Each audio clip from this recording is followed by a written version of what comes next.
3. Franklin as a statesman.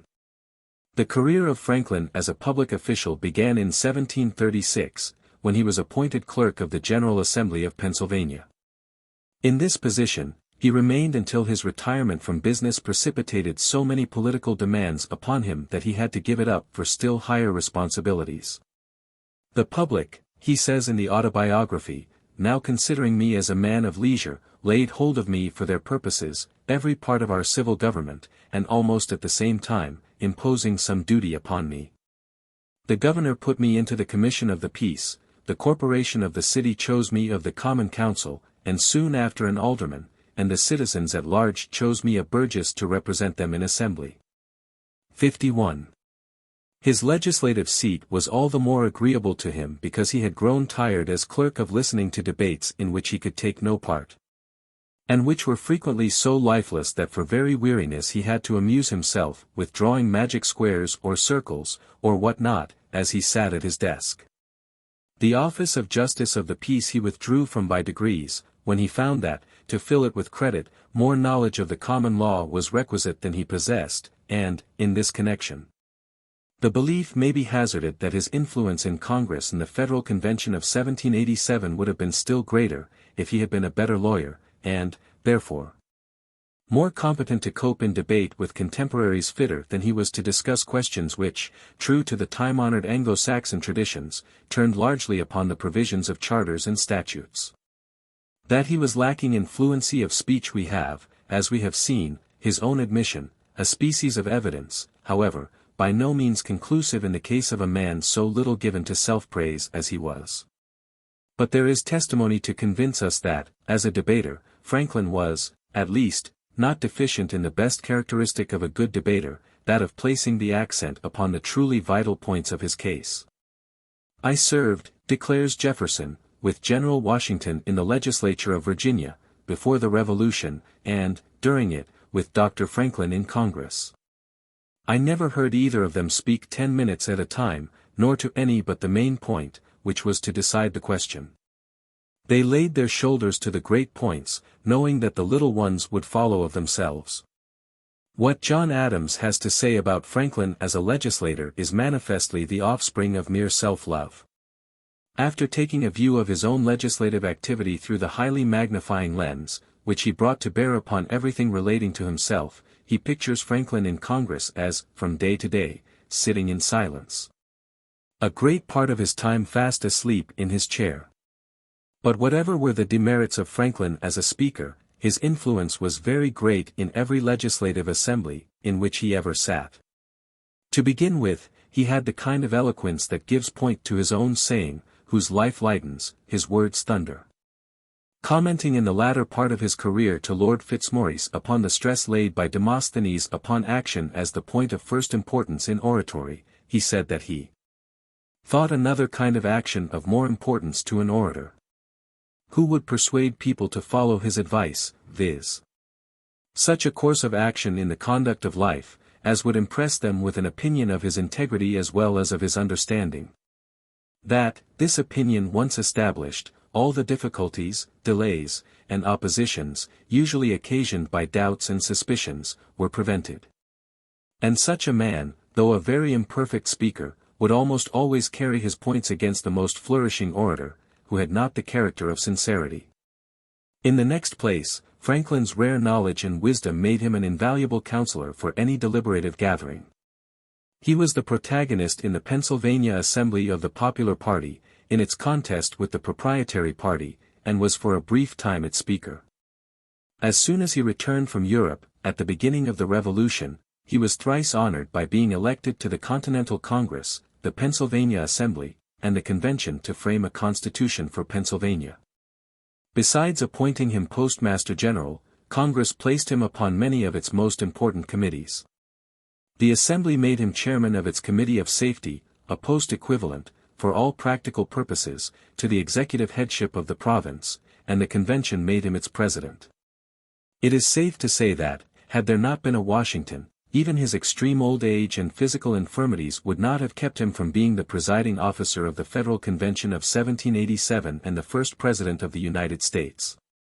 The intellect of Franklin was too solid to be easily imposed upon by mere glibness of speech. Here comes the orator, with his flood of words and his drop of reason, remarks Poor Richard. Equally pointed is that other saying of his, the worst wheel of the cart makes the most noise. But Franklin was fully alive to the splendid significance of human eloquence, when enlisted in the service of high-minded and far-seeing statesmanship.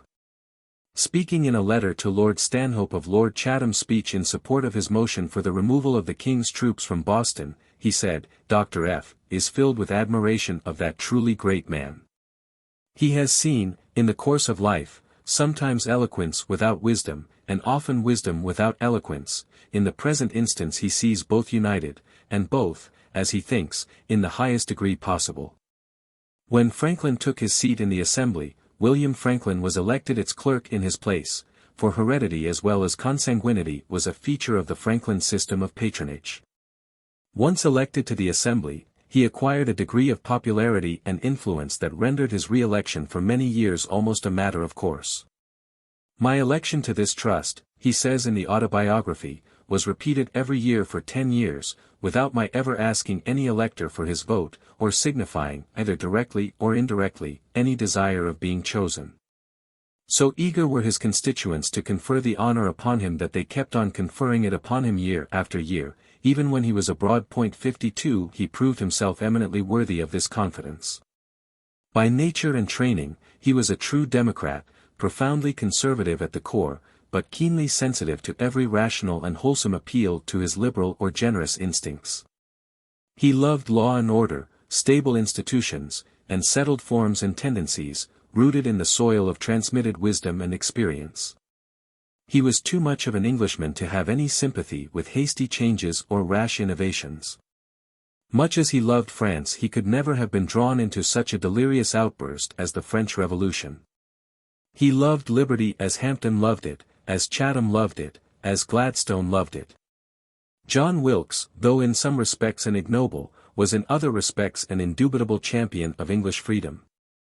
Yet Franklin utterly failed to see in him even a case for the application of his reminder to his daughter that sweet and clear waters come through very dirty earth. His happy nature and his faith in individual thrift sometimes made him slow to believe that masses of men had as much cause for political discontent as they claimed, and for such mob violence, as attended the career of Wilkes, of whom he speaks in one of his letters to his son as an outlaw and an exile, of bad personal character, not worth a farthing. It was impossible for his deep-seated respect for law and order to have any toleration. Though he did express on one occasion the remarkable conviction that, if George III had had a bad private character, and John Wilkes a good one, the latter might have turned the former out of his kingdom. It is certain, however, that few men have ever detested more strongly than he did the baseness and meanness of arbitrary power. And he had little patience at the same time with conditions of any sort that rested upon mere precedent, or prescription. He welcomed every new triumph of science over inert matter, every fresh victory of truth over superstition, bigotry, or the unseeing eye. Every salutary reform that vindicated the fitness of the human race for its destiny of unceasing self-advancement. His underlying instincts were firmly fixed in the ground, but his sympathies reached out on every side into the free air of expanding human hopes and aspirations. In his faith in the residuary wisdom and virtue of the mass of men, he is more like Jefferson than any of his revolutionary compeers. The people seldom continue long in the wrong, when it is nobody's interest to mislead them, he wrote to Abel James. The tribute, it must be confessed, is a rather equivocal one, as it is always somebody's interest to mislead the people, but the sanguine spirit of the observation pervades all his relations to popular caprice or resentment. Less equivocal was his statement to Galloway, "The people do not indeed always see their friends in the same favorable light, they are sometimes mistaken, and sometimes misled. But sooner or later they come right again, and redouble their former affection." Few were the public men of his age who looked otherwise than askance at universal suffrage, but he was not one of them. Liberty, or freedom, he declared in his Some Good Whig Principles, consists in having an actual share in the appointment of those who frame the laws, and who are to be the guardians of every man's life, property, and peace. For the all of one man is as dear to him as the all of another, and the poor man has an equal right, but more need, to have representatives in the legislature than the rich one. For similar reasons he was opposed to entails, and favored the application of the just and equal law of gavelkind to the division of intestate estates. It was impossible for such a man as this not to ally himself with the popular cause, when he became a member of the Pennsylvania Assembly. At that time, the proprietary government of Pennsylvania had proved as odious to the people of the province as the proprietary governments of South Carolina and the Jerseys had proved to the people of those colonies. Almost from the time of the original settlement, the relations between the Assembly and the Penns had been attended by mutual bickerings and reproaches. First William Penn had scolded the Assembly in a high key, then his sons. And, in resolution after resolution, the Assembly had, in true British fashion, stubbornly asserted the liberties and privileges of their constituents, and given the proprietary government, under thinly veiled forms of parliamentary deference, a Roland for its every Oliver. The truth was that a proprietary government, uniting as it did governmental functions, dependent for their successful exercise upon the popular faith in the disinterestedness of those who exercised them, with the selfish concerns of a landlord incessantly at loggerheads with his vendees and tenants over purchase money and quit rents, was utterly incompatible with the dignity of real political rule. 53 and hopelessly repugnant to the free English spirit of the Pennsylvanians. Under such circumstances, there could be no such thing as a true commonwealth, nor anything much better than a feudal fief. Political sovereignty lost its aspect of detachment and legitimate authority in the eyes of the governed, and wore the appearance of a mere organization for the transaction of private business. Almost as a matter of course, the proprietaries came to think and speak of the province as if it were as much their personal property as one of their household chattels, refusing, as Franklin said, to give their assent to laws. Unless some private advantage was obtained, some profit got or unequal exemption gained for their estate, or some privilege wrested from the people. And almost, as a matter of course, the disaffected people of the province sullenly resented a situation so galling to their pride and self-respect. Franklin saw all this with his usual clearness. After conceding in his cool thoughts that it was not unlikely that there were faults on both sides, every glowing coal being apt to inflame its opposite, he expressed the opinion that the cause of the contentions was radical, interwoven in the Constitution, and so become of the very nature of proprietary governments. And, he added, as some physicians say, every animal body brings into the world among its original stamina the seeds of that disease that shall finally produce its dissolution. So the political body of a proprietary government contains those convulsive principles that will at length destroy it. The proprietary government of Pennsylvania was bad enough in principle. It was made still worse by the unjust and greedy manner in which it was administered by Thomas and Richard Penn, who were the proprietaries, when Franklin became a member of the Assembly. The vast estate of William Penn in Pennsylvania, consisting of some 26 million acres of land, held subject to the nominal obligation of the owner to pay to the king 1/5 of such gold and silver as the province might yield, descended upon the death of Penn to his sons John, Thomas and Richard, in the proportion of 1/2 to John, as the eldest son, and in the proportion of 1/4 each to Thomas and Richard. John died in 1746, after devising his 1/2 share to Thomas, thus making Thomas the owner of 3 out of the 4 shares. 54 The political powers of the proprietaries were exercised by a deputy governor whose position was in the highest degree vexatious and perplexing. He held his office by appointment of the proprietaries, who resided in England, and the mode in which he was to discharge his duties was prescribed by rigid instructions issued to him by them. His salary, however, was derived from the Assembly, which was rarely at peace with the proprietary government. If he obeyed his instructions, he ran the risk of losing his salary; if he disobeyed them, he was certain to lose his place.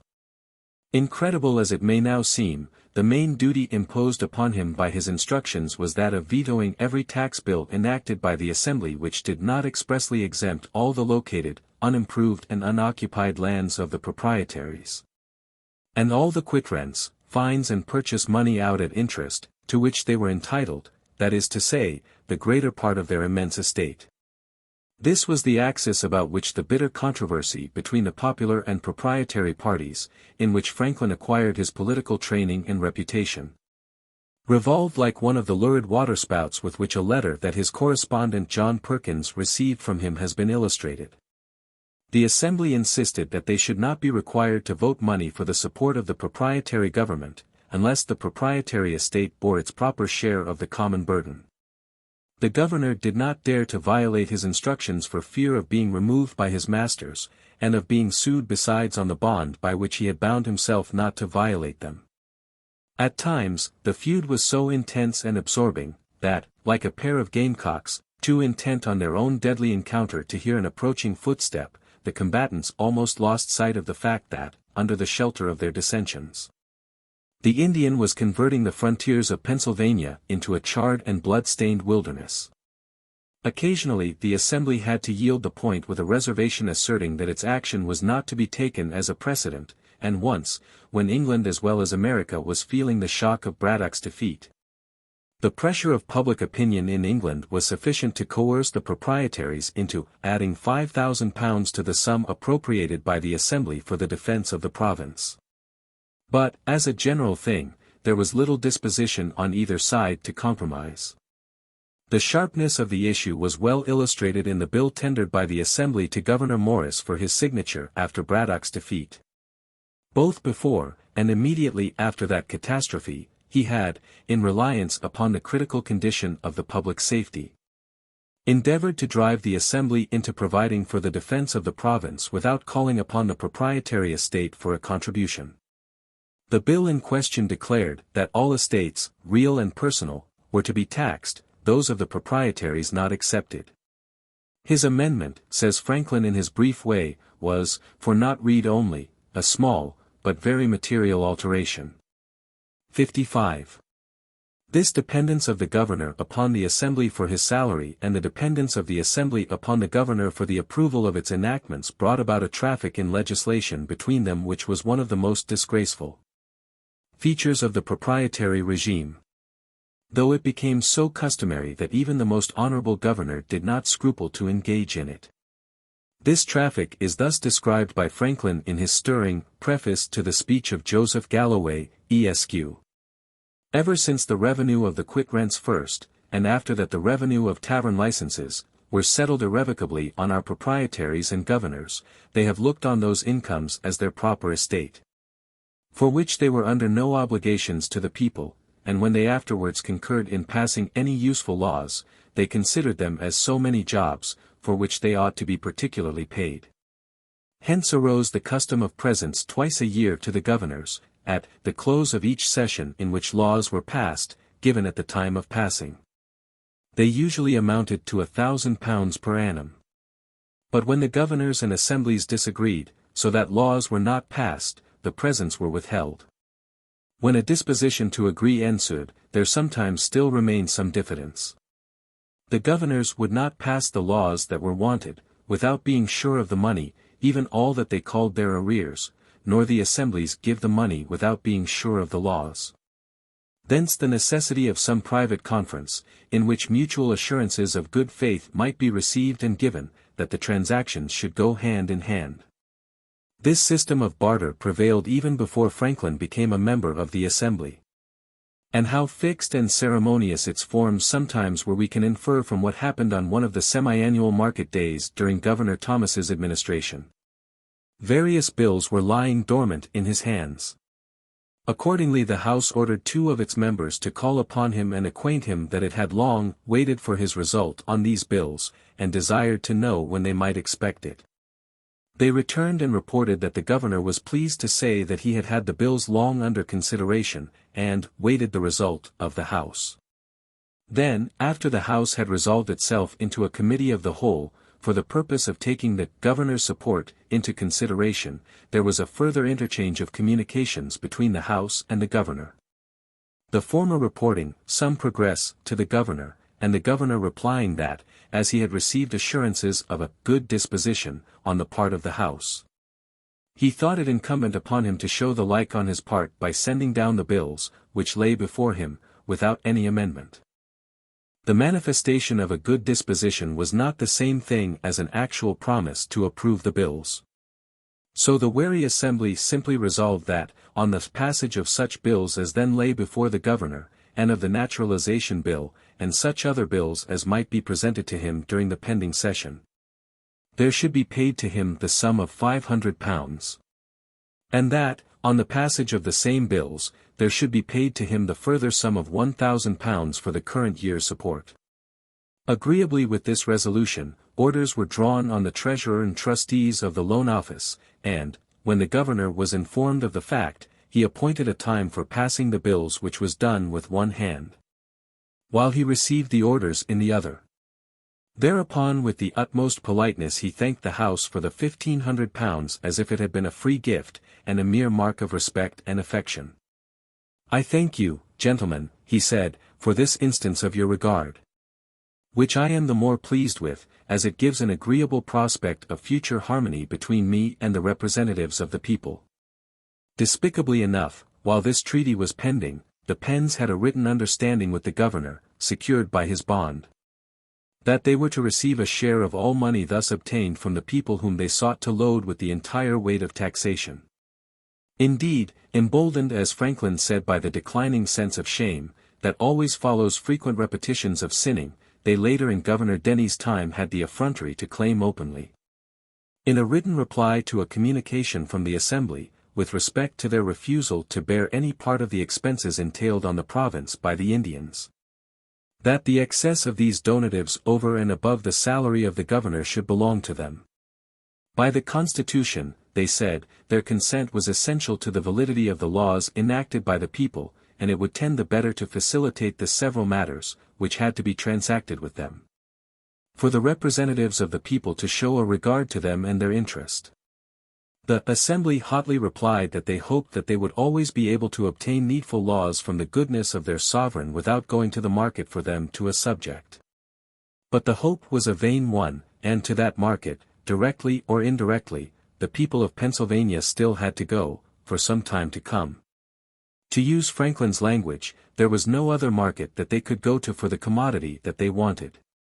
"Do not, my courteous reader," he exclaims with fine scorn in the preface to the speech of Joseph Galloway, Esq., "take pet at our proprietary constitution, for these are bargain and sale proceedings in legislation. 'Tis a happy country where justice, and what was your own before, can be had for ready money.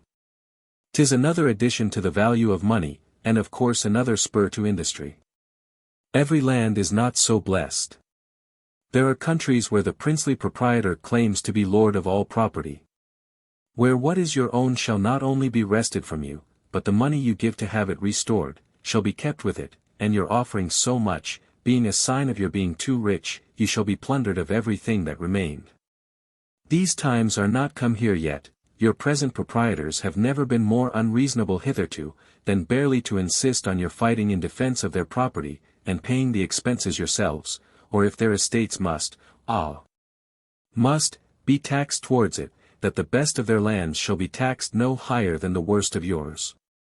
Governor Hamilton, who succeeded Governor Thomas, so far departed from the vicious practice of buying and selling laws as to sign them without prepayment, but, when he observed that the Assembly was tardy in making payment, and yet asked him to give his assent to additional laws, before prior ones had been paid for, he stated his belief to it that as many useful laws had been enacted by him as by any of his predecessors in the same space of time, and added that, nevertheless, he had not understood that any allowance had been made to him for his support, as had been customary in the province.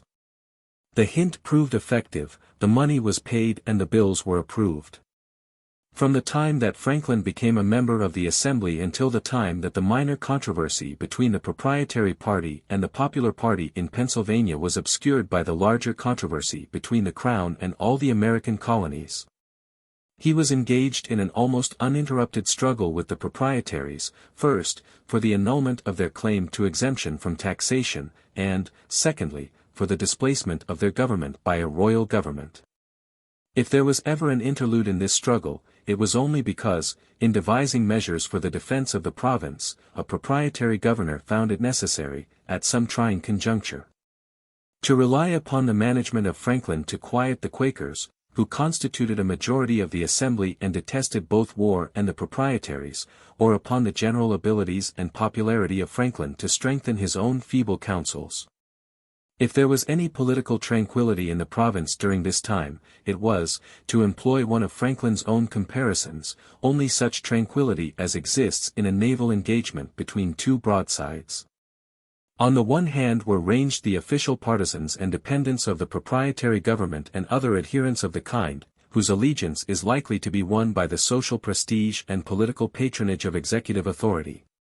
To this faction, in the latter stages of the conflict, was added a large body of Presbyterians whose sectarian sympathies had been excited by the Scotch-Irish uprising against the Indians, of which we have previously spoken. On the other hand were ranged the Quakers, upon whom the burden of resisting the proprietary encroachments upon the popular rights had mainly rested from the origin of the province. And middle-class elements of the population whose views and sympathies were not highly colored by any special influences. The task of preparing resolutions, addresses and remonstrances, voicing the popular criticism of the proprietaries, was mainly committed to Franklin by the Assembly. It was with him, too, as the ablest and most influential representative of the popular interest that the various proprietary governors usually dealt. We first find him high in favor with Governor Thomas and his council at the time of the association because of his activity, when still only clerk of the Assembly, in providing for the defense of the province and arousing a martial spirit in its people. This was the period when the Quaker found it necessary to help his conscience out a little with his wit. And when Franklin made good use of the principle that men will countenance many things with their backs that they will not countenance with their faces. The Quaker majority in the Assembly did not relish his intimacy at this time with the members of the council who had so often trod on their punctilio about military expenditures, and it might have been pleased, he conjectured, if he had voluntarily resigned his clerkship. But, he declares in the Autobiography, they did not care to displace me on account merely of my zeal for the association, and they could not well give another reason. Governor Hamilton became so sick of the broils, in which he was involved by the proprietary instructions, that he resigned. His successor was the Governor Morris, whose father loved disputation so much that he encouraged his children to practice it when he was digesting his dinner. Franklin met him at New York when he was on his way to Boston, and Morris was on his way to Philadelphia to enter upon his duties as governor. So ready for a war of words was the new governor that, when Franklin returned from Boston to Philadelphia, he and the House had already come to blows, and the conflict never ceased as long as he remained governor. In the conflict, Franklin was his chief antagonist. Whenever a speech or message of the governor was to be answered, he was made a member of the committee appointed to answer it, and by such committees he was invariably selected to draft the answer. Our answers, he says, as well as his messages, were often tart, and sometimes indecently abusive. But the governor was at heart an amiable man, and Franklin, resolute as he was, when his teeth were fairly set, had no black blood in his veins. Though one might have imagined, he says, that he and the governor could not meet without cutting throats, so little personal ill will arose between them that they even often dined together. One afternoon, he tells us in the Autobiography, in the height of this public quarrel, we met in the street. Franklin, says he, you must go home with me and spend the evening, I am to have some company that you will like. And, taking me by the arm, he led me to his house. In gay conversation over our wine, after supper, he told us, jokingly, that he much admired the idea of Sancho Panza, who, when it was proposed to give him a government, requested it might be a government of blacks, as then. If he could not agree with his people, he might sell them. One of his friends, who sat next to me, says, Franklin, why do you continue to side with these damned Quakers? Had you not better sell them? The proprietor would give you a good price. The governor, says I, has not yet blacked them enough. He, indeed, had labored hard to blacken the assembly in all his messages, but they whipped off his coloring as fast as he laid it on, and placked it, in return, thick upon his own face. So that, finding he was likely to be negrified himself, he, as well as Mr. Hamilton, grew tired of the contest, and quitted the government. All these disputes originated in the instructions given by the proprietaries to their governors not to approve any tax measure enacted by the Assembly that did not expressly exempt their estates. Conduct which Franklin justly terms in the Autobiography, incredible meanness. The ability of Gouverneur Morris to keep on good terms with Franklin in spite of the perpetual wrangling between the Assembly and himself Franklin sometimes thought was due to the fact that the governor was bred a lawyer and regarded him as simply the advocate of the Assembly and himself as simply the advocate of the proprietaries.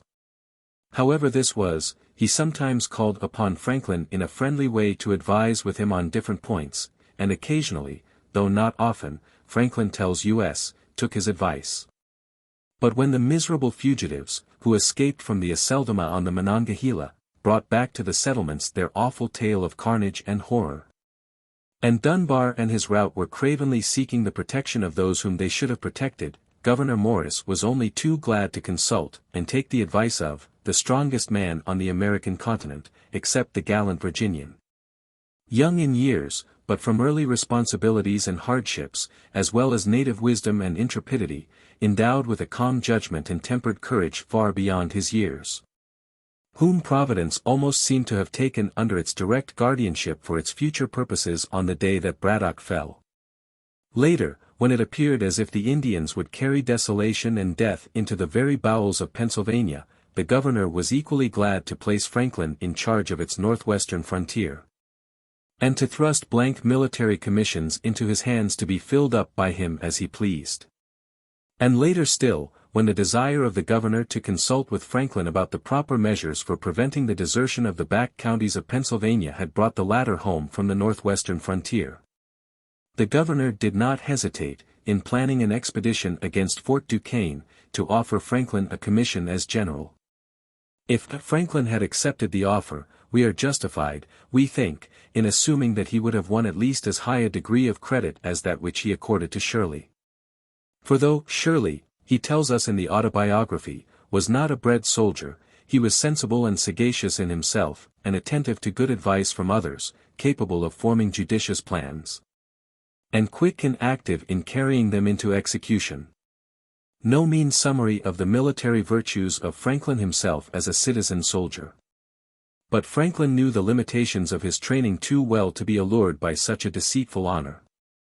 There were few civil tasks to which he was not equal, but, when it came to being a military commander, he had the good sense to make an admission like that which Shirley made to him. When a banquet was given to Lord Loudon by the city of New York, Shirley was present, though the occasion was due to the fact that the command previously held by him had just been transferred to Loudon. Franklin noticed that he was sitting in a very low seat. "They have given you, sir, too low a seat," he said. "No matter, Mr. Franklin," replied Shirley, "I find a low seat the easiest." When Gouverneur Morris saw that, disputatious as he was no match in that respect for the Assembly, he was succeeded by Governor Denny, who brought over with him from England the gold medal awarded by the Royal Society to Franklin for his electrical discoveries. This honor as well as the political experience of his predecessors was calculated to impress upon the governor the importance of being on good terms with Franklin. At all events, when the medal was delivered by him to Franklin at a public dinner given to himself, after his arrival at Philadelphia, he added to the gift some very polite expressions of his esteem, and assured Franklin that he had long known him by reputation. After dinner, he left the diners with their wine, and took Franklin aside into another room, and told him that he had been advised by his friends in England to cultivate a friendship with him as the man who was best able to give him good advice, and to make his task easy. Much also was said by the governor about the good disposition of the proprietary towards the province and the advantage that it would be to everyone and to Franklin particularly if the long opposition to the proprietary was abandoned, and harmony between him and the people restored. No one, said the governor, could be more serviceable in bringing this about than Franklin himself, who might depend upon his services being duly acknowledged and recompensed. The drinkers, the Autobiography goes on, finding we did not return immediately to the table, sent us a decanter of Madeira, which the governor made liberal use of, and in proportion became more profuse of his solicitations and promises. To these overtures Franklin replied in a proper strain of mingled independence and good feeling, and concluded by expressing the hope that the governor had not brought with him the same unfortunate instructions as his predecessors. The only answer that the governor ever gave to this inquiry was given when he settled down to the duties of his office. It then became plain enough that he was under exactly the same instructions as his predecessors. The old ulcer broke out afresh, and Franklin's pen was soon again prodding proprietary selfishness. But through it all he contrived to maintain the same relations of personal amity with Governor Denny that he had maintained with Gouverneur Morris. Between us personally, he says, no enmity arose, we were often together, he was a man of letters, had seen much of the world, and was very entertaining and pleasing in conversation. But the situation, so far as the province was concerned, was too grievous to be longer borne without an appeal for relief to the Crown. The Assembly had enacted a bill, appropriating the sum of £60,000 for the King's use, £10,000 of which were to be expended on Lord Loudon's orders, and the Governor, in compliance with his instructions, had refused to give it his approval. This brought things to a head. The House resolved to petition the King to override the instructions, and Franklin was appointed its agent to go over to England and present the petition. His passage was engaged, his sea stores were actually all on board, when Lord Loudon himself came over to Philadelphia for the express purpose of bringing about an accommodation between the jarring interests. The Governor and Franklin met him at his request, and opened their minds fully to him. Franklin revamping all the old popular arguments, so often urged by him, and the Governor pleading his instructions, the bond that he had given and the ruin that awaited him if he disregarded it. Yet, says Franklin, seemed not unwilling to hazard himself if Lord Loudon would advise it. This his lordship did not choose to do, though Franklin once thought that he had nearly prevailed on him to do it. And finally he entreated Franklin to use his influence with the Assembly to induce it to yield, promising, if it did, to employ unsparingly the King's troops for the defense of the frontiers of Pennsylvania, but stating that, if it did not, those frontiers must remain exposed to hostile incursion. The result was that the packet, in which Franklin engaged passage, sailed off with his sea stores, while the parties were palavering, and the Assembly, after entering a formal protest against the duress, under which it gave way, abandoned its bill, and enacted another with the hateful exemption in it which was promptly approved by the Governor. Franklin was now free to embark upon his voyage, whenever he could find a ship ready to sail, but, unfortunately for him, all the packets by which he could sail were at the beck of Lord Loudon, who was the most vacillating of human beings. When Franklin, before leaving Philadelphia, inquired of him the precise time at which a packet boat, that he said would be off soon, would sail, he replied, I have given out that she is to sail on Saturday next. But I may let you know, entre nous, that if you are there by Monday morning, you will be in time, but do not delay longer. Because of detention at a ferry, Franklin did not reach New York before noon on Monday, but he was relieved, when he arrived, to be told that the packet would not sail until the next day. This was about the beginning of April. In point of fact, it was near the end of June when it got off. At the time of Franklin's arrival in New York, it was one of the two packets, that were being kept waiting in port for the dispatches, upon which his lordship appeared to be always engaged. While thus held up, another packet arrived only to be placed under the same embargo. Each had a list of impatient passengers, and many letters and orders for insurance against war risks from American merchants, but, day after day, his lordship, entirely unmindful of the impatience and anxiety that he was creating, sat continually at his desk, writing his interminable dispatches. Calling one morning to pay his respects, Franklin found in his antechamber Innes, a Philadelphia messenger, who had brought on a batch of letters to his lordship from Governor Denny, and who told Franklin that he was to call the next day for his lordship's answer to the governor, and would then set off for Philadelphia at once. On the strength of this assurance, Franklin the same day placed some letters of his own for delivery in that city in Innes' hands. A fortnight afterwards, he met the messenger in the same antechamber. So, you are soon returned, Innes, he said. Returned, replied Innes, no, I am not gone yet. How so?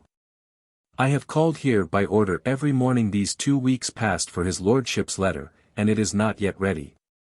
Is it possible, when he is so great a writer? For I see him constantly at his escritoire. Yes, says Innes, but he is like St. George on the signs, always on horseback, and never rides on.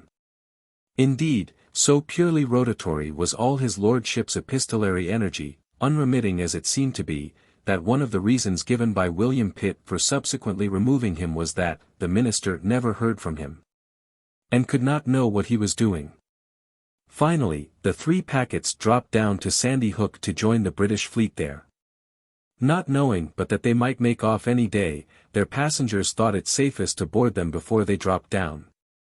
The consequence was that they found themselves anchored at Sandy Hook for about 6 weeks, as idle as a painted ship upon a painted ocean, and driven to the necessity of consuming all their sea stores and buying more.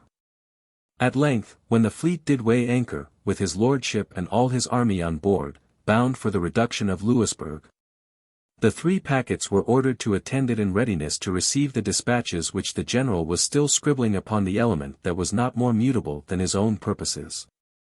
When Franklin had been 5 days out, his packet was finally released, and stood off beyond the reach of his lordship's indefatigable pen, but the other 2 packets were still kept in tow by him all the way to Halifax, where, after exercising his men for some time in sham attacks on sham forts, he changed his mind about besieging Louisbourg, and returned to New York with all his troops and the 2 packets and their passengers. In the meantime, the French and their savage friends had captured Fort George, and butchered many of the garrison after its capitulation. The captain of one of the 2 packets, that were brought back to New York, afterwards told Franklin in London that, when he had been detained a month by his lordship, he requested his permission to heave his ship down and clear her bottom. He was asked how long that would require. He answered 3 days. His lordship replied, "If you can do it in 1 day, I give leave, otherwise not, for you must certainly sail the day after tomorrow." So he never obtained leave, though detained afterwards, from day to day, during full 3 months. No wonder that an irate passenger, who represented himself as having suffered considerable pecuniary loss, swore after he finally reached London in Franklin's presence, that he would sue Lord Loudon for damages. As Oxenstiern's son was enjoined by his father to do, Franklin had gone out into the world and seen with what little wisdom it is ruled.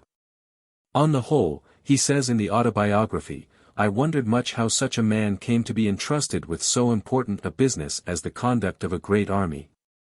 But, having since seen more of the great world, and the means of obtaining, and motives for giving places, my wonder is diminished. The Autobiography makes it evident enough that for Loudon Franklin came to entertain the heartiest contempt. 56 His lordship's movements in 1757 he stigmatized as frivolous, expensive and disgraceful to the nation beyond conception.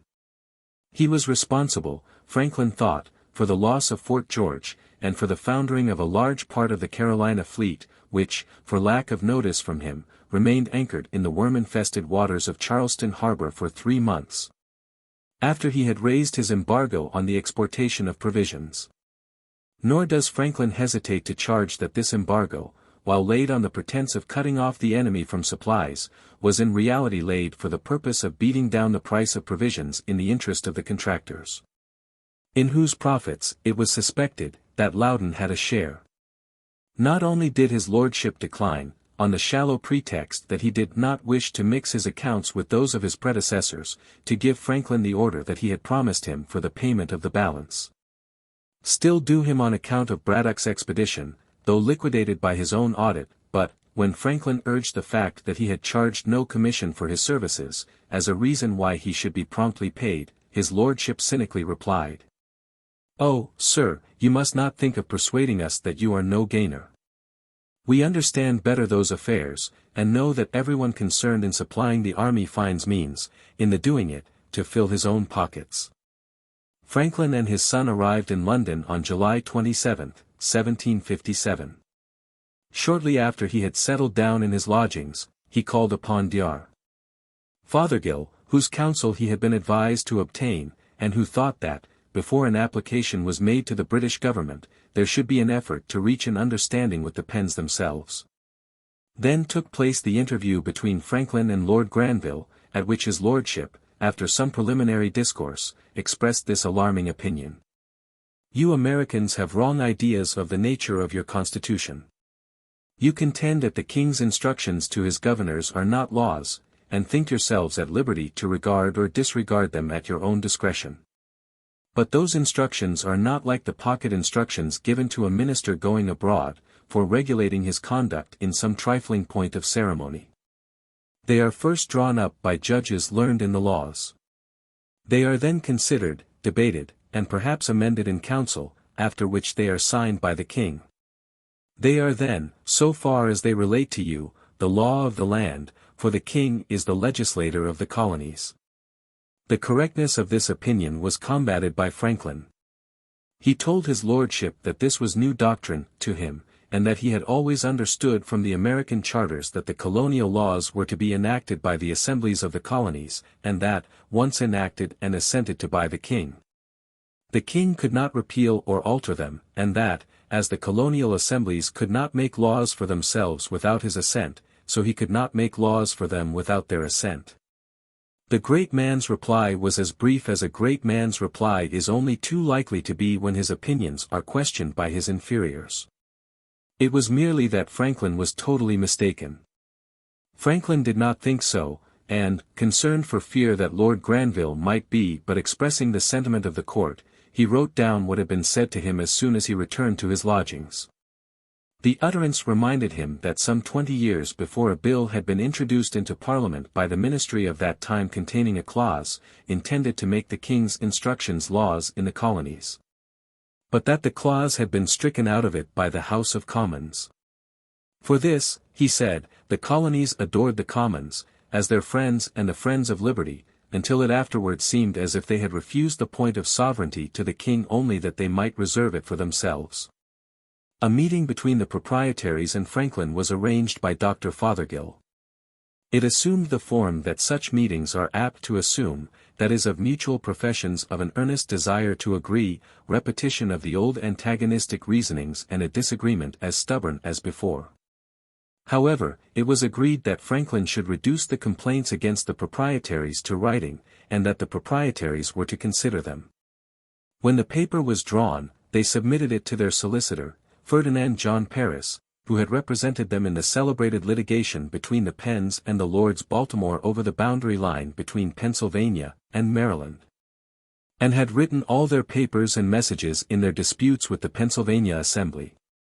He was, says Franklin, a proud, angry man, and as I had occasionally in the answers of the Assembly treated his papers with some severity, they being really weak in point of argument and haughty in expression, he had conceived a mortal enmity to me.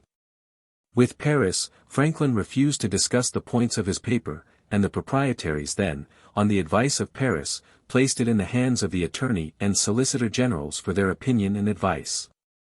By them no answer was given for nearly a year, though Franklin frequently called upon the proprietaries for an answer only to be told that they had not yet received the opinion of their learned advisers.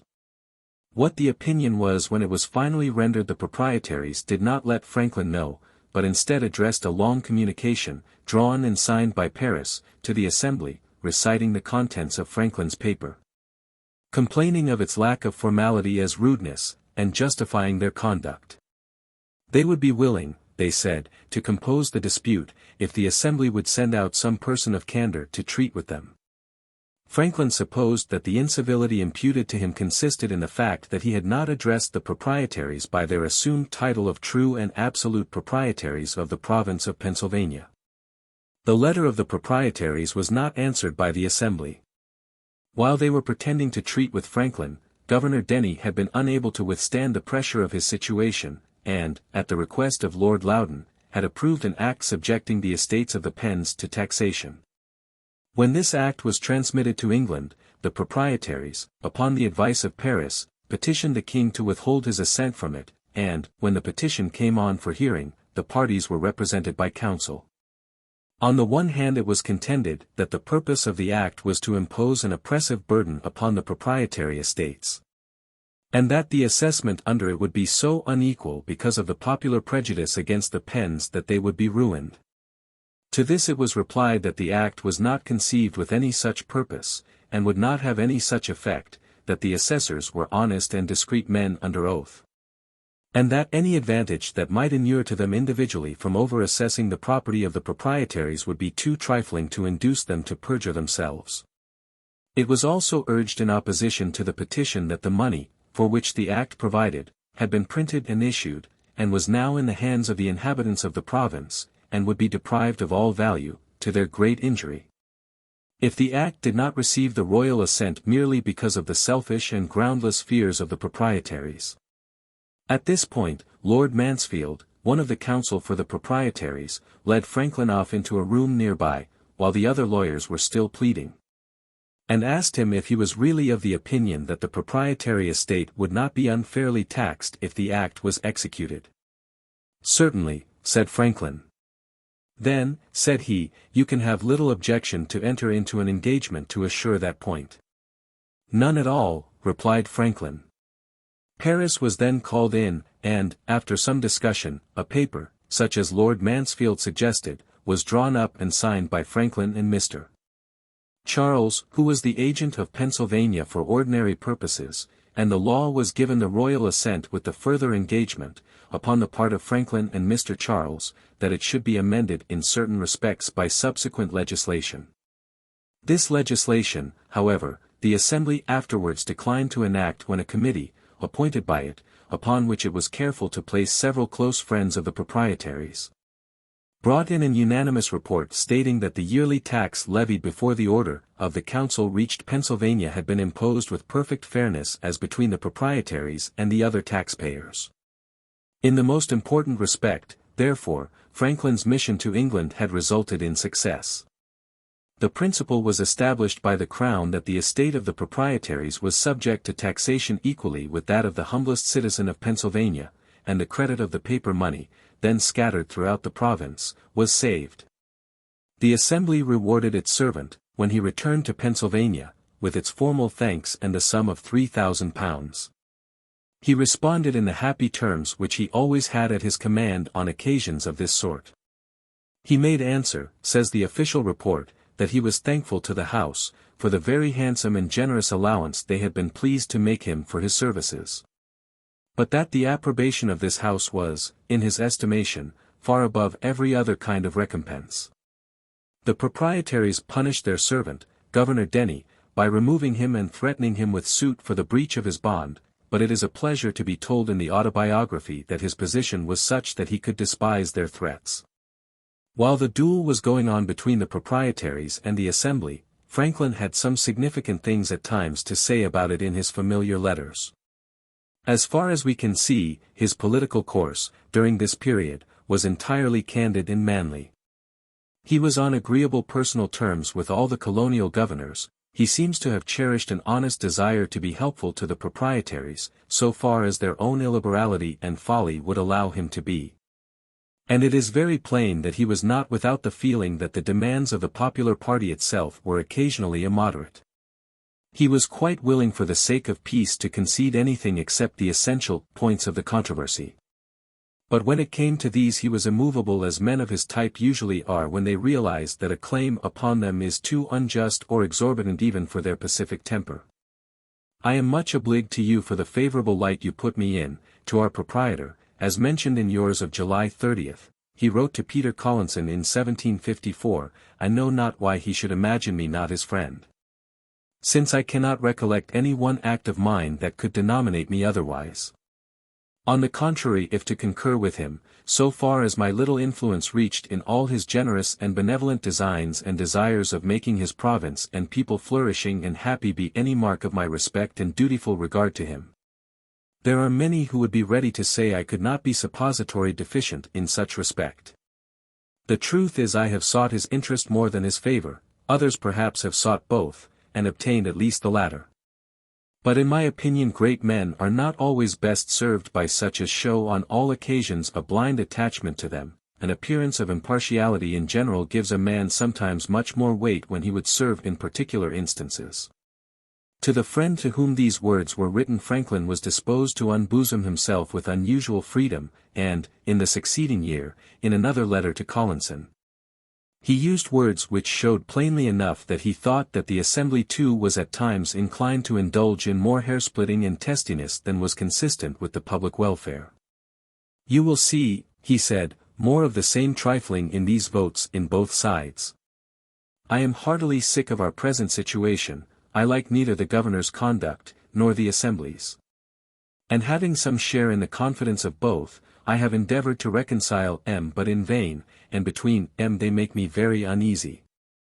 I was chosen last year in my absence and was not at the winter sitting when the House sent home that address to the King, which I am afraid was both ill-judged and ill-timed. If my being able now and then to influence a good measure did not keep up my spirits, I should be ready to swear never to serve again as an Assemblyman, since both sides expect more from me than they ought. And blame me sometimes for not doing what I am not able to do, as well as for not preventing what was not in my power to prevent. The Assembly ride restive, and the governor, though he spurs with both heels, at the same time reins in with both hands, so that the public business can never move forward, and he remains like St. George on the sign, always a horseback and never going on. Did you never hear this old catch? There was a mad man, he had a mad wife, and 3 mad sons beside. And they all got upon a mad horse, and madly they did ride. 'Tis a compendium of our proceedings and may save you the trouble of reading them." In a still later letter to the same correspondent, Franklin asserted that there was no reason for excluding Quakers from the House, since, though unwilling to fight themselves, they had been brought to unite in voting the sums necessary to enable the province to defend itself. Then, after referring to the defamation that was being heaped upon him by the proprietary party, in the place of the court paid to him when he had exerted himself to secure aids from the House for Braddock and Shirley, he said, "Let me know if you learn that any of their slanders reach England. I abhor these altercations, and if I did not love the country and the people would remove immediately into a more quiet government, Connecticut, where I am also happy enough to have many friends." However, there was too much fuel for the fire to die down. The claim of the proprietaries to exemption from taxation was only the most aggravated result of their efforts, by their instructions to their governors, to shape the legislation of the province in accordance with their own personal aims and pecuniary interests instead of in the spirit of the royal charter, which gave to William Penn, and his heirs, and his, or their, deputies or lieutenants, free, full and absolute power, for the good and happy government of Pennsylvania, to make and enact any laws, according to their best discretion, by and with the advice, assent and approbation of the freemen of the said country, or of their delegates or deputies. In the report of the Committee of Grievances of the Assembly, drawn by Franklin, the case of the freemen of the province against the Penns, which led to Franklin's first mission to England, is clearly stated.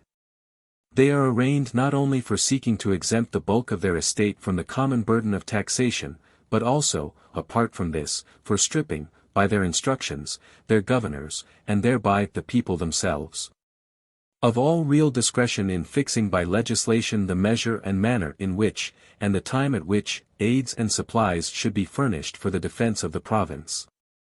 They had even, the report charged, prohibited their governors, by their instructions, from assenting to laws disposing of interest arising from the loan of bills of credit or money raised by excise taxes, forms of revenue to which the proprietary estate did not contribute at all, unless the laws contained a clause giving their governors the right to negative a particular application of the sums.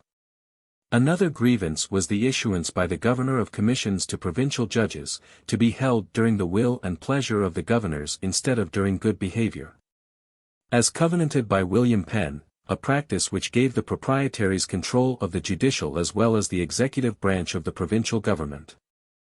For a time, after Franklin returned to Pennsylvania in 1762, there was something like peace between the proprietaries and the people. When a nephew of Thomas Penn was appointed governor, the Assembly accepted him as a family pledge of restored good feeling. The Assembly, Franklin wrote to Dr. Fothergill, received a governor of the proprietary family with open arms, addressed him with sincere expressions of kindness and respect, opened their purses to them, and presented him with £600. Made a riot act and prepared a militia bill immediately, at his instance, granted supplies, and did everything that he requested, and promised themselves great happiness under his administration. And no governor was ever so dependent upon the goodwill of the Assembly. It was during his administration that the Scotch-Irish inhabitants of the frontier, inflamed by Indian outrages, imbrued their hands in the blood of the Conestoga Indians, and, so far from being intimidated by the public proclamations issued by the governor for their arrest and punishment, marched to the very threshold of Philadelphia itself with the purpose of destroying the Moravian Indians huddled there in terror of their lives. The whole province outside of the city of Philadelphia was given over to lawlessness and disorder. In the contagious excitement of the hour, a considerable portion of its population even believed that the Quakers had gained the friendship of the Indians by presents, supplied them secretly with arms and ammunition, and engaged them to fall upon and kill the whites on the Pennsylvania frontier. Under these circumstances, the governor simply did what Governor Morris and Governor Denny had been compelled to do before him, namely, call in the aid of the man who could in a letter to Peter Collinson truthfully sum up all that there was in the military demonstration which angered Thomas Penn so deeply with the simple utterance, "The people happen to love me." The whole story was told by Franklin to Dr. Fothergill in the letter from which we have just quoted. More wonders. You know that I don't love the proprietary and that he does not love me. Our totally different tempers forbid it. You might therefore expect that the late new appointments of one of his family would find me ready for opposition. And yet when his nephew arrived, our governor, I considered government as government, and paid him all respect, gave him on all occasions my best advice, promoted in the assembly a ready compliance with everything he proposed or recommended. And when those daring rioters, encouraged by general approbation of the populace, treated his proclamation with contempt, I drew my pen in the cause. Wrote a pamphlet, that I have sent you, to render the rioters unpopular. Promoted an association to support the authority of the government and defend the governor by taking arms, signed it first myself, and was followed by several hundreds, who took arms accordingly. The governor offered me the command of them, but I chose to carry a musket and strengthen his authority by setting an example of obedience to his order. And would you think it, this proprietary governor did me the honor, in an alarm, to run to my house at midnight, with his counselors at his heels, for advice, and made it his headquarters for some time. And within 24 hours, your old friend was a common soldier, a counselor, a kind of dictator, an ambassador to the country mob, and on his returning home, nobody again. All this has happened in a few weeks. With the retirement of the backwoodsmen from Philadelphia to their homes, sprang up one of the angriest factional contests that Pennsylvania had ever known. Every malignant passion, political or sectarian, that lurked in the province was excited into the highest degree of morbid life. The Presbyterians, the Churchmen, even some of the Quakers, acclaimed the Paxton Boys as instruments of a just vengeance, and they constituted a political force, which the governor was swift to utilize for the purpose of strengthening his party. He dropped all efforts to apprehend the murderers of the Conestoga Indians, granted a private audience to the insurgents, and accused the Assembly of disloyalty, and of encroaching upon the prerogatives of the Crown. Only because it had been presumptuous enough to make an appointment to a petty office in a bill tendered to him for his assent.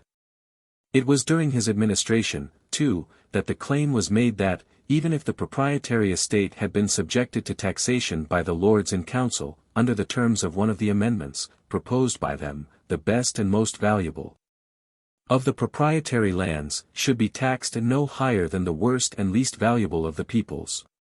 When the conflict was reopened, the Assembly boldly brought it to an issue. One of its committees, with Franklin at its head, reported a series of resolutions censuring the proprietaries, condemning their rule as too weak to maintain its authority and repress disorder, and petitioning the king to take over the government of the province, after such compensation to the proprietaries as was just. The Assembly then adjourned to sound the temper of their constituents, and their adjournment was the signal for a pamphlet war attended by such a hail of paper pellets as rarely marked any contest so early in the history of the American colonies. Among the best of them was the pamphlet written by Franklin, and entitled Cool Thoughts on the Present Situation of Our Public Affairs, which has already been mentioned, and which denounced in no uncertain terms the insolent tribunicial veto, with which the proprietaries were in the habit of declaring that nothing should be done, unless their private interests in certain particulars were served. On May 14, 1764, the Assembly met again, and was soon deeply engaged in a debate as to whether an address should be sent to the king, praying the abolition of the proprietary government. Long did the debate last. Joseph Galloway making the principal argument in support of the proposition, and John Dickinson the principal one inch against it. When the vote was taken, the affirmative prevailed, but, as Isaac Norris, who had been a member of the body for 30 years, and its speaker for 15, was about to be bidden by it to sign the address, he stated that, since he did not approve it, and yet would have to sign it as speaker, he hoped that he might have time to draft his objections to it. A short recess ensued, and when the members convened again, Norris sent word that he was too sick to be present, and requested that another person should be chosen as speaker. The choice of the body then fell upon Franklin, who immediately signed the paper. The next sitting of the Assembly was not to be held until the succeeding October, and before that time the annual election for members of the Assembly was to take place. For the purpose of influencing public opinion, Dickinson, upon its adjournment, published his speech with a long preface by Dr. William Smith. Galloway followed suit by publishing his speech with a long preface by Franklin.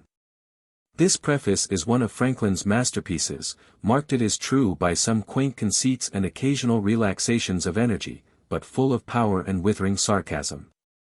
Preceded by such a lengthy and brilliant preface, Galloway must have felt that his speech had little more than the secondary value of an appendix. With the consummate capacity for pellucid statement, which was one of Franklin's most remarkable gifts, it narrated the manner in which the practice of buying legislation from the proprietaries had been pursued. With equal force and ingenuity, it demonstrated that 5 out of the 6 amendments, proposed by the Lords in Council to the Act, approved by Governor Denny, did not justify the charge that the circumstances, in which they originated, involved any real injustice to the proprietaries, and that the 6th, which forbade the tender to the proprietaries of paper bills of fluctuating value, in payment of debts payable to them, under the terms of special contracts, in coin, if a measure of justice to them, would be also a measure of justice to other creditors in the same situation, who were not mentioned in the amendment. Referring to the universal practice in America of making such bills a legal tender and the fact that the bills in question would have been a legal tender as respects the members of the Assembly and their constituents as well as the proprietaries. Franklin's preface glows like an incandescent furnace in these words. But if he, the reader, cannot on these considerations, quite excuse the Assembly, what will he think of those honorable proprietaries, who when paper money was issued in their colony for the common defense of their vast estates, with those of the people, and who must therefore reap, at least, equal advantages from those bills with the people, could nevertheless wish to be exempted from their share of the unavoidable disadvantages? Is there upon earth a man besides, with any conception of what is honest, with any notion of honor, with the least tincture in his veins of the gentleman, but would have blushed at the thought, but would have rejected with disdain such undue preference, if it had been offered him? Much less would he have struggled for it, moved heaven and earth to obtain it, resolved to ruin thousands of his tenants by a repeal of the act, rather than miss of it, and enforce it afterwards by an audaciously wicked instruction, forbidding aids to his king, and exposing the province to destruction, unless it was complied with. And yet, these are honorable men. Those who study law and justice, as a science, he added in an indignant note, have established it a maxim in equity, cessentit commodum, sentire debet etionis. And so consistent is this with the common sense of mankind, that even our lowest untaught cobblers and porters feel the force of it in their own maxim, which they are honest enough never to dispute, touch pot, touch penny. Other passages in the preface were equally scorching. Replying to the charge of the proprietaries that the Quaker Assembly, out of mere malice, because they had conscientiously quitted the Society of Friends for the Church, were wickedly determined to ruin them by throwing the entire burden of taxation on them, Franklin had this to say. How foreign these charges were from the truth, need not be told to any man in Pennsylvania. And as the proprietors knew, that the £100,000 of paper money, struck for the defence of their enormous estates, with others, was actually issued, spread through the country, and in the hands of thousands of poor people, who had given their labour for it, how base, cruel, and inhuman it was, to endeavour by a repeal of the Act, to strike the money dead in those hands at one blow, and reduce it all to waste paper, to the utter confusion of all trade and dealings, and the ruin of multitudes, merely to avoid paying their own just tax. Words may be wanting to express, but minds will easily conceive, and never without abhorrence. But fierce as these attacks were, they were mild in comparison with the shower of stones hurled by Franklin at the proprietaries in the preface in one of those lapidary inscriptions which were so common in that age. The prefacer of Dickinson's speech had inserted in his introduction a lapidary memorial of William Penn made up of tessellated bits of eulogy, extracted from the various addresses of the Assembly itself. This gave Franklin a fine opportunity to retort in a similar mosaic of phrases and to contrast the meanness of the sons with what the Assembly had said of the father. That these encomiums on the father, he said, though sincere, have occurred so frequently, was owing, however, to two causes. First, a vain hope the Assemblies entertained, that the father's example, and the honours done his character, might influence the conduct of the sons. Secondly, for that in attempting to compliment the sons on their own merits, there was always found an extreme scarcity of matter. Hence the father, the honoured and honourable father, was so often repeated, that the sons themselves grew sick of it, and have been heard to say to each other with disgust, when told that A, B, and C, were come to wait upon them with addresses on some public occasion, then I suppose we shall hear more about our father. So that, let me tell the prefacer, who perhaps was unacquainted with this anecdote, that if he hope to curry more favour with the family, by the inscription he has framed for that great man's monument, he may find himself mistaken. For, there is too much in it of our father. If therefore, he would erect a monument to the sons, the votes of assembly, which are of such credit with him, will furnish him with ample materials for his inscription. To save him trouble, I will essay a sketch for him, in the lapidary style, though mostly in the expressions, and everywhere in the sense and spirit of the Assembly's resolves and messages. Be this a memorial of T. and R. P. P. of P. who, with estates immense, almost beyond computation, when their own province, and the whole British Empire, were ingagged in a bloody and most expensive war, begun for the defence of those estates, could yet meanly desire to have those very estates, totally or partially, exempted from taxation, while their fellow subjects all around them, groaned under the universal burthen. To gain this point, they refused the necessary laws for the defence of their people, and suffered their colony to welter in its blood, rather than abate in the least of these their dishonest pretensions, the privileges granted by their father, wisely and benevolently, to encourage the first settlers of the province. They, foolishly and cruelly, taking advantage of public distress, have extorted from the posterity of those settlers, and are daily endeavouring to reduce them to the most abject slavery, though to the virtue and industry of those people, in improving their country, they owe all that they possess and enjoy.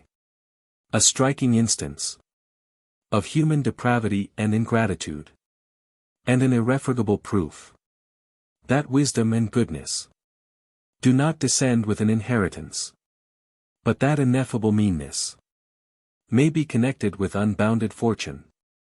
It may well be doubted whether anyone had ever been subjected to such overwhelming lapidation as this since the time of the early Christian martyrs. There are many other deadly thrusts in the preface, and nowhere else are the issues between the proprietaries and the people so clearly presented, but the very completeness of the paper renders it too long for further quotation. Franklin, however, was by no means allowed to walk up and down the field, vainly challenging a champion to come out from the opposing host and contend with him. At his towering front the missiles of the proprietary party were mainly directed.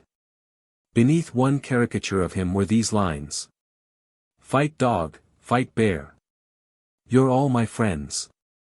By you I shall attain my ends. For I can never be content till I have got the government. But if from this attempt I fall, then let the devil take you all." Another writer strove in his lapidary zeal to fairly bury Franklin beneath a whole cairn of opprobrious accusations, consuming 9 pages of printed matter in the effort to visit his political tergiversation, his greed for power, his immorality and other sins, with their proper deserts, and ending with this highly rhetorical apostrophe: "Reader, behold this striking instance of human depravity and ingratitude. An irrefragable proof that neither the capital services of friends, nor the attracting favors of the fair, can fix the sincerity of a man, devoid of principles and ineffably mean, whose ambition is power, and whose intention is tyranny." The illegitimacy of William Franklin, of course, was freely used during the conflict as a means of painting and discrediting Franklin. In a pamphlet entitled, "What is Sauce for a Goose is Also Sauce for a Gander," the writer asserted that the mother of William was a woman named Barbara, who worked in Franklin's house as a servant for £10 a year. That she remained in this position until her death, and that Franklin then stole her to the grave in silence without pall, tomb or monument. A more refined spirit, which could not altogether free itself from the undertow of its admiration for such an extraordinary man, penned these lively lines entitled, "Inscription on a Curious Stove in the Form of an Urn," contrived in such a manner as to make the flame descend instead of rising from the fire, invented by Dr. Franklin. Like a Newton sublimely he soared to a summit before unattained, new regions of science explored, and the palm of philosophy gained. With a spark which he caught from the skies, he displayed an unparalleled wonder. And we saw with delight and surprise that his rod could secure us from thunder. Oh! Had he been wise to pursue the track for his talents designed, what a tribute of praise had been due to the teacher and friend of mankind! But to covet political fame was in him a degrading ambition, the spark that from Lucifer came, and kindled the blaze of sedition. Let candor then write on his urn, "Here lies the renowned inventor, whose fame to the skies ought to burn, but inverted descends to the center." The election began at 9 o'clock in the morning on October 1, 1764. Franklin and Galloway headed the bold ticket and Willing and Bryan the new. The latter ticket was supported by the Dutch Calvinists, the Presbyterians and many of the Dutch Lutherans and Episcopalians. The former by the Quakers and Moravians and some of the McClenagonites. So great was the concourse of voters that, until midnight, it took 15 minutes for one of them to work his way from the end of the line of eager electors to the polling place. Excitement was at white heat, and, while the election was pending, hands were busy scattering squibs and campaign appeals in English and German among the crowd. Towards 3 the next morning, the new ticket partisans moved that the polls be closed, but the motion was opposed by their old ticket foes, because they wished to bring out a reserve of aged or lame retainers who could not stand long upon their feet. These messengers were dispatched to bring in such retainers from their homes in chairs and litters, and, when the new ticket men saw the success, with which the old ticket men were marshalling their recruits, they, too, began to scour the vicinage for votes, and so successful were the two parties in mobilizing their reserves that the polls did not close until 3 o'clock in the afternoon of the second day. Not until the third day were the some 3,900 real and fraudulent votes cast counted, and, when the count was over, it was found that Franklin and Galloway had been defeated. Franklin, said an eyewitness of the election, died like a philosopher. But Mr. Galloway agonized in death like a mortal deist, who has no hopes of a future life. As for Franklin, his enemies had simply kicked him upstairs. A majority of the persons returned as elected belonged to his faction, and, despite the indignant eloquence of Dickinson, who declared him to be the most bitterly disliked man in Pennsylvania, the Assembly, by a vote of 19 to 11, selected him as the agent of the province to go over to England, and assist Richard Jackson, its standing agent, in representing, soliciting and transacting the affairs of the province for the ensuing year. The minority protested, and moved that its protest be spread upon the minutes, and, when this motion was denied, it published its remonstrance in the newspapers. This act provoked a pamphlet in reply from Franklin entitled Remarks on a Late Protest. Though shorter, it is as good, as far as it goes, as the preface to Galloway's speech. He tosses the Protestants and their reasons for believing him unfit for the agency on his horns with astonishing ease and strength, calls attention to the trifling majority of some 25 votes by which he was returned defeated, and chills the habit that we often indulge of lauding the political integrity and decorum of our American ancestors at our own expense by inveighing against the many perjuries procured among the wretched rabble brought to swear themselves entitled to a vote, and roundly saying to the Protestants to their faces, "Your artifices did not prevail everywhere, nor your double tickets, and whole boxes of forged votes." A great majority of the new chosen assembly were of the old members, and remain uncorrupted. Apart from the reference to the illegitimacy of William Franklin, Franklin had passed through the heated contest with the proprietaries without the slightest odor of fire upon his garments. With his hatred of contention, it is natural enough that he should have written to Collinson, when the pot of contention was boiling so fiercely in Pennsylvania in 1764, "The general wish seems to be a king's government. If that is not to be obtained, many talk of quitting the province, and among them your old friend, who is tired of these contentions and longs for philosophic ease and leisure." But he did not overstate the case when he wrote to Samuel Rhodes in the succeeding year from London, "The malice of our adversaries I am well acquainted with, but hitherto it has been harmless. All their arrows shot against us, have been like those that Rabelais speaks of which were headed with butter hardened in the sun." Franklin was a doughty antagonist when at bay, but he had few obdurate resentments, and was quick to see the redeeming virtues of even those who had wronged him. He assisted in the circulation of John Dickinson's famous Farmer's Letters, and curiously enough when Dickinson was the president of the state of Pennsylvania at the close of the Revolution, and the £130,000 which that state had agreed to pay for the vacant lots and unappropriated wilderness lands of the Penns was claimed to be an inadequate consideration by some of them, he gave to John Penn, the son of Thomas Penn, a letter of recommendation to the civilities and friendship of Dickinson. "I would beg leave to mention it to your Excellency's consideration," he said, "whether it would not be reputable for the province, in the cooler season of peace to reconsider that act.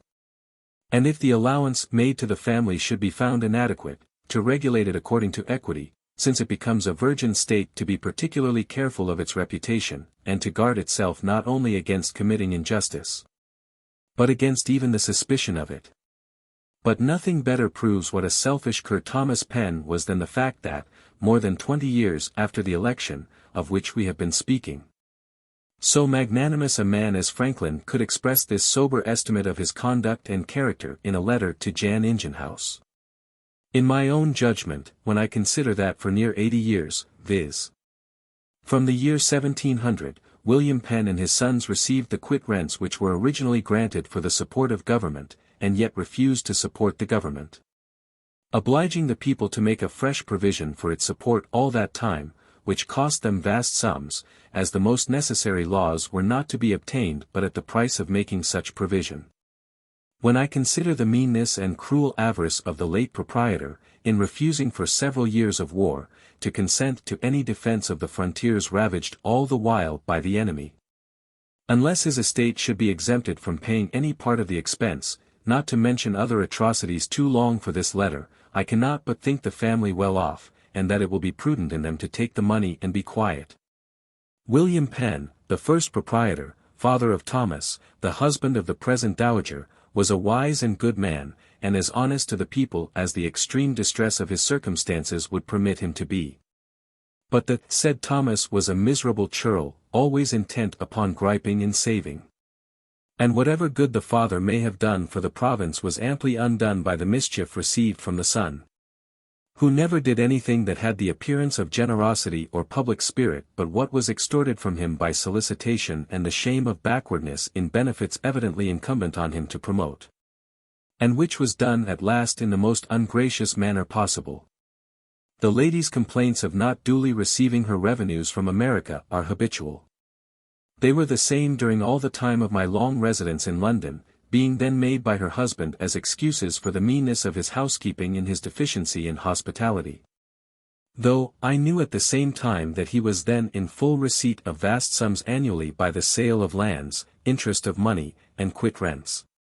But probably he might conceal this from his lady to induce greater economy, as it is known that he ordered no more of his income home than was absolutely necessary for his subsistence, but placked it at interest in Pennsylvania and the Jerseys, where he could have 6 and 7%, while money bore no more than 5% in England.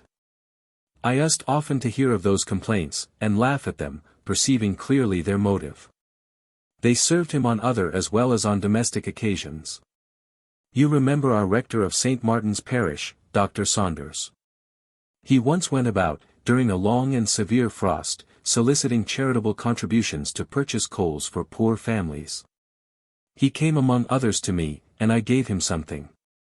It was but little, very little, and yet it occasioned him to remark, "You are more bountiful on this occasion than your wealthy proprietary, Mr. Penn, but he tells me he is distressed by not receiving his incomes from America." The incomes of the family there must still be very great, for they have a number of manors consisting of the best lands, which are preserved to them, and vast sums at interest well secured by mortgages.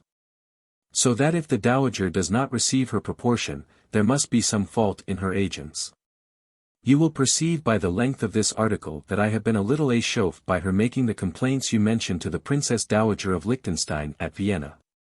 The lady herself is good and amiable, and I should be glad to serve her in anything just and reasonable, but I do not at present see that I can do more than I have done. And Thomas Penn, too, like St. Sebastian, will never be drawn without that arrow in his side. When Franklin was appointed agent, the provincial treasury was empty, but so deeply aroused was public sentiment, in favor of the substitution of a royal for the proprietary government, that the merchants of Philadelphia in a few hours subscribed a sum of £1,100, to defray his expenses. Of this amount, however, he refused to accept but £500, and, after a trying passage of 30 days, he found himself again at No. 7 Craven Street. So far as the immediate object of his mission was concerned, it proved a failure. Before he left Pennsylvania, George Grenville, the Prime Minister of England, had called the agents of the American colonies, resident at London, together and informed them that a debt of 73 millions sterling had been imposed upon England by the recent war, and that he proposed to ask Parliament to place a part of it upon the American colonies. In the stream of events, which began with this proposal, the proprietary government in Pennsylvania and the royal governments in other American colonies were alike destined to be swept away. After the arrival of Franklin in England, the local struggle in Pennsylvania was of too secondary importance to command serious attention, and, beyond a few meager allusions to it, there is no mention made of it in his letters. The temper of the English ministry was not friendly to such a revolutionary change as the abolition of the proprietary government, and Franklin, after he had been in England a few years, had too many matters of continental concern to look after to have any time left for a single phase of the general conflict between the colonies and the mother country. Before passing to his share in this conflict, a word should be said about the Albany Congress, in which he was the guiding spirit. In 1754, when another war between England and France was feared, a Congress of Commissioners from the several colonies was ordered by the Lords of Trade to be held at Albany. The object of the call was to bring about a conference between the colonies and the chiefs of the 6 nations as to the best means of defending their respective territories from invasion by the French. When the order reached Pennsylvania, Governor Hamilton communicated it to the Assembly, and requested that body to provide proper presents for the Indians, who were to assemble at Albany. And he named Franklin and Isaac Norris, the Speaker of the Assembly, as the commissioners from Pennsylvania, to act in conjunction with Thomas Penn and Richard Peters, the secretary of the proprietary government. The presents were provided, and the nominations confirmed by the Assembly, and Franklin and his colleagues arrived at Albany in the month of June, 1754. He brought his usual zeal to the movement. Before he left Philadelphia, with a view to allaying the jealousies, which existed between the different colonies, he published an article in his Gazette pointing out the importance of unanimity, which was accompanied by a woodcut representing a snake severed into as many sections as there were colonies. Each section bore the first letter of the name of a colony, and beneath the whole, in capital letters, were the words, "Join or die." On his way to Albany, he drafted a plan of union, looking to the permanent defense of the colonies, which closely resembled a similar plan of union, put forward 32 years before by Daniel Cox in a tract entitled A Description of the English Province of Carolina. The Congress was attended by commissioners from all the colonies except New Jersey, Virginia, the Carolinas and Georgia. One of its members was Thomas Hutchinson, of Massachusetts, who was to bring down on Franklin's head the most trying crisis in his career. James de Lancey, the lieutenant governor of New York, was chosen to be its presiding officer. Mingled with the commissioners and the inhabitants of Albany, as they walked its streets, were the representatives of the Iroquois, whose tribes had cherished an unappeasable hatred for the French ever since the fatal day when Frontenac had thrown in his fortunes with those of their traditional enemies, the Hurons. Much time had to be expended by the commissioners in distributing among them the presents that they had brought for them, and in conducting with ceremonious and tedious formality the long powwows in which the Indian heart, if there was such a thing, so dearly delighted. When the Assembly entered upon its deliberations, a committee of 7 was appointed by it to consider the objects of the Congress, and it was composed of 1 commissioner from each colony, Franklin being the member from Pennsylvania, and Thomas Hutchinson the member from Massachusetts. After the commissioners gathered at Albany, it was found that plans of union had been framed by other members of the Congress besides Franklin. All the plans were compared and considered by the committee, and Franklin's was adopted, amended and reported to the Congress, and was by it, after a long debate, approved and recommended to the favorable consideration of Parliament and the King, whose assent, it was conceded, was essential to its efficacy. It was a simple but comprehensive scheme of government. The several colonies were to remain independent except so far as they surrendered their autonomy for purposes of mutual defense. There were to be a President General, appointed and paid by the King, who was to be the executive arm of the Union, and a Grand Council of 48 members, elected by the different colonial assemblies, which was to be its legislative organ. The first meeting of the Council was to be at Philadelphia 57. It was to meet once a year or oftener, if there was need, at such times and places as it should fix on adjournment, or as should be fixed, in case of an emergency, by the call of the President General, who was authorized to issue such a call, with the consent of 7 members of the Council. The tenure of members of the Council was to be for 3 years, and, on the death or resignation of a member, the vacancy was to be filled by the Assembly of his colony at its next sitting. After the election of the first members of the Council, the representation of the colonies in it was to be in proportion to their respective contributions to the treasury of the Union. But no colony was to be represented by more than 7 nor less than 2 members.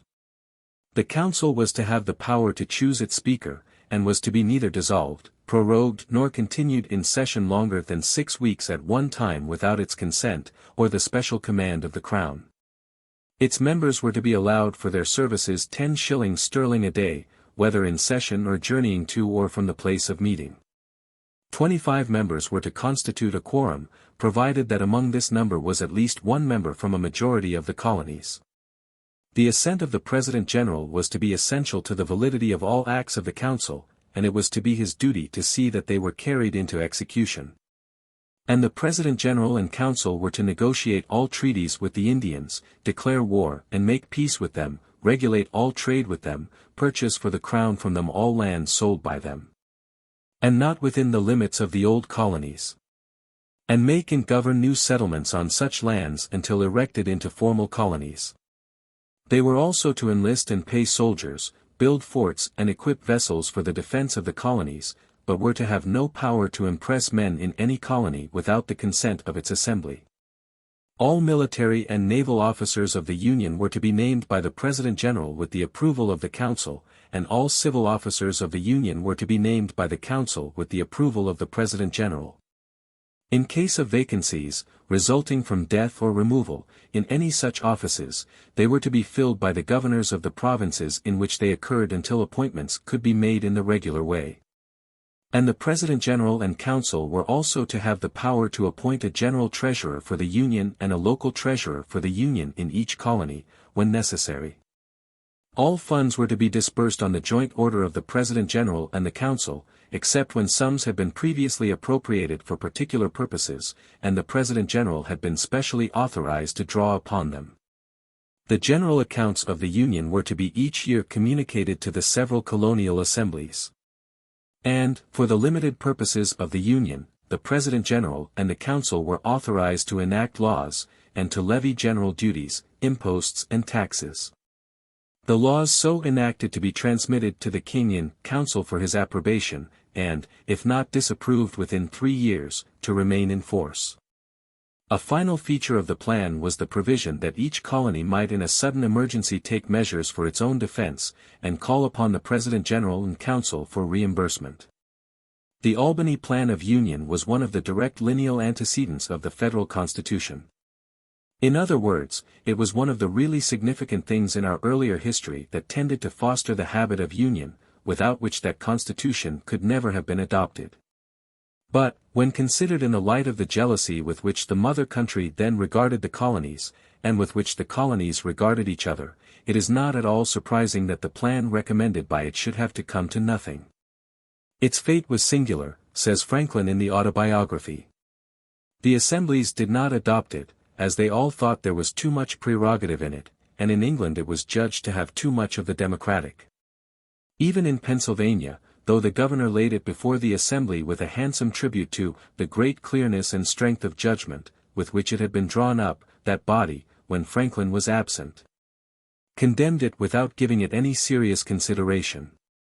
In England it met with the disapproval of the Board of Trade, and, another scheme, to recur to the Autobiography, was formed, supposed to answer the same purpose better, whereby the governors of the provinces, with some members of their respective councils, were to meet and order the raising of troops, building of forts, etc. And to draw on the treasury of Great Britain for the expense, which was afterwards to be refunded by an Act of Parliament laying a tax on America. The Albany Plan was an eminently wise one. And Franklin was probably justified in forming the favorable view of it which he expressed in these words in the Autobiography. The different and contrary reasons of dislike to my plan makes me suspect that it was really the true medium. And I am still of opinion it would have been happy for both sides the water if it had been adopted. The colonies, so united, would have been sufficiently strong to have defended themselves, there would then have been no need of troops from England.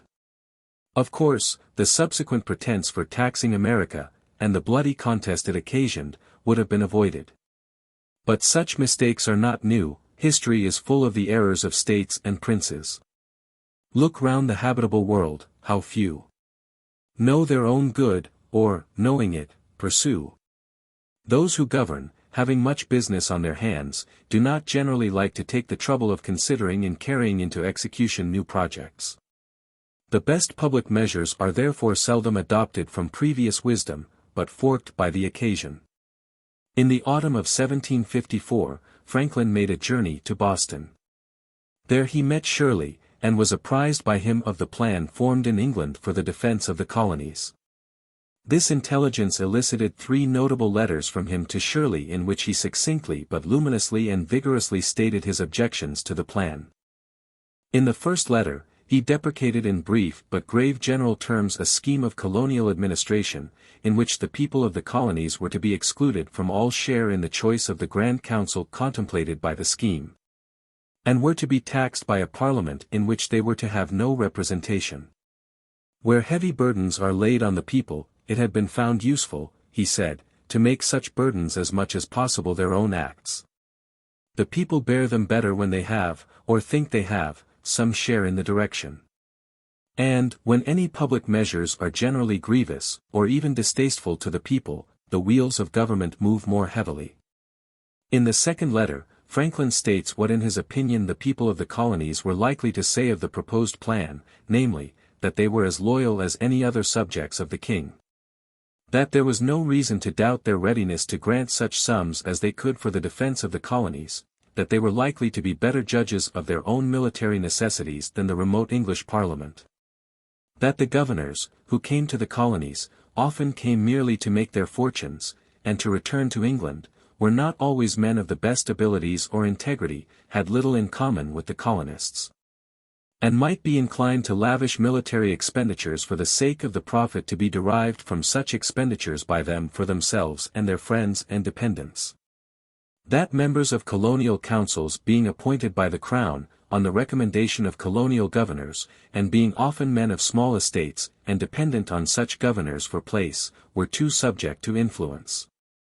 That Parliament was likely to be misled by such governors and councils, and yet their combined influence would probably shield them against popular resentment. That it was deemed an unquestionable right of Englishmen not to be taxed but by their own consent, given through their representatives, and that the colonies had no representation in Parliament. That to tax the people of the colonies without such representation, and to exclude them altogether from the proposed plan was a reflection on their loyalty, or their patriotism, or their intelligence, and that to tax them without their consent, was, indeed, more like raising contributions in an enemy's country than the taxation of Englishmen. Such were some of the objections stated in this letter to the imposition of taxes on the colonies by the British Parliament. There were others of a kindred nature, and still others, based upon the claim that the colonies were already paying heavy secondary taxes to England. Taxes, paid by landholders and artificers, in England, Franklin declared, entered into the prices paid in America for their products, and were therefore really taxes paid by America to Britain. The difference between the prices, paid by America for these products, and the cheaper prices, at which they could be bought in other countries, if America were allowed to trade with them, was also but a tax paid by America to Britain and where the price was paid for goods which America could manufacture herself, if allowed by Great Britain to do so, the whole of it was but such a tax.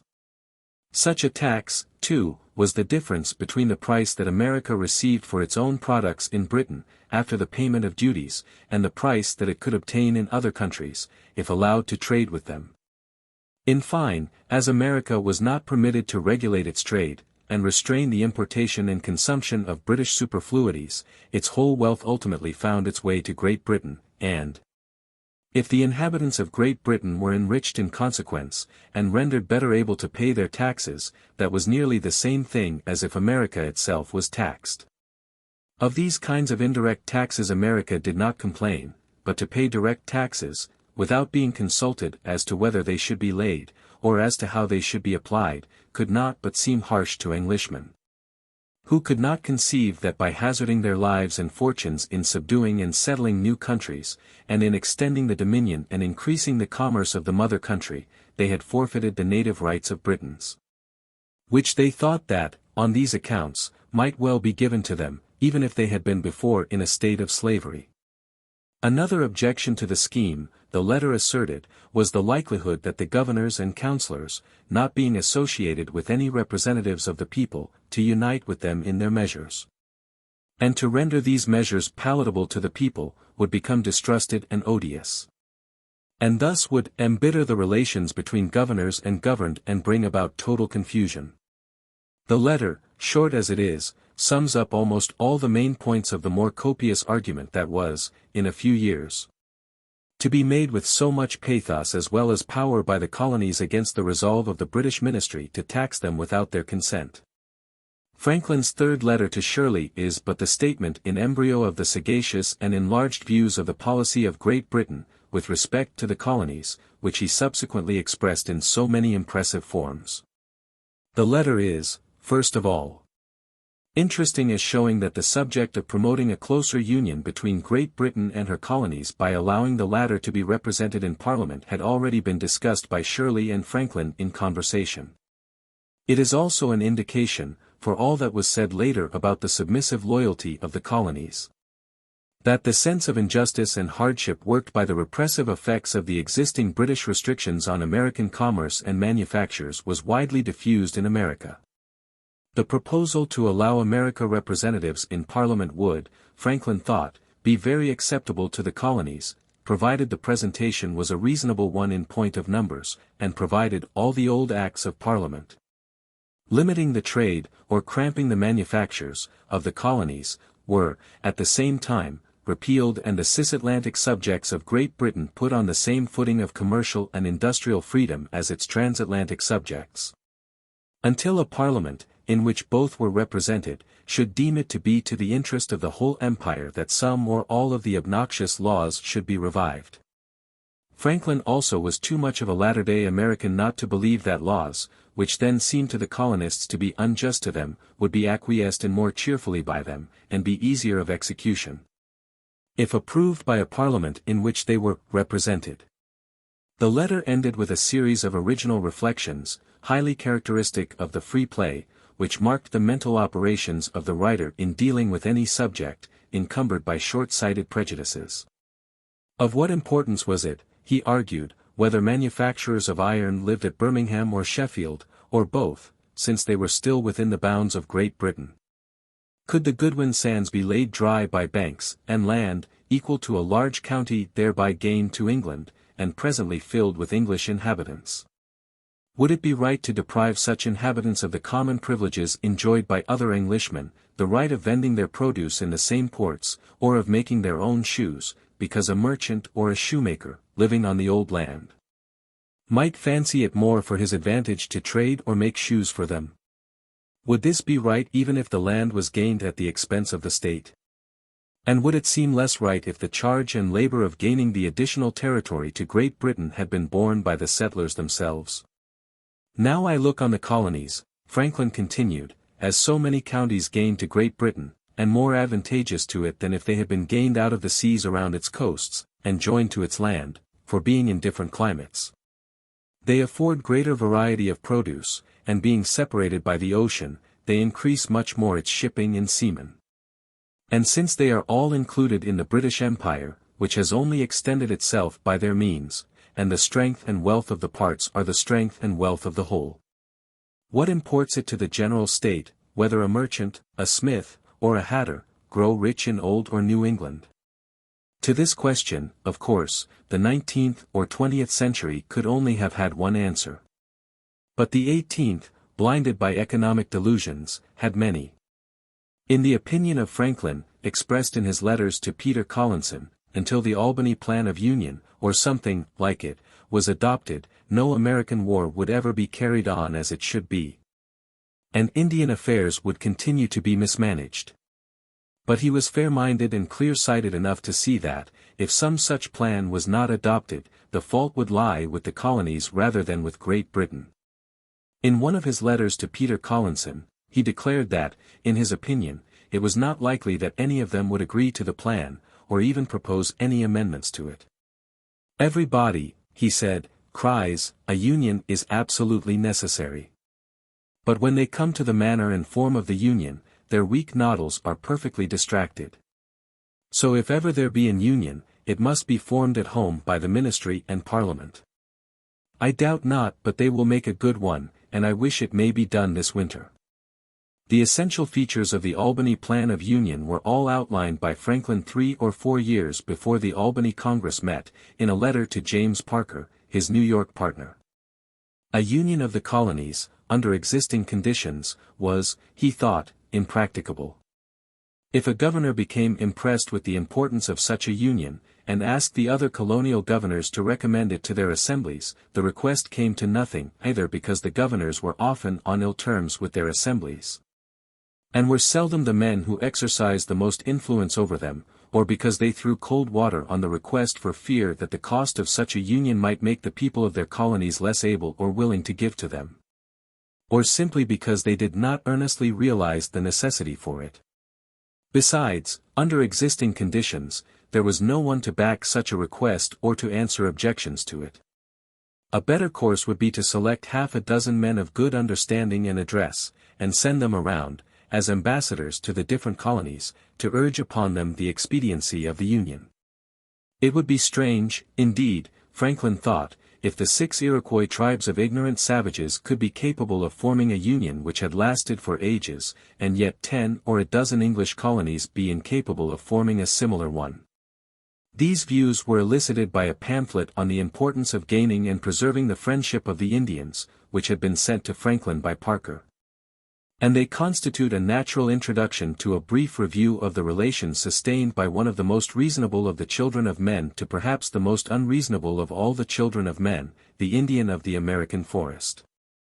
With the Indians, their habits, characteristics, polity and trade Franklin was very conversant. Repeatedly, during his lifetime, the frontiers of Pennsylvania were harried by the tomahawk and scalping knife. In a letter, written a few months after Braddock's defeat to Richard Partridge, he mentions, for instance, that the savages had just surprised and cut off 8 families near Shamokin, killing and scalping 13 grown persons and kidnapping 12 children. In another letter to Peter Collinson, written the next year, he made this appalling summary of what, with the aid of the French, the revenge of the Delawares for the imposition practiced upon them in the walking purchase was supposed to have cost the province some hundreds of lives lost, many farms destroyed and near £100,000 spent, yet, he added, the proprietor refuses to be taxed except for a trifling part of his estate. During the incursions of this period, the Indian war parties pushed their outrages to a point only 80 miles from Philadelphia. A diarist, Thomas Lloyd, who accompanied Franklin on his expedition to Gnadenhutten, gives us this ghastly description of what they found there. Here all round appears nothing but one continued scene of horror and destruction. Where lately flourished a happy and peaceful village, it is now all silent and desolate, the houses burnt, the inhabitants butchered in the most shocking manner, their mangled bodies, for want of funerals, exposed to birds and beasts of prey. And all kinds of mischief perpetrated that wanton cruelty can invent. Not even a Rizpah left to brood over the scalpless forms, and to drive away the buzzard and the wild things of the forest. In this scene, and the pettier but similarly tragic scenes of death and havoc, furnished, from time to time, over a wide range of frontier territory, by lonely fields and cabins, upon which the tomahawk had ruthlessly descended, is to be found the psychology of the furious passions, which hurried the wretched Conestoga Indians out of existence, and of the outspoken or covert sympathy, which made a mockery of the attempt to bring their butchers to justice. Even men cooler than the Paxton Boys, hardened by revolting cruelties, not distinguishable from those inflicted by Talon or Tooth, except in their atrocious refinements of torture, and yet brought home in some form or other to almost every fireside in Pennsylvania, came to think of killing and mutilating an Indian with no more compunction than if he were a rattlesnake. James Parton mentions with a natural shudder the fact that Governor John Penn, after the retirement of the Paxton Boys from Philadelphia, offered the following bounties: for every captive male Indian of any hostile tribe $150. For every female captive $138, for the scalp of a male Indian $134, for the scalp of a female Indian $50. To Franklin himself, when on the Gnadenhutten expedition, fell the duty of instructing a Captain Veneta, who was about to raise a company of foot soldiers for the protection of Upper Smithfield, while its inhabitants were looking after their corn, that $40 would be allowed and paid by the provincial government for each Indian scalp produced by one of his men with the proper attestations. How accustomed even Franklin became to the ever-repeated story of Indian barbarities, and to occasional reprisals by the whites, hardly less shocking, is revealed by a brief letter from him to Peter Collinson in 1764, in which, with the dry conciseness of an Old English chronicler, he reports the narratives of a British soldier, Owens, who had deserted to the Indians, and a white boy, whom Owens had brought back with him from captivity, together with 5 propitiatory Indian scalps, when he returned to his former allegiance. The account given by him and the boy, wrote Franklin, is, that they were with a party of 9 Indians, to wit, 5 men, 2 women, and 2 children, coming down Susquehanna to fetch corn from their last year's planting place. That they went ashore and encamped at night and made a fire by which they slept, that in the night Owens made the white boy get up from among the Indians, and go to the other side of the fire. And then taking up the Indians' guns, he shot 2 of the men immediately, and with his hatchet dispatched another man together with the women and children. 2 men only made their escape. Owens scalped the 5 grown persons, and bid the white boy scalp the children, but he declined it, so they were left. Franklin, however, was not the man to say, as General Philip Sheridan was many years afterwards to be reputed to have said, that the only good Indian is a dead Indian.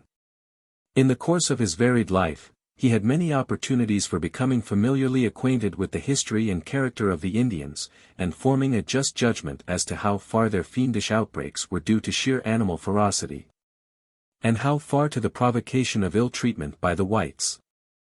And he was too just not to know and declare that almost every war between the Indians and the whites in his time had been occasioned by some injustice of the latter towards the former. As far back as 1753, he and Isaac Norris, the Speaker of the Assembly, were appointed commissioners by it to unite with Richard Peters, the Secretary of the Proprietary Government, in negotiating a treaty with the Western Indians at Carlisle. And the manner, in which this treaty was conducted, is told in the Autobiography in his lively way. In 1756, he again served as a commissioner, this time with William Logan and Richard Peters, 2 members of the Governor's Council, and Joseph Fox, William Masters, and John Hughes, 3 members of the Assembly, for the purpose of negotiating a treaty at Easton with Tediuscung, the King of the Delawares. At this conference, Governor Denny himself was likewise present. In 1763, he was appointed one of the commissioners to expend the money appropriated by the Assembly for levying a military force to defend the Pennsylvania frontier against the Indians. The Albany Congress, as we have seen, brought him into direct personal contact with the Iroquois who, to a fell savagery only to be compared with that of the most ferocious beasts of the jungle, united a capacity for political cohesion and the rudiments of civilized life which gave them quite an exceptional standing in the history of the American Indian. By virtue of these circumstances, to say nothing of other sources of knowledge and information, Franklin obtained an insight, at once shrewd and profound, into everything that related to the American Indian, including the best methods by which his goodwill could be conciliated and his trade secured. The following remarks in his Canada pamphlet give us a good idea of the mobility and special adaptation to his physical environment which made the Indian, in proportion to his numbers, the most formidable foe that the world has ever seen. They go to war, as they call it, in small parties, from 50 men down to 5. Their hunting life has made them acquainted with the whole country, and scarce any part of it is impracticable to such a party. They can travel through the woods even by night, and know how to conceal their tracks.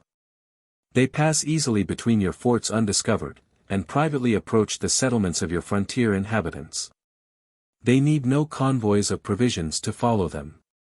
For whether they are shifting from place to place in the woods, or lying in wait for an opportunity to strike a blow, every thicket and every stream furnishes so small a number with sufficient subsistence. When they have surprised separately, and murdered and scalped a dozen families, they are gone with inconceivable expedition through unknown ways, and 'tis very rare that pursuers have any chance of coming up with them. In short, long experience has taught our planters, that they cannot rely upon forts as a security against Indians. The inhabitants of Hackney might as well rely upon the Tower of London to secure them against highwaymen and housebreakers. This is the Indian seen from the point of view of the soldier and colonial administrator. He is fully as interesting, when considered by Franklin in a letter to Richard Jackson from the point of view of the philosopher. They visit us frequently, and see the advantages that arts, sciences, and compact societies procure us. They are not deficient in natural understanding, and yet they have never shown any inclination to change their manner of life for ours, or to learn any of our arts. When an Indian child has been brought up among us, taught our language, and habituated to our customs, yet, if he goes to see his relatives, and makes one Indian ramble with them, there is no persuading him ever to return. And that this is not natural to them merely as Indians, but as men, is plain from this, that when white persons, of either sex, have been taken prisoners by the Indians, and lived a while with them, though ransomed by their friends, and treated with all imaginable tenderness to prevail with them to stay among the English, yet in a short time they become disgusted with our manner of life, and the care and pains that are necessary to support it, and take the first opportunity of escaping again into the woods, from whence there is no redeeming them. One instance I remember to have heard, where the person was brought home to possess a good estate. But, finding some care necessary to keep it together, he relinquished it to a younger brother, reserving to himself nothing but a gun and a match coat, with which he took his way again into the wilderness. So that I am apt to imagine that close societies, subsisting by labor and art, arose first not from choice but from necessity, when numbers, being driven by war from their hunting grounds, and prevented by seas, or by other nations, from obtaining other hunting grounds, were crowded together into some narrow territories, which without labor could not afford them food. A man had to be humorous, indeed, to see anything humorous in the American Indian, but Franklin's sense of the ludicrous was equal to even that supreme achievement. We have already referred to the image of hell that he saw in the nocturnal orgies of the drunken Indians at Carlisle. Prudently enough, they were not allowed by the provincial commissioners to have the rum that was in store for them until they had ratified the treaty entered into on that occasion. An artifice that doubtless proved quite as effective in hastening its consummation as the one adopted by Chaplain Beatty of distributing the rum before, instead of after, prayers, did in securing the punctual attendance of Franklin's soldiers at them. But diabolical as were the gestures and yells of the drink-crazed Indians, men and women, at Carlisle, Franklin contrived to bring away a facetious story from the conference for the Autobiography. The orator, who called on the commissioners the next day, after the debauch, for the purpose of apologizing for the conduct of himself and his people, laid it upon the rum, and then endeavored to excuse the rum by saying, "The Great Spirit, who made all things, made everything for some use, and whatever use he designed anything for, that use it should always be put to. Now, when he made rum, he said, let this be for the Indians to get drunk with, and it must be so.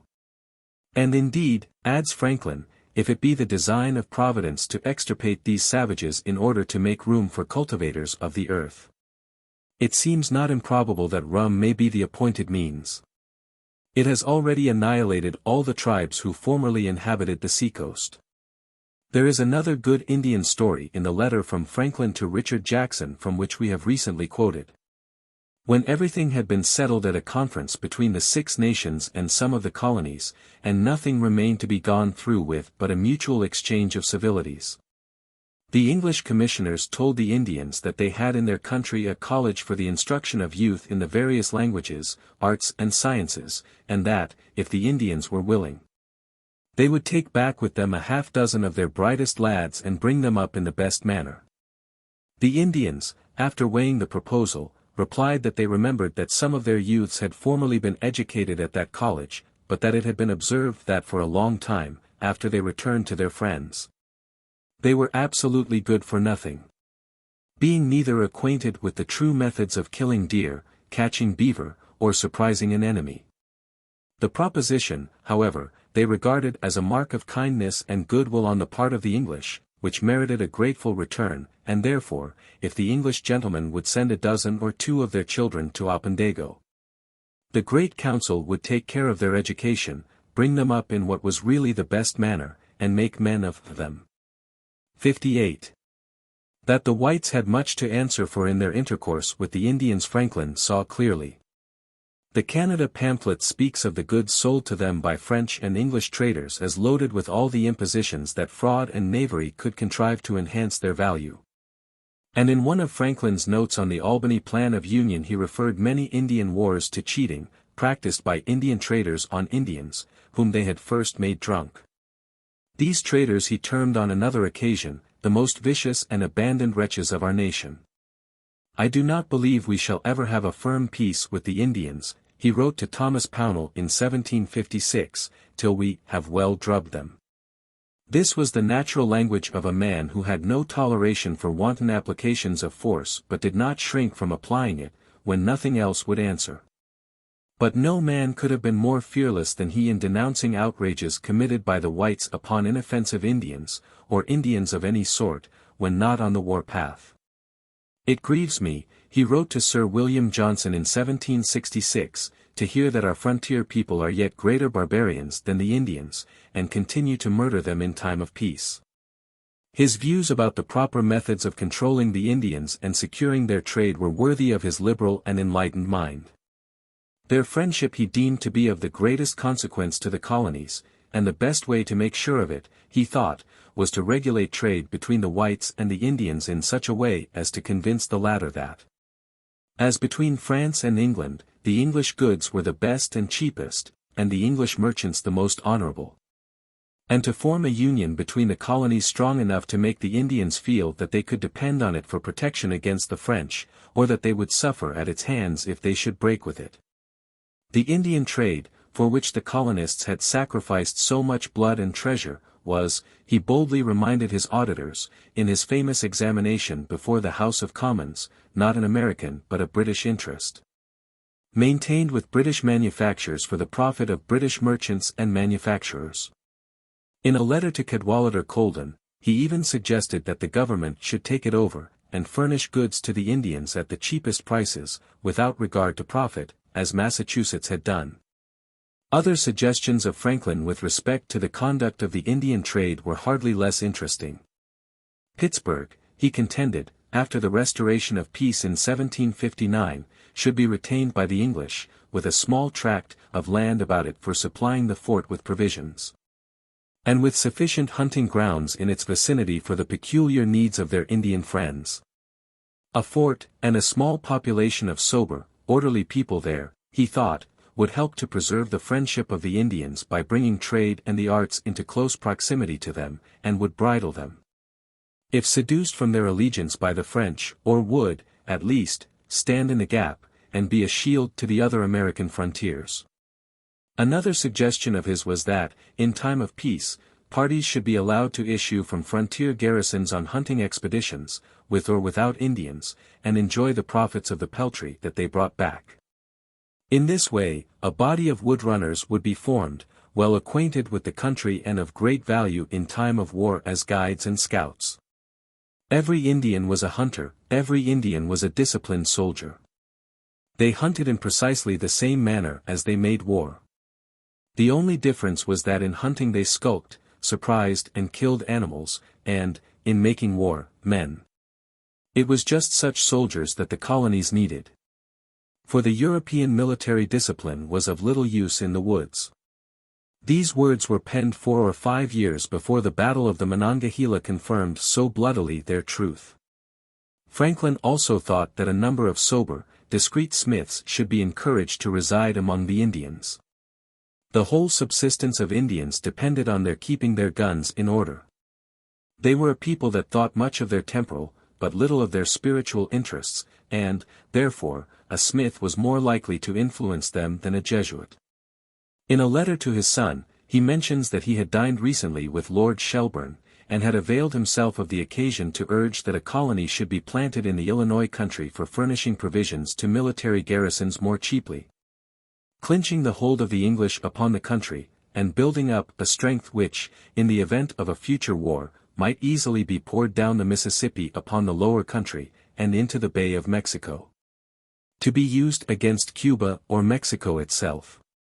The reader has already had brought to his attention the provisions of the Albany Plan of Union which were intended to vest in the government sketched by it the control of Indian treaties, trade and purchases. The ignorance of the Indian character, which prevailed in England, often, we may be sure, brought a smile to the face of Franklin. Among his writings are remarks made at the request of Lord Shelburne on a plan for regulating Indian affairs submitted to him by the latter. It is to be regretted that the circumstances of the case were such that it was impossible for Franklin to escape the restraints of official gravity even when he was assigning the rambling habits of the Indians as his reason for believing that an Indian chief would hardly be willing to reside permanently with one of the functionaries who was to aid in carrying the plan into effect, or when he was giving the high value that the Indian attached to personal liberty, and the low value that he attached to personal property. as his reason for thinking that imprisonment for debt was scarcely consistent with Aboriginal ideas of equity. The plan was of a piece with the suggestion attributed to Dean Tucker that the colonies should be protected from Indian incursions by clearing away the trees and bushes from a tract of land, a mile in width, at the back of the colonies. As Benjamin Vaughan said, this brilliant idea not only involved a first cost, not to mention the fact that trees and bushes grow again when cut down, of some £128,000 for every 100 miles, but quite overlooked the fact that the Indians, like other people, knew the difference between day and night. He forgot, said Franklin, that there is a night in every 24 hours.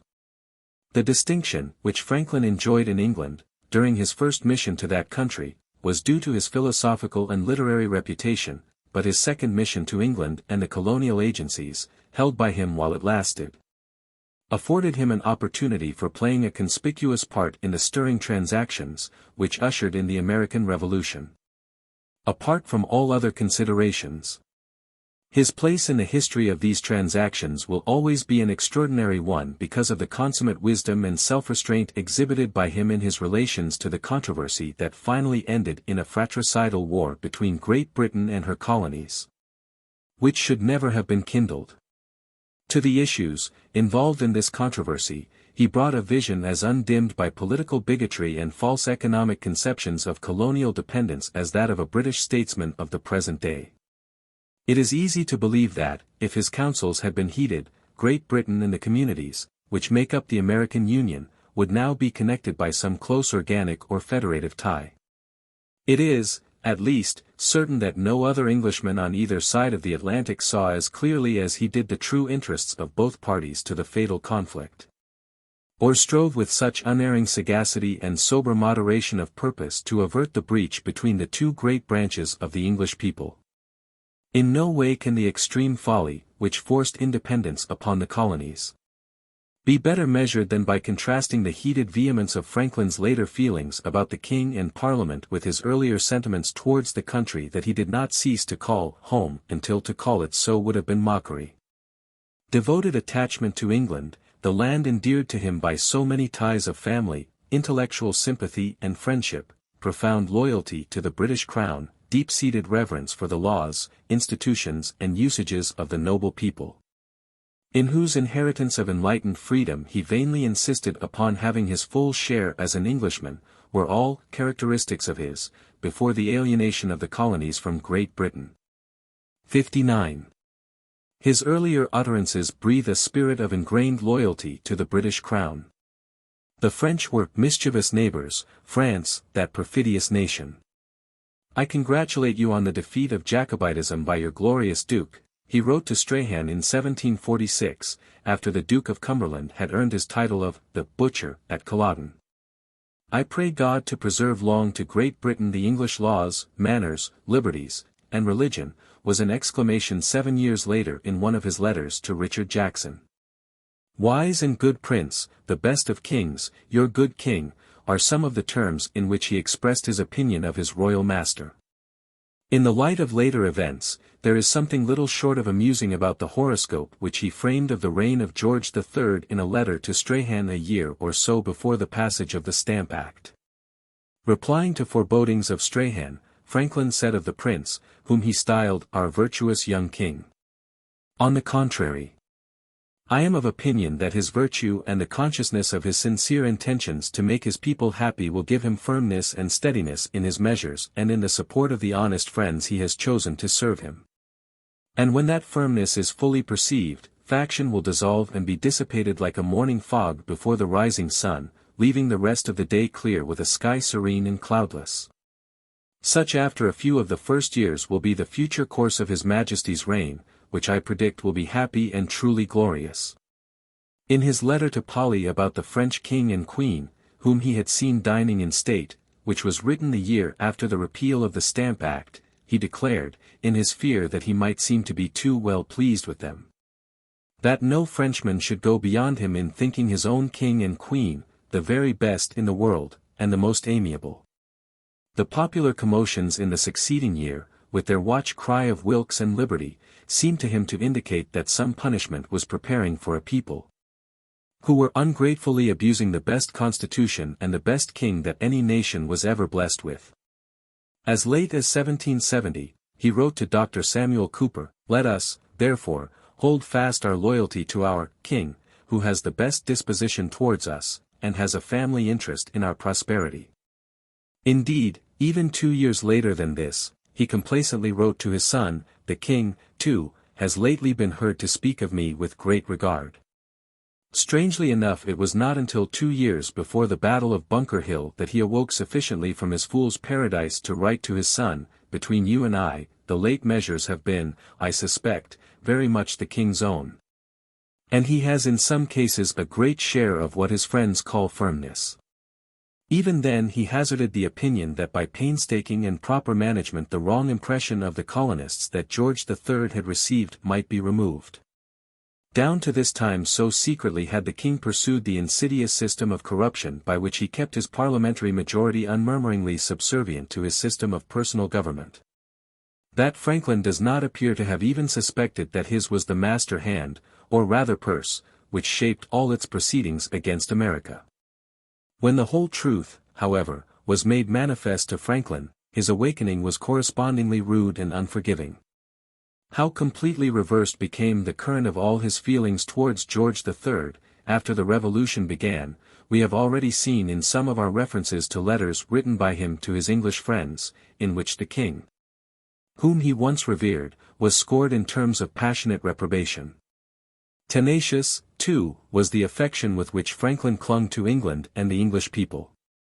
Some years before the passage of the Stamp Act, he wrote to Lord Kames from London that he purposed to give form to the material that he had been gathering for his Art of Virtue when he returned to his other country, that is to say, America. "Of all the enviable things England has," he wrote a few years later to Polly, "I envy it most its people. Why should that petty island, which compared to America, is but like a stepping stone in a brook, scarce enough of it above water to keep one's shoes dry? Why, I say, should that little island enjoy in almost every neighborhood, more sensible, virtuous, and elegant minds, than we can collect in ranging 100 leagues of our vast forests?" How eagerly even when he was in the New World he relished the observations of his friend Strahan on current English politics, we have already seen. We have also already seen how seriously he entertained even the thought of transferring his family for good to England. Indeed, his intense loyalty to English king and people, together with his remoteness from the contagious excitement of the colonies over the passage of the Stamp Act, caused him for a time, with a curious insensibility to the real state of public opinion in America, to lag far behind the revolutionary movement in that country. Not only, before he was fully aroused to the stern purpose of his fellow countrymen to resist the collection of the stamp tax to the last extremity, did he recommend his friend John Hughes to the British ministry as a stamp tax collector, and send to his partner Hull a large quantity of paper for the use of the Gazette, of such dimensions as to secure a saving in stamps for its issues, but he wrote to Hughes in these terms besides: "If it, the Stamp Act, continues, your undertaking to execute it may make you unpopular for a time, but your acting with coolness and steadiness, and with every circumstance in your power of favor to the people, will by degrees reconcile them. In the meantime, a firm loyalty to the Crown and faithful adherence to the government of this nation, which it is the safety as well as honor of the colonies to be connected with, will always be the wisest course for you and I to take. Whatever may be the madness of the populace or their blind leaders, who can only bring themselves and country into trouble and draw on greater burthens by acts of rebellious tendency." The rashness of the Virginia Assembly in relation to the Stamp Act he thought simply amazing. Much better known is the letter that he wrote about the same time to Charles Thomson. After stating that he had done everything in his power to prevent the passage of the Stamp Act, he said, "But the tide was too strong against us. The nation was provoked by American claims of independence, and all parties joined in resolving by this act to settle the point. We might as well have hindered the sun's setting. That we could not do. But since 'tis down, my friend, and it may be long before it rises again, let us make as good a night of it as we can. We may still light candles. Frugality and industry will go a great way toward indemnifying us. Idleness and pride tax with a heavier hand than kings and parliaments. If we can get rid of the former, we may easily bear the latter. 6 months later, when the loud and fierce protest of his fellow countrymen against the Stamp Act had reached his ear, and convinced him that they were more likely to light campfires than candles, he held a very different language. Asked, during his famous examination before the House of Commons, whether he thought that the people of America would submit to pay the stamp tax, if it were moderated, he replied, "No, never, unless compelled by force of arms." Public leaders, after all, to use Gladstone's happy image with regard to the orator, do little more than give back in rain what they receive in mist from the mass of men. But with the repeal of the Stamp Act, and part of the duties imposed upon America, Franklin would readily have lapsed in every respect into his old affectionate relations to England, if Parliament had not, by its unwise reservation of its right to tax America, fallen into the bad surgery, to use his own words, of leaving splinters in the wound that it had inflicted. It now seems strange enough that, after the turbulent outbreak in America, which preceded the repeal, he should have been willing to accept a post under the Duke of Grafton, and to remain in England for some time longer if not for the rest of his life. Yet such is the fact. When he heard through a friend that the Duke had said that, if he chose rather to reside in England than to return to his office as Deputy Postmaster General for America, it would not be the Duke's fault, if he was not well provided for. He declared in the polished phrases of a courtier that there was no nobleman, to whom he could from sincere respect for his great abilities and amiable qualities so cordially attach himself, or to whom he should so willingly be obliged for the provision mentioned, as to the Duke of Grafton, if his Grace should think that he could in any station, where he might be placed, be serviceable to him and to the public.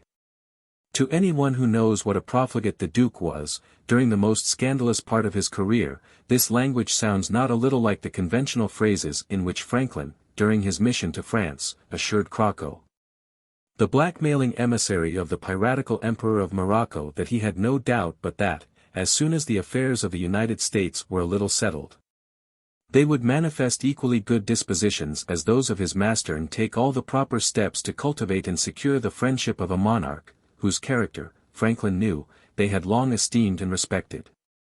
But in the same letter to his son, in which the declaration about the Duke of Grafton was recalled, Franklin made it clear that he was unwilling, by accepting office, to place himself in the power of any English minister committed to the fatuous policy of taxing America. It was not until forbearance had ceased to be a virtue, and an American Whig could no longer hold an English office, without reproach, that his innate conservatism of character yielded to the forces which were slowly but certainly rending the two countries apart. 3 years after the repeal of the Stamp Act, which he dubbed the Mother of Mischief, he wrote to Jean-Baptiste Le Roy of the popular disturbances in Boston as sudden, unpremeditated things, that happened only among a few of the lower sort. A month later, he wrote to Dr. Cooper, "I have been in constant pain since I heard of troops assembling at Boston, lest the madness of mobs, or the insolence of soldiers, or both, should, when too near each other, occasion some mischief difficult to be prevented or repaired, and which might spread far and wide. I hope, however," he added, "that prudence will predominate and keep all quiet."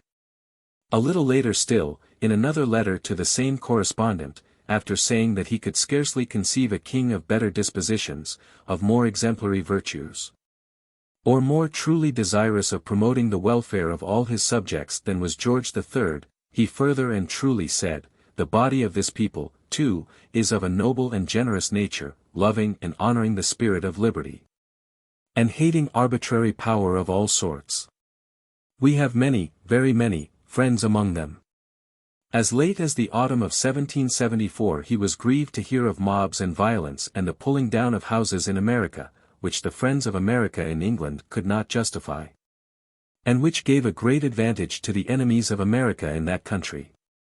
He was in perpetual anxiety, he wrote Thomas Cushing, lest the mad measures of mixing soldiers among a people whose minds were in such a state of irritation might be attended with some mischief, for an accidental quarrel, a personal insult, an imprudent order, an insolent execution of even a prudent one, or 20 other things might produce a tumult, unforeseen, and, therefore, impossible to be prevented. In which such a carnage might ensue as to make a breach that could never afterwards be healed. That the insults of Wedderburn, heaped upon Franklin in the Privy Council chamber, under circumstances, calculated to make him feel as if all England were pillorying him. And his subsequent dismissal from the office of Deputy Postmaster General for America, exerted some degree of corrosive influence upon his mind cannot be denied. But he still kept up his counsels of patience to his people upon the other side of the Atlantic until patience no longer had any meaning, and, when his last efforts, just before he left England for Independence Hall, to bring about a satisfactory adjustment of the quarrel between Great Britain and her colonies finally came to nothing, the tears that Priestley tells us wet his cheeks, as he was leaving England, were proof enough that even a nature little given to weakness, might well grow faint at the thought of such a tragic separation as that of England and the 13 colonies nurtured at her breast. But no one can read the life of Franklin without feeling that there never was a time when his heart was not wholly true to the just rights of America. In America, he might miss the companionship of the learned and distinguished friends from whose conversation he derived so much profit and pleasure in England and France. Only such a capital as London or Paris could fully gratify the social and intellectual wants of a man whose survey of human existence was so little subject to cramping restrictions of any kind. But it was the very breadth of Franklin's character which made him first of all an American, instinct with the free spirit of the New World, and faithful to the democratic institutions and ideals which throve on its freshness and exemption from inherited complications. Over and over again, when he is abroad, he compares the economic and political conditions of his own country with those of foreign countries to the marked disadvantage of the latter. The painful impression, left upon his mind by the squalor and misery of the lower orders of the Irish people, is manifest enough in his correspondence. Ireland is in itself, he declared in a letter to Thomas Cushing, a poor country, and Dublin a magnificent city, but the appearances of general extreme poverty among the lower people are amazing. They live in wretched hovels of mud and straw, are clothed in rags, and subsist chiefly on potatoes. Our New England farmers, of the poorest sort, in regard to the enjoyment of all the comforts of life, are princes when compared to them. Such is the effect of the discouragements of industry, the non-residence not only of pensioners, but of many original landlords, who lease their lands in gross to undertakers that rack the tenants and fleece them skin and all to make estates to themselves, while the first rents, as well as most of the pensions, are spent out of the country. An English gentleman there said to me, that by what he had heard of the good grazing in North America, and by what he saw of the plenty of flax seed imported in Ireland from thence, he could not understand why we did not rival Ireland in the beef and butter trade to the West Indies, and share with it in its linen trade. But he was satisfied when I told him that I supposed the reason might be, our people eat beef and butter every day, and wear shirts themselves. In short, the chief exports of Ireland seem to be pinched off the backs and out of the bellies of the miserable inhabitants.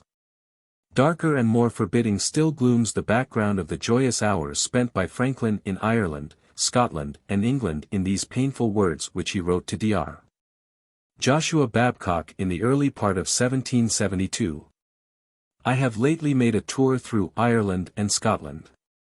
In those countries a small part of the society are landlords, great noblemen, and gentlemen, extremely opulent, living in the highest affluence and magnificence, the bulk of the people tenants, extremely poor, living in the most sordid wretchedness, in dirty hovels of mud and straw, and clothed only in rags.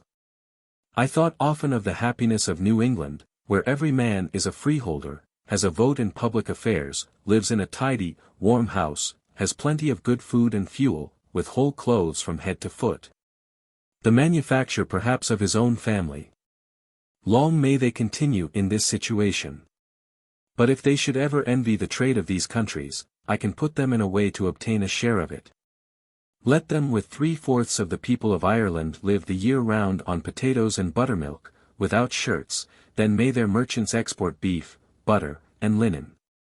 Let them, with the generality of the common people of Scotland, go barefoot, then may they make large exports in shoes and stockings, and if they will be content to wear rags, like the spinners and weavers of England, They may make cloths and stuffs for all parts of the world.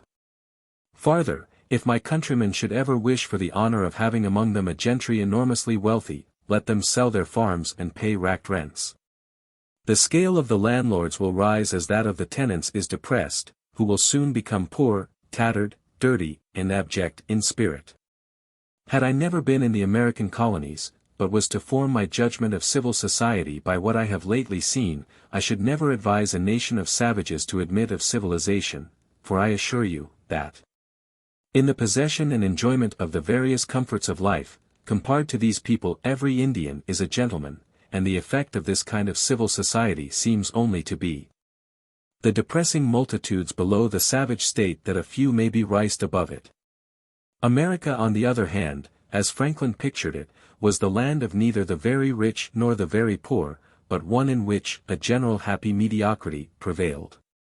It was not a lubberland, nor a pays de cocan, where the streets were paved with half-peck loaves, and the houses tiled with pancakes, and where the fowls flew about ready roasted, crying "Come eat me." These were all wild imaginations. On the contrary, it was a land of labor, but also a land where multitudes of emigrants from foreign lands, who would never have emerged from poverty, if they had remained at home, had, with savings out of the wages, earned by them, after they arrived in America, acquired land, and, in a few years, become wealthy farmers. It was a land, too, where religious infidelity was unknown, and where all the means of education were plenteous, the general manners simple and pure, and the temptations to vice and folly fewer than in England. The contrast between political conditions in Great Britain and political conditions in America was in Franklin's opinion equally unfavorable to Great Britain.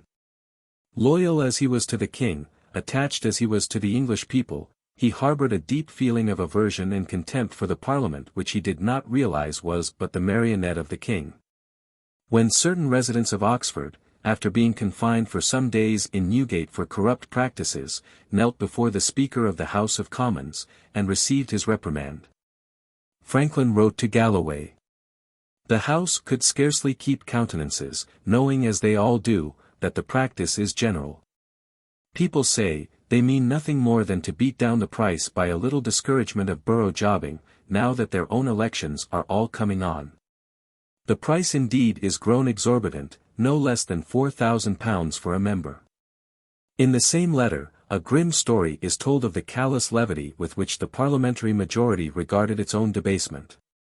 It was founded upon a bill brought in by Beckford for preventing bribery and corruption at elections, which contained a clause obliging every member to swear, on his admission to the House, that he had not directly or indirectly given any bribe to any elector. This clause was so generally opposed as answering no end except that of inducing the members to perjure themselves that it was withdrawn. Commenting on the incident, Franklin said, "It was indeed a cruel contrivance of his, worse than the gunpowder plot, for that was only to blow the Parliament up to heaven, this to sink them all down to." Mr. Thurlow opposed his bill by a long speech. Beckford, in reply, gave a dry hit to the House, that is repeated everywhere. "The honourable gentleman," says he, in his learned discourse, "gave us first one definition of corruption, then he gave us another definition of corruption, and I think he was about to give us a third. Pray does that gentleman imagine there is any member of this House that does not know what corruption is, which occasioned only a roar of laughter, for they are so hardened in the practice, that they are very little ashamed of it."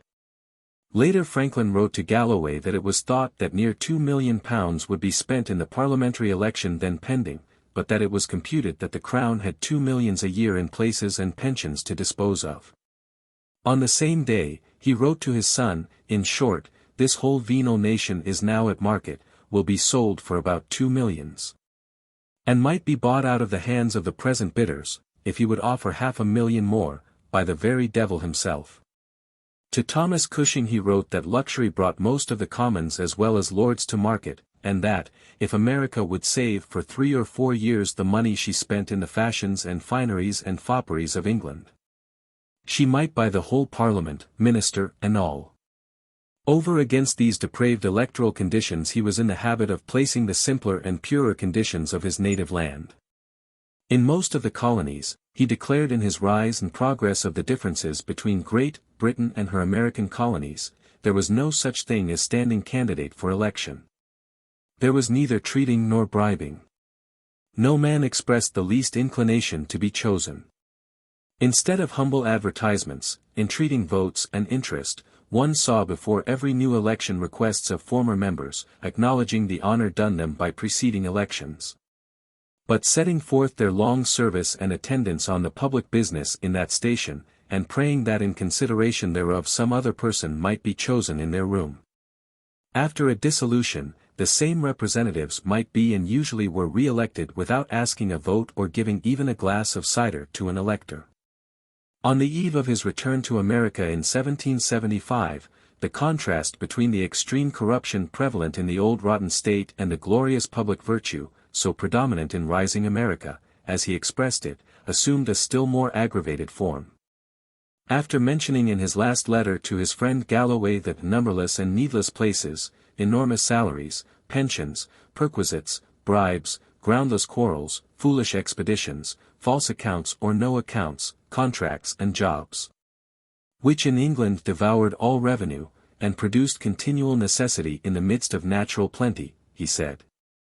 I apprehend, therefore, that to unite us intimately will only be to corrupt and poison us also. It seems like Mezentius's coupling and binding together the dead and the living. Tormenti genus, e sani toboque fluens. Complexu in misero, longa sic mort necabat.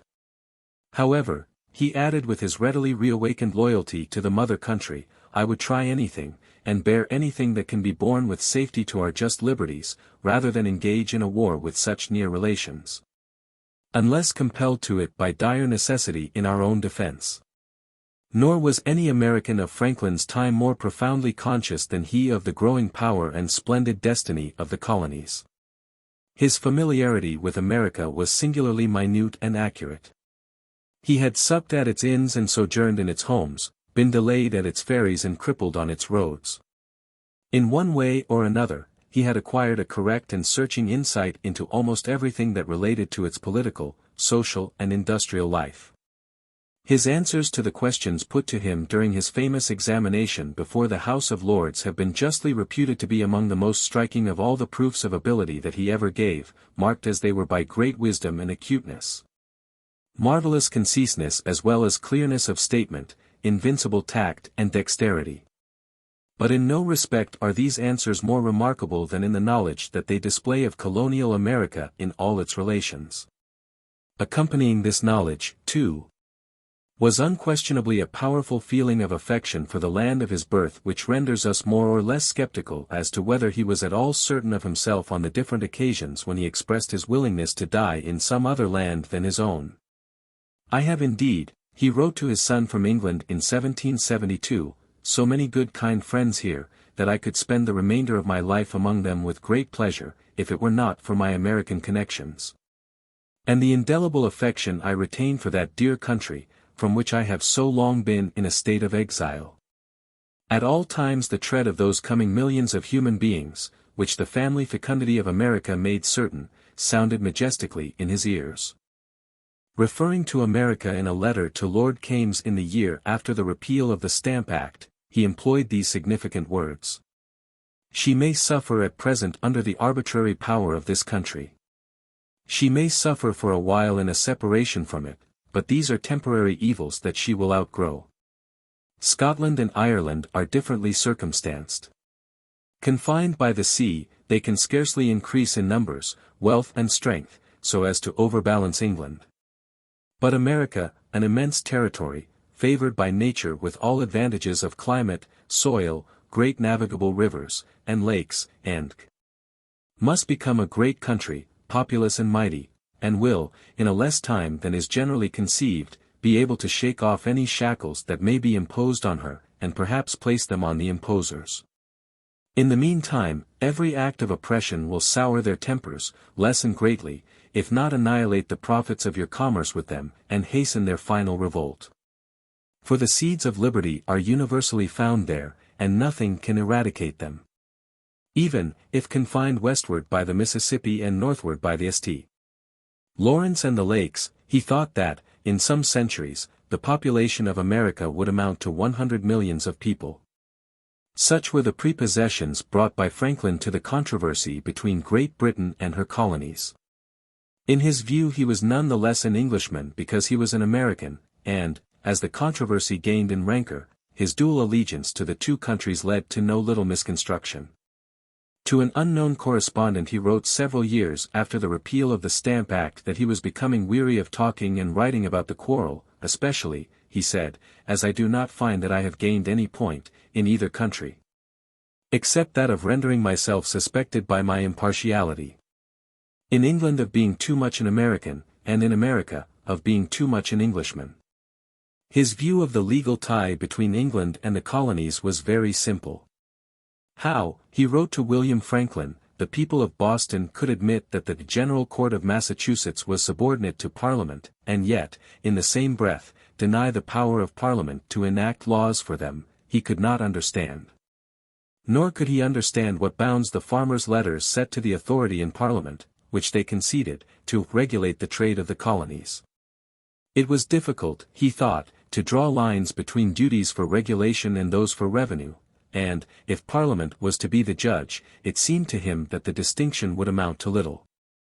2 years previously, however, when examined before the House of Commons, he had stated that, while the right of a Parliament in which the colonies were not represented to impose an internal tax upon them was generally denied in America, he had never heard any objection urged in America to duties laid by Parliament to regulate commerce.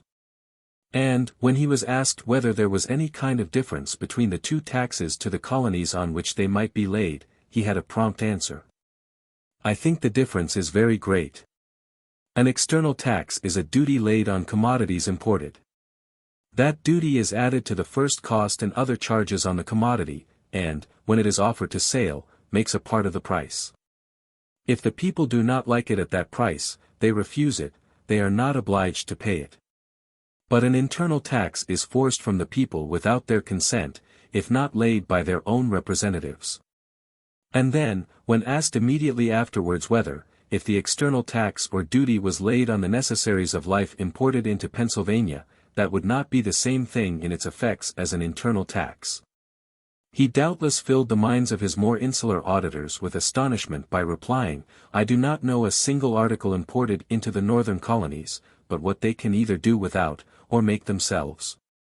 Another neat answer in the examination was his answer, when asked whether there was any kind of difference between a duty on the importation of goods and an excise on their consumption. Yes, a very material one. An excise, for the reasons I have just mentioned, they, the colonists, think you can have no right to lay within their country. But the sea is yours, you maintain, by your fleets, the safety of navigation in it and keep it clear of pirates. You may have therefore a natural and equitable right to some toll or duty on merchandises carried through that part of your dominions, towards defraying the expense you are at in ships to maintain the safety of that carriage. Finally he grew weary of the repeated effort to fix the reproach of inconsistency upon the colonies because of their acquiescence in parliamentary regulation of their commerce. And, when asked whether Pennsylvania might not, by the same interpretation of her charter, object to external as well as internal taxation without representation, he replied, they never have hitherto. Many arguments have been lately used here to show them, that there is no difference, and that, if you have no right to tax them internally, you have none to tax them externally, or make any other law to bind them. At present they do not reason so. But in time they may possibly be convinced by these arguments. Nearly 10 years later, Franklin had in a conversation with Lord Chatham at his country seat a notable opportunity to say something further with respect to parliamentary regulations of American commerce. On this occasion, the great English statesman, then earnestly engaged in a last effort to avert the approaching rupture, observed that the opinion prevailed in England that America aimed at setting up for itself as an independent state, or at least getting rid of the Navigation Acts. And Franklin assured him that, having more than once traveled almost from one end of the continent to the other, and kept a great variety of company, eating, drinking and conversing with them freely, he never had heard in any conversation from any person, drunk or sober, the least expression of a wish for a separation, or hint that such a thing would be advantageous to America. And, as to the Navigation Act, he said that the main material part of it, that of carrying on trade in British or plantation bottoms, excluding foreign ships from colonial ports, and navigating with 3/4 British seamen, was as acceptable to America as it could be to Britain. Indeed, he declared, America was not even against regulations of the general commerce by Parliament, provided such regulations were bona fide for the benefit of the whole empire, not for the small advantage of one part to the great injury of another, such as obliging American ships to call in England with their wine and fruit from Portugal or Spain. The restraints on American manufactures in the woolen and hat-making branches, the prohibiting of slitting mills, steelworks, and the like. In the opinion of Franklin, Great Britain and America were legally connected as England and Scotland were before the Union by having one common sovereign. He denied that the instructions of the king had the force of law in the colonies, as Lord Granville had contended, or that the king and Parliament had any legislative authority over them. Something, he told his son, might be made of either of the extremes, that Parliament has a power to make all laws for us, or that it has a power to make no laws for us. And I think the arguments for the latter more numerous and weighty than those for the former. The king with his plantation parliaments was, in his opinion, the sole legislator of his American subjects, and, in that capacity, was, and ought to be, free to exercise his own judgment, unrestrained and unlimited by the English Parliament. 60 That the colonies were originally constituted distinct states and intended to be continued such, was clear to him, he wrote to Dr. Cooper, from a thorough consideration of their first charters and the whole conduct of the Crown and nation towards them until the Restoration. Since that time Parliament had usurped an authority of making laws for them which before it had not. And America had for some time submitted to the usurpation partly through ignorance and inattention and partly from its weakness and inability to contend. He wished therefore that such expressions as the supreme authority of Parliament, the subordinacy of our assemblies to the Parliament, and the like were no longer employed in the colonies. These opinions were formed at a time when he labored under the egregious error of supposing that, in spite of the wicked machinations of his Parliament, the king regarded his colonies with the eye of mild paternal favour. But they remained his opinions long after he ceased to be the cheat of this delusion. How far Franklin's idea of the legal bond between Great Britain and the colonies was a correct one is a technical inquiry that we need not discuss. But his conception of the solidarity of interests which should exist between all parts of the British Empire was as generous and glowing as any federal rhapsodist of the present day could form. When he expounded it to Lord Chatham at Hayes, the latter in his grand way declared that it was a sound one, worthy of a great, benevolent and comprehensive mind. And such it was. The truth is that Franklin was an imperialist, and the union which he saw was that of a vast English-speaking empire, made up of parts held in harmony with each other not only by their common English heritage but also by a measure of self-government liberal enough to assure to each of them an intelligent and sympathetic administration of its particular interests. Until the colonial history of England began, all great empires, he told Lord Chatham, had crumbled first at their extremities. Because countries remote from the seat and eye of government which therefore could not well understand their affairs for want of full and true information, had never been well governed but had been oppressed by bad governors. On presumption that complaint was difficult to be made and supported against them at such a distance. Had this process of disintegration not been invited in recent years by wrong politics, which would have Parliament to be omnipotent, though it ought not to be so unless it could at the same time be omniscient, they might have gone on extending their Western Empire, adding province to province, as far as the South Sea. It has long appeared to me, he said in his tract relative to the affair of Hutchinson's letters, that the only true British politics were those which aimed at the good of the whole British Empire. Not that which sought the advantage of one part in the disadvantage of the others. Therefore all measures of procuring gain to the mother country arising from loss to her colonies, and all of gain to the colonies arising from or occasioning loss to Britain, especially where the gain was small and the loss great. Every abridgment of the power of the mother country, where that power was not prejudicial to the liberties of the colonists, and every diminution of the privileges of the colonists, where they were not prejudicial to the welfare of the mo. Country, I, in my own mind, condemned as improper, partial, unjust, and mischievous, tending to create dissensions, and weaken that union, on which the strength, solidity, and duration of the empire greatly depended.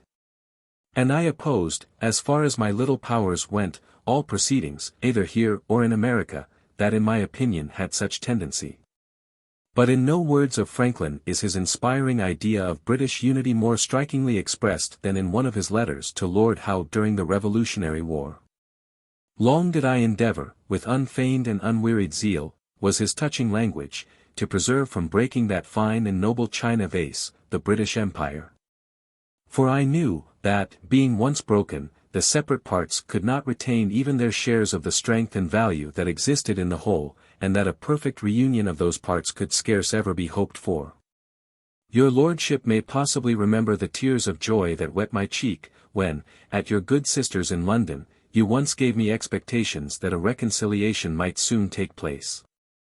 That there was only one way in which the fair vase upon which his eye lingered so fondly and proudly could for certainty be preserved from irreparable ruin, namely, by admitting the colonies to representation in the British Parliament. Franklin saw with perfect clearness. Repeatedly the thought of such a union emerges from his correspondence only to be dismissed as impracticable. As far back as 1766, he wrote from London to Cadwallader Evans these pregnant words. My private opinion concerning a union in Parliament between the two countries is, that it would be best for the whole. But I think it will never be done. For though I believe, that, if we had no more representatives than Scotland has, we should be sufficiently strong in the House to prevent, as they do for Scotland, anything ever passing to our disadvantage. Yet we are not able at present to furnish and maintain such a number, and, when we are more able, we shall be less willing than we are now. The Parliament here do at present think too highly of themselves to admit representatives from us, if we should ask it, and, when they will be desirous of granting it, we shall think too highly of ourselves to accept of it. It would certainly contribute to the strength of the whole, if Ireland and all the dominions were united and consolidated under one common council for general purposes, each retaining its particular council or parliament for its domestic concerns. But this should have been more early provided for. In the infancy of our foreign establishments it was neglected, or was not thought of. And now the affair is nearly in the situation of Friar Bacon's project of making a brazen wall round England for its eternal security. His servant, Friar Bungay, slept while the brazen head, which was to dictate how it might be done, said time is, and time was. He only waked to hear it say, time is past. An explosion followed, that tumbled their house about the conjurer's ears. In a subsequent letter to his son in 1768, Franklin again indulges the same day dream, and again reaches the conclusion that such a union would be the best for the whole, and that, though particular parts might find particular disadvantages in it, they would find greater advantages in the security arising to every part from the increased strength of the whole. But such a union, he concluded, was not likely to take place, while the nature of the existing relation was so little understood on both sides of the water, and sentiments concerning it remained so widely different. Nothing, therefore, remained for Franklin to do except to fall back upon this relation and to make the best of it, to insist that the only constitutional tie between England and the colonies was the king. And that Parliament had no more right to tax America than to tax Hanover. Though the legislative assemblies of the colonies would always be ready in the future as they had been in the past to honor the requisitions for pecuniary aids made upon them by the king, through his Secretary of State. To combat the political and economic dogmas and the national prejudices which stood in the way of the full recognition by England of the fact that her true interest was to be found in the liberal treatment of the colonies. To warn the colonies that their connection with England was attended with too many obligations and advantages to be hastily or prematurely forfeited by rash resentments. So long as there was any definite prospect of their appeal to English self-interest and good feeling not proving in vain. And finally, to couple the warning with the suggestion that they should unceasingly keep up the assertion of their just rights, and be prepared, all else failing, to maintain them with an unabated military spirit. It was not to be expected of a man so conservative and constant in nature, and bound to England by so many strong and endearing associations, that he should wage a solitary combat for American rights on English soil before he or any man had reason to know how bitterly the Stamp Act would be returned upon the head of Parliament by America, but never, after the temper of his countrymen in regard to it, was made manifest to him, were his elbows again out of touch with those of his compatriots in America. To their assistance and to the assistance as well of the great body of wise and generous Englishmen, who loved liberty too much at home to begrudge it to Englishmen in America, he brought his every resource, his scientific fame, his social gifts, his personal popularity, his knowledge of the world and the levers by which it is moved, the sane, searching mind, too full of light for bigotry, superstition, or confusion. The pen that enlisted satirical point as readily as grave dissertation in the service of instruction. It cannot be doubted that his exertions should be reckoned among the potent influences that secured the repeal of the Stamp Act. To Charles Thomson he wrote that he had reprinted everything from America that he thought might help their common cause. His examination before the House of Commons was published and had a great run. You guessed aright, he wrote to Lord Kames with regard to the repeal, in supposing that I would not be a mute in that play. I was extremely busy, attending members of both houses, informing, explaining, consulting, disputing, in a continual hurry from morning to night, till the affair was happily ended. Some years after the repeal of the Stamp Act, he wrote to Jane Meckham that, at the time of the repeal, the British ministry were ready to hug him for the assistance that he had afforded them in bringing it about. From the time of the repeal until he returned to America in 1775, his one absorbing object was to create a better understanding between England and her colonies, and to avert the possibility of war between them. Among the things with which he had to contend in accomplishing his aims was the haughty spirit in which the English people were disposed to look down upon the colonists, and to resent any manifestation of independence upon their part as insolent. It was this spirit which made him feel that the assent of England would never be obtained to the representation of America in Parliament. I am fully persuaded with you, he wrote to Lord Kames, that a consolidating union, by a fair and equal representation of all the parts of this empire in Parliament, is the only firm basis on which its political grandeur and prosperity can be founded. Ireland once wished it, but now rejects it. The time has been, when the colonies might have been pleased with it, they are now indifferent about it, and if it is much longer delayed, they too will refuse it. But the pride of this people cannot bear the thought of it, and therefore it will be delayed. Every man in England seems to consider himself as a piece of a sovereign over America. Seems to jostle himself into the throne with the king, and talks of our subjects in the colonies. This was the sentiment of England in general. In the guard-room and barracks, it assumed at times the grosser form of such contempt as that which led General Clark to believe, as we have seen, that the emasculation of all the male Americans would be little more than a holiday task for a handful of British grenadiers.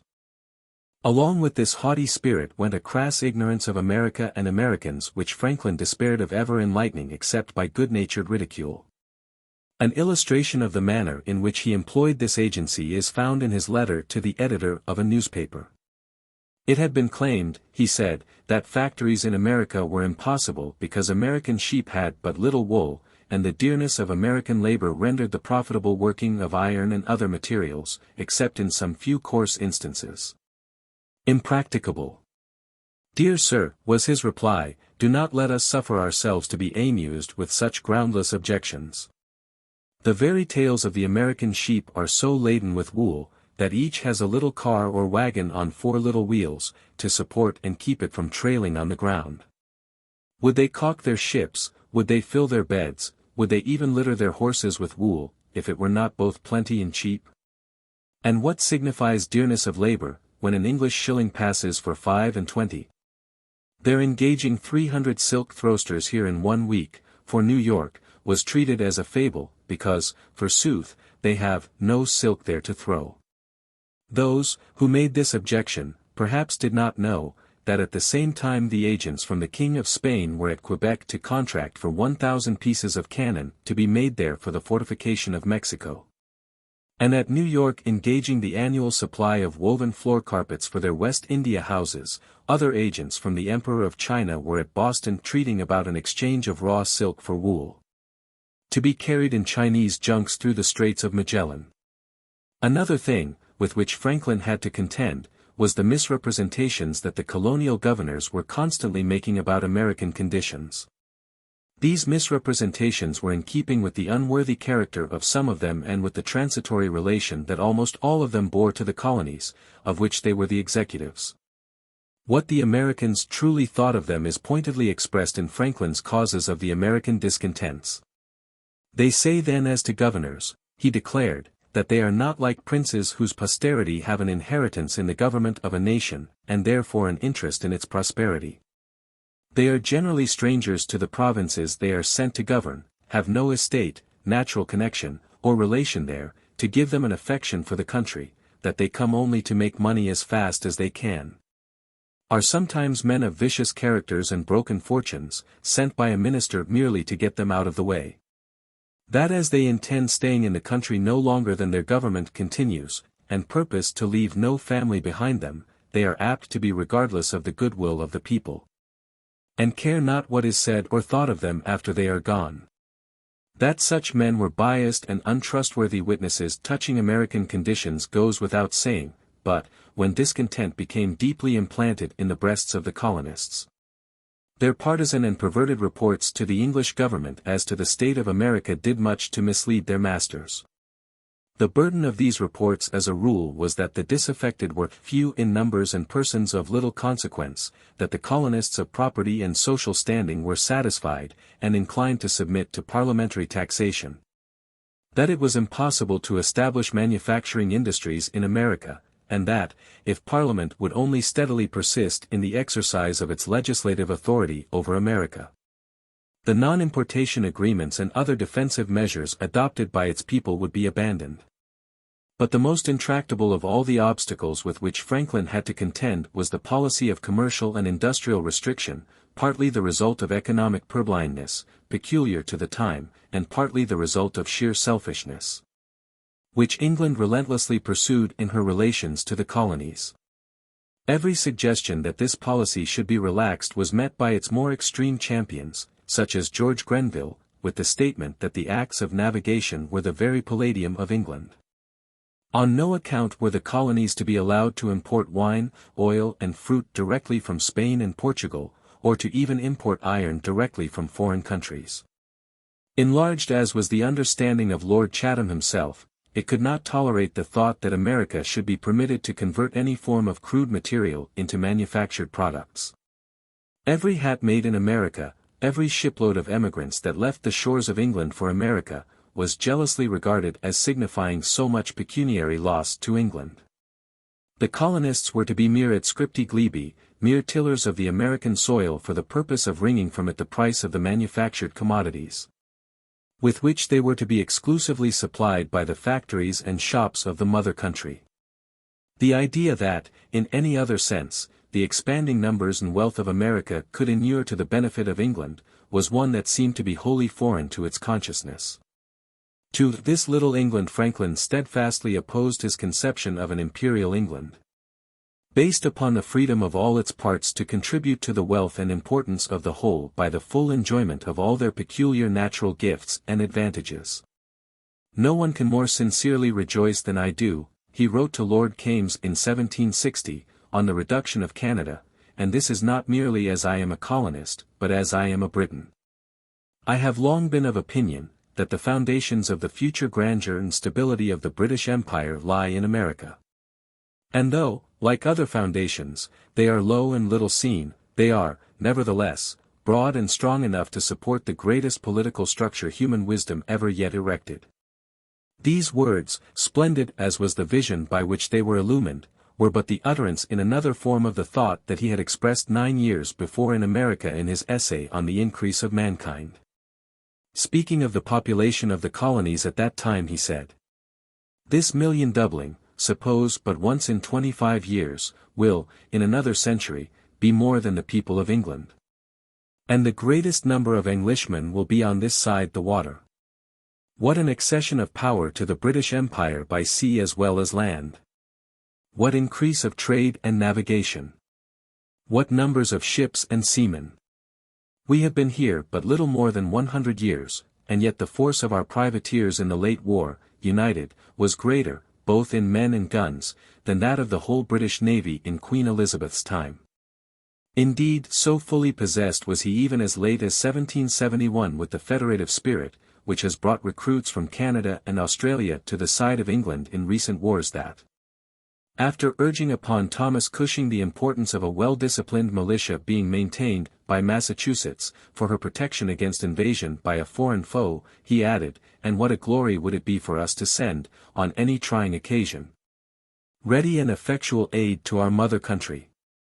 It is only by reading such words as these that we can begin to divine what the devotion of England and America has really meant to the vast host of human beings throughout the world who speak the English tongue.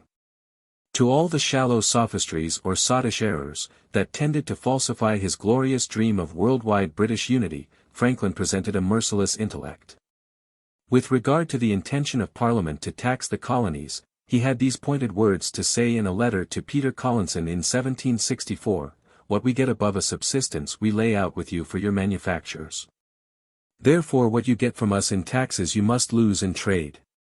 The cat can yield but her skin." Even more acute was his letter to the Public Advertiser on a proposed act to prevent emigration from England. Such an act, he declared, was unnecessary, impracticable, impolitic and unjust. What is more, with an insight into the laws governing population, superior to that of any man of his time, he made his assertions good. To illustrate this claim in part, we need go no further than what he had to say about the necessity of the act. "As long as the new situation shall be far preferable to the old," he said, "the emigration may possibly continue. But when many of those, who at home interfered with others of the same rank, in the competition for farms, shops, business, offices, and other means of subsistence, are gradually withdrawn, the inconvenience of that competition ceases. The number remaining no longer half starve each other. They find they can now subsist comfortably, and though perhaps not quite so well as those who have left them, yet, the inbred attachment to a native country is sufficient to overbalance a moderate difference. And thus the emigration ceases naturally. The waters of the ocean may move in currents from one quarter of the globe to another, as they happen in some places to be accumulated, and in others diminished. But no law, beyond the law of gravity, is necessary to prevent their abandoning any coast entirely. Thus the different degrees of happiness of different countries and situations find, or rather make, their level by the flowing of people from one to another, and where that level is once found, the removals cease. Add to this, that even a real deficiency of people in any country, occasioned by a wasting war or pestilence, is speedily supplied by earlier and more prolific marriages, encouraged by the greater facility of obtaining the means of subsistence. So that a country half depopulated would soon be repeopled, till the means of subsistence were equalled by the population. All increase beyond that point must perish, or flow off into more favorable situations. Such overflowings there have been of mankind in all ages, or we should not now have had so many nations. But to apprehend absolute depopulation from that cause, and call for a law to prevent it, is calling for a law to stop the Thames, lest its waters, by what leave it daily at Gravesend, should be quite exhausted. 23 years before he had stated the same truths more sententiously in his essay on the increase of mankind. In fine, he said in that essay, "A nation well regulated is like a polypus, take away a limb, its place is soon supplied. Cut it in two, and each deficient part shall speedily grow out of the part remaining. Thus if you have room and subsistence enough, as you may by dividing, make 10 polyps out of one, you may of one make 10 nations, equally populous and powerful. Or rather increase a nation 10-fold in numbers and strength." Franklin clearly saw that, with the increase of population in the colonies, the demand for British manufactures would increase pari passu, and that, with the increased demand for them, the population of Great Britain would increase, perhaps tenfold. Much as he made of the economic conditions that tended to give a purely agricultural direction to the energies of America, he laughed to scorn the idea that America would always remain in a state of industrial subjection to England. "Only consider the rate of our increase," he wrote to Peter Collinson, after stating that it was folly to expect that America would always be supplied with cloth by England, "and tell me if you can increase your wool in that proportion, and where in your little island you can feed the sheep. Nature has put bounds to your abilities, though none to your desires. Britain would, if she could, manufacture and trade for all the world, England for all Britain, London for all England, and every Londoner for all London. So selfish is the human mind. But 'tis well there is one above that rules these matters with a more equal hand." The agency that Franklin held for Pennsylvania in the first instance, and the agencies that he afterwards held for Massachusetts, New Jersey and Georgia, too, afforded him a solid standing for influencing public opinion both in England and America. He was actually in England, and, at the same time, in incessant correspondence with the popular leaders in America. With the beginning of the agitation for the repeal of the Stamp Act he entered upon a course of political activity which added greatly, in another form, to the reputation already acquired by him as a man of science. For his services in securing the repeal, including the flood of light that his answers, when examined before the House of Commons, shed upon the points at issue between the two countries. He was repaid by the English ministry with attentions which he describes by a term as strong as caress. Even when the dust of the conflict had thickened, and popular sentiment in England had ranged itself more and more on the side of the King and Parliament, his advice was still eagerly sought by Chatham, Camden, Shelburne and Burke and other liberal and sagacious English statesmen, when they were vainly striving in opposition to restore sanity to the distracted councils that were menacing the security of the empire. 61 Those must have been proud moments for Franklin, when the elder Pitt, whom he had come to regard in the earlier stages of his maturer life in England as an inaccessible, received him as an honoured guest under his roof at Hayes, or conferred with him at No. 7, Craven Street, or delivered him to the doorkeepers in the House of Lords, saying aloud, "This is Dr. Franklin, whom I would have admitted into the house." There have been few men who might not have envied the privilege of intimate communion with a man not greater, when he was making his country the mistress of the world, than, when decrepit, and in a hopeless minority, he rose in the House of Lords to plead with a voice, inspired not only by his own matchless eloquence but by all that was best in the history and temper of England for the removal of His Majesty's troops from the town of Boston.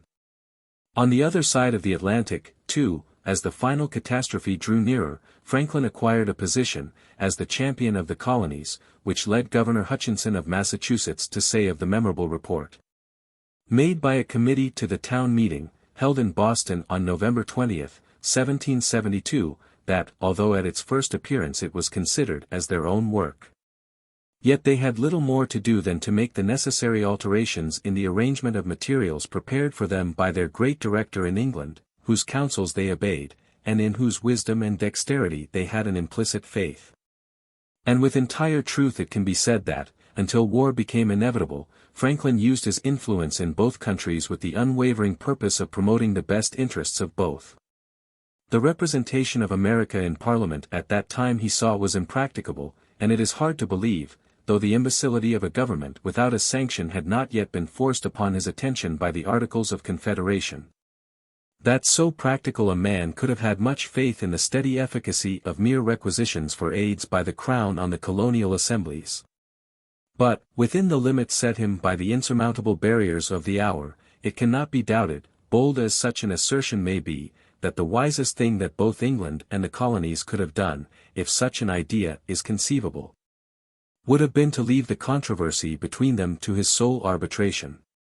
The most striking tribute that can be paid to the wisdom and open-mindedness of Franklin is to say that, if this had been done, an accommodation would unquestionably have been reached with due regard to the honor, dignity and essential interests of both countries. His attitude in England was that of a loyal friend to both parties to the controversy, who, as he viewed it, had no cause for disagreement that a temperate and sensible man would not know how to readily remove. To the British public he addressed with numerous variations the following arguments: notwithstanding the rapid increase of population in America, its area was so vast, and contained so much vacant land, that even such artisans as it had soon drifted into the possession and cultivation of land. The danger, therefore, of industrial competition between the two countries was very remote. The people of America, however, would multiply so rapidly that, in the course of a brief time, the demand for manufactures would increase to such an extent that Great Britain would be powerless alone to supply it. He had satisfied himself, by an inspection of the cloth factories in Yorkshire that, with a population doubling as did that of America every 25 years, Great Britain would in the future be unable to keep the Americans clothed. It was not right that the interests of a particular class of British merchants, tradesmen or artificers should outweigh those of all the king's subjects in the colonies. Iron was to be found everywhere in America, and beaver furs were the natural productions of that country. Hats, nails and steel were wanted there as well as in England. It was of no importance to the common welfare of the empire whether a subject of the king got his living by making hats on one or the other side of the water, whether he grew rich on the Thames or the Ohio, in Edinburgh or Dublin. Yet the hatters of England had obtained an act in their own favour, restraining that manufacture in America in order to oblige the Americans to send their beaver to England to be manufactured, and to purchase back the hats loaded with the charges of a double transportation. In the same manner, had a few nail-makers and a still smaller body of steel-makers, perhaps there were not a half-dozen of these in England, been able to totally forbid by an act of Parliament the erecting of slitting mills or steel furnaces in America. All money made by America in trade, or derived by it from fisheries, the produce of the soil or commerce, finally centered in England. Yet, though America was drained of all its specie in the purchase of English goods, often mere luxuries and superfluities, she was not even allowed to issue paper money, however carefully safeguarded, to take its place. The idea that the numerous and separate colonies might become dangerous to the mother country was visionary. They were so jealous of each other that they had been wholly unable to agree upon a union for their common defense or to unite in requesting the mother country to establish one for them. The truth was that they loved England much more than they loved each other. There remained among them so much respect, veneration and affection for Britain, that, if cultivated prudently, with kind usage and tenderness for their privileges, they might be easily governed still for ages, without force or any considerable expense. Parliament had no constitutional right to levy a direct tax of any kind on America. The king was the only bond between America and Great Britain. In the beginning, no claim had been made by Parliament of a right to even regulate American commerce, but the power had long been exercised by it without any objection on the part of the colonies, and could, at any rate, be reasonably defended on the ground that Great Britain was put to a great expense in policing the seas over which American commerce moved. If England felt that she could not rely upon the voluntary grants of America, to defray the charges imposed upon her by America, then the logical and proper thing to do before she levied direct taxes upon America was to provide for the representation of the colonies in Parliament. Until that was done, if it was practicable to do it, she should confine herself to the old constitutional practice of requisitions for pecuniary aid, issued by the Secretary of State, at the instance of the Crown, to the legislative assemblies of America. These requisitions of a gracious king had been freely honored in the past. Indeed, the pecuniary burden of the wars, which had been carried on in America, though they were not of her kindling, had been borne by America in a larger proportion to her means than England. But to impose a stamp or tea duty upon America by Act of Parliament was simple madness. No taxes of that sort would ever be collected in America except such as were stained with blood. If Parliament, in which America was not represented, had the right to take from her a penny in a pound, what was there to hinder it from calling, whenever it pleased, for the other 19 shillings and 11 pence? The only result of a continued attempt to tax America would be the complete loss of her respect and affection, and all the political and commercial advantages that accompanied them. It was a mistake to heed the statements of the colonial governors as to the limited extent of popular disaffection in America and the inability of the colonies to dispense with English manufactures. Their dependence was such as to render them more eager to conciliate court than colonial favor. It was also a mistake to suppose that America could not either make or forego any articles whatsoever that she was in the habit of buying from England. Men would tax themselves as heavily to gratify their resentment as their pride. The Americans had resolved to wear no more mourning, and it was now totally out of fashion with near 2 millions of people. They had resolved to eat no more lamb, and not a joint of lamb had since been seen on any of their tables, but the lambs themselves were all alive with the prettiest of fleeces on their backs imaginable. Look, too, at the pitiful sum of £80 which was all that the odious tea duty banned by America had produced in a year to defray the expense of some hundreds of thousands of pounds incurred by England in maintaining armed ships and soldiers to support the innumerable officeholders charged with the duty of enforcing the tax. The argument addressed by Franklin to America was equally earnest.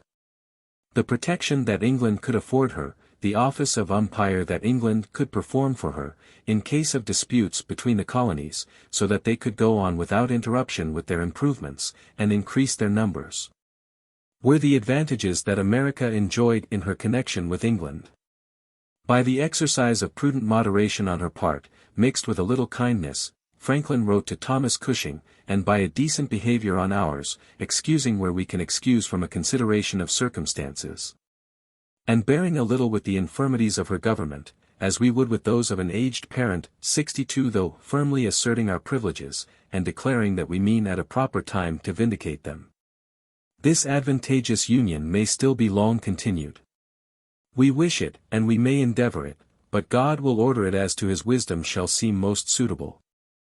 The friends of liberty here, wish we may long preserve it on our side the water, that they may find it there if adverse events should destroy it here. They are therefore anxious and afraid, lest we should hazard it by premature attempts in its favor.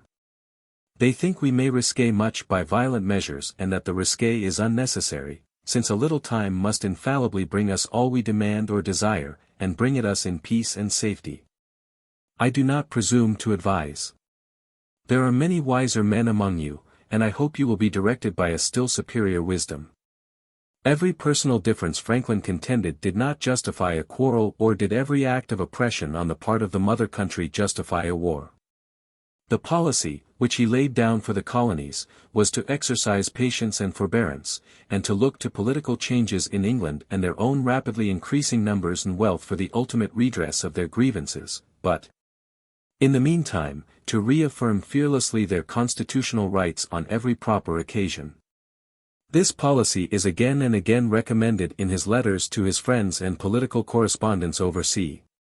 Even before the Stamp Act was actually repealed, he wrote to Charles Thomson expressing the hope that, when that happened, the behavior of America would be so prudent, decent and grateful that their friends in England would have no reason to be ashamed, and their enemies in England, who had predicted that parliamentary indulgence would only make them more insolent and ungovernable, would find themselves, and be found, false prophets.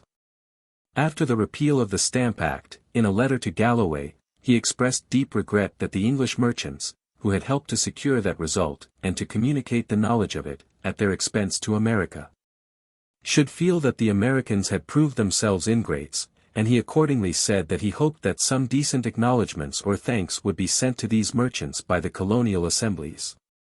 When the idea of taxing America was subsequently revived, he wrote to the same correspondent that he knew not what to advise, but that they should all do their endeavors on both sides, the water to lessen the present unpopularity of the American cause, conciliate the affections of the British towards them, increase by all possible means the number of their friends, and be careful not to weaken their hands, and strengthen their enemies, by rash proceedings on their side, the mischiefs of which were inconceivable.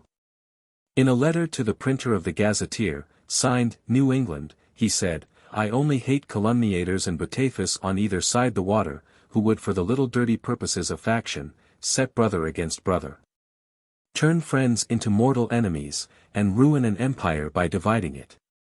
In a letter to Cadwallader Evans, in 1768, he even approved the idea that America should manufacture only such things as England neglected.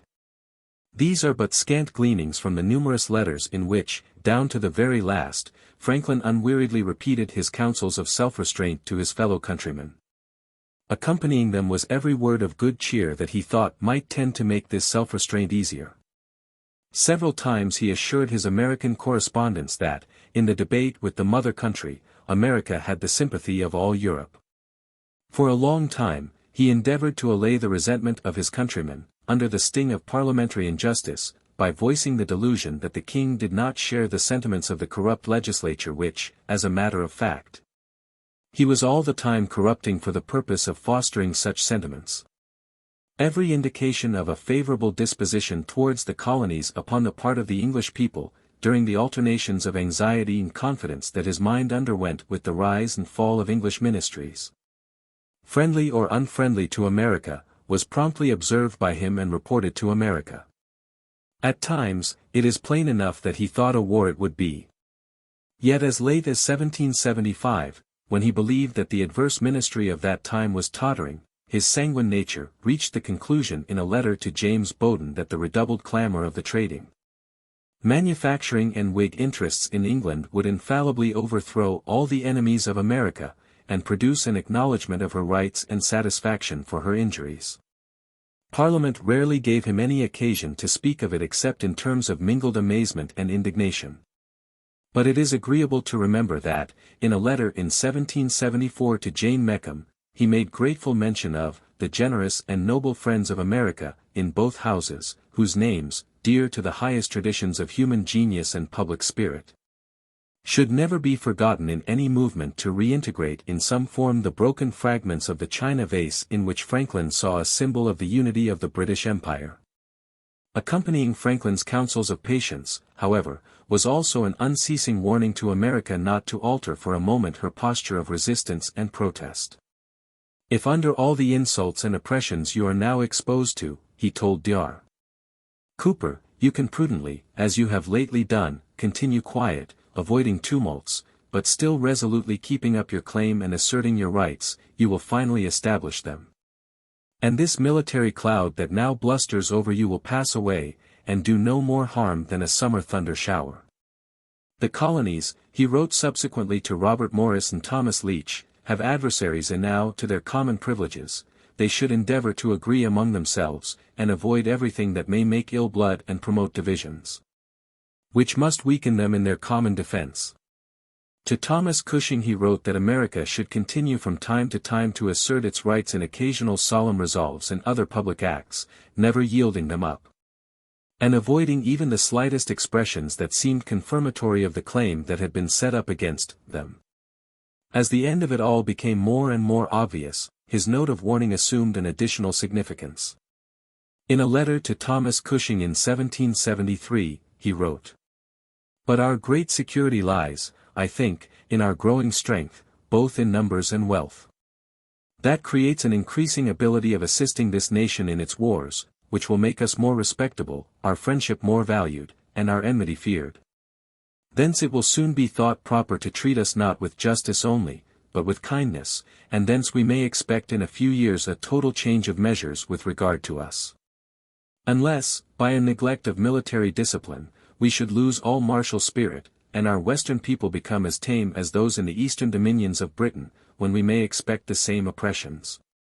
For there is much truth in the Italian saying, make yourselves sheep, and the wolves will eat you." Indeed, the almost miraculous way in which the population and wealth of America were increasing from year to year was one of the facts which entered most deeply into Franklin's calculation of the resources upon which she could rely, not for the purpose of breaking away from the British connection but for the purpose of preventing it from being abused by England. No one saw more clearly than he that the day would come when some descendant, such as Gladstone, of one of his British contemporaries might well apostrophize America as a daughter that, at no very distant time, would, whether fairer or less fair, be unquestionably stronger than the mother. 63 to Thomas Cushing he wrote in 1773 that the longer England delayed the accommodation, which finally, for her own sake she must obtain, the worse terms she might expect. since the inequality of power and importance that then subsisted between her and America was daily diminishing, while the latter's sense of her own rights and of England's injustice was continually increasing. Optimistic on the whole, however, as was Franklin's outlook during the interval of political strife which preceded the American Revolution, intently as he watched every ebb and flow of English feeling, while this period lasted, it is manifest that in its later stages he realized that the currents upon which he was being borne were steadily moving towards the jaws of the maelstrom. This is apparent enough in his perspicacious letter of May 15, 1771, to the Committee of Correspondence in Massachusetts. I think one may clearly see, in the system of customs to be exacted in America by Act of Parliament, the seed sown of a total disunion of the two countries, though, as yet, that event may be at a considerable distance. The course and natural progress seems to be, first, the appointment of needy men as officers, for others do not care to leave England. Then, their necessities make them rapacious, their office makes them proud and insolent, their insolence and rapacity make them odious, and, being conscious that they are hated, they become malicious. Their malice urges them to a continual abuse of the inhabitants in their letters to administration, representing them as disaffected and rebellious, and, to encourage the use of severity, as weak, divided, timid, and cowardly. Government believes all, thinks it necessary to support and countenance its officers, their quarreling with the people is deemed a mark and consequence of their fidelity.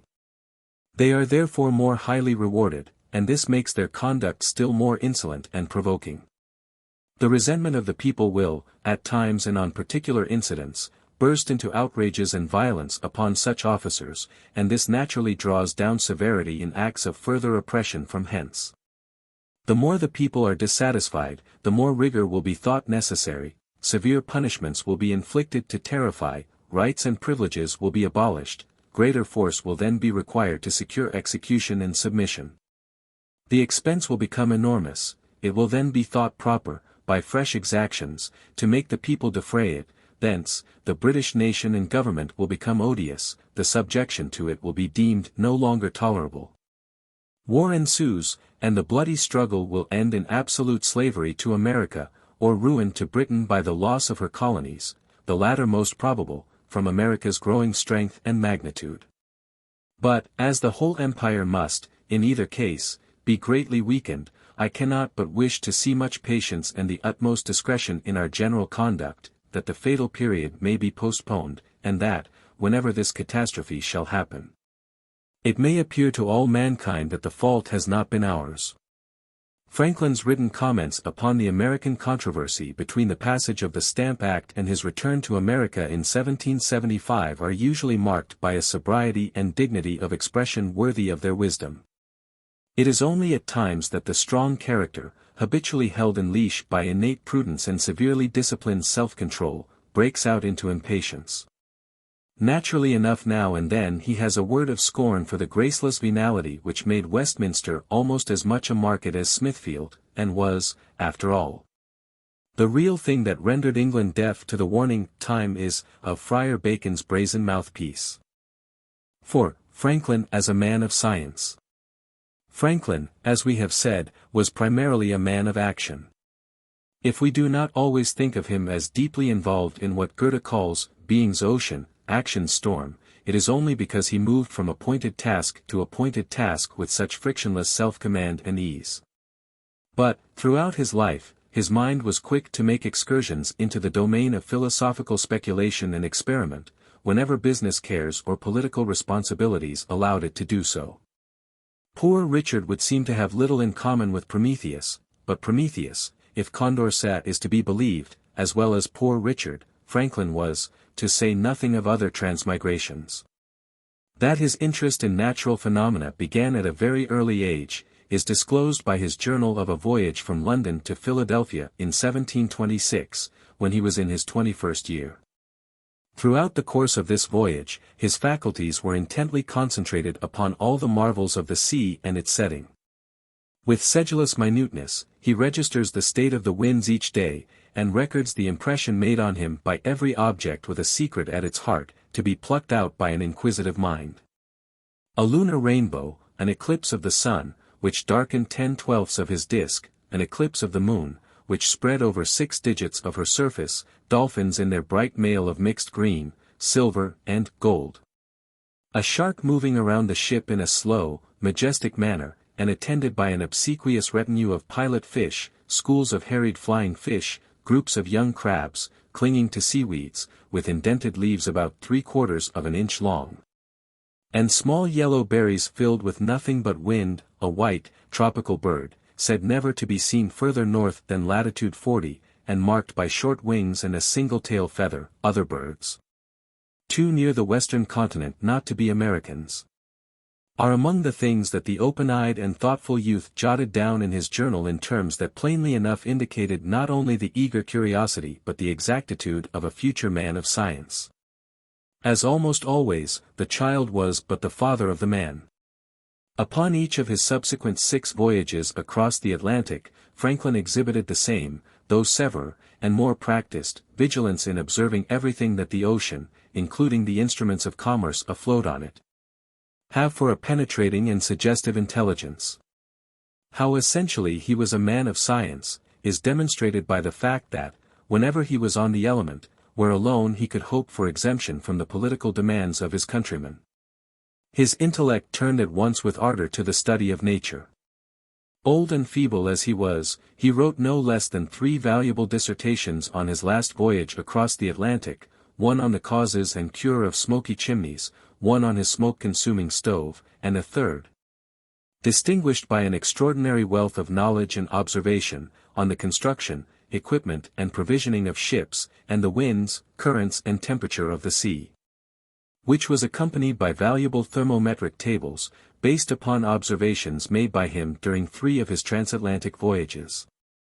The maritime essay was written with the closest regard to detail, and contains such a mass of information and luminous comment as has rarely been condensed into the same space. It makes up some 34 quarto pages of Smith's edition of Franklin's works, exclusive of the thermometric notes. The other 2 essays occupy some 49 pages more. All 3 are elucidated by numerous explanatory charts and illustrations, and are marked by the mastery of scientific principles, which no mere artificer or artisan could have displayed in discussing such topics. But, at the same time, they could not have been more intensely practical, as respects minutiae of construction, if Franklin had been a professional sailor, mason or stove-maker.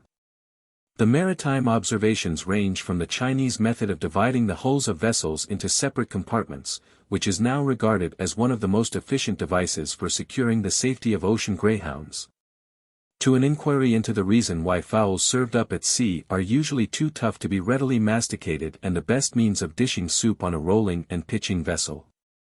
After his return in his youth from London to Philadelphia, Franklin was for a long time too much immersed in business and civic projects to give much attention to natural phenomena. Why does the flame of a candle tend upward in a spire? Whence comes the dew that stands on the outside of a tankard that has cold water in it in the summer time, are among the few questions of a scientific nature that he appears to have framed for the discussions of the junto. And they are elementary enough. But with the coming of pecuniary ease, the natural bent of his mind soon asserted itself. While in Boston in 1746, he happened to see some electrical experiments performed by a Dr. Spence, who had recently arrived from Scotland. They were clumsily conducted, but crude as they were, they filled his mind with mixed sensations of surprise and delight. So much so that, when, shortly after his return to Philadelphia from Boston, the library company found itself the owner of a glass tube, for the production of electricity by friction, given to it by Peter Collinson, then a Fellow of the Royal Society of London, with instructions for its use, he eagerly availed himself of Collinson's generosity to repeat the experiments that he had witnessed at Boston, and, by continuous practice, became very expert in making them as well as others. Indeed, his house was soon overrun to such an extent with eager visitors that he was compelled in self-defense to relieve it of its congestion by supplying some of his friends with similar tubes blown at the Philadelphia Glass House. One of these friends was his ingenious neighbor, Kinnersley, who chanced at the time to be out of business. Franklin advised him to exhibit the experiments for profit, and followed up the advice by preparing 2 lectures for him, in which the details of the experiments were clearly set forth. Kinnersley himself employed skilled workmen to make the necessary electrical apparatus for him, modeled upon the rough agencies designed by Franklin for himself, and used in his own exhibitions. The lectures, when delivered by him in Philadelphia, were so well attended that he made a tour of all the chief towns of the colonies with a considerable degree of pecuniary success. Some years later, similar instructions given by Franklin to Damian, a Greek priest, proved so useful to him on a long tramp that he wrote to his benefactor that he had lived 800 miles upon electricity, and that it had been meat, drink and clothing to him. When Franklin last heard from him, he was contemplating a journey from Havana to Vera Cruz, thence through Mexico to Acapulco, on its western coast, and from Acapulco to Manila, and from Manila through China, India, Persia and Turkey to his home in Transylvania. All with electricity as his main viaticum. Franklin's own experiments fortunately ended in something better than vagabondage, however respectable or profitable. Grateful to Collinson for his timely gifts, he wrote to him several letters, laying before him the results of the Philadelphia experiments.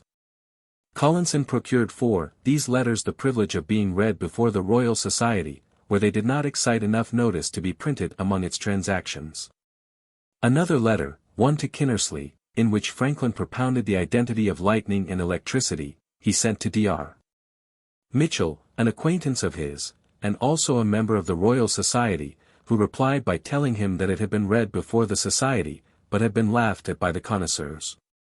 Then it was that the happy obstetric suggestion of Dr.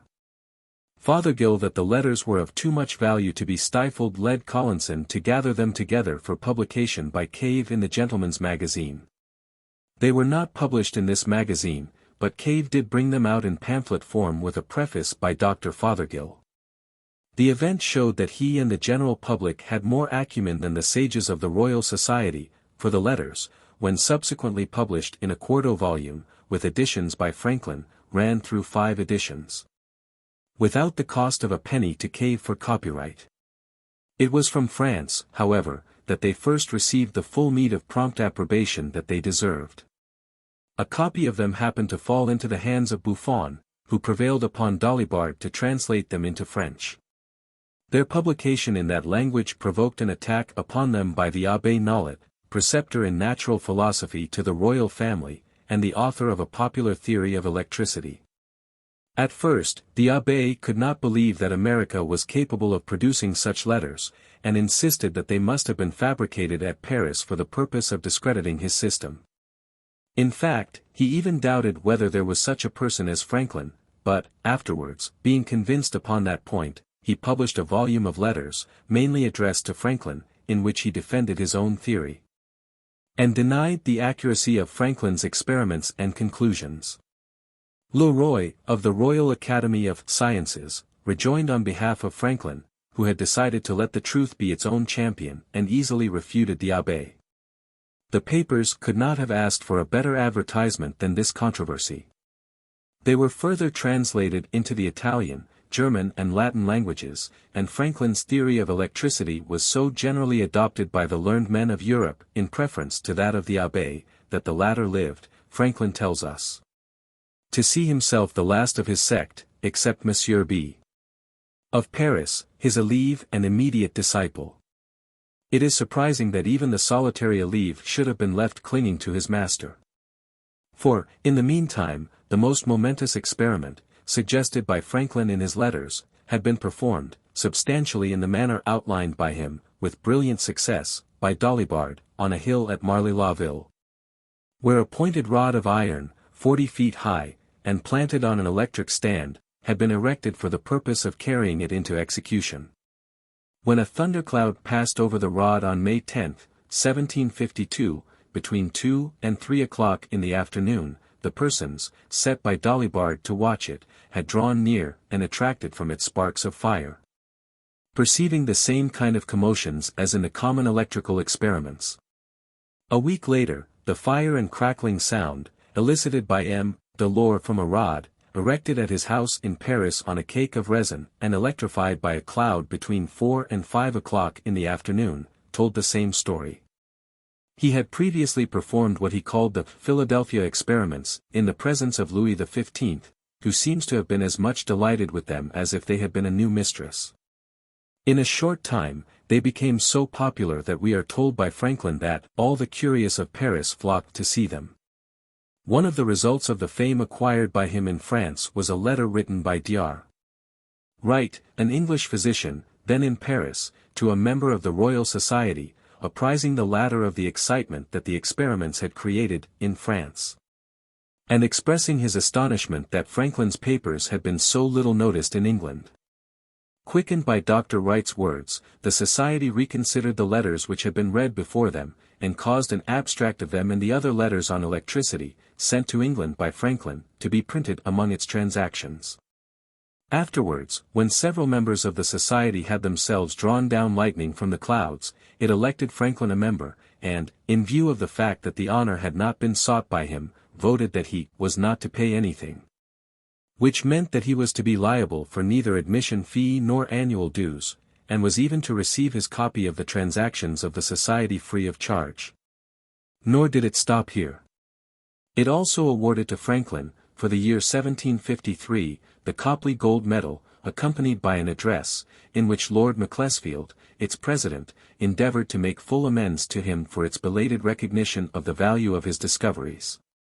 The suggestion by Franklin, which led to the experiments of Dalibard and Delort, is as matter-of-fact as a cooking recipe. To determine the question, he said in a letter to Peter Collinson, whether the clouds that contain lightning are electrified or not, I would propose an experiment to be tried where it may be done conveniently. On the top of some high tower or steeple, place a kind of sentry box, big enough to contain a man and an electrical stand. From the middle of the stand let an iron rod rise and pass bending out of the door, and then upright 20 or 30 feet, pointed very sharp at the end. If the electrical stand be kept clean and dry, a man standing on it when such clouds are passing low, might be electrified and afford sparks, the rod drawing fire to him from a cloud. If any danger to the man should be apprehended, though I think there would be none, let him stand on the floor of his box, and now and then bring near to the rod the loop of a wire that has one end fastened to the leads, he holding it by a wax handle. So the sparks, if the rod is electrified, will strike from the rod to the wire, and not affect him. Before the news of the success achieved by Dalibard and Delort reached Franklin, he himself had conducted a similar experiment, though made in a different and more easy manner. This experiment has become one of the veriest commonplaces of physical science. It was performed, when a thunder gust was coming on, in a field near Philadelphia, with such simple materials as a silk kite, topped off with a foot or more of sharp-pointed wire, and controlled by a twine string. Equipped with a key for casting off the electric sparks, and ending in a silk ribbon to secure the safety of the hand that held it. The whole construction is set out in a letter written to Collinson by Franklin shortly after the incident, in which, with his usual modesty, the latter describes the kite as if he had had nothing to do with it. Something like the feelings of Sir Isaac Newton, when the falling apple brought to his ear the real music of the spheres, must have been those of Franklin, when the loose filaments of twine bristled up stiffly, as if stirred by some violated instinct of wild freedom, and the stream of sparks from the key told him that he was right in supposing that the mysterious and appalling agency, which had for centuries been associated in the human mind with the resistless wrath of omnipotence, was but the same subtle fluid that had so often lit up his electrical apparatus with its playful coruscations. The letters to Collinson contained another suggestion almost equally pregnant. Speaking of the power of pointed conductors to draw off electricity noiselessly and harmlessly, Franklin asked, "May not the knowledge of this power of points be of use to mankind, in preserving houses, churches, ships, and from the stroke of lightning, by directing us to fix on the highest parts of those edifices, upright rods of iron made sharp as a needle, and gilt to prevent rusting? And from the foot of those rods a wire down the outside of the building into the ground, or down round one of the shrouds of a ship, and down her side till it reaches the water? Would not these pointed rods probably draw the electrical fire silently out of a cloud before it came nigh enough to strike, and thereby secure us from that most sudden and terrible mischief? The suggestion was but slowly adopted, not in Europe, indeed, at all, until the efficacy of the lightning rod in protecting buildings had been generally recognized in America. In time, however, the device came into use both in Great Britain and on the continent. Voltaire being one of the first persons in Geneva to erect one, and, wherever it was erected, it helped to confirm the fame of Franklin by its silent effect upon the human imagination. In recent years, the lightning rod, once in almost universal use in America, has fallen into neglect, but the explanation of this fact is to be found not in any just doubts about its utility, when properly constructed, affixed and grounded, but in the growth of fire insurance, and the inutility, or danger, of such rods, if carelessly set in place. 92. The domestication of lightning and the invention of the lightning rod were the two things to which Franklin was principally indebted for his brilliant reputation as a philosopher. At this day, the application of electricity to common uses is so familiar to us that it is hard, without a little reflection, to realize how well calculated his electrical achievements were to send a thrill of astonishment and awe through the human mind. Of all the manifestations of the physical world, lightning with its inscrutable, swift, and all but irresistible, stroke, followed by the sublime detonations of thunder, is the one most suggestive of supernatural influence exerted by an all-powerful deity. The mythological dreams of the Greeks, the visions of the Old Testament, the simple emotions of the savage had all paid their homage of dread to the fearful force, like a madman pitilessly destructive. And yet like a madman diverted from its rage by the barest trifle, which had clothed Jove with the greater part of his grandeur, licked up even the water that was in the trench about the altar, built by Elijah in the name of the Lord, and filled the breast of the Indian with superstitious terror.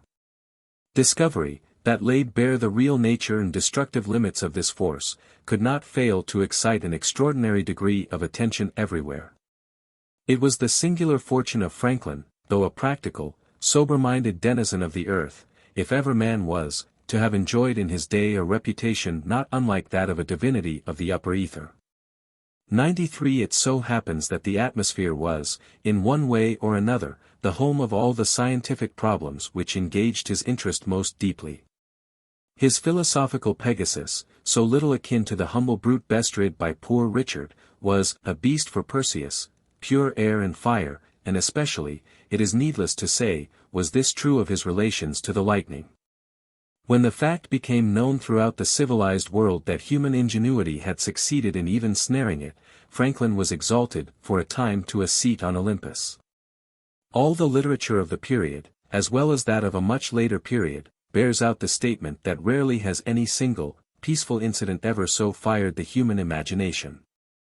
94. For many years, the natural background for a portrait of Franklin might have been a bank of cloud lit up by the incessant play of summer lightning. Erepute Scylla fulmen septrunc tyrannis, was but the mightiest of the electrical discharges that flattery poured upon him. Turn where we may to the poetry of the latter half of the 18th century, and of the earlier part of the 19th, whether epigram or otherwise, we are likely to come upon some imprint left upon the thought of those periods by the subjugation of lightning. The interest of Franklin in electrical science was but another sequel of the worldwide avidity with which learned men had recently turned to the study of that subject. One of them, Gray, had pursued a series of experiments for the purpose of determining the relative conductivity of various substances. Another, Dufay, had erroneously classified electricity as resinous and vitreous. And the perfected Leyden jar particularly had given a new momentum to the progress of electrical investigation. Into this movement, after witnessing Dr. Spence's awkward experiments at Boston, Franklin threw himself with the utmost enthusiasm, and his discovery of the identity of lightning and electricity in his lightning rod conception were but the chief fruits of this enthusiasm. Between the Autobiography and his letters, we are at no loss to follow closely the steps by which he reached all the results which have given him such a high position as an electrical investigator. I purchased all Dr. Spence's apparatus. He tells us in the Autobiography, and I proceeded in my electrical experiments with great alacrity. How keen this alacrity became, after he had been rubbing for a time the glass tube, sent over to Philadelphia by Collinson, may be seen in what he wrote to Collinson himself on March 28, 1747. For my own part, I never was before engaged in any study that so totally engrossed my attention and my time as this has lately done. For what with making experiments when I can be alone, and repeating them to my friends and acquaintance, who, from the novelty of the thing, come continually in crowds to see them, I have, during some months past, had little leisure for anything else. The result of this experimentation was the various letters to Collinson and others that constitute Franklin's highest claim to distinction as a man of science. By following them in their chronological order, the reader can trace with little difficulty the genesis of each of his more valuable conclusions touching electricity. They are distinguished by remarkable simplicity and force of reasoning and by a clearness of statement as transparent as crystal. Moreover, they are even enlivened at times by gleams of fancy or humor. In a word, they indisputably merit the judgment that Sir Humphrey Davy, no mean judge of style as well as scientific truth, passes upon them. The style and manner of his publication on electricity are almost as worthy of admiration as the doctrine it contains. He has endeavored to remove all mystery and obscurity from the subject. He has written equally for the uninitiated and the philosopher, and he has rendered his details amusing as well as perspicuous, elegant as well as simple. Science appears in his language in a dress wonderfully decorous, the best adapted to display her native loveliness. He has in no instance exhibited that false dignity, by which philosophy is kept aloof from common applications. And he has sought rather to make her a useful inmate and servant in the common habitations of man, than to preserve her merely as an object of admiration in temples and palaces. While recalling these words, it is not amiss to recall, too, what Lord Brougham had to say about the agencies with which Franklin conducted his experiments. He could make an experiment, said Brougham, with less apparatus and conduct his experimental inquiry to a discovery with more ordinary materials than any other philosopher we ever saw. With an old key, a silk thread, some sealing wax and a sheet of paper he discovered the identity of lightning and electricity. The truth of these observations is strikingly instanced in a story told of Franklin in Pettigrew's Life of Lettsam.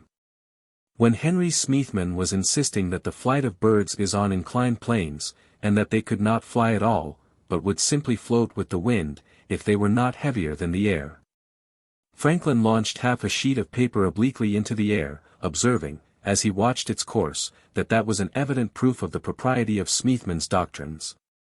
In a letter to Collinson, dated July 11, 1747, Franklin communicated to him the earliest results of his experimental use of the glass tube that Collinson had sent over to Philadelphia.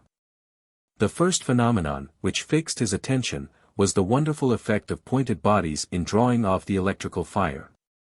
This was the lightning rod, in its protoplasmal stage. The manner in which he described the experiment, by which this particular truth was demonstrated, is a good specimen of his remarkable faculty for simple and clear statement. Place an iron shot of 3 or 4 inches diameter on the mouth of a clean dry glass bottle. By a fine silken thread from the ceiling, right over the mouth of the bottle, suspend a small cork ball, about the bigness of a marble, the thread of such a length, as that the cork ball may rest against the side of the shot. Electrify the shot, and the ball will be repelled to the distance of 4 or 5 inches, more or less, according to the quantity of electricity. When in this state, if you present to the shot the point of a long slender sharp bodkin, at 6 or 8 inches distance, the repellency is instantly destroyed, and the cork flies to the shot. A blunt body must be brought within an inch, and draw a spark, to produce the same effect. To prove that the electrical fire is drawn off by the point, if you take the blade of the bodkin out of the wooden handle, and fix it in a stick of sealing wax, and then present it at the distance aforesaid, or if you bring it very near, no such effect follows. But sliding one finger along the wax till you touch the blade, and the ball flies to the shot immediately. If you present the point in the dark, you will see, sometimes at a foot distance, and more, a light gather upon it, like that of a firefly, or glowworm, the less sharp the point, the nearer you must bring it to observe the light. And, at whatever distance you see the light, you may draw off the electrical fire, and destroy the repellency.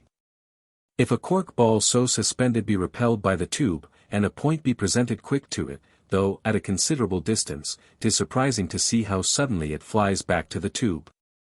Points of wood will do near as well as those of iron, provided the wood is not dry, but perfectly dry wood will no more conduct electricity than sealing wax. The repellency between the ball and the shot was likewise destroyed, Franklin stated, 1. By sifting fine sand on it. This did it gradually, 2. By breathing on it, 3. By making a smoke about it from burning wood, and 4. By candlelight, even though the candle was at a foot distance, these did it suddenly. The same result was also produced, he found, by the light of a bright coal from a wood fire, or the light of red-hot iron, but not at so great a distance. Such was not the effect, however, he said, of smoke from dry resin dropped on hot iron. It was merely attracted by both shot and cork ball, forming proportionable atmospheres round them, making them look beautifully, somewhat like some of the figures in Burnett's or Whiston's theory of the earth. Franklin also noted the fact that, unlike firelight, sunlight, when thrown on both cork and shot, did not impair the repellency between them in the least. In the same letter, guided by the belief that he had formed that electricity is not created by friction but, except when accumulated or depleted by special causes, is equally diffused through material substances generally. He also reached the conclusion that electrical discharges are due to circuits set up by substances that offer little resistance to the transit of the electrical current between bodies charged with more than the ordinary quantity of electrical energy and bodies not in that condition. In other words, electricity is always alert to restore its equilibrium when lost, and, if accumulated beyond its normal measure in one body, seeks with violent eagerness, as soon as a favorable medium of transmission is presented to it, to pass on its surplus of electrical energy to another body less amply supplied. These conceptions, too, which lie at the very foundations of modern electrical science, are illustrated by Franklin with extraordinary simplicity and clearness as follows. 1. A person standing on wax, and rubbing the tube, and another person on wax drawing the fire, they will both of them, provided they do not stand so as to touch one another, appear to be electrized, to a person standing on the floor. That is, he will perceive a spark on approaching each of them with his knuckle.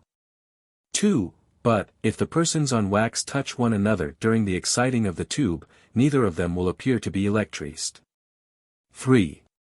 If they touch one another after exciting the tube, and drawing the fire as aforesaid, there will be a stronger spark between them, than was between either of them and the person on the floor.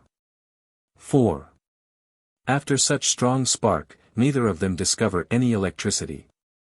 These appearances we attempt to account for thus: we suppose, as aforesaid, that electrical fire is a common element, of which every one of the three persons above mentioned has his equal share, before any operation is begun with the tube.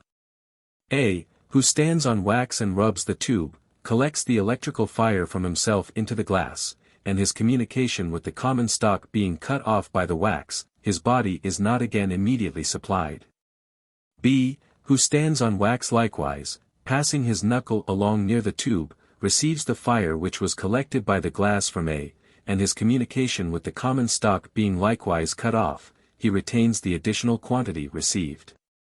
To C, standing on the floor, both appear to be electrized, for he having only the middle quantity of electrical fire, receives a spark upon approaching B, who has an over quantity, but gives one to A, who has an under quantity. If A and B approach to touch each other, the spark is stronger, because the difference between them is greater. After such touch there is no spark between either of them and C, because the electrical fire in all is reduced to the original equality. If they touch while electrizing, the equality is never destroyed, the fire only circulating. Hence have arisen some new terms among us: we say, B, and bodies like circumstanced, is electrized positively, A, negatively. Or rather, B is electrized plus, A, minus. And we daily in our experiments electrize bodies plus or minus, as we think proper. To electrize plus or minus, no more needs to be known than this, that the parts of the tube or sphere that are rubbed, do, in the instant of the friction, attract the electrical fire. And therefore take it from the thing rubbing, the same parts immediately, as the friction upon them ceases, are disposed to give the fire they have received, to anybody that has less. Thus you may circulate it, as Mr. Watson has shown, you may also accumulate or subtract it upon, or from anybody, as you connect that body with the rubber or with the receiver, the communication with the common stock being cut off. The same letter recounts some of the tricks that Franklin and his fellow experimenters were in the habit of making their new plaything perform. They fired spirits, lit candles just blown out, mimicked lightning, produced sparks with the touch of the finger, on the human hand or face, and gave electrical kisses. Other feats consisted in animating an artificial spider in such a way as to keep him oscillating in a very lifelike and entertaining manner between two wires, and lighting up the gilding on the covers of a book with a brilliant flash. This letter also shows that the provincial philosophers had already made improvements in the usual electrical methods. They had found that it was better to fill the phial with granulated lead than with water because of the superior facility with which the former could be warmed, and kept warm and dry in a damp place. They rubbed their tubes with buckskin, and, by observing certain precautions, such as never sullying the tubes by handling them, and keeping them in tight, close-fitting cases of pasteboard, lined with flannel, increased their efficiency. Their spheres for charging phials with electricity were mounted on iron axes with a small handle on one end, with which they could be set revolving like a common grindstone. It was in this same letter that Franklin with his usual generosity was careful to state that the power of pointed bodies to throw off as well as draw off the electrical fire was a discovery of his friend Hopkinson. And that the revolving sphere used by them was the invention of his friend Swng. About a month later, Franklin wrote to Collinson that, in the course of further experiments, he had observed several phenomena which made him distrust some of his former conclusions. If there is no other use discovered of electricity, he said, this however is something considerable, that it may help to make a vain man humble. Another letter from Franklin to Collinson, written about 2 weeks later, communicated to him some valuable observations upon M. Muschenbroek's wonderful bottle, the Leyden jar. This bottle was a mere ordinary bottle, with a common cork in its neck, into which a common wire had been inserted. He wrote that, at the same time that the wire and the top of the bottle were electrized positively or plus, the bottom of the bottle was electrized negatively or minus, in exact proportion. The consequence was that, whatever quantity of electrical fire was thrown in at the top, an equal quantity went out at the bottom until, if the process was kept up long enough, the point was reached in the operation. When no more could be thrown into the upper part of the bottle, because no more could be drawn out of the lower part.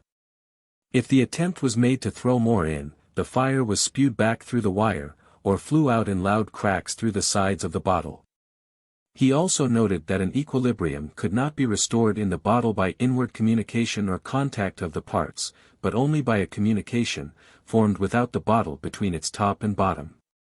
He also noted that no electrical fire could be thrown into the top of the bottle, when none could get out at its bottom, either because the bottom was too thick, or because it stood on some non-conducting material, and likewise that, when the bottle was electrified, but little of the electrical fire could be drawn from the top by touching the wire, unless an equal quantity could at the same time get in at the bottom. So wonderfully, he adds, are these two states of electricity, the plus and minus, combined and balanced in this miraculous bottle, situated and related to each in a manner that I can by no means comprehend. If it were possible that a bottle should in one part contain a quantity of air strongly compressed, and in another part a perfect vacuum, we know the equilibrium would be instantly restored within. But here we have a bottle containing at the same time a plenum of electrical fire, and a vacuum of the same fire, and yet the equilibrium cannot be restored between them but by a communication without. Though the plenum presses violently to expand, and the hungry vacuum seems to attract as violently in order to be filled. The letter concludes with an elaborate statement of the experiments by which the correctness of its conclusions could be established. Franklin's next discovery communicated to Collinson in a letter dated the succeeding year was that, when the bottle was electrified, the electric fluid resided in the glass itself of the bottle. The manner in which he proved this fact is a good example of his inductive thoroughness. Purposing, he said, to analyze the electrified bottle, in order to find wherein its strength lay, we placed it on glass, and drew out the cork and wire, which for that purpose had been loosely put in. Then taking the bottle in one hand, and bringing a finger of the other near its mouth, a strong spark came from the water, and the shock was as violent as if the wire had remained in it, which shewed that the force did not lie in the wire. Then, to find if it resided in the water, being crowded into and condensed in it, as confined by the glass, which had been our former opinion, we electrified the bottle again, and, placing it on glass, drew out the wire and cork as before. Then, taking up the bottle, we decanted all its water into an empty bottle, which likewise stood on glass, and taking up that other bottle, we expected, if the force resided in the water, to find a shock from it, but there was none. We judged then, that it must either be lost in decanting, or remain in the first bottle. The latter we found to be true, for that bottle on trial gave the shock, though filled up as it stood with fresh unelectrified water from a teapot. By a similar course of experimentation with sash glass and lead plates, he also demonstrated that the form of the glass in the bottle was immaterial, that the power resided in the glass as glass, and that the non-electrics in contact served only like the armature of a lodestone to unite the force of the several parts, and to bring them at once to any point desired. It being the property of a non-electric that the whole body instantly receives or gives what electric fire is given to, or taken from, any one of its parts. These experiments suggested the idea of intensifying the application of electrical forces by grouping numerous electrical centers. We made, he said, what we called an electrical battery, consisting of 11 panes of large sash glass, armed with thin leaden plates, pasted on each side, placed vertically, and supported at 2 inches distance on silk cords, with thick hooks of leaden wire, one from each side, standing upright, distant from each other, and convenient communications of wire and chain, from the giving side of one pane, to the receiving side of the other. That so the whole might be charged together, and with the same labor as one single pane. And another contrivance to bring the giving sides, after charging, in contact with one long wire, and the receivers with another, which 2 long wires would give the force of all the plates of glass at once through the body of any animal forming the circle with them. The plates may also be discharged separately, or any number together that is required. When the idea of the electrical battery was formed by him, Franklin was not aware that Smeaton and Baines had previously assembled panes of glass for the purpose of giving an electrical shock. At the time that this letter was written, Franklin had added to his electrical exploits that of electrifying a mezzotint of the king in such a manner that, if anyone attempted to take the crown off his head, he would receive a terrible blow. If the picture were highly charged, he said, the consequence might perhaps be as fatal as that of high treason. The operator, he continues, who holds the picture by the upper end, where the inside of the frame is not gilt, to prevent its falling, feels nothing of the shock, and may touch the face of the picture without danger, which he pretends is a test of his loyalty. If a ring of persons take the shock among them, the experiment is called the conspirators. Another far more significant exploit was the application of electrical energy in such a way as to set an electrical jack revolving with such force and swiftness as to carry a spitted fowl around before a fire with a motion fit for roasting. This will was driven by an electrical battery, but Franklin also devised what he called a self-moving will that was, by a different electrical method, revolved with so much force and rapidity that he thought that it might be used for the ringing of chimes and the movement of light-made orreries. And after observing that a thin glass bubble, about an inch in diameter, weighing only 6 grains, being half filled with water, partly gilt on the outside, and furnished with a wire hook, gave, when electrified, as great a shock as a man can well bear, Franklin exclaims, how great must be the quantity of electrical fire in this small portion of glass. It seems as if it were of its very substance and essence.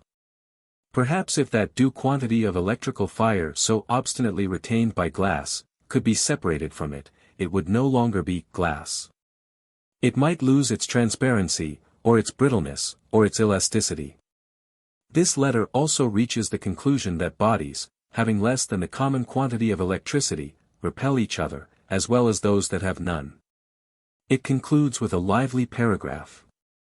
Chagrined a little that we have been hitherto able to produce nothing in this way of use to mankind.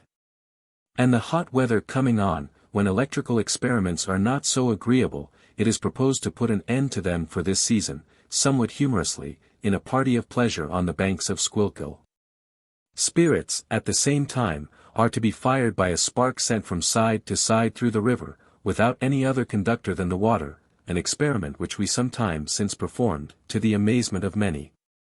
A turkey is to be killed for our dinner by the electrical shock, and roasted by the electrical jack, before a fire kindled by the electrified bottle.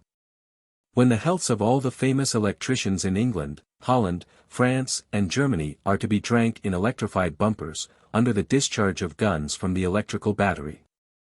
An electrified bumper, a note to the letter explained, was a small thin glass tumbler, nearly filled with wine, and charged, which, when brought to the lips of a person, gave him a shock, if he was close-shaved, and did not breathe on the liquor. Another note states that the biggest animal that the experimenters had yet killed was a hen. A later letter to Collinson on the phenomena of thunder gusts takes Franklin away from the Leyden jar of the laboratory to the stupendous batteries of the outer universe, from the point of a bodkin to the lofty natural or artificial objects, upon which lightning descends from the illimitable sky. As electrified clouds pass over a country, he remarks, high hills and high trees, lofty towers, spires, masts of ships, chimneys, and, as so many prominencies and points, draw the electrical fire, and the whole cloud discharges there. From this observation to the lightning rod was but a short step. Another letter to Collinson in the succeeding year brings us to the lightning rod in principle if not in name. Speaking of what a sea captain had said of luminous objects, which had settled on the spintles at the topmast heads of his ship before an electrical shock, and burned like very large torches, he says, according to my opinion, the electrical fire was then drawing off, as by points, from the cloud. The largeness of the flame betokening the great quantity of electricity in the cloud, and had there been a good wire communication from the spintle heads to the sea, that could have conducted more freely than tarred ropes, or masts of turpentine wood, I imagine there would either have been no stroke, or, if a stroke, the wire would have conducted it all into the sea without damage to the ship. In the same letter, there is an adumbration of his grandest experiment, when he speaks of the flash from two of his jars as our mimic lightning. This letter also shows that with electricity Franklin had frequently imparted polarity to needles and reversed it at pleasure. Wilson, at London, he said, had failed to produce these results because he had tried it on too large masses and with too small force. The letter also evidences the fact that he had employed the electric spark for the practical purpose of firing gunpowder. Another letter to Collinson dated July 29, 1750, is accompanied by an additional paper on the properties and effects of the electrical matter. It acknowledges the debt that Franklin owed to Collinson for the glass tube and the instructions which attended it, and to the proprietary for the generous present of a complete electrical apparatus which that bountiful benefactor to our library, as he calls him, had made to it. The telegraph, the Marconi tower, the telephone, the electric bulb, the electric automobile and the trolley car rise up before us when we read this observation in the paper that accompanied the letter. The beneficial uses of this electric fluid in the creation, we are not yet well acquainted with, though doubtless such there are, and those very considerable. The paper is the most important that Franklin ever wrote on electricity, containing as it does the two suggestions which, when carried into execution, made his name famous throughout the world, that is to say, his suggestion, already quoted by us at length, that houses, churches and ships might be protected by upright rods of iron, and his suggestion, already quoted by us, too, as to how the identity of lightning and electricity could be established. The point of the bodkin and the electrified shot and ball, and the mimic brightness, agility and fury of the lurking fire in the wonderful bottle had led, step by step, to two of the most splendid conceptions in the early history of electrical science. 95. With the discovery that electricity and lightning were the same thing, the real achievements of Franklin in the province of electricity came to an end. But he still continued his electrical experiments with undiminished ardor. We find him on one occasion prostrating with a single shock 6 persons who were so obliging as to lend themselves to the pursuit of scientific truth. Twice he was the victim of his own inadvertence. Speaking of one of these occasions, in a letter to a friend in Boston, he said, "The flash was very great, and the crack as loud as a pistol, yet, my senses being instantly gone, I neither saw the one nor heard the other. Nor did I feel the stroke on my hand, though I afterwards found it raised a round swelling where the fire entered, as big as half a pistol bullet. By which you may judge of the quickness of the electrical fire, which by this instance seems to be greater than that of sound, light, or animal sensation. I then felt what I know not how well to describe. A universal blow throughout my whole body from head to foot, which seemed within as well as without. After which the first thing I took notice of was a violent quick shaking of my body, which gradually remitting, my senses gradually returned, and then I thought the bottles must be discharged, but could not conceive how. Till at last I perceived the chain in my hand, and recollected what I had been about to do. That part of my hand and fingers, which held the chain, was left white, as though the blood had been driven out, and remained so 8 or 10 minutes after, feeling like dead flesh. And I had a numbness in my arms and the back of my neck, which continued till the next morning, but wore off.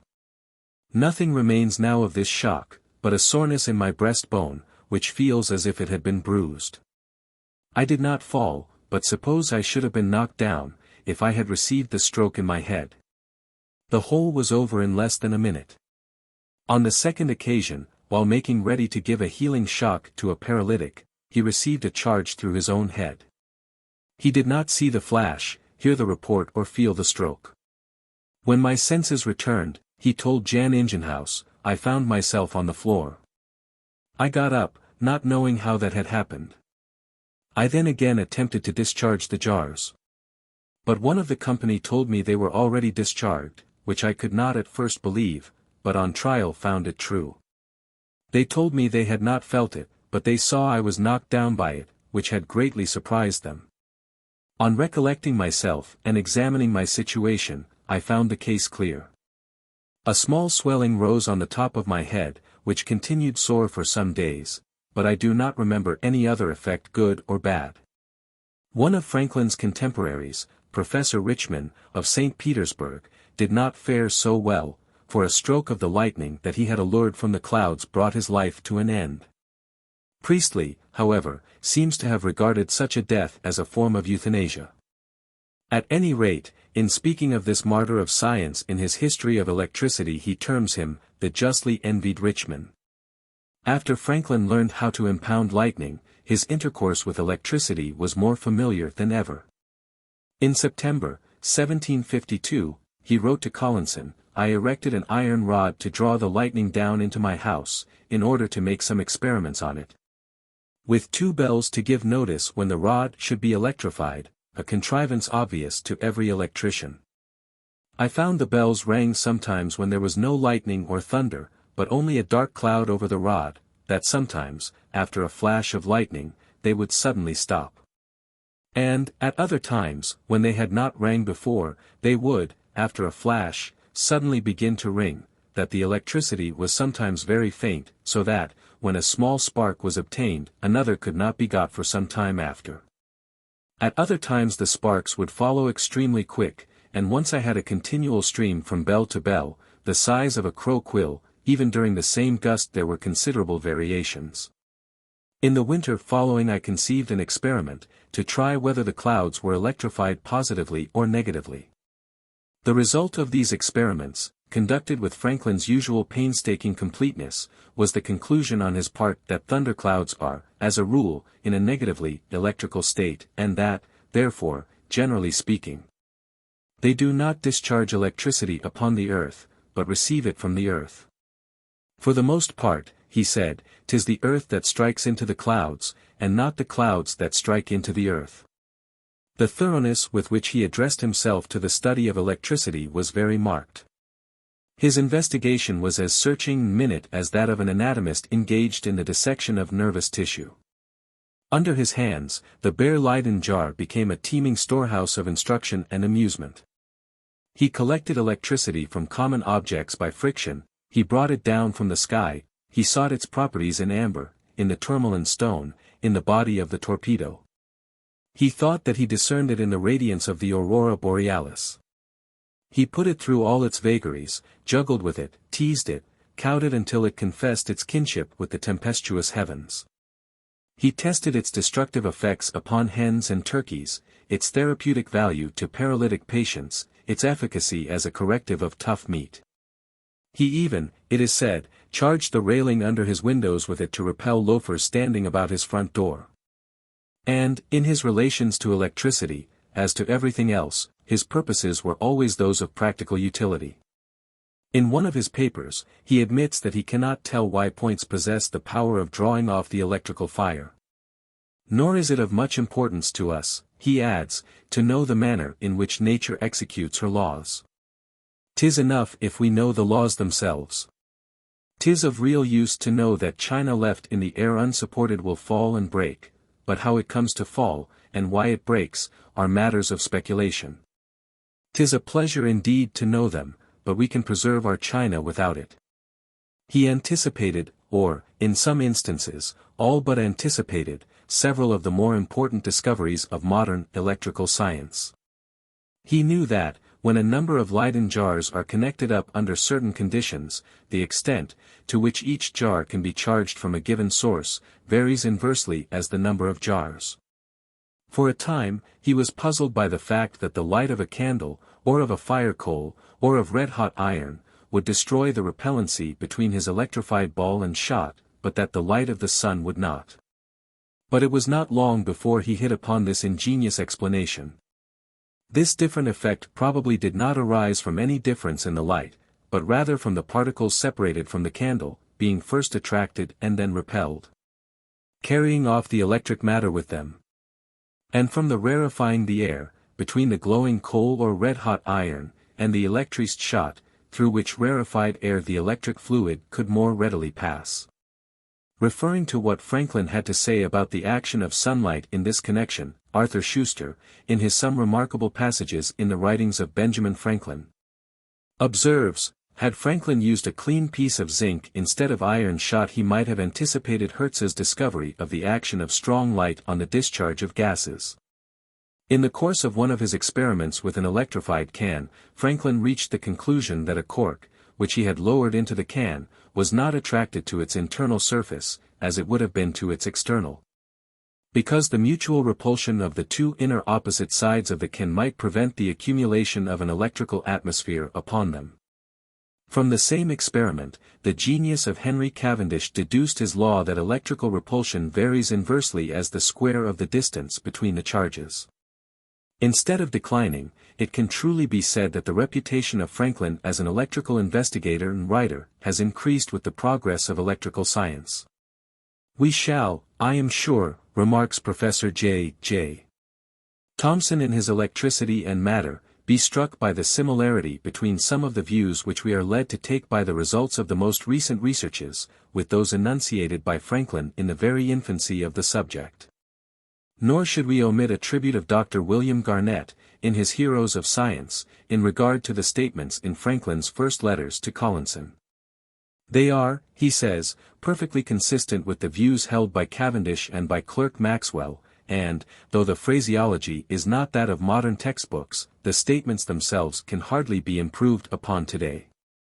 If Franklin achieved a higher degree of success in the electrical than in any other scientific field, it was partly, at any rate, because he never again had the opportunity to give such continuous attention to scientific pursuits. To him this was at times a source of very great disappointment. In one of his letters to Beccaria, dated September 21, 1768, he tells the latter that, preoccupied as he was, he had constantly cherished the hope of returning home, where he could find leisure to resume the philosophical studies that he had shamefully put off from time to time. In a letter, some 11 years later, from Paris, to the same correspondent, he said that he was then prevented by similar distractions from pursuing those studies in which he always found the highest satisfaction. And that he was grown so old as hardly to hope for a return of the leisure and tranquillity, so necessary for philosophical disquisitions. To Sir Joseph Banks he was inspired some years later, by recent astronomical discoveries, made under the patronage of the Royal Society, to write, "I begin to be almost sorry I was born so soon. Since I cannot have the happiness of knowing what will be known 100 years hence." Indeed, to him, leisure, whether only the seclusion of a 30-day voyage across the Atlantic or the final cessation of public life, was but another term for recurrence to his scientific predilections. When he received his leave from Congress to return home from Paris, he wrote joyously to Ingenhouse, "I shall now be free of politics for the rest of my life. Welcome again my dear philosophical amusements." There was, to use his own expression, still too much flesh on his bones for his countrymen to allow him any time except for political experiments. But, for proof of the eager interest that he felt in science, and of the prominent position that he occupied in the scientific world of America, until the last, we need go no further than the fact that, when he died, the meetings of the American Philosophical Society had, for some time, been held at his home in Philadelphia. How far Franklin might have added to his reputation as a man of science, if he had not become engrossed by political duties and cares, is mere matter of surmise. But there can be no doubt that he was eminently fitted in many respects for scientific inquiry. The scientific temperament he possessed in the very highest degree. He loved the truth too much to allow the workings of human weakness in himself or others to deface its fair features. In reporting to Collinson the electrical achievements, which crowned him with such just renown, he almost invariably spoke of them as if they were the joint achievements of a group of collaborators, of whom he was but one. The generous alacrity, with which he credits to his friends Hopkinson, Kinnersley, or Swengy exclusively special discoveries or inventions, made by them, shows conclusively enough how little this was true. There is no reason to believe that his letters to Collinson on electricity would ever have been published but for the unsolicited initiative of Dr. Fothergill and Collinson. Or that they would ever have been translated into French but for the spontaneous persuasion that Buffon brought to bear upon Dalibard. In a letter to Collinson, after expressing distrust of an hypothesis, advanced by him in former letters to the same correspondent, he declares that he is ashamed to have expressed himself in so positive a manner. Indeed, he said, he must request Collinson not to expose those letters, or, if he communicated them to any of his friends, at least to conceal the name of the author. His attitude towards his scientific triumphs was, when not that of entire self-effacement, always that of unaffected humility. "I am indebted for your preceding letter," he wrote in his 47th year to John Perkins, "but business sometimes obliges one to postpone philosophical amusements. Whatever I have wrote of that kind, are really, as they are entitled, but conjectures and suppositions, which ought always to give place, when careful observation militates against them. I own I have too strong a penchant to the building of hypotheses, they indulge my natural indolence. I wish I had more of your patience and accuracy in making observations, on which, alone, true philosophy can be founded." Equally candid and noble are other observations in a subsequent letter to the same correspondent. Referring to certain objections, made by Perkins to his theory of water spouts, he observed, "Nothing certainly can be more improving to a searcher into nature, than objections judiciously made to his opinions. Taken up perhaps too hastily, for such objections oblige him to re-study the point, consider every circumstance carefully, compare facts, make experiments, weigh arguments, and be slow in drawing conclusions. And hence a sure advantage results, for he either confirms a truth, before too lightly supported, or discovers an error, and receives instruction from the objector. In this view I consider the objections and remarks you sent me, and thank you for them sincerely." When he found that he was in error, it cost him no struggle to recant. For a while he believed the sea to be the grand source of lightning, and built up an imposing fabric of conclusions upon the belief, but he did not hesitate afterwards to admit that he had embraced this opinion too hastily. The same thing is true of the opinion that he held for a time, that the progress of a ship westward, across the Atlantic, is retarded by the diurnal motion of the earth. He supposed that the melting brought about by the action of lightning was a cold fusion until holes burnt in a floor by portions of a molten bell wire convinced him that this was not so. I was too easily led into that error, he said, by accounts given even in philosophical books, and from remote ages downwards, of melting money in purses, swords in scabbards, etc. Without burning the inflammable matters that were so near those melted metals. But men are, in general, such careless observers, that a philosopher cannot be too much on his guard in crediting their relations of things extraordinary, and should never build an hypothesis on anything but clear facts and experiments. Or it will be in danger of soon falling, as this does, like a house of cards.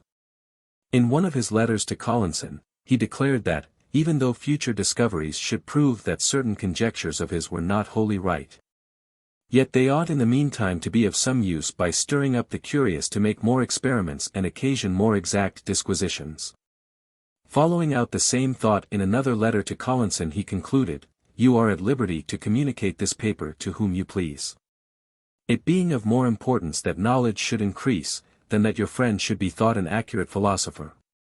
In a letter to John Lining, in which he described the experiment from which Cavendish deduced the law of which we have spoken, he observed, "I find a frank acknowledgment of one's ignorance is not only the easiest way to get rid of a difficulty, but the likeliest way to obtain information, and therefore I practice it. I think it an honest policy. Those who affect to be thought to know everything, and so undertake to explain everything often remain long ignorant of many things that others could and would instruct them in, if they appeared less conceited." The fact is that Franklin had such a keen sense of the dignity and invincibility of truth that he could not be induced to enter into any personal controversy about it. His feelings with regard to such controversies are pointedly expressed in the Autobiography in connection with the attack made by the Abbé Nollet upon his electrical experiments. "I once proposed," he said, answering the Abbé, and actually began the answer, but, on consideration that my writings contained a description of experiments which anyone might repeat and verify, and if not to be verified, could not be defended, or of observations offered as conjectures, and not delivered dogmatically, therefore not laying me under any obligation to defend them, and reflecting that a dispute between two persons, writing in different languages, might be lengthened greatly by mistranslations, and thence misconceptions of one another's meaning. Much of one of the Abbé's letters being founded on an error in the translation, I concluded to let my papers shift for themselves, believing it was better to spend what time I could spare from public business in making new experiments, than in disputing about those already made. But in this instance, too, after all, he acted upon the principle, stated in one of his letters to Cadwallader Colden, that he who removes a prejudice, or an error from our minds contributes to their beauty, as he would do to that of our faces who should clear them of a wart or a one. He went through his experiments again, and satisfied himself that the Abbé had not shaken his positions. At one time, when he was hesitating as to whether he should reply to him, he heard that Dolibard was preparing to do so. "Perhaps," he wrote to his friend, James Bowden, "it may then appear unnecessary for me to do anything farther in it. And will not one's vanity be more gratified in seeing one's adversary confuted by a disciple, than even by oneself?" When Wilson published a pamphlet, contending that lightning rods should be blunt rather than pointed, he simply observed, "I have not answered it," being averse to disputes.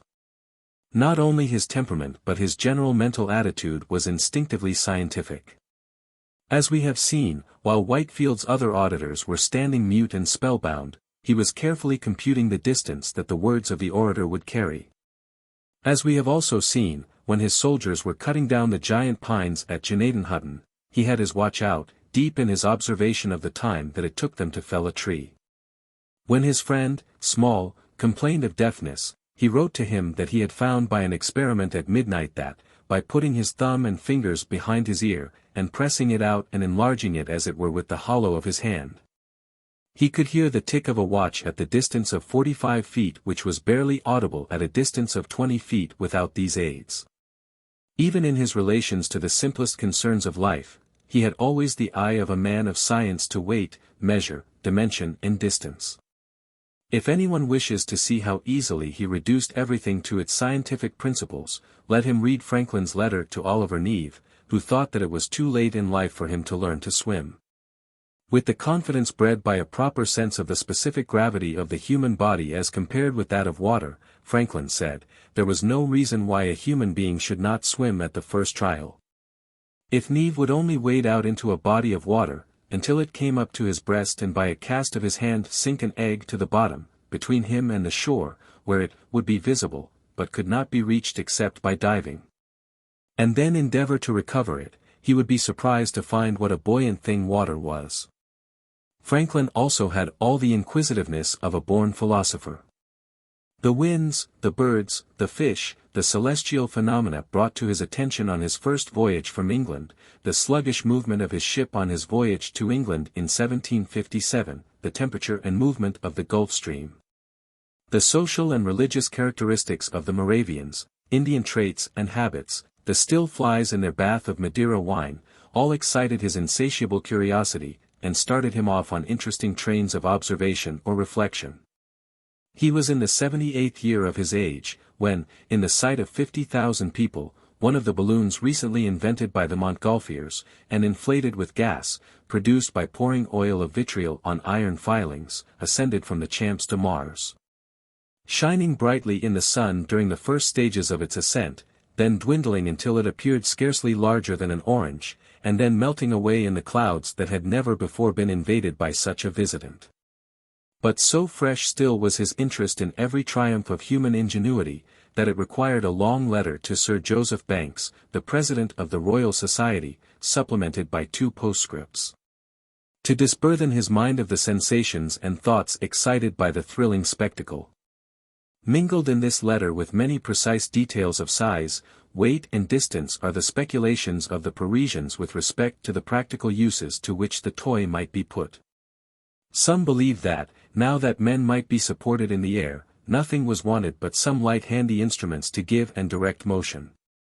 Others believed that a running footman, or a horse, slung and suspended under such a globe, so as to diminish the weight of their feet on the ground to perhaps 8 or 10 pounds, might, with a fair wind, run in a straight line across country as fast as that wind, and over hedges, ditches and even waters. Still other fantasies were that in time such globes might be kept anchored in the air for the purpose of preserving game, or converting water into ice, or might be turned to pecuniary profit as a means of giving recreation seekers a chance, at an altitude of a mile, to see far below them a vast stretch of the terrestrial surface. Already, said Franklin, one philosopher, M. Pilatre de Rogier, had applied to the Academy for the privilege of ascending in a larger Montgolfier in order to make certain scientific experiments. The peasants at Gonesse, however, who had seen the balloon, cut adrift on the Champs de Mars, fall to the earth, had regarded it with very different feelings from the citizens of Paris. Frightened, and conceiving from its bounding a little, when it touched the ground, that there was some living animal in it, they had attacked it with stones and knives, so that it was much mangled. With a subsequent letter to Dr. Price, Franklin enclosed a small balloon, which his grandson had filled with inflammable air the night before, and which, after mounting to the ceiling of Franklin's chamber, had remained rolling about there for some time. If a man, this letter suggestively asks, should go up with one of the large ones, might there not be some mechanical contrivance to compress the globe at pleasure, and thereby incline it to descend, and let it expand when he inclines to rise again? The same eager curiosity about the balloon was manifested by Franklin in many other later letters. Another great one, he informed Banks, had gone up from Versailles. It was supposed to have been inflated with air, heated by burning straw, and to have risen about 200 toises, but did not continue long at that height, and, after being wafted in a horizontal direction by the wind, descended gently, as the air in it grew cooler. So vast a bulk, said Franklin, when it began to rise so majestically in the air, struck the spectators with surprise and admiration. The basket contained a sheep, a duck and a cock, who except the cock received no hurt by the fall. Another balloon of about 5 feet in diameter, the same letter stated, had been sent up about 1 o'clock in the morning with a large lantern under it by the Duc de Crillon at an entertainment, given by him, during the preceding week, in the Bois de Boulogne in honor of the birth of 2 Spanish princes. These were but a few of many recent ascensions. Most interesting of all, however, a new balloon, designed by Messrs. Charles and Robert, who were men of science and mechanical dexterity, was to carry up a man. Another balloon, described by Franklin in one of his letters to Banks, was open at the bottom, and was fed with heated air from a grate, fixed in the middle of the opening, which was kept replenished with faggots and sheaves of straw by men posted in a wicker gallery, attached to the outside of the lower part of the structure. By regulating the amount of fire in the grate, the balloon could be given an upward or downward direction at pleasure. It was thought, Franklin said, that a balloon of this type, because of the rapidity and small expense with which it could be inflated, might be made useful for military purposes. Still another balloon described by Franklin in the same letter was one which was to be first filled with permanently elastic inflammable air, and then closed. It was 26 feet in diameter, and made of gauze of red and white silk, which presented a beautiful appearance. There was a very handsome triumphal car, to be suspended from it, in which 2 brothers, the Messrs. Robert, were to ascend with a table for convenience in jotting down their thermometric and other observations. There was no telling, Franklin declared, how far aeronautic improvements might be pushed. A few months before, the idea of witches riding through the air on a broomstick, and that of philosophers upon a bag of smoke would have appeared equally impossible and ridiculous. The machines, however, he believed, would always be subject to be driven by the winds, though perhaps mechanic art might find easy means of giving them progressive motion in a calm, and of slanting them a little in the wind. English philosophy was too bashful, and should be more emulous in this field of competition. If, in France, they did a foolish thing, they were the first to laugh at it themselves, and were almost as much pleased with a bon mot or a good chanson, that ridiculed well the disappointment of the project, as they might have been with its success. The experiment might be attended with important consequences that no one could foresee. Beings of a frank and nature far superior to ours, the letter continued, have not disdained to amuse themselves with making and launching balloons. Otherwise we should never have enjoyed the light of those glorious objects that rule our day and night, nor have had the pleasure of riding round the sun ourselves upon the balloon we now inhabit. In due course, the Messrs. Robert, accompanied by M. Charles, a professor of experimental philosophy, and an enthusiastic student of aeronautics, made their perilous venture, which was likewise fully chronicled by Franklin. The spectators, he said, were infinite, crowding about the Tuileries, on the quays and bridges, in the fields and streets, and at the windows, and on the roofs, of houses. The device of stimulating flagging ascent by dropping sand bags from the car was one of the features of this incident, and so was the device of protecting the envelope of the balloon from rupture by covering it with a net, as well as that of lowering it by letting a part of its contents escape through a valve controlled by a cord. Between 1 and 2 o'clock, Franklin's narrative states, all eyes were gratified with seeing it rise majestically from among the trees, and ascend gradually above the buildings, a most beautiful spectacle. When it was about 200 feet high, the brave adventurers held out and waved a little white pennant, on both sides their car, to salute the spectators who returned loud claps of applause. When Franklin last saw the vanishing form of this balloon, it appeared no bigger than a walnut. The experiment proved a most prosperous one. From first to last the aerial navigators retained perfect command of their airship, descending, when they pleased, by letting some of the air in it escape, and rising, when they pleased, by discharging sand. And at one time skimming over a field so low as to be able to talk to some laborers. Pleased as Franklin was with the experiment, he wrote to Henry Laurens that he yet feared that the machine would hardly become a common carriage in his time, though, being the easiest of all voitures, it would be extremely convenient to him. Now that his malady forbade him the use of the old ones over a pavement. The idea, however, was such an agreeable one to him that, when he returned to Philadelphia, He wrote to his friend Jean-Baptiste Leroy that he sometimes wished that he had brought a balloon from France with him sufficiently large to raise him from the ground, and to permit him, without discomfort from his stone, to be led around in his novel conveyance by a string, attached to it, and held by an attendant on foot. On the whole, it appeared to Franklin that the invention of the balloon was a thing of great importance. Convincing sovereigns of the folly of wars, he wrote to Ingenhouse, may perhaps be one effect of it. Since it will be impracticable for the most potent of them to guard his dominions. 5,000 balloons, capable of raising 2 men each, could not cost more than 5 ships of the line. And where is the prince who can afford so to cover his country with troops for its defense, as that 10,000 men descending from the clouds might not in many places do an infinite deal of mischief, before a force could be brought together to repel them? But nothing happened in Franklin's time, nor has happened since, to warrant the belief that human flying devices of any sort will ever be free enough from danger to human life to be a really useful vehicle of transportation in times of peace.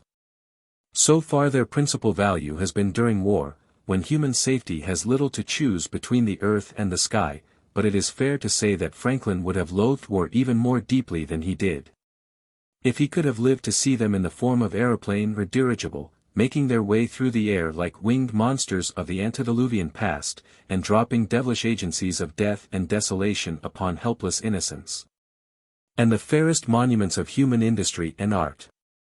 Poor M.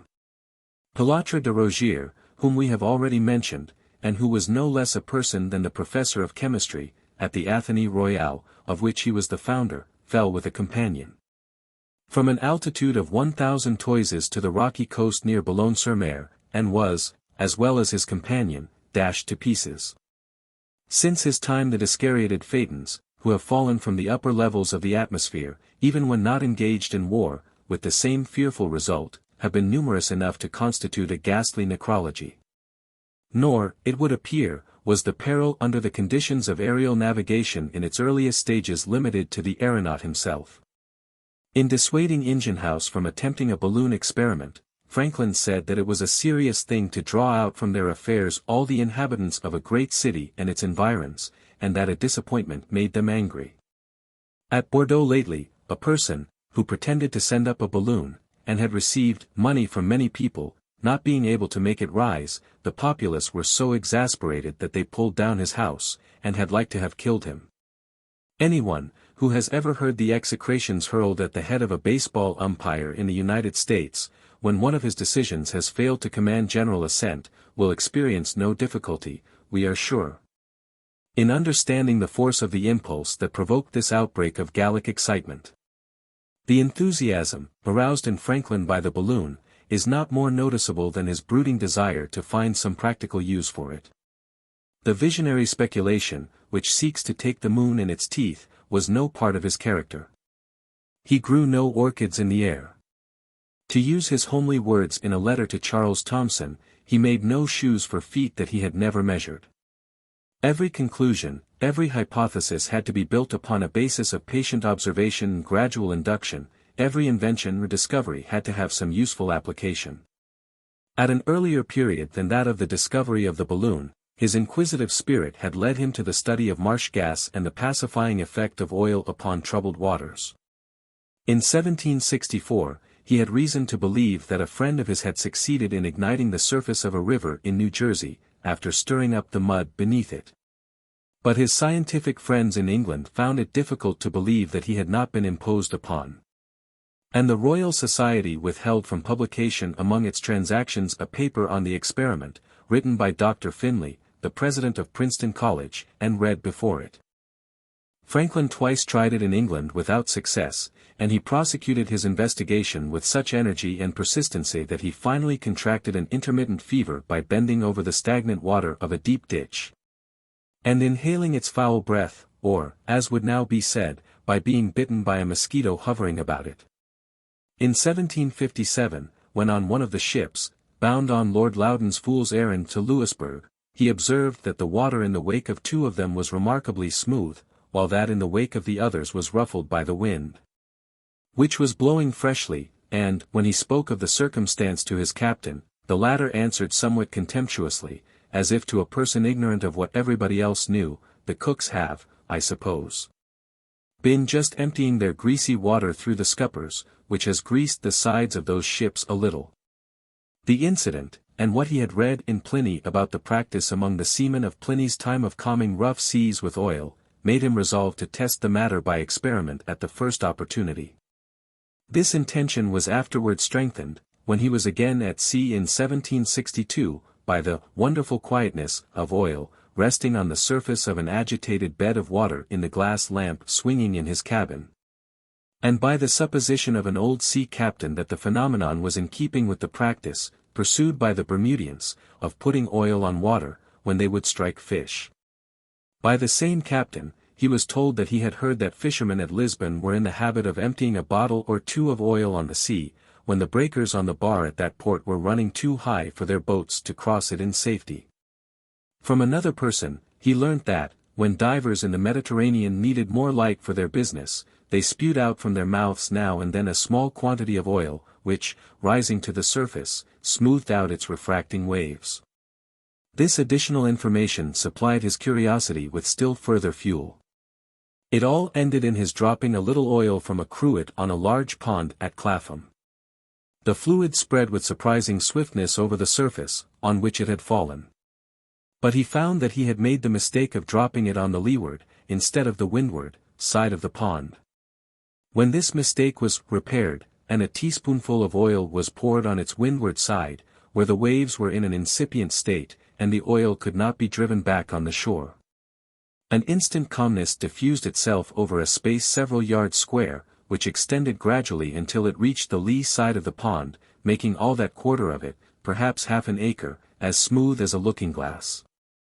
After this, he took with him, whenever he went into the country, a little oil, in the upper hollow joint of his bamboo cane for the purpose of repeating his experiment, whenever he had a chance to do so, and, when he did repeat it, it was usually with success.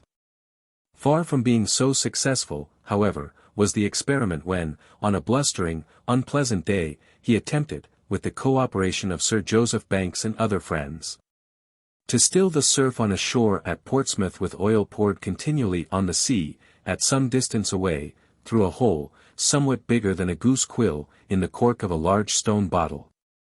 Though the effusion did flatten out a considerable tract of the sea to such an extent that a wherry, making for Portsmouth, seemed to turn into that tract of choice, and to use it from end to end as a piece of turnpike road. All this is described by Franklin in a letter to William Brownrigg, dated November 7, 1773, in which he cited some other illustrations of the allaying effect of oil on waves besides those that we have mentioned, and developed the philosophy of the subject with that incomparable clarity of his, not unlike the action of oil itself in subduing refractions of light. Now I imagine, he says, that the wind, blowing over water thus covered with a film of oil, cannot easily catch upon it, so as to raise the first wrinkles, but slides over it, and leaves it smooth as it finds it. It moves a little the oil indeed, which being between it and the water, serves it to slide with, and prevents friction, as oil does between those parts of a machine that would otherwise rub hard together. Hence the oil dropped on the windward side of a pond proceeds gradually to leeward, as may be seen by the smoothness it carries with it, quite to the opposite side. For the wind being thus prevented from raising the first wrinkles, that I call the elements of waves, cannot produce waves, which are to be made by continually acting upon, and enlarging those elements, and thus the whole pond is calmed. And the water in which the Bermudian struck his fish is not more limpid than these observations suggested by the Portsmouth experiment. I conceive, that the operation of oil on water is, first, to prevent the raising of new waves by the wind, and, secondly, to prevent its pushing those before raised with such force, and consequently their continuance of the same repeated height, as they would have done, if their surface were not oiled. But oil will not prevent waves being raised by another power, by a stone, for instance, falling into a still pool. For they then rise by the mechanical impulse of the stone, which the greasiness on the surrounding water cannot lessen or prevent, as it can prevent the winds catching the surface and raising it into waves. Now waves once raised, whether by the wind or any other power, have the same mechanical operation, by which they continue to rise and fall. As a pendulum will continue to swing a long time after the force ceases to act by which the motion was first produced. That motion will, however, cease in time, but time is necessary. Therefore, though oil spread on an agitated sea may weaken the push of the wind on those waves whose surfaces are covered by it, and so, by receiving less fresh impulse, they may gradually subside. Yet a considerable time, or a distance through which they will take time to move, may be necessary to make the effect sensible on any shore in a diminution of the surf. For we know, that, when wind ceases suddenly, the waves it has raised do not as suddenly subside, but settle gradually, and are not quite down till after the wind has ceased. So, though we should, by oiling them, take off the effect of wind on waves already raised, it is not to be expected that those waves should be instantly leveled. The motion they have received will, for some time, continue. And, if the shore is not far distant, they arrive there so soon, that their effect upon it will not be visibly diminished.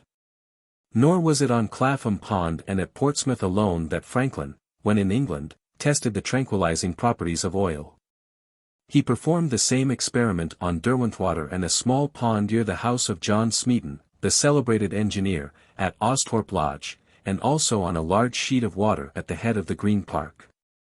And the idea that there was something almost supernatural about his quick insight and fertility of conception, of which we find more than one trace in the utterances of his contemporaries, is suggested in an interesting manner in the account left to us by the Abbé Morellet of one of these experiments, which he witnessed when Colonel Dar.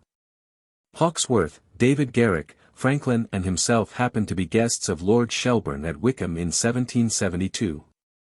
It is true, the Abbé says, it was not upon the waves of the sea but upon those of a little stream which flowed through the park at Wickham. A fresh breeze was ruffling the water. Franklin ascended a couple of 100 paces from the place where we stood, and simulating the grimaces of a sorcerer, he shook 3 times upon the stream a cane which he carried in his hand. Directly the waves diminished and soon the surface was smooth as a mirror. On one occasion, William Small wrote to him from Birmingham that Matthew Boulton had astonished the rural philosophers exceedingly by calming the waves à la Franklin. Struck, when travelling on a canal in Holland, with the statement of a boatman that their boat was going slow because the season had been a dry one, and the water in the canal was not as deep as usual, Franklin, by experiment, with a trough and a little boat borrowed for the purpose, established the fact that the friction caused by the displacement by a moving boat of shallow water is measurably greater than that caused by the displacement by such a boat of deeper water. Under like conditions in other respects, the difference, he concluded, in a distance of 4 leagues, was the difference between 5 and 4 hours. A conversation with Captain Folger, of Nantucket, produced far more important consequences. Influenced by what the captain told him of the knowledge that the Nantucket whalers had acquired of the retarding effect of the Gulf Stream upon navigation, Franklin induced him to plot for him the dimensions, course and swiftness of the stream, and to give him written directions as to how ships, bound from the Newfoundland banks to New York, might avoid it, and at the same time keep clear of certain dangerous banks and shoals. The immediate object of Franklin was to procure information for the English post office that would enable the mail packets between England and America to shorten their voyages. At his instance, Captain Folger's drawing was engraved on the old chart of the Atlantic at Mount and Pages, Tower Hill, and copies of it were distributed among the captains of the Falmouth packets. Ever afterwards the Gulf Stream was a favorite field of investigation to him, when at sea, and its phenomena were mastered by him with remarkable thoroughness. It was generated, he conjectured, by the great accumulation of water on the eastern coast of America created by the trade winds which constantly blew there. He found that it was always warmer than the sea on each side of it, and that it did not sparkle at night, and he assigned to its influence the tornadoes, waterspouts and fogs by which its flow was attended. Franklin also possessed to a striking degree the inventive capacity which is such a valuable qualification for experimental philosophy. We have already seen how ready his mechanical skill was in supplying printing deficiencies. Speaking of the pulse glasses, made by Nairne, in which water could be brought to the boiling point with the heat of the hand, he tells us, I placked one of his glasses with the elevated end against this hole, a hole that he had opened through the wainscot in the seat of his window for the access of outside air. And the bubbles from the other end, which was in a warmer situation, were continually passing day and night, to the no small surprise of even philosophical spectators. As he sat in his library at Philadelphia, in his last years, he was surrounded by various objects conceived by his own ingenuity. The seat of his chair became a step-ladder, when reversed, and to its arm was fastened a fan that he could work with a slight motion of his foot. Against his bookcase rested the long arm with which he lifted down the books on its upper shelves. The hours, minutes and seconds were told for him by a clock, of his own invention, with only 3 wheels and 2 pinions, in which even James Ferguson, mathematician as he was, had to confess that he experienced difficulty in making improvements. The very bifocal glasses, now in such general use, that he wore were a triumph of his own quick wit. Describing this invention of his in a letter to George Whately, he said, "I therefore had formerly 2 pair of spectacles, which I shifted occasionally, as in travelling I sometimes read, and often wanted to regard the prospects. Finding this change troublesome, and not always sufficiently ready, I had the glasses cut, and half of each kind associated in the same circle. By this means, as I wear my spectacles constantly, I have only to move my eyes up or down, as I want to see distinctly far or near, the proper glasses being always ready. This I find more particularly convenient since my being in France, the glasses that serve me best at table to see what I eat, not being the best to see the faces of those on the other side of the table who speak to me.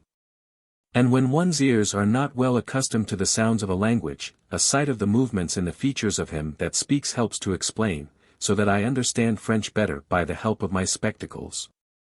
The shrinking that a mahogany box, given to him in England, underwent, when subjected to the atmospheric conditions of America, suggested a hygrometer to him which Nairn afterwards constructed in accordance with his plans. 96. His mind seems to have had no torpid moments, except, perhaps, when some congressional orator was speaking. When, in early life, he had nothing else better to do, he would address himself to making magic squares and circles as intricate as Rosamond's Walk.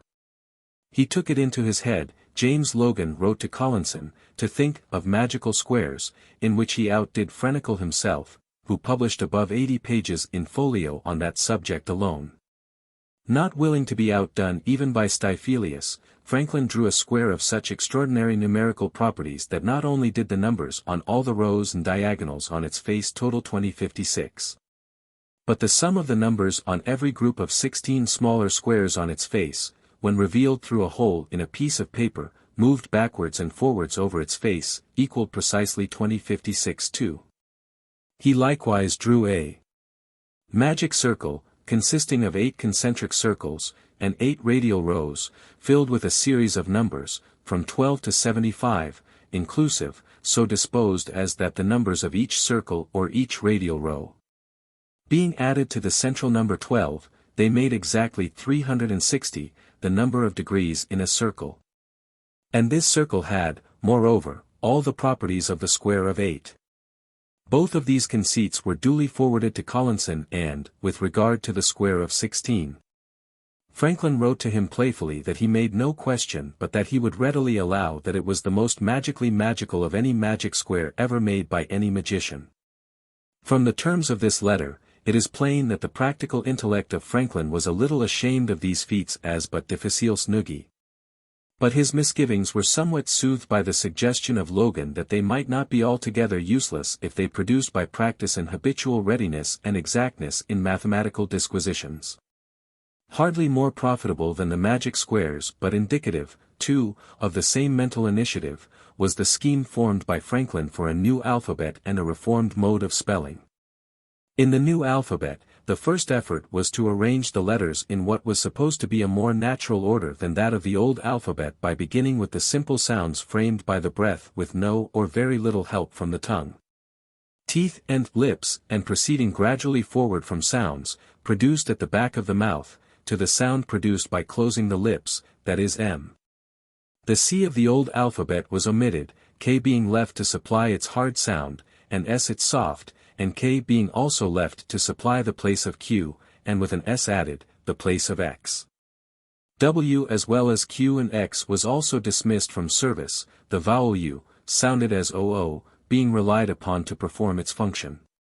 Y also went by the board, I taking its place, where used singly, and two vowels, where used as a diphthong. J was superseded by an entirely new symbol, shaped something like a small h, and sounded as ish, when used singly, but subserving various other offices, when conjoined with D, T, and Z. As a whole, the new alphabet was so systematized that the sound of any letter, vowel or consonant was always the same, wherever it occurred, or whatever its alphabetical collocation. Nor did the new alphabet contain any silent letters, or fail to provide a letter for every distinct sound in the language. The difference between short and long vowels was compassed by a single vowel where short, and a double one, where long.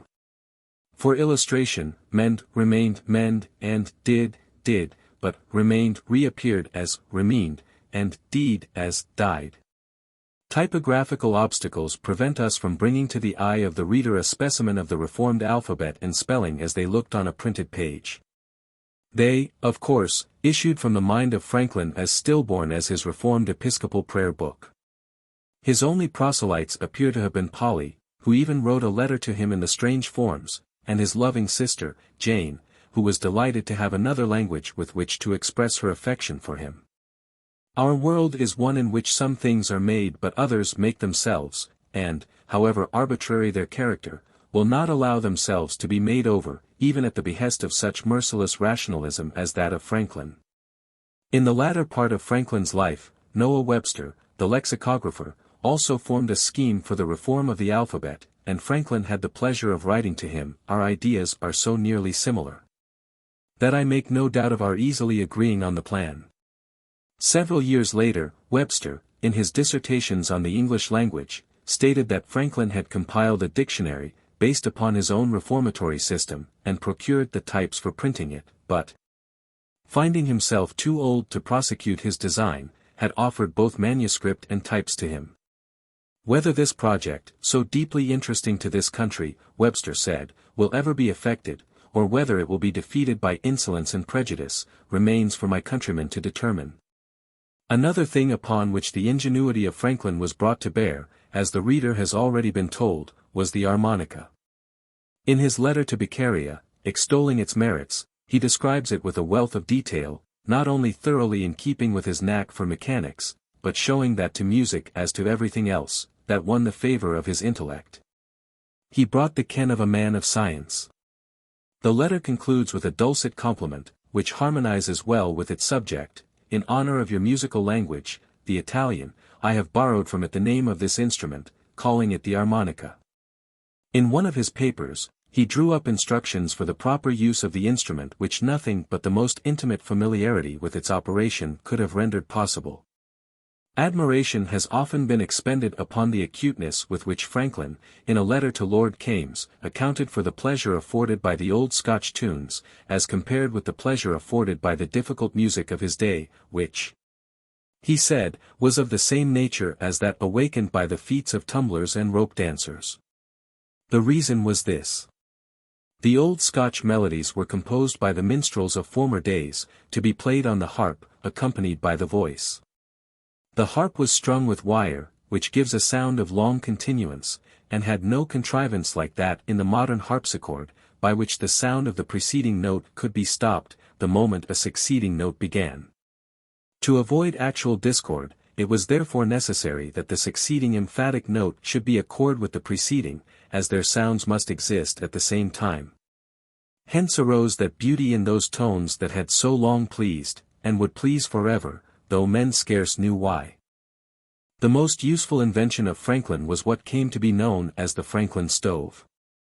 With modifications, it is still in use, and the essay written on it by Franklin, entitled An Account of the New Invented Pennsylvanian Fireplaces, is one of the best illustrations of the capacity of his scientific genius to adapt itself to the hardest and barest offices that human comfort and convenience could impose upon it with a nicety and accuracy of trained insight and touch worthy of the cleverest journeyman.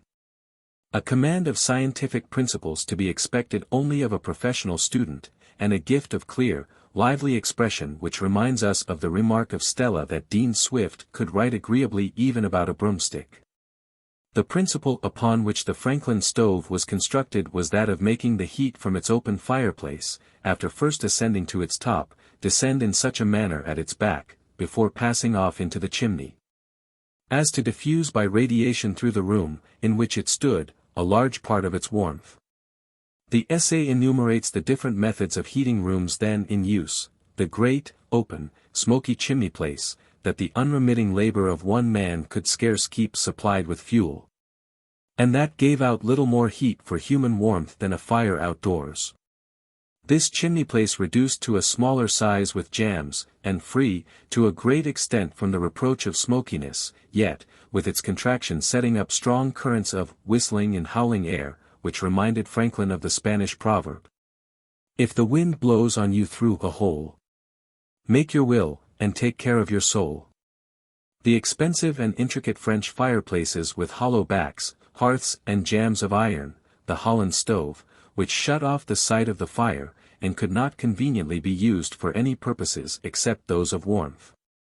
The German stove, which was subject to very much the same disadvantages as the Holland stove, and charcoal fires in pots which emitted disagreeable and dangerous fumes and were used chiefly in the shops of handicraftsmen. From the shortcomings of all these methods of heating rooms, the Franklin stove, its inventor contended, was exempt. It diffused heat equally throughout a whole room. If you sat in an apartment warmed by it, you were not scorched before, while you were frozen behind. Nor were you exposed to the draughts from which so many women, particularly, got colds in the head, rheums and defluxions that fell upon their jaws and gums, and destroyed early many a fine set of teeth in the northern colonies, and from which so many persons of both sexes contracted coughs, catarrhs, toothaches, fevers, pleurisy and other diseases. It kept a sick room supplied with a fresh and yet properly tempered flow of pure air. It conserved heat. It economized fuel. With it, Franklin said, he could make his room twice as warm as it used to be with a quarter of the wood that he used to consume. If you burned candles near it, they did not flare and run off into tallow as in the case of ordinary fireplaces with their excessive draughts. It corrected most smoky chimneys. It prevented all kinds of chimneys from fouling, and if they fouled made them less likely to fire, and, if they fired, made the fire easier to repress. A flame could be speedily kindled in it with the help of the shutter or trap bellows that went along with it. A fire could be readily extinguished in it, or could be so secured in it that not one spark could fly out of it to do any damage. A room once warmed remained warm all night. With all these conveniences, concludes Franklin, you do not lose the pleasing sight nor use of the fire, as in the Dutch stoves, but may boil the tea kettle, warm the flat irons, heat heaters. Keep warm a dish of victuals by setting it on the top, and Some years after the publication of this essay, Franklin devised an improvement in the open chimney place which tended to abate draughts and check the escape of heat up the chimney by contracting the chimney opening, bringing its breast down to within 3 feet of the hearth, and placing an iron frame just under this breast, with grooves on each side of the frame, in which an iron plate could be slid backwards and forwards at pleasure, for the purpose of cutting off the mouth of the chimney entirely from the chimney itself, when there was no fire on the hearth, or of leaving a space of not more than 2 inches for the escape of smoke between the further edge of the plate and the back of the chimney mouth.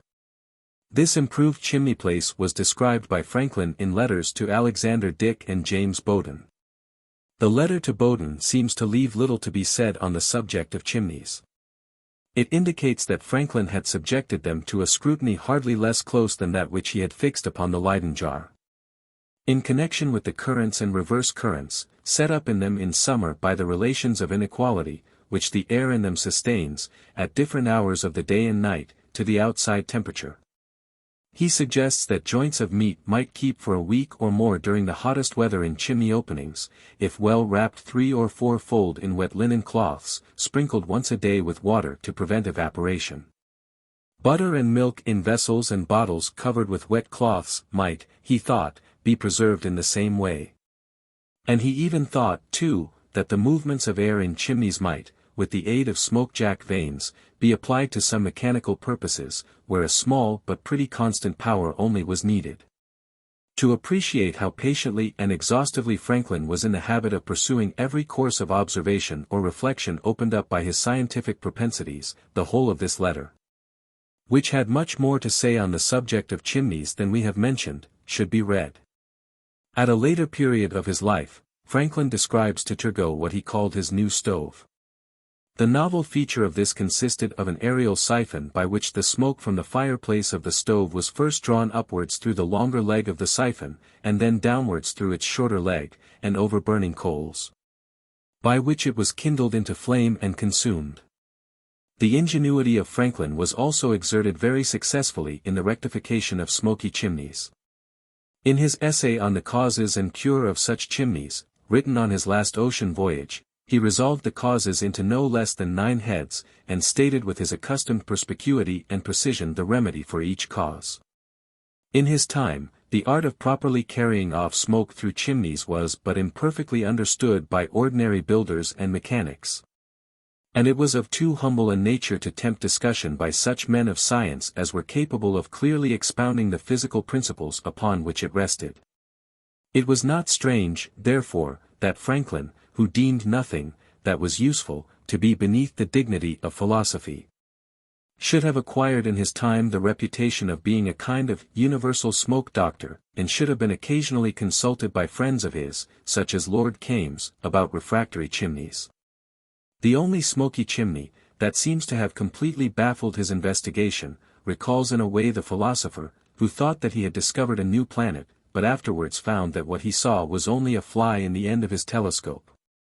After exhausting every scientific resource in an effort to ascertain why the chimney in the country house of one of his English friends smoked, Franklin was obliged to own the impotence for once of his skill. But, subsequently, his friend, who made no pretensions to the character of a fumist, climbed to the top of the funnel of his chimney by a ladder, and, on peering down into it, found that it had been filled by nesting birds with twigs and straw, cemented with clay, and lined with feathers. Nor was the attention given by Franklin to ventilation by any means confined to chimneys. Air vitiated by human respiration also came in for a share of it. Describing an experiment by which he demonstrated the manner in which air affected in this way is purified, Alexander Small said. The doctor confirmed this by the following experiment. He breathed gently through a tube into a deep glass mug, so as to impregnate all the air in the mug with this quality. He then put a lighted bougie into the mug, and upon touching the air therein the flame was instantly extinguished. By frequently repeating the operation, the bougie gradually preserved its light longer in the mug, so as in a short time to retain it to the bottom of it, the air having totally lost the bad quality it had contracted from the breath blown into it. Franklin became deeply interested in the brilliant course of investigation pursued by Priestley with respect to gases, and several penetrating glances of his into the relations of carbonic acid gas to vegetation have come down to us. Observing on a visit to Priestley the luxuriance of some mint growing in noxious air, he suggested to Priestley that the air is mended by taking something from it, and not by adding to it. He hoped, he said in a letter to Priestley, that the nutriment derived by vegetation from carbonic acid gas would give some check to the rage of destroying trees that grew near houses, which had accompanied recent improvements in gardening from an opinion of their being unwholesome. Just as he was consulted about the best methods of protecting St. Paul's Cathedral and the arsenals at Purfleet from lightning, so he was also consulted by the British government as to the best method for ventilating the House of Commons. The personal atmosphere surrounding the members, he thought, might be carried off by making outlets in perpendicular parts of the seats, through which the air might be drawn off by ventilators, so placed as to accomplish this without admitting any by the same channels. The experiment might be tried upon some of our city councilmen. Principles of ventilation, expounded by Franklin, were also utilized by the Messrs.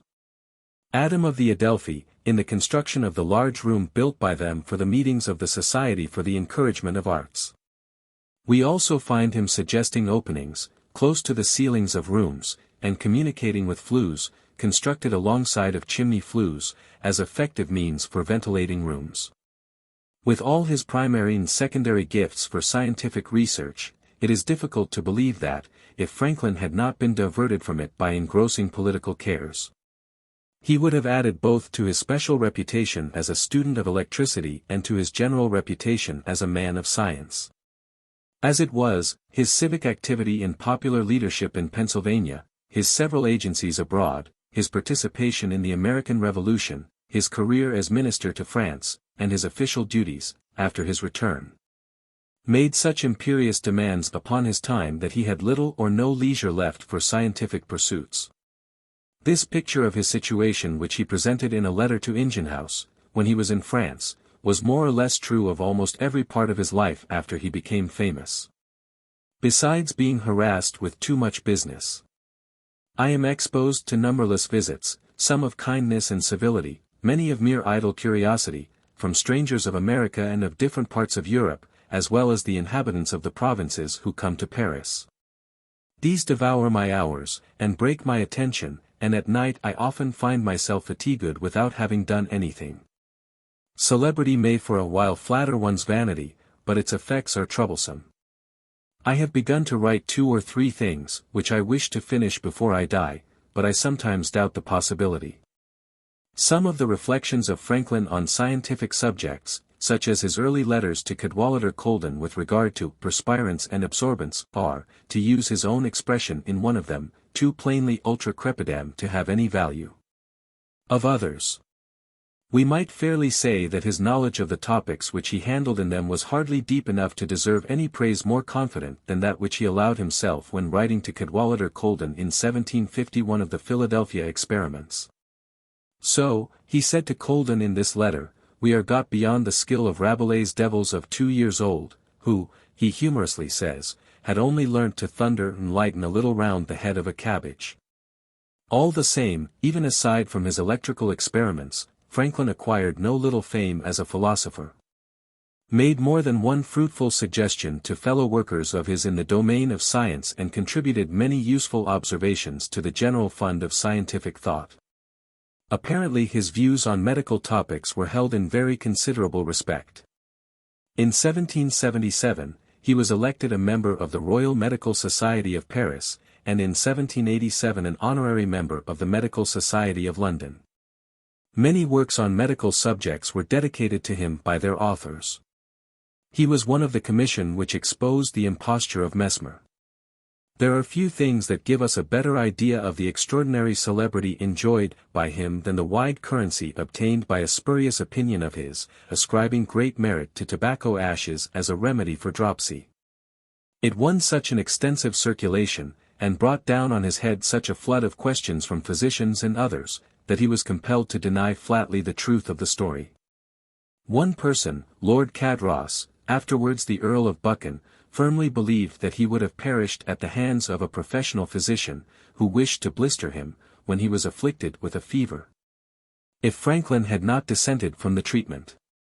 Franklin probably deserved no higher credit for his dissent on this occasion than that of sharing the opinion of Sir John Pringle, who was convinced that, out of every 100 fevers, 92 cured themselves. So far as we can see, there is nothing in the works of Franklin to warrant the belief that he possessed any uncommon degree of medical knowledge. Though he was full of curiosity with regard to medicine as with regard to every other branch of human learning. In one of his letters to Colden, written in his 40th year, he expressed the hope that future experiment would confirm the idea that the yaws could be cured by tar water. In a later letter to Colden, he expressed his pleasure at hearing more instances of the success of the pokeweed in the cure of that horrible evil to the human body, a cancer. At his suggestion, a young physician, with the aid of sanctorious balance, tested alternately each hour, for 8 hours, the amount of the perspiration from his body, when naked, and when warmly clad, and found that it was almost as great during the hours when he was naked. By his investigations into the malady known in his time popularly as the dry bellyache, and learnedly as the colica pictonum, he conferred a real benefit upon medical science. His views upon the subject received the honor of being incorporated with due acknowledgments into Dr. John Hunter's essay on the dry bellyache of the tropics. Summarily speaking, they were that the complaint was a form of lead poisoning. "I have long been of opinion," he wrote to Dr. Cadwallader Evans in 1768, that distemper proceeds always from a metallic cause only. Observing that it affects, among tradesmen, those that use lead, however different their trades, as glaziers, letter founders, plumbers, potters, white lead makers, and painters. Although the worms of stills ought to be of pure tin, they are often made of pewter, which has a great mixture in it of lead.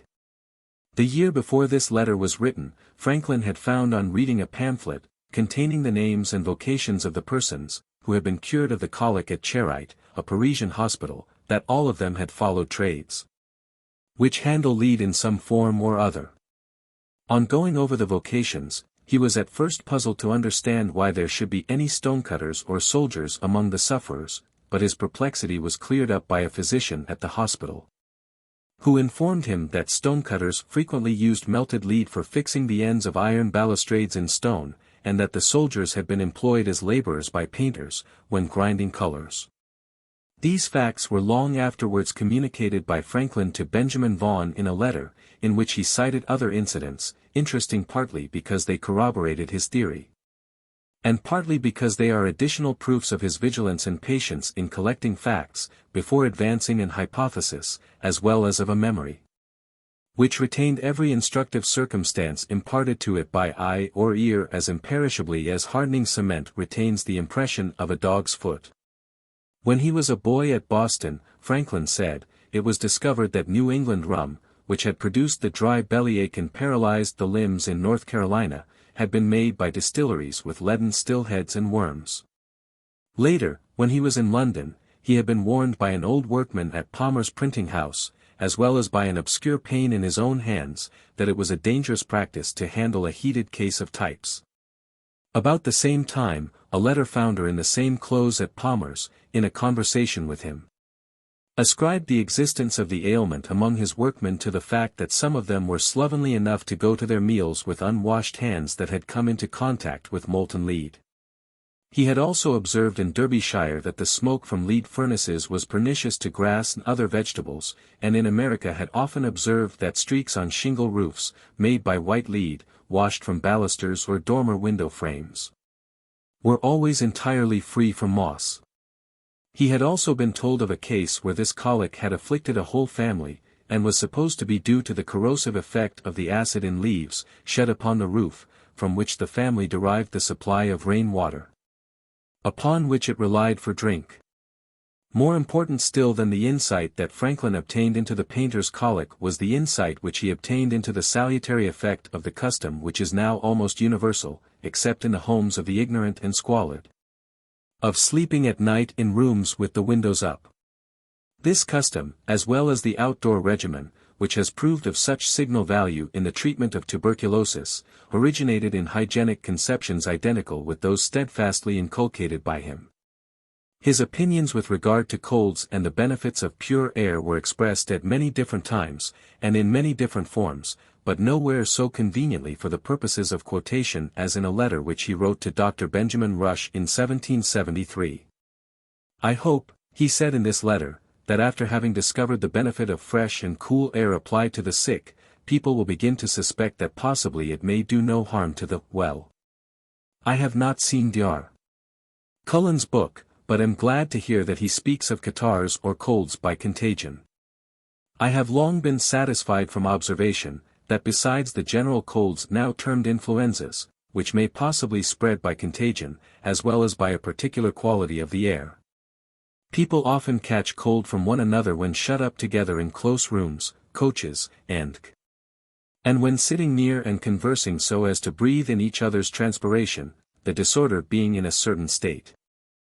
I think, too, that it is the frowsy, corrupt air from animal substances, and the perspired matter from our bodies, which being long confined in beds not lately used, and clothes not lately worn, and books long shut up in close rooms, obtains that kind of putridity, which occasions the colds observed upon sleeping in, wearing, and turning over such bedclothes, or books, and not their coldness or dampness. From these causes, but more from too full living, with too little exercise, proceed in my opinion most of the disorders, which for about 150 years past the English have called colds. As to Dr. Cullen's cold or catarrh of friggery, I question whether such an one ever existed. Travelling in our severe winters, I have suffered cold sometimes to an extremity only short of freezing, but this did not make me catch cold. And, for moisture, I have been in the river every evening 2 or 3 hours for a fortnight together, when one could suppose I might imbibe enough of it to take cold if humidity could give it, but no such effect ever followed. Boys never get cold by swimming. Nor are people at sea, or who live at Bermudas, or St. Helena, small islands, where the air must be ever moist from the dashing and breaking of waves against their rocks on all sides, more subject to colds than those who inhabit part of a continent where the air is driest.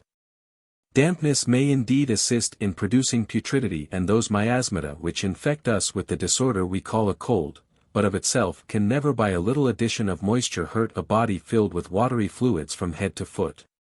Franklin's belief that colds and overeating often went hand in hand also found expression in one of his letters to Polly Stevenson. When sending her an account of some seaman, who had experienced considerable relief from thirst by wearing clothes kept constantly wet with salt water, he said, "I need not point out to you an observation in favor of our doctrine that you will make on reading this paper, that, having little to eat, these poor people in wet clothes day and night caught no cold." In every, or in practically every, case, he seems to have referred colds to what he rather vaguely calls a siziness and thickness of the blood, resulting from checked perspiration, produced by different agencies, including a gross diet. Thus, he says in his notes and hints for writing a paper concerning what is called catching cold, people in rooms heated by a multitude of people, find their own bodies heated. Thence the quantity of perspirable matter is increased that should be discharged, but the air, not being changed, grows so full of the same matter, that it will receive no more. So the body must retain it. The consequence is, the next day, perhaps sooner, a slight putrid fever comes on, with all the marks of what we call a cold, and the disorder is suppository to be got by coming out of a warm room, whereas it was really taken while in that room. He did not shrink from any of the consequences of his reasoning about colds however extreme. "Be so kind as to tell me at your leisure," he wrote to Barbu Dubourg, "whether in France, you have a general belief that moist air, and cold air, and damp shirts or sheets, and wet floors, and beds that have not lately been used, and clothes that have not been lately worn, and going out of a warm room into the air, and leaving off a long-worn waistcoat, and wearing leaky shoes, and sitting near an open window, or door, or in a coach with both glasses down. Are all or any of them capable of giving the distemper we call a cold, and you a rheum, or catarrh? Or are these merely English ideas?" His views on the wholesomeness of fresh air were far in advance of the general intelligence of his time, and were expressed in spirited terms. After stating in a letter to Jean-Baptiste Le Roy that he had become convinced that the idea that perspiration is checked by cold was an error as well as the idea that rheum is occasioned by cold, he added, "But as this is heresy here, and perhaps may be so with you, I only whisper it, and expect you will keep my secret. Our physicians have begun to discover that fresh air is good for people in the smallpox and other fevers. I hope in time they will find out that it does no harm to people in health." At times his language on what he called aerophobia grew highly animated. "What caution against air," he said in a letter to Thomas Percival, "what stopping of crevices, what wrapping up in warm clothes, what shutting of doors and windows. Even in the midst of summer. Many London families go out once a day to take the air, 3 or 4 persons in a coach, one perhaps sick. These go 3 or 4 miles, or as many turns in Hyde Park, with the glasses both up close, all breathing over and over again the same air they brought out of town with them in the coach with the least change possible, and rendered worse and worse every moment. And this they call taking the air. Indeed, there is at times something just a little ludicrous in the uncompromising fervor with which Franklin insisted upon his proposition. It seemed strange, he said, in the letter from which we have just quoted, that a man whose body was composed in great part of moist fluids, whose blood and juices were so watery, and who could swallow quantities of water and small beer daily without inconvenience, should fancy that a little more or less moisture in the air should be of such importance. But we abound in absurdity and inconsistency. It is a delightful account that John Adams gives us of a night which he spent in the same bed with Franklin at New Brunswick, on their way to the conference with Lord Howe. The chamber, Adams tells us, was little larger than the bed. Without a chimney, and with only one small window. The window was open, and I, who was an invalid, and afraid of the air in the night, shut it close. "Oh," says Franklin, "don't shut the window, we shall be suffocated." I answered I was afraid of the evening air. Dar. Franklin replied, "The air within this chamber will soon be, and indeed is now, worse than that without doors. Come, open the window and come to bed, and I will convince you. I believe you are not acquainted with my theory of colds." Opening the window and leaping into bed, I said I had read his letters to Dr. Cooper, in which he had advanced that nobody ever got cold by going into a cold church or any other cold air, but the theory was so little consistent with my experience, that I thought it a paradox. However, I had so much curiosity to hear his reasons, that I would run the risk of a cold. The doctor then began a harangue upon air and cold, and respiration and perspiration, with which I was so much amused that I soon fell asleep, and left him and his philosophy together.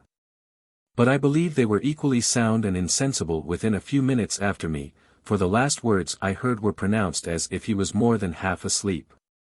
I remember little of the lecture, except that the human body, by respiration and perspiration, destroys a gallon of air in a minute, that two such persons as we were now in that chamber would consume all the air in it in an hour or two. That by breathing over again the matter thrown off by the lungs and the skin, we should imbibe the real cause of colds, not from abroad, but from within. At times Franklin merely gave hints to brother philosophers and left them to run the hints down. For instance, he suggested to M. de Saussure, of Geneva, who succeeded, in ascending Mont Blanc, the idea of ascertaining the lateral attraction of the Jura Mountains for the purpose of discovering the mean density of the earth upon the Newtonian theory of gravitation. This was subsequently done with complete success by Neville Maskelyne on Emtiskehalion in Perthshire. To Ingenhouse he suggested the idea of hanging a weight on a spiral spring, to discover if bodies gravitated differently to the earth during the conjunctions of the sun and moon, compared with other times. He gave very close study to the philosophy of waterspouts and whirlwinds and came to the conclusion that they were generated by the same causes, and were of the same nature, the only difference between them being, that the one passes over land, the other over water.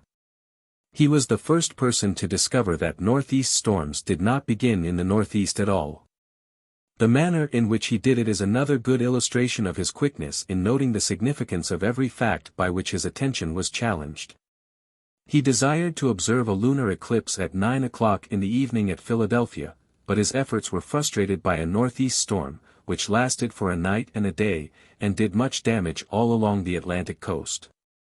To his surprise he afterwards learnt from the Boston newspapers that the eclipse had been visible there, and, upon writing to his brother for particulars, was informed by him that it had been over for an hour when the storm set in at Boston. Though it was apparently fair to assume that the storm began sooner at Boston than at Philadelphia. This information and further inquiry satisfied him that northeast storms commence southward and work their way to the northeast at the rate of 100 miles an hour. When we read the words in which he stated his theory of such storms, we begin to understand what Sir Humphrey Davy meant in saying that science appeared in Franklin's language in a dress wonderfully decorous, and best adapted to display her native loveliness. Suppose, he said to Jared Eliot, a great tract of country, land and sea, to wit, Florida and the Bay of Mexico, to have clear weather for several days, and to be heated by the sun, and its air thereby exceedingly rarefied. Suppose the country northeastward, as Pennsylvania, New England, Nova Scotia, and Newfoundland, to be at the same time covered with clouds, and its air chilled and condensed. The rarefied air being lighter must rise, and the denser air next to it will press into its place, that will be followed by the next denser air, that by the next, and so on. Thus, when I have a fire in my chimney, there is a current of air constantly flowing from the door to the chimney. But the beginning of the motion was at the chimney, where the air being rarefied by the fire rising, its place was supplied by the cooler air that was next to it, and the place of that by the next, and so on to the door. So the water in a long sluice or mill race, being stopped by a gate, is at rest like the air in a calm, but as soon as you open the gate at one end to let it out, the water next the gate begins first to move, that which is next to it follows. And so, though the water proceeds forward to the gate, the motion which began there runs backward, if one may so speak, to the upper end of the race, where the water is last in motion. It may be truly said of every province of scientific research into which Franklin ventured that he brought to it a bold and original spirit of speculation which gave it new interest and meaning. Even when he was not the first to kindle a light, he had a happy and effective way of trimming it anew and freshening its radiance. To Collinson he wrote on one occasion, "But I must own I am much in the dark about light." But noonday is not more luminous than what he had to say on the subject in this letter. May not all the phenomena of light, he asked, be more conveniently solved, by supposing universal space filled with a subtle elastic fluid, which, when at rest, is not visible, but whose vibrations affect that fine sense the eye? As those of air do the grosser organs of the ear. We do not, in the case of sound, imagine that any sonorous particles are thrown off from a bell, for instance, and fly in straight lines to the ear. Why must we believe that luminous particles leave the sun and proceed to the eye? Some diamonds, if rubbed, shine in the dark, without losing any part of their matter. I can make an electrical spark as big as the flame of a candle, much brighter, and, therefore, visible farther, yet this is without fuel. And, I am persuaded no part of the electric fluid flies off in such case to distant places, but all goes directly, and is to be found in the place to which I destine it. May not different degrees of vibration of the above-mentioned universal medium occasion the appearances of different colors? I think the electric fluid is always the same, yet I find that weaker and stronger sparks differ in apparent color. Some white, blue, purple, red, the strongest, white, weak ones, red. Thus different degrees of vibration given to the air produce the 7 different sounds in music, analogous to the 7 colors, yet the medium, air, is the same. Universal space, as far as we know of it, he declared in his loose thoughts on a universal fluid, seems to be filled with a subtle fluid, whose motion, or vibration is called light. And he then proceeds to found on this statement a series of speculations marked by too high a degree of temerity to have much scientific value. One sentiment in the paper, however, is well worth recalling as showing how clearly its author had grasped the conservation of matter. The power of man relative to matter, he observed, seems limited to the dividing it, or mixing the various kinds of it, or changing its form and appearance by different compositions of it. But does not extend to the making or creating of new matter, or annihilating the old. The science of paleontology was in its infancy during the lifetime of Franklin.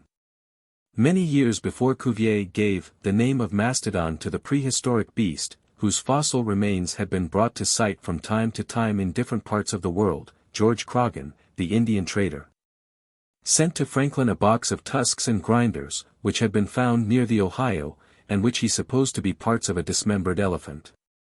In his reply of thanks, Franklin observed that the tusks were nearly of the same form and texture as those of the African and Asiatic elephant. But the grinders differ, he added, being full of knobs, like the grinders of a carnivorous animal, when those of the elephant, who eats only vegetables, are almost smooth. But then we know of no other animal with tusks like an elephant, to whom such grinders might belong. The fact that, while elephants inhabited hot countries only, fragments such as those sent to him by Croghan were found in climates like those of the Ohio Territory in Siberia, looked, Franklin concluded, as if the earth had anciently been in another position, and the climates differently placed from what they are at present. Contrasting the observations of this letter with the paper read long afterwards by Thomas Jefferson before the American Philosophical Society on the bones of a large prehistoric quadruped resembling the sloth, William B. Scott, the American paleontologist, remarks, Franklin's opinions are nearer to our present beliefs than were Jefferson's, written nearly 40 years later. Of course, we now know that Franklin was mistaken in supposing that such bones were found only in what is now Kentucky and in Peru, and his comparison of the teeth of the mastodon with the grinders of a carnivorous animal is not very happy. But the inferences are remarkably sound, when we consider the state of geological knowledge in 1767.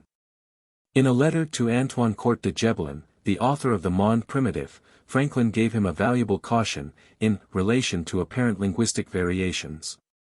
Strangers, who learnt the language of an Indian nation, he said, finding no orthography, formed each his own orthography according to the usual sounds given to the letters in his own language. Thus the same words of the Mohawk language, written by an English, a French and a German interpreter, often differed very much in the spelling. Franklin's letters to Herschel, Maskelyne, Rittenhouse, Humphrey Marshall and James Bowdoin reveal a keen interest in astronomy, but this is not one of the fields from which he came off cum laude. Gratifying to the pride of an American, however, is an observation which he made to William Herschel. When the latter sent to him for the American Philosophical Society a catalogue of 1,000 new nebulae and star clusters and stated at the same time that he had discovered 2 satellites, which revolved about the Georgian planet.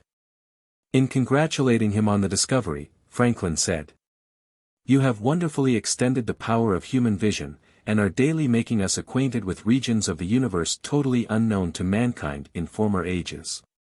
Had fortune placed you in this part of America, your progress in these discoveries might have been still more rapid, as from the more frequent clearness of our air. We have near 1/3 more in the year of good observing days than there are in England." The production of cold by evaporation was another subject which enlisted the eager interest of Franklin. In cooperation with Dr. Hadley, the professor of chemistry at Cambridge, England, he was so successful in covering a ball with ice by wetting it from time to time with ether, and blowing upon the ether with a bellows, that he could write to John Lining in these words, "From this experiment one may see the possibility of freezing a man to death on a warm summer's day, if he were to stand in a passage through which the wind blew briskly, and to be wet frequently with ether, a spirit that is more inflammable than brandy, or common spirits of wine."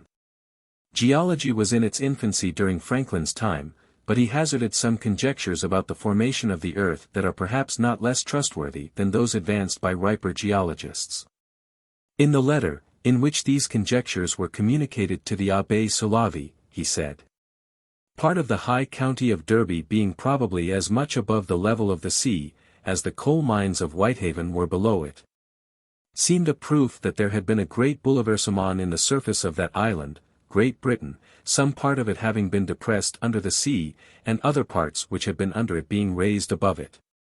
Such changes in the superficial parts of the globe," he continued, "seem to me unlikely to happen if the earth were solid to the center.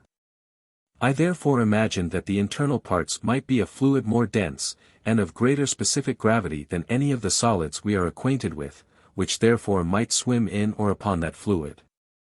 Thus the surface of the globe would be a shell, capable of being broken and disordered by the violent movements of the fluid on which it rested." The letter contains other speculations equally bold. "It has long been a supposition of mine that the iron contained in the substance of this globe, has made it capable of becoming as it is a great magnet. That the fluid of magnetism exists perhaps in all space. So that there is a magnetical north and south of the universe as well as of this globe, and that if it were possible for a man to fly from star to star, he might govern his course by the compass. That it was by the power of this general magnetism this globe became a particular magnet. In soft or hot iron the fluid of magnetism is naturally diffused equally. When within the influence of the magnet, it is drawn to one end of the iron, made denser there, and rare at the other, while the iron continues soft and hot, it is only a temporary magnet. If it cools or grows hard in that situation, it becomes a permanent one, the magnetic fluid not easily resuming its equilibrium. Perhaps it may be owing to the permanent magnetism of this globe, which it had not at first, that its axis is at present kept parallel to itself and not liable to the changes it formerly suffered, which occasioned the rupture of its shell, the submersions and immersions of its lands and the confusion of its seasons. It was probably, Franklin thought, different relations between the earth and its axis in the past that caused much of Europe, including the mountains of Passy, on which he lived, and which were composed of limestone rock and sea shells, to be abandoned by the sea, and to change its ancient climate, which seemed, he said, to have been a hot one. The physical convulsions to which the earth had been subject in the past were, however, in his opinion beneficent. Had, he said in a letter to Sir John Pringle, the different strata of clay, gravel, marble, coals, limestone, sand, minerals, and continued to lie level, one under the other, as they may be supposed to have done before these convulsions, we should have had the use only of a few of the uppermost of the strata, the others lying too deep and too difficult to be come at. But the shell of the earth being broke, and the fragments thrown into this oblique position, the disjointed ends of a great number of strata of different kinds are brought up today, and a great variety of useful materials put into our power, which would otherwise have remained eternally concealed from us. So that what has been usually looked upon as a ruin suffered by this part of the universe, was, in reality, only a preparation or means of rendering the earth more fit for use, more capable of being to mankind a convenient and comfortable habitation. The scientific conjectures of Franklin may not always have been sound, but they are invariably so readable that we experience no difficulty in understanding why the Abbé Raynal should have preferred his fictions to other men's truths. Franklin as a writer. Franklin, as Hume truly said, was the first great man of letters, for whom Great Britain was beholden to America, and, among his writings, are some that will always remain classics. But it is a mistake to think of him as in any sense a professional author. He was entirely accurate when he declared in the Autobiography that prose writing had been of great use to him in the course of his life and a principal means of his advancement, but always to him a pen was but an implement of action. When it had accomplished its purpose, he threw it aside as a farmer discards a worn-out plowshare, or a horse casts a shoe. 97 There is nothing in his writings or his utterances to show that he ever regarded himself as a literary man, or ever harbored a thought of permanent literary fame. The only productions of his pen, which suggest the sandpaper and varnish of a professional writer, are his bagatelles, such as the Craven Street Gazette and the Ephemera, composed for the amusement of his friends. And, in writing them, the idea of permanency was as completely absent from his mind as it was from that of the Duke of Crillon, when he sent up his balloon in honor of the 2 Spanish princes. The greater part of his writings were composed in haste, and published anonymously, and without revision. And, when once published, if they did not remain dispersed and neglected, it was only because their merits were too great for them not to be snatched from the abhorred abyss of blank oblivion by some disciple or friend of his, who had more regard for posterity than he had. So far as we are aware, no edition of his scientific essays or other writings was ever in the slightest degree prompted by any personal concern or request of his. As soon as the didactic purpose of the earlier chapters of the Autobiography had been gratified by the composition of those chapters, it was only by incessant proddings and importunities that he could be induced to bring his narrative down to as late a period as he did. When Lord Kames expressed a desire to have all his publications, the only ones on which he could lay his hands were the observations concerning the increase of mankind, peopling of countries, etc., the account of the new invented Pennsylvanian fireplaces, and some little magazine sketches. He had, he wrote Lord Kames, daily expectations of procuring some of his performances from a friend to whom he had formerly sent them, when the author was in America, but this friend had at length told him that he could not find them. Very mortifying this to an author, said Franklin, that his works should so soon be lost. When Jefferson called upon him, during his last days, he placed in the former's hands the valuable manuscript of his negotiations with Lord Howe, and it was not until he had twice told Jefferson to keep it, in reply to statements by Jefferson that he would return it, after reading it, that the recipient could realize that the intention was to turn over the manuscript to him absolutely. In a letter to Vaughan, he mentions that, after writing a parable, probably that on brotherly love, he laid it aside and had not seen it for 30 years, when a lady, a few days before, furnished him with a copy that she had preserved. The indifference of Franklin to literary reputation is all the more remarkable in view of the clearness with which he foresaw the increased patronage that the future had in store for English authors. "I assure you," he wrote on one occasion to Hume, "it often gives me pleasure to reflect, how greatly the audience, if I may so term it, of a good English writer will, in another century or two, be increased by the increase of English people in our colonies." 24 years later, he had already lived long enough to see his prescience in this respect to no little extent verified.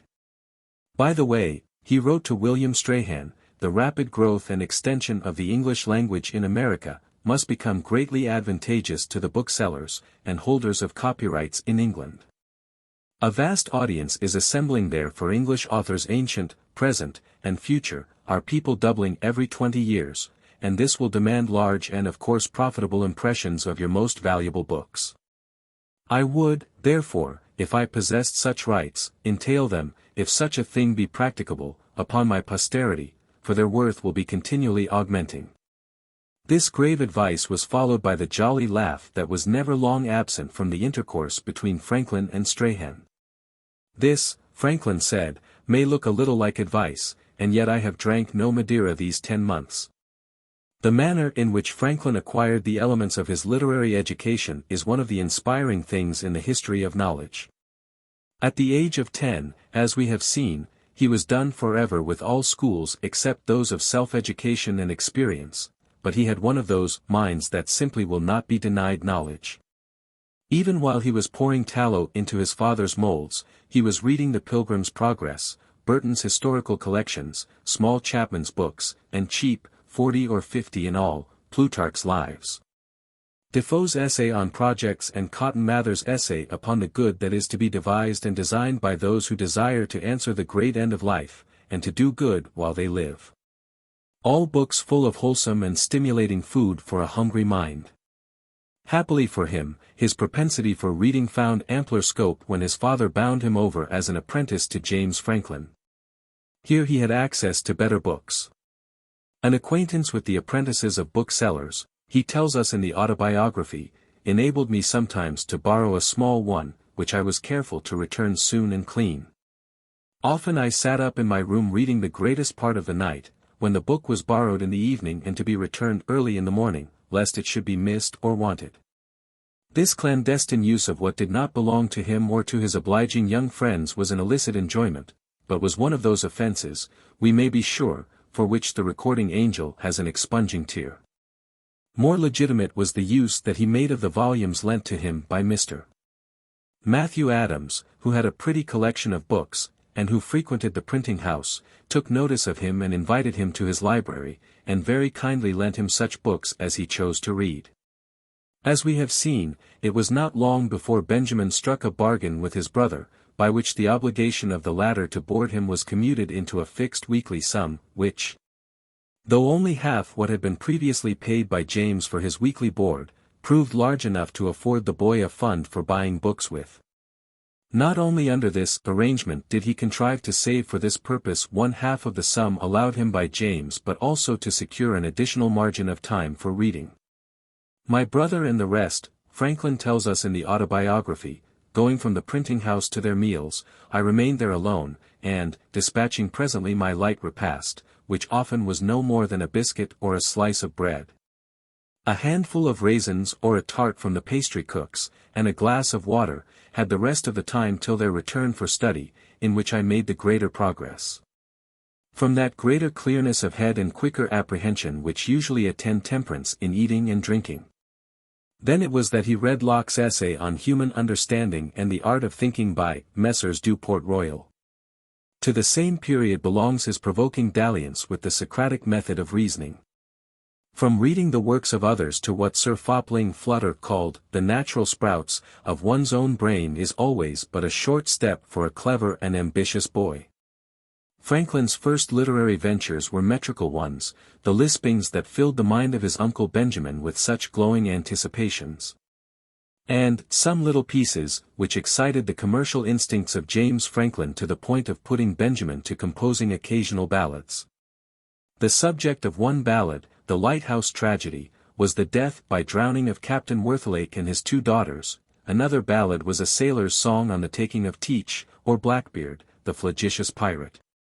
The opinion of these ballads held by Franklin is probably just enough, if we may judge by his subsequent eruptions into the province of poetry. They were wretched stuff, in the Grub Street ballad style, he says in the Autobiography, and when they were printed he, James Franklin, sent me about the town to sell them. The first sold wonderfully, the event being recent, having made a great noise. This flattered my vanity, but my father discouraged me by ridiculing my performances, and telling me verse-makers were generally beggars.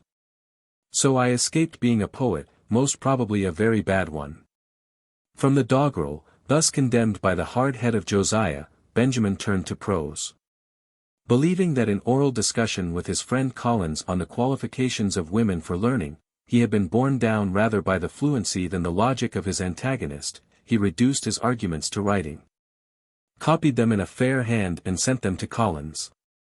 He replied, and Franklin rejoined, and no less than 3 or 4 letters had been addressed by each of the friends to the other when the correspondence happened to fall under the eye of Josiah. Again the son had reason to be thankful for the candid discernment of the father, for Josiah pointed out to him that, while he had the advantage of Collins in correct spelling and pointing, thanks to the printing house, he fell far short of Collins in elegance of expression, method and perspicuity, all of which he illustrated by references to the correspondence. The son realized the justice of the father's criticisms, and resolved to amend his faults. The means to which he resorted he has laid before us in the Autobiography. About this time, he says, I met with an odd volume of The Spectator. It was the 3rd. I had never before seen any of them. I bought it, read it over and over, and was much delighted with it. I thought the writing excellent, and wished, if possible, to imitate it.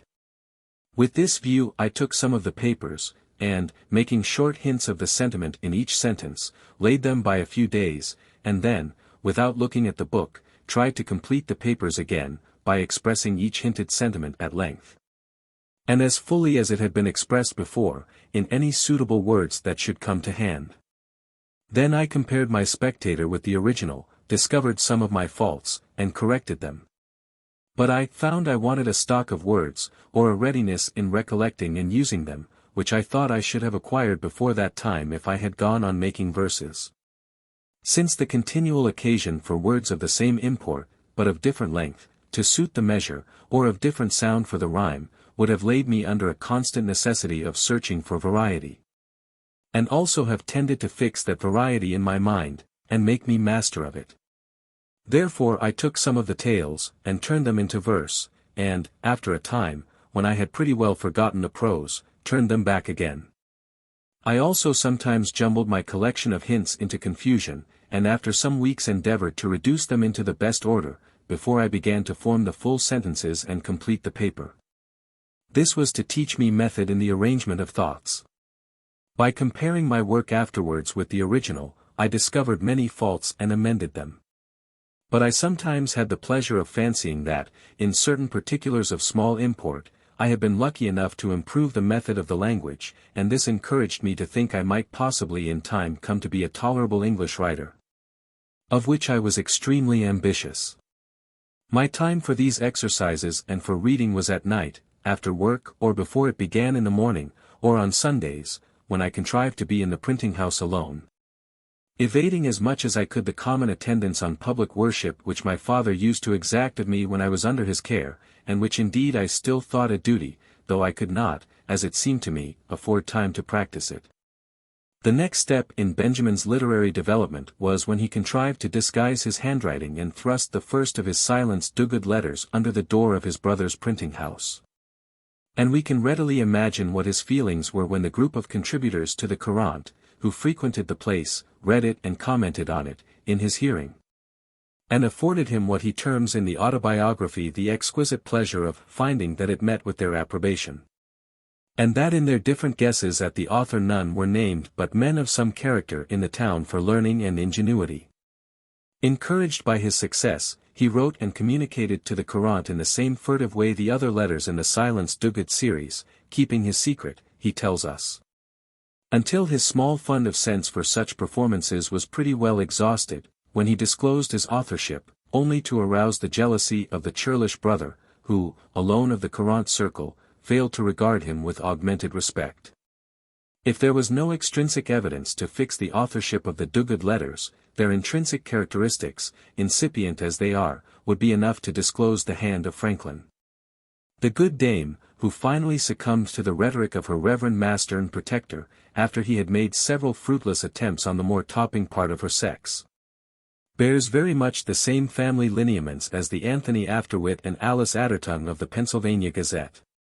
Deprived of her good husband by inexorable death, when her sun was in its meridian altitude, she proceeds to gratify her natural inclination for observing and reproving the faults of others, and to open up her mind in a way that leaves us little room for doubt as to who the lively, free-spirited and free-spoken boy was that she concealed beneath her petticoats.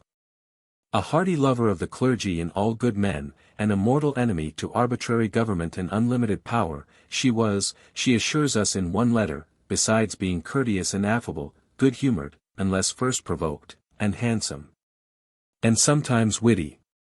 In her next paper, she tells us that she had from her youth been indefatigably studious to gain and treasure up in her mind all useful and desirable knowledge, especially such as tends to improve the mind and enlarge the understanding. With this frontispiece, she, from time to time, delivers her views, on various topics with glib vivacity, set off by Latin quotations. In one letter, she falls asleep in her usual place of retirement under the great apple tree, and is transported in a dream to the Temple of Learning, Harvard College. Which we can only hope was not quite so bad as it appeared to be when seen through the distorting medium of her slumbers. Describing the concourse of outgoing students, she says, some I perceive took to merchandising, others to traveling, some to one thing, some to another, and some to nothing. And many of them from henceforth, for want of patrimony, lived as poor as church mice, being unable to dig, and asham to beg, and to live by their wits it was impossible. In another letter, Silence unsparingly lashes the existing system of female education. Their youth, she says, borrowing the words of an ingenious writer, is spent to teach them to stitch and sew, or make baubles. They are taught to read indeed and perhaps to write their names, or so, and that is the height of a woman's education. In another letter, she holds up hoop petticoats to laughter. If a number of them, she declared, were well mounted on Noddle's Island, they would look more like engines of war for bombarding the town than ornaments of the fair sex. And she concludes by asking her sex, whether they, who pay no rates or taxes, ought to take up more room in the king's highway, than the men, who yearly contribute to the support of the government. Another letter makes unmerciful fun of an elegy upon the much-lamented death of Mrs. Mehitabel Kittle, the wife of Mr. John Kittle, of Salem etc. 2 lines. Come let us mourn, for we have lost a wife, a daughter, and a sister. Affords Silence an opportunity for some merry satire. Contrasting these lines with Dr. Watts, Gunston the just, the generous, and the young. She says. The latter, Watts, only mentions 3 qualifications of one person who was deceased, which therefore could raise grief and compassion but for one. Whereas the former, our most excellent poet, gives his reader a sort of an idea of the death of 3 persons, viz. a wife, a daughter, and a sister. Which is 3 times as great a loss as the death of one, and consequently must raise 3 times as much grief and compassion in the reader. It was a pity, Silence added, that such an excellent piece should not be dignified with a particular name. Seeing that it could not justly be called either epic, sapphic, lyric or pindaric, nor any other name yet invented, she presumed it might, in honor and remembrance of the dead, be called the Catelic.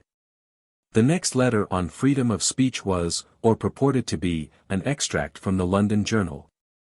and is written in such a totally masculine spirit that the reader might well have exclaimed like Hugh Evans in The Merry Wives of Windsor, "I like not when a mon has a great beard. I spy a great beard under her muffler."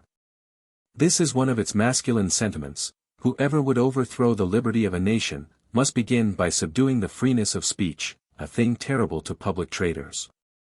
And this is another, phrased very much as Grover Cleveland might have phrased it. The administration of government is nothing else but the attendance of the trustees of the people upon the interest and affairs of the people.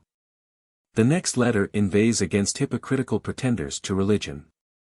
It had for some time, Silence says, been a question with her whether a commonwealth suffers more by hypocritical pretenders to religion, or by the openly profane. But she is inclined to think that the hypocrite is the most dangerous person of the two, especially if he sustains a post in the government, and his conduct is considered as it regards the public. The local application of these remarks to Boston at the time could be left to take care of itself.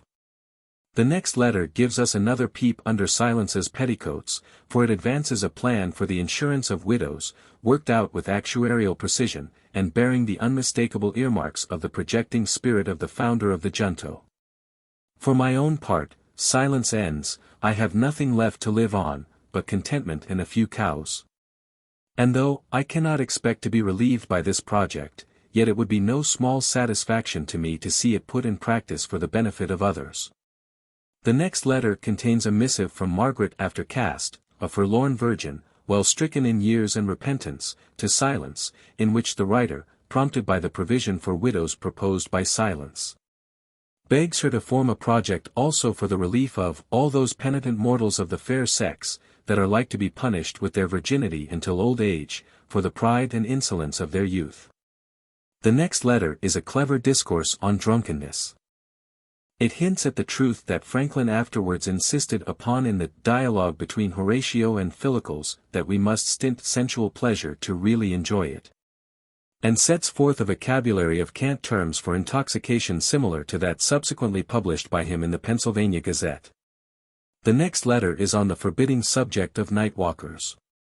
The familiarity that it exhibits with the peripatetic side of Boston Common after dark at that day makes it a little difficult for us to understand why Franklin should ever have had occasion to tell us in the Autobiography, as he does, how on his second voyage from Boston to New York, a grave, sensible, matron-like Quakeress rescued him from the clutches of two young women, who afterwards proved to be a couple of thievish strumpets. The final letter in the series is on the danger of religious zeal, if immoderate. We have referred to these letters at some length, not only because they are not too immature to be even now read with pleasure for their wit and humor, but because they help to give us a still more faithful idea of the rebellious youth of Franklin, which, if it had not been so full of scornful protest against the whole system of New England Puritanism, might have shaded off, with the chastening effects of time, into too passive a type of liberalism for such a career as his. From the dogged letters Benjamin passed, as we have seen, to the editorship of the Courant and to the jibes at the Boston clergy and magistracy, which ended in his ignominious flight from that city. But never was there a time in his youth, however restive under the check rein, when his love of books was not the chief resource of his life. When on his return from Boston to Philadelphia, after receiving his father's blessing, it was the fact that he had a great many books with him which led Governor Burnet of New York to send for him, and to show him his large library, and to discourse with him at considerable length about books and authors. He had previously begun to have some acquaintance among the young people of Philadelphia that were lovers of reading, and subsequently came those academic strolls with Osborne, Watson and Ralph through the woods along the Schuylkill. And later even London, with all its tumult and dissipation, could not long extinguish his thirst for the sweet, cool wells of human thought and sentiment from which the soul of a gifted boy drinks with such passionate eagerness. Circulating libraries were unknown at that time, but he agreed on reasonable terms with Wilcox, a bookseller, with an immense collection of second-hand books, whose shop was next door to his place of lodging in Little Britain, that he might take home and read and return any of his wares. We have already quoted the passages in the Autobiography in which he tells us that, during the 18 months that he was in London in his youth, he spent little upon himself except in seeing plays, and for books, and that he read considerably. The dissertation on liberty and necessity, pleasure and pain, which he wrote while in London, of little value as it was in itself, yet also aided in confirming his literary tendencies. For it arrested the attention of Lyons, the author of The Infallibility of Human Judgment, who introduced him to Bernard Mandeville, the author of The Fable of the Bees, a most facetious, entertaining companion, and Dr. Henry Pemberton, the author of A View of Sir I. Newton's Philosophy. The love of reading, thus acquired by Franklin in early life, never deserted him, and was afterward strengthened by his own ever-increasing library, which, before his death, became so large that he had to build a spacious room for its reception at his home in Philadelphia, the books owned by the other members of the junto, the extensive library of James Logan at Stenton, and the collections of the Philadelphia Library Company.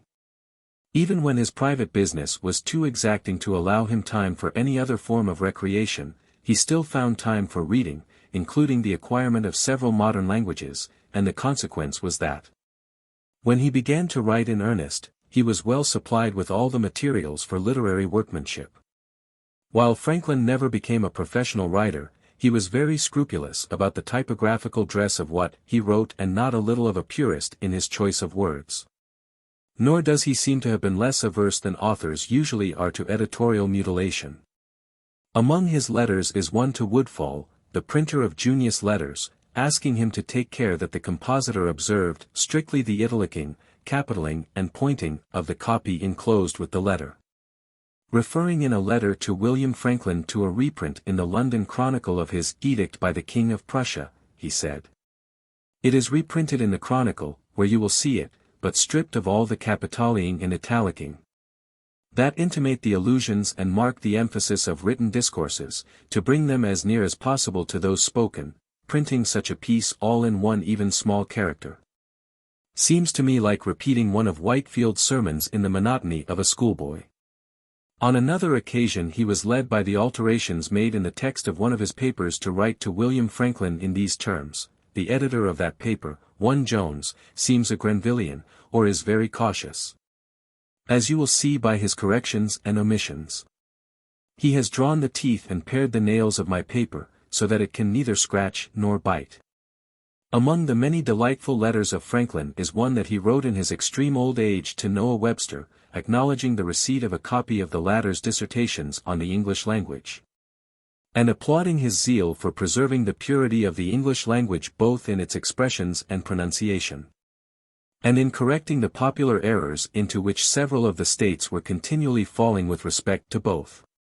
In this letter, the writer again takes occasion to reprobate the use in New England of the word improved in the sense of employed.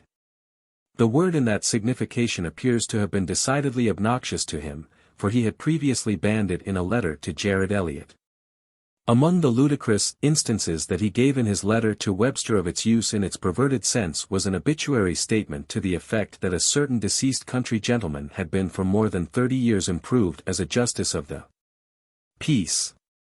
He also found, he said, that, during his absence in France, several newfangled words had been introduced into the parliamentary vocabulary of America, such as the verb formed from the substantive notice, as, "I should not have noticed this, were it not that the gentleman," and the verb formed from the substantive advocate, as, "the gentleman who advocates or has advocated that motion," and the verb formed from the substantive progress, the most awkward and abominable of the three, as, "the committee, having progressed resolved to adjourn." He also found that the word opposed, though not a new word, was used in a new manner, as, "the gentlemen who are opposed to this measure." From these verbal criticisms he passed to the advantages that had inured to the French language from obtaining the universal currency in Europe previously enjoyed by Latin. It was perhaps, he thought, owing to the fact that Voltaire's treatise on toleration was written in French that it had exerted so sudden and so great an effect on the bigotry of Europe as almost entirely to disarm it. The English language bid fair to occupy a place only second to that of the French, and the effort therefore should be to relieve it still more of all the difficulties, however small, which discouraged its more general diffusion. A book, ill-printed, or a pronunciation in speaking, not well articulated, would render a sentence unintelligible, which from a clear print, or a distinct speaker, would have been immediately comprehended. Instead of diminishing, however, the obstacles to the extension of the English language, Franklin declared, had increased. The practice, for illustration, of beginning all substantives with a capital letter, which had done so much to promote intelligibility, had been laid aside. And so, from the same fondness for an even and uniform appearance, had been the practice of italicizing important words, or words which should be emphasized when read. Another innovation was the use of the short round S instead of the long one which had formerly served so well to distinguish a word readily by its varied aspect. Certainly the omission of these prominent letters made the line appear more even, but it rendered it less immediately legible. As the paring all men's noses might smooth and level their faces, but would render their physiognomies less distinguishable. All these, Franklin said, were improvements backwards, and classed with them too should be the modern fancy that grey printing, read with difficulty by old eyes, unless in a very strong light and with good glasses, was more beautiful than black. A comparison between a volume of the Gentleman's Magazine, printed between the years 1731 and 1740, and one printed in the last 10 years would demonstrate the contrary. Lord Chesterfield pleasantly remarked this difference to Falconer, the printer of the Dublin Journal, when he was vainly making encomiums on his own paper as the most complete of any in the world. "But, Mr. Falconer," said my lord, "don't you think it might be still farther improved by using paper and ink not quite so near of a color?" Another point in favor of clear and distinct printing was that it afforded the eye, when it was being read aloud, an opportunity to take a look forward in time to supply the voice with the proper modulations for coming words. But, if words were obscurely printed or disguised by omitting the capitals and the long S, or otherwise, the reader was apt to modulate wrong, and, finding that he had done so, would be obliged to go back, and begin the sentence again, with a loss of pleasure to his hearers. Two features, however, of the old system of printing did not meet with the approval of Franklin. It was absurd to place the interrogation point at the end of a sentence where it is not described until it is too late for the inflection of interrogation to be given. The practice of the Spanish of putting this point at the beginning of the sentence was more sensible. The same reasoning was applicable to the practice of putting the stage direction aside at the end of a sentence. Nice, however, as were the prejudices of Franklin with respect to the use of words, some of his own did not escape the vigilant purism of Hume, who, notwithstanding his admiration for Franklin, as the first great man of letters produced by America, was, where fastidious diction was concerned, not unlike John Randolph of Roanoke, whose exquisite fidelity to correct English impelled him even on his deathbed, when asked whether he lay easily, to reply with marked emphasis, "I lie as easily as a dying man can." After reading Franklin's Canada pamphlet and essay on population, Hume took exception to several of his expressions, as is shown by one of the latter's letters to him. "I thank you," wrote Franklin, "for your friendly admonition relating to some unusual words in the pamphlet. It will be of service to me. The pejorate and the colonize, since they are not in common use here, I give up as bad. For certainly in writings intended for persuasion and for general information, one cannot be too clear, and every expression in the least obscure is a fault. The unshakable, too, though clear, I give up as rather low. The introducing new words, where we are already possessed of old ones sufficiently expressive, I confess must be generally wrong, as it tends to change the language. Yet, at the same time, I cannot but wish the usage of our tongue permitted making new words, when we want them, by composition of old ones whose meanings are already well understood. The German allows of it, and it is a common practice with their writers. Many of our present English words were originally so made, and many of the Latin words. In point of clearness, such compound words would have the advantage of any we can borrow from the ancient or from foreign languages. For instance, the word inaccessible, though long in use among us, is not yet, I dare say, so universally understood by our people, as the word uncomfortable would immediately be, which we are not allowed to write. But I hope with you, that we shall always in America make the best English of this island our standard, and I believe it will be so. Franklin has left behind him his own conception of what constitutes a good piece of writing. To be good, he says, it ought to have a tendency to benefit the reader, by improving his virtue or his knowledge. But, not regarding the intention of the author, the method should be just. That is, it should proceed regularly from things known to things unknown, distinctly and clearly without confusion. The words used should be the most expressive that the language affords, provided that they are the most generally understood. Nothing should be expressed in two words that can be as well expressed in one, that is, no synonyms should be used, or very rarely, but the whole should be as short as possible, consistent with clearness. The words should be so placed as to be agreeable to the ear in reading. Summarily it should be smooth, clear and short, for the contrary qualities are displeasing. Though entirely familiar, as we know from one of his letters, with the fate that befell Gil Blas, when he was so imprudent as to comply with the invitation of his master, the Archbishop. Franklin did not shrink from the peril of telling Benjamin Vaughan at his request what the faults of his writings were. And the terms in which he performed this delicate and hazardous office were suggested in part at least by his own methods of composition. Your language, he told Vaughan, seems to me to be good and pure, and your sentiments generally just.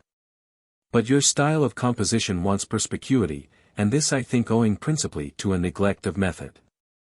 What I would therefore recommend to you is, that, before you sit down to write on any subject, you would spend some days in considering it, putting down at the same time, in short hints, every thought which occurs to you as proper to make a part of your intended piece.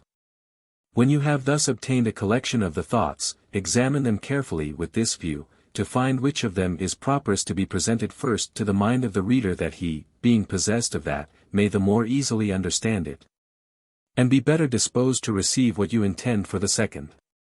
And thus I would have you put a figure before each thought, to mark its future place in your composition. For so, every preceding proposition preparing the mind for that which is to follow, and the reader often anticipating it, he proceeds with ease, and pleasure, and approbation, as seeming continually to meet with his own thoughts. In this mode you have a better chance for a perfect production, because the mind attending first to the sentiments alone, next to the method alone, each part is likely to be better performed, and I think too in less time. The writings of Franklin as a whole were true to his literary ideals, for they are, as a rule, smooth, clear and short. And the paper of preliminary hints that he drew up for the composition of the Autobiography was in accord with his advice to Vaughan in regard to the value of such aids to perspicuity. His familiar letters, agreeable as they are, bear evidence at times of haste and lack of revision, and even his more informal writings, other than letters, occasionally betray a certain sort of carelessness of construction and expression. This is conspicuously true of the Autobiography, and, indeed, it is one of the merits of that work, so perfectly is it in keeping with its easy, meandering narrative. But, generally speaking, the compositions of Franklin are fully in harmony with his best standards of literary accomplishment. They are flowing and euphonious, moving with a steady, smooth and sometimes powerful, current from things known to things unknown, distinctly and lucidly without confusion. They are as clear as a trout stream. If one of his sentences is read a second time, it is not for his meaning, but merely for a renewal of the gratification that the mind derives from a thought presented free from the slightest trace of intercepting obscurity. They are so concise that the endeavor to make an abstract of one of them is likely to result in a sacrifice of brevity. But smoothness, clearness, and brevity are far from being the only merits of Franklin's writings. He was not richly endowed with imagination, though he was by no means destitute of that sovereign faculty, placid and sober as the ordinary operations of his mind were. But fancy, the graceful sister of imagination, invention, wit and humor, and remarkable powers of statement and reasoning, all, except humor in its more wayward moods, under the complete sway of a sound judgment, gave life and strength to almost all that he wrote. His similes and metaphors are often strikingly original and apt, never more so than when they light up with a sudden flash the dark core of some abstruse scientific problem. A vivacity of spirits that nothing could long depress, accompanied by a quick but kindly sense of the ludicrous rises like bubbles of mellow wine to the surface of his intimate letters, and other lighter compositions. And, when associated with conceptions lured from the bright heaven of invention, and elaborated with the utmost finish, as in the case of his bagatelles, imparts to his productions a quality that does not belong to any but the best creations of literary genius. It is interesting to note how even the most intractable subject, the new invented Pennsylvania fireplace, smoky chimneys, interest calculations become suffused with some sort of intellectual charm, born of absolute transparency of speech. If nothing else, as soon as they pass through the luminous and tapestried cells of his spacious mind. That mind, indeed, like all minds of the same comprehensive character, in which the balance has not been lost between the subjective and objective faculties, was prone to see everything in large pictorial outlines. Fable, epilogue, parable, a story that was not so much the jest of a moment as the wisdom of all time, historical incident, that pointed some grave moral, or enforced some invaluable truth, came naturally to his mind as they might well do to the minds of all men who are creed founders, or teachers, in any sense, on a large scale, of the mass of men, as he was. How naturally such methods of instruction belonged to him is well illustrated in the story told of him by John Adams. One evening, at a social gathering, shortly before he left England, at the close of his second mission to that country, a gentleman expressed the opinion that writers like Aesop and La Fontaine had exhausted the resources of fable. Franklin, so far from concurring with this view, declared that many new and instructive fables could still be invented, and, when asked whether he could think of one, replied that, if he was furnished with pen and paper, he would produce one forthwith. The pen and paper were handed to him, and, in a few minutes, he summed up the existing relations between England and America in this fable. Once upon a time, an eagle, scaling round a farmer's barn, and espying a hare, darted down upon him like a sunbeam, seized him in his claws, and remounted with him in the air. He soon found that he had a creature of more courage and strength than a hare, for which, notwithstanding the keenness of his eyesight, he had mistaken a cat. The snarling and scrambling of the prey was very inconvenient. And, what was worse, she had disengaged herself from his talons, grasped his body with her four limbs, so as to stop his breath, and seized fast hold of his throat with her teeth. "Pray," said the eagle, "let go your hold, and I will release you." "Very fine," said the cat, "I have no fancy to fall from this height, and be crushed to death. You have taken me up, and you shall stoop, and let me down." The eagle thought it necessary to stoop accordingly. In the course of the preceding pages, we have had occasion to refer at considerable length to not a few of Franklin's writings, but by no means to all. Among the best of his published pamphlets, is the one entitled The Interest of Great Britain Considered with Regard to Her Colonies and the Acquisitions of Canada and Guadeloupe. Remarkable as it may now seem, when the peace of 1763 between Great Britain and France was approaching, there was some division of opinion in the former country as to whether she should insist upon the cession by France to her of Canada or Guadeloupe, then one of the rich sugar islands of the West Indies. And the object of this pamphlet was to establish the superior claims of Canada. It is written with great lucidity and force of argument, and is especially valuable for its revelations of the extent to which the acquisition of Canada by England was opposed in England for fear that it would tend to augment the power and precipitate the independence of the American colonies. Richard Jackson is alleged to have had a share in its composition, exactly what Benjamin Vaughan was unable to say after a careful investigation before the publication of his edition of Franklin's writings in 1779. For our part, we find it difficult to believe that he could have had any considerable share in its production. Internal evidences of authorship are undoubtedly misleading, but it is hard to read this paper, so similar to Franklin's other pamphlets in point of peculiarities of diction and method without exclaiming, "St. Dunstan or the devil." Its intimate, nay perfect, familiarity with Indian habits and characteristics could not well have been possessed by anyone who had never personally mixed with the Indians, and formed his knowledge of them from his own and other first-hand information. The arguments, too, employed in the pamphlet to allay English jealousy of colonial aggrandizement, are the same that are found scattered through Franklin's other writings. There is also the fact that the authorship of the paper is referred to in the paper itself throughout in the first-person singular. There is also the fact that in the same letter to Hume, in which Franklin disclaims the authorship of the Historical Review, he told him, in reply to one of his criticisms, that he gave up as rather low the word unshakable, used in the Canada pamphlet, but said nothing to indicate that the pamphlet was not wholly his own. More conclusive are the words in the paper of hints upon which the composition of the Autobiography was based. Canada Delenda Est. My pamphlet. Its reception and effect. Certainly a man, whose relations to his own productions were always marked by an uncommon degree of modesty, if not of indifference. And whose generosity in awarding due credit to the labors of others was one of his most striking and laudable qualities, was scarcely the man to have used such words as these about a pamphlet, mainly or largely the work of another hand. There is besides the fact that in the Franklin collection of the Pennsylvania Historical Society there is a copy of the pamphlet endorsed in the handwriting of Franklin as presented to the Reverend Dr. Mayhew, from his humble servant, the author. In view of these circumstances we should say that the probabilities decidedly are that the connection of Jackson with the pamphlet, whatever it may have been, was of a purely subordinate character. The papers, written by Franklin from time to time during the controversy between Great Britain and her colonies, before the sword grew too impatient to remain in its scabbard.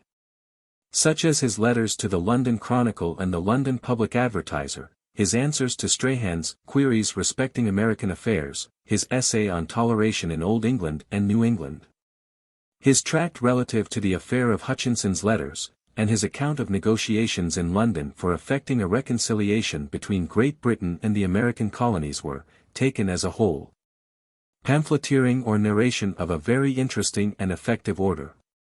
The substance of the majority of them is found in his examination before the House of Commons, as the quintessence of most that is best in Poor Richard's Almanac is found in Father Abraham's speech. They are written, as a rule, in a singularly clear and readable style, present with unusual skill and cogency all the points of the colonial argument, and display the insight of an almost faultlessly honest and sane intelligence into the true obligations and interests of the mother country and her disaffected children. Among these graver productions, Franklin also contributed to the American controversy, in addition to the humorous letter to the press, in which he held up to English ignorance of America, as one of the finest spectacles in nature. The Grand Leap of the Whale, in his chase of the caught up Niagara Falls, two papers worthy of the satirical genius of Swift. One is his edict by the King of Prussia and the other is his rules by which a great empire may be reduced to a small one. In the first piece, Frederick the Great is gravely credited with an edict, in which, after reciting that Great Britain was colonized in the beginning by subjects of his renowned ducal ancestors, led by Hengist, Horsa, Hela, Uf, Serticus, Ida and others, he proceeds to impose seriatim upon the English descendants of these German colonists in terms, exactly like those employed by the prohibitory and restrictive statutes of Great Britain, bearing upon the commerce and industry of America, all the disabilities and burdens under which America labored. The parallel is sustained with unbroken spirit and the happiest irony from beginning to end. After all the manacles by which the freedom of America was restrained have been duly fastened by the arbitrary mandates of the edict upon Great Britain herself, it concludes with these words. We flatter ourselves that these our royal regulations and commands will be thought just and reasonable by our much favored colonists in England. The said regulations being copied from their statutes of 10 and 11 William III. C. 10, 5 Go2. C. 22, 23 Go2. C. 29, 4 Goi C. 11, and from other equitable laws made by their parliaments, or from instructions given by their princes, or from resolutions of both houses, entered into for the good government of their own colonies in Ireland and America. The second paper commences in this manner. An ancient sage boasted, that, though he could not fiddle, he knew how to make a great city of a little one. The science that I, a modern simpleton, am about to communicate, is the very reverse. Then, assuming as a postulate that a great empire, like a great cake, is most easily diminished at the edges. The paper goes on to point out one by one as the best means for reducing such an empire to a small one the very British policies and abuses that were then producing incurable disaffection in the mind of America, and menacing the power and prestige of Great Britain herself. These two papers, though clothed in forms that belong to literature rather than to politics, assert the whole case of the colonies against Great Britain almost, if not altogether, as fully as the Declaration of Independence afterwards did. They have in every respect the polished completeness given by Franklin to all the productions of his pen that called for the exercise of true literary art, and deserve to be included in any separate publication of the best creations of his literary genius. They both met with the popular favor that they merited. The Rules was read with such eagerness that it was reprinted in the Public Advertiser at the request of many individuals and some associations of individuals. And this notwithstanding the fact that it had been copied in several other newspapers and the Gentleman's Magazine. So great was the demand for the issue of the Advertiser, in which the edict appeared, that, the day after its appearance, Franklin's clerk could obtain but 2 copies of it, though he endeavored to obtain more both at the office of the Advertiser and elsewhere. Its authorship being unknown except to a few of the writer's friends, he had the pleasure besides, he tells us, of hearing it spoken of in the highest terms as the keenest and severest piece that had been published in London for a long time. Lord Mansfield, he was informed, said of it that it was very able and artful indeed, and would do mischief by giving in England a bad impression of the measures of government, and in the colonies by encouraging them in their contumacy. Among the persons taken in by its apparent genuineness was Paul Whitehead. I was down at Lord Le Despencer's, Franklin wrote to William Franklin, when the post brought that day's papers. Mr. Whitehead was there, too, Paul Whitehead, the author of Manners, who runs early through all the papers, and tells the company what he finds remarkable. He had them in another room, and we were chatting in the breakfast parlour, when he came running into us, out of breath, with the paper in his hand. Here, says he, here's news for ye. Here's the King of Prussia, claiming a right to this kingdom. All stared, and I as much as anybody, and he went on to read it. When he had read 2 or 3 paragraphs, a gentleman present said, "Damn his impudence, I dare say, we shall hear by next post that he is upon his march with 100,000 men to back this." Whitehead, who is very shrewd, soon after began to smoke it, and looking in my face said, "I'll be hanged if this is not some of your American jokes upon us." The reading went on, and ended with abundance of laughing, and a general verdict that it was a fair hit, and the piece was cut out of the paper and preserved in my lord's collection.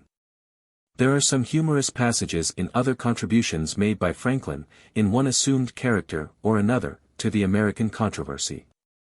The dialogue as well as the fable was, as the reader is aware, one of his striking methods of arresting popular attention when he wished to make an impression upon the popular mind. In an anonymous letter to the Public Advertiser, he undertook to defend Dr. Franklin from the charge of ingratitude to the ministry, which had, it was alleged, given him the Post Office of America, offered him a post of $500 a year in the Salt Office, if he would relinquish the interests of his country and made his son a colonial governor. As it was a settled point in government in England that every man had his price, it was plain, the letter declared, that the English ministers were bunglers in their business, and had not given him enough. Their master had as much reason to be angry with them as Rodrigue in the play with his apothecary for not effectually poisoning Pandolfo, and they must probably make use of the apothecary's justification, as urged in the following colloquy. Scene 4. Rodrigue and Fell, the apothecary. Rodrigue. You promised to have this Pandolfo upon his bier in less than a week. 'Tis more than a month since, and he still walks and stares me in the face. Fell. True, and yet I have done my best endeavors. In various ways I have given the miscreant as much poison as would have killed an elephant. He has swallowed dose after dose, far from hurting him, he seems the better for it. He hath a wonderfully strong constitution. I find I cannot kill him but by cutting his throat, and that, as I take it, is not my business. Rodrigue. Then it must be mine. Another letter, signed, a Londoner, illustrates the difficulty which the sober good sense of Franklin, always disposed to reduce things to their material terms, experienced in understanding the recklessness with which the British government was hazarding the commercial value of the colonies. To us in the way of trade comes now, and has long come, he said, all the superlucration arising from their labors. But will our reviling them as cheats, hypocrites, scoundrels, traitors, cowards, tyrants, and, according to the present court mode in all our papers, make them more our friends, more fond of our merchandise? Did ever any tradesman succeed, who attempted to drub customers into his shop? And will honest John Bull, the farmer, be long satisfied with servants, that before his face attempt to kill his plough horses? In his eager desire to influence public sentiment in England in behalf of the colonies, Franklin even devised and distributed a rude copper plate engraving, visualizing the woeful condition to which Great Britain would be reduced if she persisted in her harsh and unwise conduct towards her colonies. Many impressions of this engraving were struck off at his request on the cards which he occasionally used in writing his notes. And the design he also had printed for circulation on half sheets of paper with an explanation and a moral of his composition. The details of the illustration, which are all duly elucidated in the explanation, are those of abject and irredeemable ruin. The limbs of Britannia, duly labeled Virginia, Pennsylvania, New York and New England respectively, lie scattered about her, and she herself, with her eyes and arm stumps uplifted to heaven, is seen sliding off the globe, with a streamer inscribed Date Obolum Belisario thrown across all that remains of her legs. Her shield, which she is unable to handle, lies useless by her side. The leg, labeled New England, has been transfixed by her lance. The hand of the arm, labeled Pennsylvania, has released its grasp upon a small spray of laurel. The English oak has lost its crown, and stands a bare trunk with briars and thorns at its feet, and a single dry branch sticks out from its side. In the background are Britannia's ships with brooms at their topmast heads denoting that they are for sale. The moral of the whole was that the Thames and the Ohio, Edinburgh and Dublin were all one, and that invidious discriminations in favor of one part of the empire to the prejudice of the rest could not fail to be attended with the most disastrous consequences to the whole state. Nothing produced by Franklin between the date of his return from his second mission to England and his departure from America for France needs to be noticed. The 2 or 3 papers from his pen, which belong to this period, are distinctly below his ordinary standards of composition. Nor are any of the graver writings composed by him during the remainder of his life with some exceptions very noteworthy. In one, his comparison of Great Britain and the United States in regard to the basis of credit in the two countries, he presented with no little ability the proposition that, by reason of general industry, frugality, ability, prudence and virtue, America was a much safer debtor than Britain. To say nothing of the satisfaction that generous minds were bound to feel in reflecting that by loans to America they were opposing tyranny, and aiding the cause of liberty, which was the cause of all mankind. The object of this paper was to forward the loan of £2 millions that the United States were desirous of procuring abroad. Unfortunately, the matter was one not to be settled by argument but by the Bourse, which has a barometric reasoning of its own. In another paper, thrown into the form of a catechism, Franklin, by a series of clever questions and answers, brings to the attention of the world the fact that it would take 148 years, 109 days and 22 hours for a man to count the English national debt, though he counted at the rate of 100 shillings per minute, during 12 hours of each day. That the shillings, making up this enormous sum, would weigh 61,752,476 troy pounds, that it would take 314 ships, of 100 tons each, or 31,452 carts to move them, and that, if laid close together in a straight line, they would stretch more than twice around the circumference of the earth, are other facts elicited by the questions of the catechism. It concludes in this manner. Q. When will government be able to pay the principal? A. When there is more money in England's treasury than there is in all Europe. Q. And when will that be? A. Never. This was very ingenious and clever, and has been imitated 100 times over since by ad captandum statisticians, but it needed an interest default on the part of John Bull to make it effective. Franklin's conceit in the edict that Saxony was as much the mother country of England as England was of America was, it must be admitted, made to do rather more than its share of service.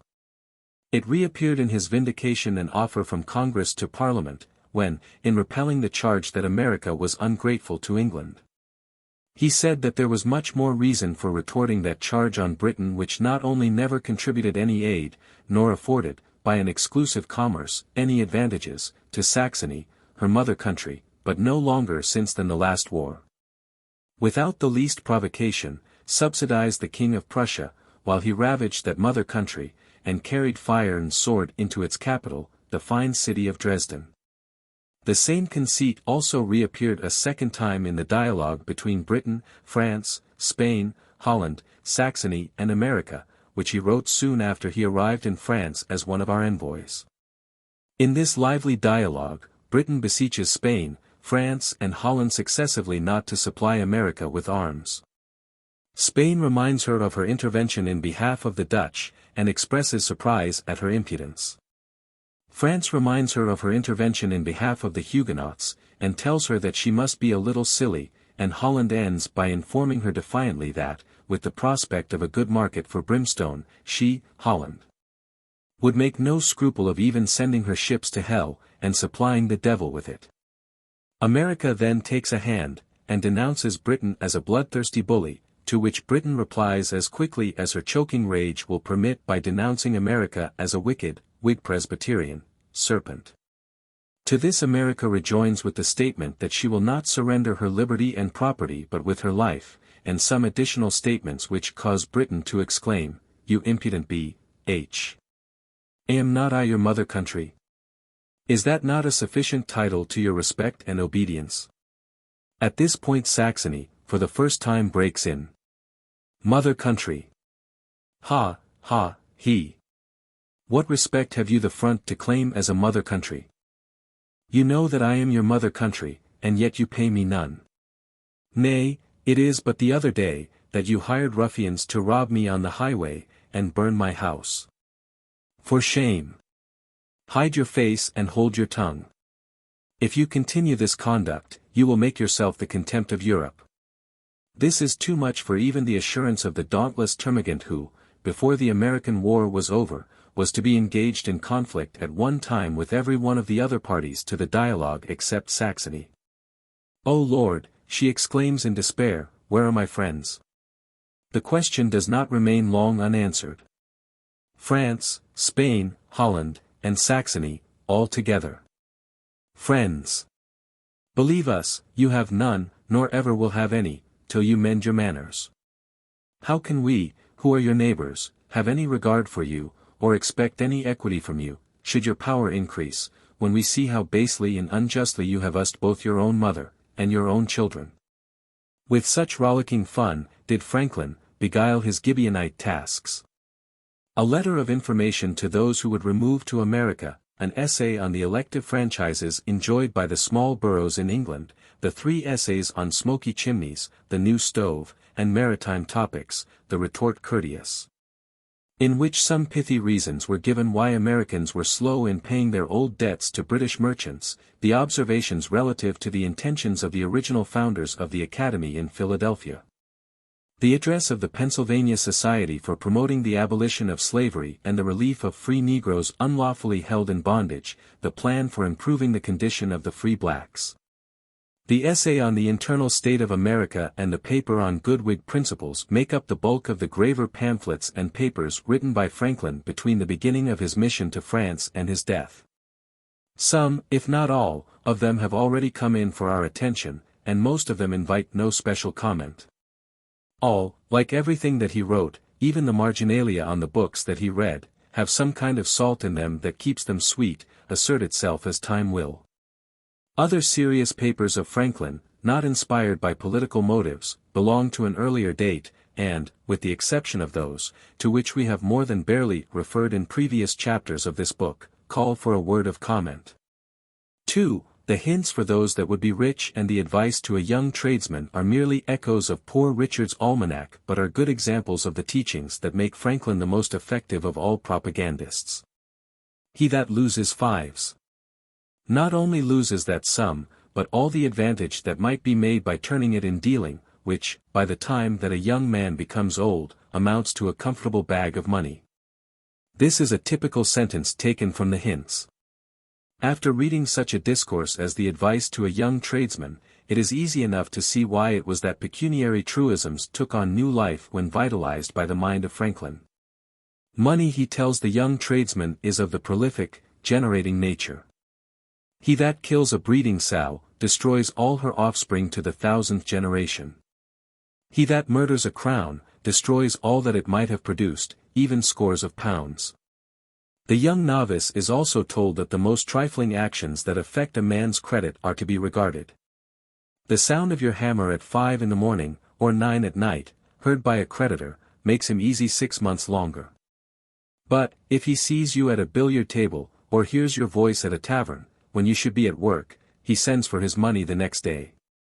The paper ends with this pointed sermon. In short, the way to wealth, if you desire it, is as plain as the way to market. It depends chiefly on 2 words, industry and frugality, that is, waste neither time nor money, but make the best use of both. Without industry and frugality nothing will do, and with them everything. He that gets all he can honestly, and saves all he gets, necessary expenses excepted, will certainly become rich, if that being who governs the world, to whom all should look for a blessing on their honest endeavors, doth not, in his wise providence, otherwise determine. Scattered through the works of Franklin are various miscellaneous productions of no slight literary value. The parable against persecution was an ancient conception, old, we are told by Jeremy Taylor in his Liberty of Prophesying, as the Jews' books. Franklin never claimed more credit for it, as he stated in a letter to Vaughan, than what related to the style, and the addition of the concluding threatening and promise. These qualifications, however, leave him quite a different measure of credit from that of an artist who merely touches up a portrait by another hand, as a perusal of the parable will satisfy any reader. The incident, upon which the story turns, is the reception by Abraham into his tent of a stranger who fails to bless God at meat. Abraham expels him from the tent with blows for not worshipping the Most High God, creator of heaven and earth. Only to be rebuked by the Almighty in these impressive words, "Have I borne with him these 198 years, and nourished him, and clothed him, notwithstanding his rebellion against me? And couldst not thou, who art thyself a sinner, bear with him one night?" Only less felicitous was Franklin's parable on brotherly love. Simeon, Levi, and Judah are successively denied by their brother Reuben the use of an axe which he had bought of the Ishmaelite merchants, and which he highly prized. Therefore, they buy axes themselves from the Ishmaelites, and, as luck will have it, while Reuben is hewing timber on the river bank, his axe slips into the water and is lost. Reuben then applies to each of his 3 brothers in turn for the use of their axes. Simeon reminds him of his selfishness, and flatly refuses. Levi reproaches him, but adds that he will be better than he, and will lend his axe to him. Reuben, however, is too ashamed to accept it. Judah, seeing the grief and shame in his countenance, anticipates the request and exclaims, "My brother, I know thy loss, but why should it trouble thee? Lo, have I not an axe that will serve both thee and me?" And then the lovely parable continues in these words. "And Reuben fell on his neck, and kissed him, with tears, saying, Thy kindness is great, but thy goodness in forgiving me is greater. Thou art indeed my brother, and whilst I live, will I surely love thee. And Judah said, Let us also love our other brethren, behold, are we not all of one blood? And Joseph saw these things, and reported them to his father Jacob. And Jacob said, Reuben did wrong, but he repented. Simeon also did wrong, and Levi was not altogether blameless. But the heart of Judah is princely. Judah hath the soul of a king. His father's children shall bow down before him, and he shall rule over his brethren. The papers contributed by Franklin to the Busybody and the Pennsylvania Gazette clearly indicate the influence of Addison and Steele.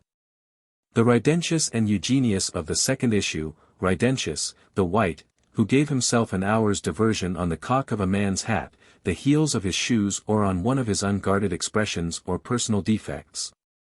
Eugenius, who preferred to make himself a public jest rather than be at the pains of seeing his friend in confusion, pale phantoms though they be, are palpably imitations of the Spectator and Tatler.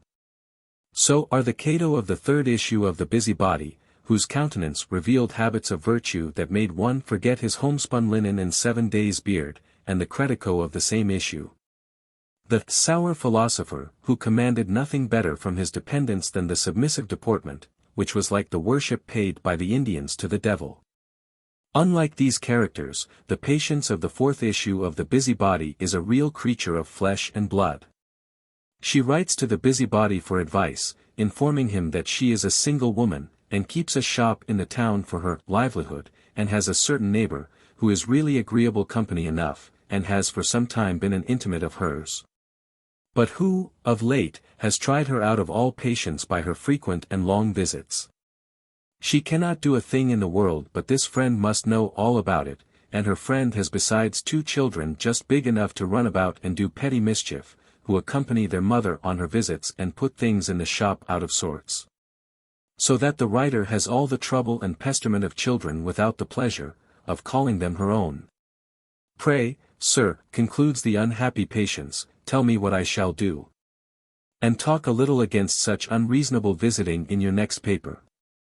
Though, I would not have her affronted with me for a great deal, for sincerely I love her and her children, as well, I think, as a neighbor can, and she buys a great many things in a year at my shop. But I would beg her to consider that she uses me unmercifully, though, I believe it is only for want of thought. But I have 20 things more to tell you besides all this. There is a handsome gentleman, that has a mind, I don't question, to make love to me, but he can't get the least opportunity to, oh dear. Here she comes again, I must conclude, yours, Ank. This letter is made the subject of some sensible comments by the Busybody on the importance of remembering the words of the wise man, withdraw thy foot from the house of thy neighbor, lest he grow weary of thee, and so hate thee. Later the same caution was to be conveyed in Poor Richard's, Fish and Visitors Smell after 3 days. The paper ends with the approval by the Busybody of the Turkish practice of admonishing guests that it is time for them to go, without actually asking them to do so. By having a chafing dish with the grateful incense of smoking aloes rising from it brought into the room and applied to their beards. Even more lifelike than Patience are Anthony Afterwit, Celia Single, Mr. and Mrs. Careless and Alice Atherton, the figures brought to our eye by the Pennsylvania Gazette. Indeed, Addison himself would have had no occasion to be ashamed of them, if they had been figments of his own fancy. In his letter to the editor of the Gazette, Anthony Afterwit told him that about the time that he first addressed his spouse her father let it be known that, if she married a man of his liking, he would give £200 with her on the day of marriage, and that he had made some fine plans, and had even, in some measure, neglected his business on the strength of this assurance, but that, when the old gentleman saw that the writer was pretty well engaged, he, without assigning any reason, grew very angry, forbade him the house and told his daughter that, if she married him, he would not give her a farthing. However, as the father foresaw, he stole a wedding, and took his wife to his house, where they were not in quite so poor a condition as the couple described in the Scotch song who had neither pot nor pan, but 4 bare legs together. For he had a house tolerably furnished for an ordinary man. His wife, however, was strongly inclined to be a gentlewoman. His old-fashioned looking-glass was one day broke, no mortal could tell which way, she said, and was succeeded by a large fashionable one. This in turn led to another table more suitable to such a glass, and the new table to some very handsome chairs. Thus, by degrees, he found all his old furniture stored up in the garret and everything below altered for the better. Then, on one pretext or another, came along a tea-table with all its appurtenances of china and silver, a maid, a clock, and a pacing mare, for which he paid £20. The result was that, receiving a very severe dun which mentioned the next court, he began in earnest to project relief. His dear having gone over the river the preceding Monday to see a relation, and stay a fortnight, because she could not bear the heat of the town, he took his turn at alterations. He dismissed the maid, bag and baggage.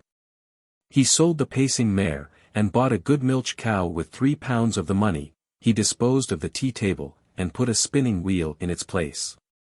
He stuffed 9 empty tea canisters with flax, and with some of the money, derived from the sale of the tea furniture, he bought a set of knitting needles. For to tell you a truth, which I would have go no farther, added honest Anthony, I begin to want stockings. The stately clock he transformed into an hour-glass, by which he had gained a good round sum, and one of the pieces of the old looking-glass, squared and framed, supplied the place of the old one. In short, the face of things was quite changed, and he had paid his debts and found money in his pocket. His good dame was expected home next Friday, and, if she could conform with his new scheme of living, they would be the happiest couple, perhaps, in the province, and, by the blessings of God, might soon be in thriving circumstances. He had reserved the great glass for her, and he would allow her, when she came in, to be taken suddenly ill with the headache, the stomachache, the fainting fits, or whatever other disorder she might think more proper. And she might retire to bed as soon as she pleased, but, if he did not find her in perfect health, both of body and mind, the next morning, away would go the aforesaid great glass, with several other trinkets, to the vendu that very day. That the wife of Anthony did succumb to the situation, we know, for it was an unfortunate reference to her that caused Celia Single to write her letter to the editor of the Gazette. During the morning of the preceding Wednesday, she said, she happened to be in at Mrs. Careless, when the husband of that lady returned from market, and showed his wife some balls of thread which he had bought. My dear, says he, I like mightily these stockings, which I yesterday saw a neighbor afterwit knitting for her husband, of thread of her own spinning. I should be glad to have some such stockings myself. I understand that your maid Mary is a very good knitter, and seeing this thread in market, I have bought it, that the girl may make a pair or 2 for me. Then, according to Celia, there took place in her presence a dialogue between husband and wife so animated that, knowing as she did that a man and his wife are apt to quarrel more violently, when before strangers, than when by themselves, she got up and went out hastily.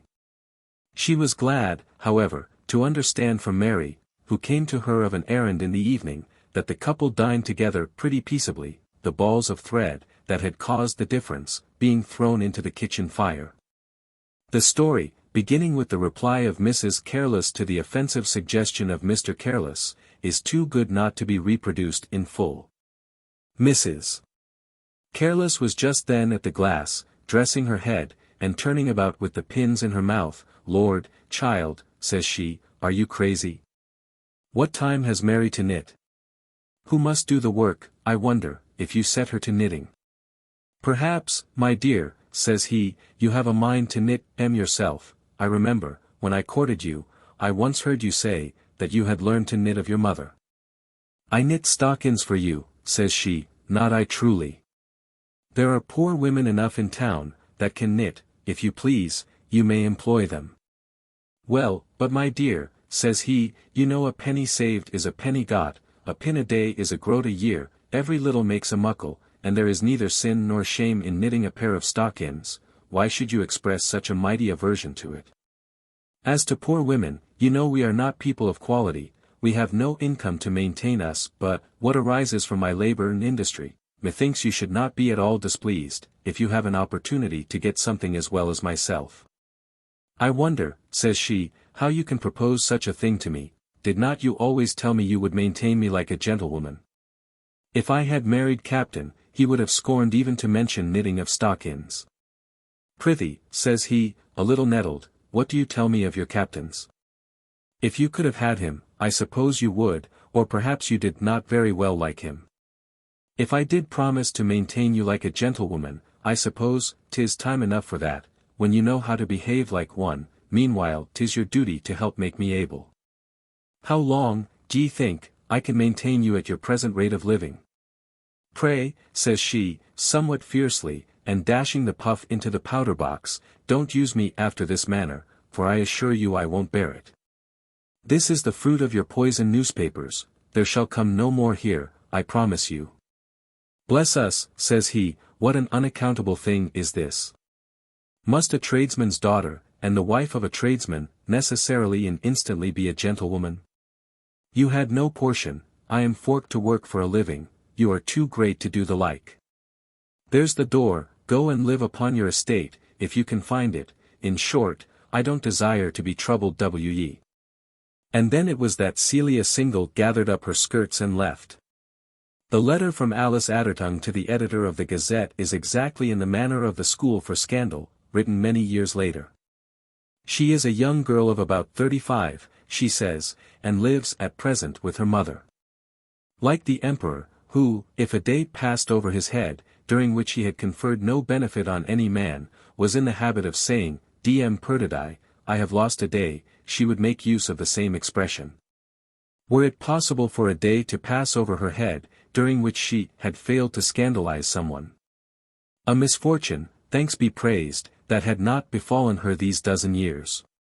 My mother, good woman, and I, the forked tongue plays precisely as it might have done in the mouth of Lady Sneerwell, have heretofore differed upon this account. She argued, that scandal spoilt all good conversation, and I insisted, that without it there would be no such thing. Our disputes once rose so high, that we parted tea-tables, and I concluded to entertain my acquaintance in the kitchen. The first day of this separation we both drank tea at the same time, but she with her visitors in the parlor. She would not hear of the least objection to anyone's character, but began a new sort of discourse in some queer philosophical manner as this. I am mightily pleased sometimes, says she, when I observe and consider, that the world is not so bad as people out of humor imagine it to be. There is something amiable, some good quality or other, in everybody. If we were only to speak of people that are least respected, there is such a one is very dutiful to her father, and methinks has a fine set of teeth, such a one is very respectful to her husband. Such a one is very kind to her poor neighbors, and besides has a very handsome shape, such a one is always ready to serve a friend, and in my opinion there is not a woman in town that has a more agreeable air and gait. This fine kind of talk, which lasted near half an hour, she concluded by saying, I do not doubt but every one of you have made the like observations, and I should be glad to have the conversation continued upon this subject. Just at that juncture I peeped in at the door, and never in my life before saw such a set of simple vacant countenances. They looked somehow neither glad, nor sorry, nor angry, nor pleased, nor indifferent, nor attentive. But, excuse the simile, like so many blue wooden images of Rideau. I in the kitchen had already begun a ridiculous story of Mr. S. intrigue with his maid, and his wife's behavior upon the discovery. At some passages we laughed heartily, and one of the gravest of mamma's company, without making any answer to her discourse, got up to go and see what the girls were so merry about. She was followed by a second, and shortly by a third. Till at last the old gentlewoman found herself quite alone, and, being convinced that her project was impracticable, came herself and finished her tea with us. Ever since which Saul also has been among the prophets, and our disputes lie dormant. It was in the Pennsylvania Gazette, too, that Franklin published his Dialogue between Philocles and Horatio, in which Philocles twice meets Horatio in the fields, and, in accents full of persuasive blandishment, diverts his feet from the pursuit of sensual pleasure into paths of contentment and peace. In the first dialogue, the moralist takes as his thesis the proposition that self-denial is not only the most reasonable but the most pleasant thing in the world. In the second, he holds up to Horatio the constant and durable happiness, so unlike the checkered, fleeting pleasures of sense, which springs from acts of humanity, friendship, generosity and benevolence. One maxim in the last dialogue is worth many of the sayings of Poor Richard: the foundation of all virtue and happiness is thinking rightly. Other papers from the hand of Franklin that appeared in the Gazette were A Witch Trial at Mount Holly, An Apology for Printers, A Meditation on a Quart Mug, Shavers and Trimmers, and Exporting of Felons to the Colonies. In the Witch Trial at Mount Holly, Franklin describes in a highly humorous manner the results of the ordeals to which a man and a woman, accused by a man and a woman of witchcraft, were subjected. One of these ordeals consisted in weighing the accused in scales against a Bible for the purpose of seeing whether it would prove too heavy for them. Then, the facetious narrative relates, came out of the house a grave, tall man carrying the holy writ before the supposed wizard, etc. As solemnly as the sword-bearer of London before the Lord Mayor, the wizard was first put in the scale, and over him was read a chapter out of the books of Moses, and then the Bible was put in the other scale, which, being kept down before, was immediately let go.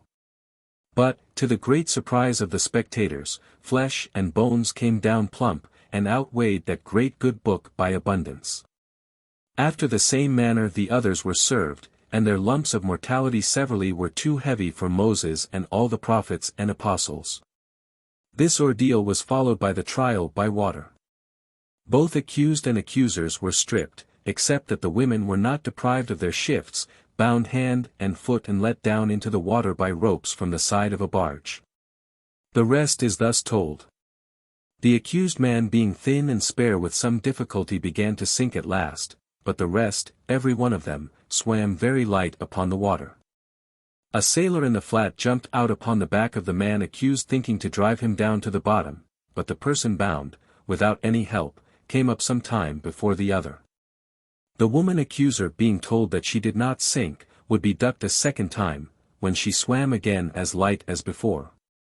Upon which she declared, that she believed the accused had bewitched her to make her so light, and that she would be ducked again 100 times but she would duck the devil out of her. The accused man, being surprised at his own swimming, was not so confident of his innocence as before, but said, If I am a witch, it is more than I know. The more thinking part of the spectators were of opinion that any person so bound and placed in the water, unless they were mere skin and bones, would swim, till their breath was gone, and their lungs filled with water. But it being the general belief of the populace that the women's shifts and the garters with which they were bound helped to support them, it is said they are to be tried again the next warm weather, naked. In the Apology for Printers, Franklin defends his guild with much point and good sense, in terms modern enough to be fully applicable to newspapers at the present time. It was inspired by the resentment which his advertisement relating to sea hens and black gowns excited, and, though written in a half-humorous style, states the difficulties of an editor, between his duty to publish everything, and the certainty of private resentment, if he does, with about as much felicity of presentation as they are ever likely to be stated. Among the various solid reasons, set forth in formal numerical sequence, that he gave, by way of mitigation, for publishing the advertisement, he mentioned these, 2. 6. That I got 5 shillings by it. 7. That none who are angry with me would have given me so much to let it alone. In answer to the accusation that printers sometimes printed vicious or silly things not worth reading, he charged the fact up to the vicious taste of the public itself. He had known, he said, a very numerous impression of Robin Hood's songs to go off in the province at 2s. per book in less than a 12-month, when a small quantity of David's Psalms, an excellent version, had lain upon his hands about twice that long. In the Meditation on a Quart Mug, Franklin begins with the exclamation, wretched, miserable, and unhappy mug, and traces with mock sympathy all the misfortunes of its ignoble and squalid career from the time that it is first forced into the company of boisterous sots, who lay all their nonsense, noise, profane swearing, cursing and quarrelling on it. Though it speaks not a word, until the inevitable hour when it is broken into pieces, and finds its way for the most part back to Mother Earth. The paper is only a trifle, but a trifle fashioned with no little skill to hit the fancy of an age that, as Franklin's Drunkard's Vocabulary, also published in the Gazette, shows, had innumerable cant terms for the condition for which the mug was held to such an unjust responsibility. The paper on Shavers and Trimmers is not so happy and well sustained, but its classifications of the different species of persons, answering these descriptions, is not without humor. One sentence in it, when Franklin speaks of the species of shavers and trimmers, who cover, what is called by an eminent preacher, their poor dust in tinsel clothes and gaudy plumes of feathers, reads like a paragraph in the Courant. A competent share of religious horror thrown into the countenance, he says, with proper distortions of the face, and the addition of a lank head of hair, or a long wig and band, commands a most profound respect to insolence and ignorance. The paper on the exporting of felons to the colonies is marked by the grim, biting irony of Swift, but was no severer than the practice of setting British criminals at large in America deserved. Such tender parental concern, Franklin said, called aloud for due returns of gratitude and duty, and he suggested that these returns should assume the form of rattlesnakes, felons convict from the beginning of the world. In the spring of the year, when they first crept out of their holes, they were feeble, heavy, slow and easily taken, and, if a small bounty was allowed per head, some thousands might be collected annually, and transported to Britain. There he proposed that they should be carefully distributed in St. James Park, in the Spring Gardens, and other pleasure resorts about London, and in the gardens of all the nobility and gentry throughout the nation, but particularly in the gardens of the Prime Ministers, the Lords of Trade and Members of Parliament. For to them they were most particularly obliged.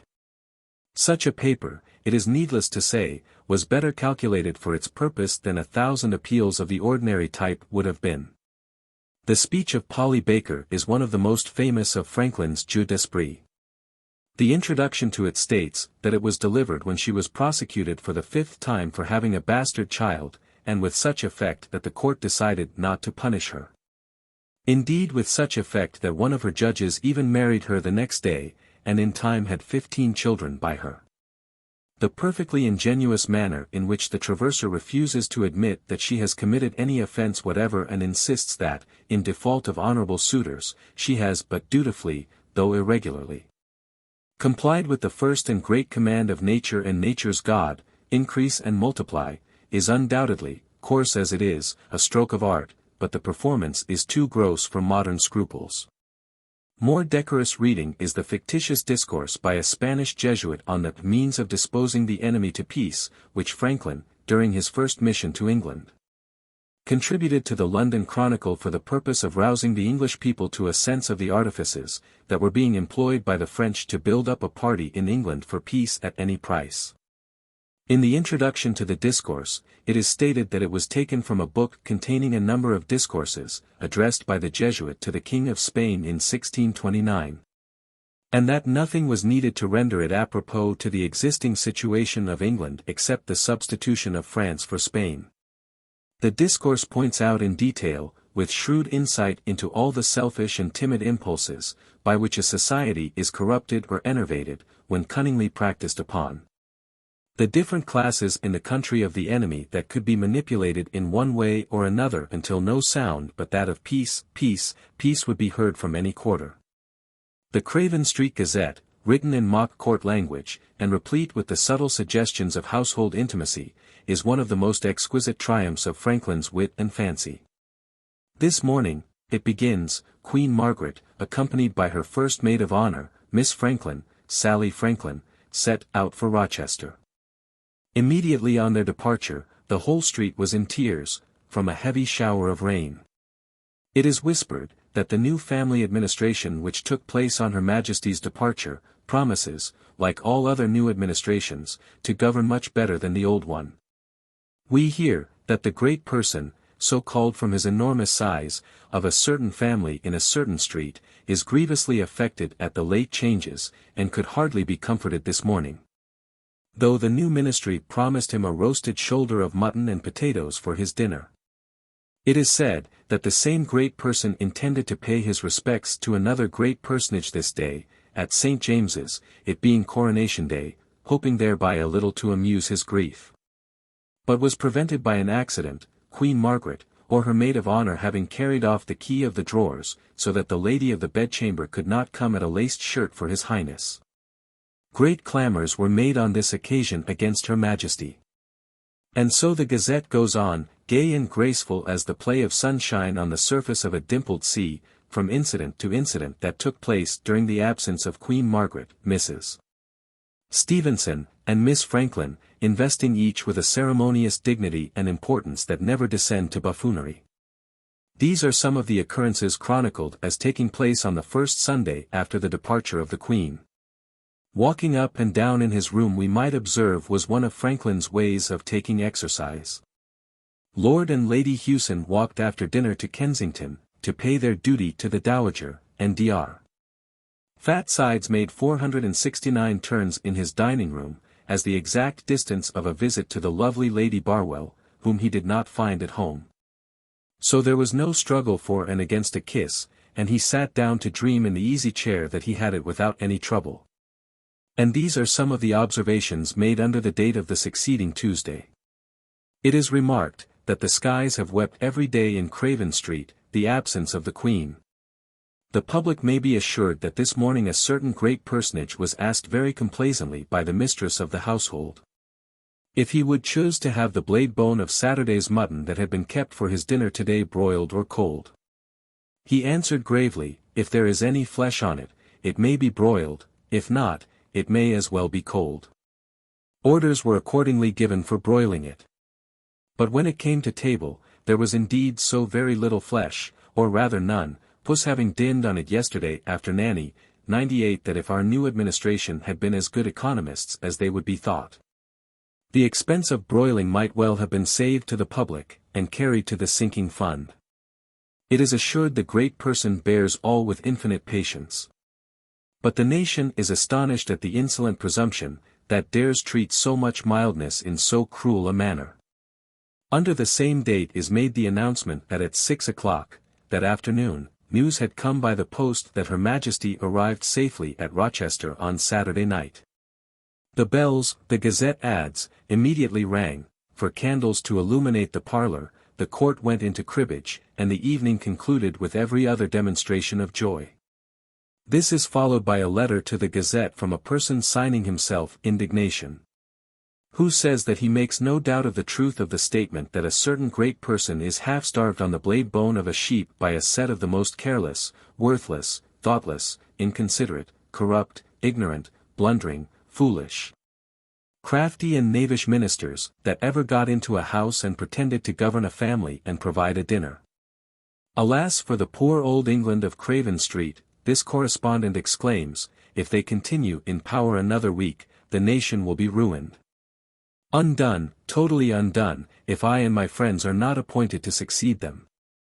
This letter is accompanied by another signed, a hater of scandal, which takes Indignation to task, and declares that the writer believes that, even if the angel Gabriel would condescend to be their minister, and provide their dinners, he would scarcely escape newspaper defamation from a gang of hungry, ever restless, discontented and malicious scribblers. It was a piece of justice, he declared, that the publisher of the Gazette owed to their righteous administration to undeceive the public on this occasion by assuring them of the fact, which is that there was provided and actually smoking on the table under his royal nose at the same instant as the blade bone as fine a piece of ribs of beef roasted as ever knife was put into, with potatoes, horseradish, pickled walnuts and which his highness might have eaten, if so he had pleased to do. Along with the political intelligence and the letters the Gazette also contains these notices and stock quotations. Marriages, none since our last, but Puss begins to go a-courting. Deaths, in the back closet and elsewhere, many poor mice.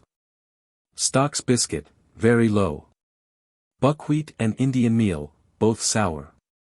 Tea, lowering daily, in the canister. Wine, shut.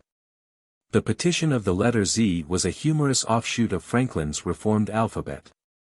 In a formal complaint after the manner of a bill in Chancery, to the worshipful Isaac Bickerstaff, Esquire, Censor General, Z complains that his claims to respect are as good as those of the other letters of the alphabet, but that he had not only been placed at its tail, when he had as much right as any of his companions to be at its head, but by the injustice of his enemies had been totally excluded from the word wise and his place filled by a little hissing. Crooked, serpentine, venomous letter, called S, though it must be evident to his worship and to all the world that W-I-S-E does not spell wise but wise. The petition ends with the prayer that, in consideration of his long-suffering and patience, the petitioner may be placed at the head of the alphabet, and that S may be turned out of the word wise, and the petitioner employed instead of him. Z did not make out his case, for at the foot of the petition is appended this order, Mr. Bickerstaff, having examined the allegations of the above petition, judges and determines, that Z be admonished to be content with his station, forbear reflections upon his brother letters, and remember his own small usefulness. And the little occasion there is for him in the Republic of Letters, since S whom he so despises can so well serve instead of him. Some of the liveliest of the lighter papers of Franklin were written during the course of his French mission. His inimitable journey to the Elysian Fields and Conti have already received our attention in an earlier chapter. Among the others was the sale of the Hessians, the supplement to the Boston Independent Chronicle, the Ephemera, the Whistle, his letter to the Abbé de la Roche, communicating to him the Petite Chanson au Boyer that he had written 40 years before. His letter to the Abbé Morellet on wine, the dialogue between him and the gout, the handsome and deformed leg and the economical project. If there was nothing else to support the claim of Franklin to the authorship of the sale of the Hessians, the difficulty of abridging it would be one proof. Its humor is as trenchant as that of Frederick the Great in levying the same toll upon these hirelings, when passing through his dominions on their way to America, pursuant to the mercenary engagements between their German masters and George III. As that levied by him upon other cattle. The paper is thrown into the form of a letter from the Count de Schomberg to the Baron Hohendorf, commanding the Hessian troops in America. It begins as follows. Monsieur de Baron, on my return from Naples, I received at Rome your letter of the December 27th of last year. I have learned with unspeakable pleasure the courage our troops exhibited at Trenton, and you cannot imagine my joy on being told that of the 1,950 Hessians engaged in the fight, but 345 escaped. There were just 1,605 men killed, and I cannot sufficiently commend your prudence in sending an exact list of the dead to my minister in London. This precaution was the more necessary, as the report sent to the English ministry does not give but 1,455 dead. This would make 483,450 florins instead of 643,500 which I am entitled to demand under our convention. You will comprehend the prejudice which such an error would work in my finances, and I do not doubt you will take the necessary pains to prove that Lord North's list is false and yours correct. This is another paragraph. I am about to send to you some new recruits. Don't economize them. Remember glory before all things. Glory is true wealth. There is nothing degrades the soldier like the love of money. He must care only for honor and reputation, but this reputation must be acquired in the midst of dangers. A battle gained without costing the conqueror any blood is an inglorious success, while the conquered cover themselves with glory by perishing with their arms in their hands. Do you remember that of the 300 Lacedaemonians who defended the defile of Thermopylae, not one returned? How happy should I be could I say the same of my brave Hessians. It is true that their king, Leonidas, perished with them, but things have changed, and it is no longer the custom for princes of the empire to go and fight in America for a cause with which they have no concern.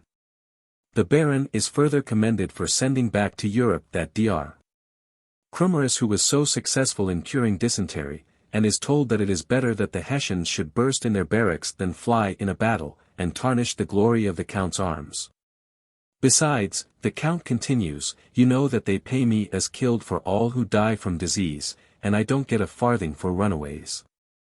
My trip to Italy, which has cost me enormously, makes it desirable that there should be a great mortality among them. You will therefore promise promotion to all who expose themselves, you will exhort them to seek glory in the midst of dangers.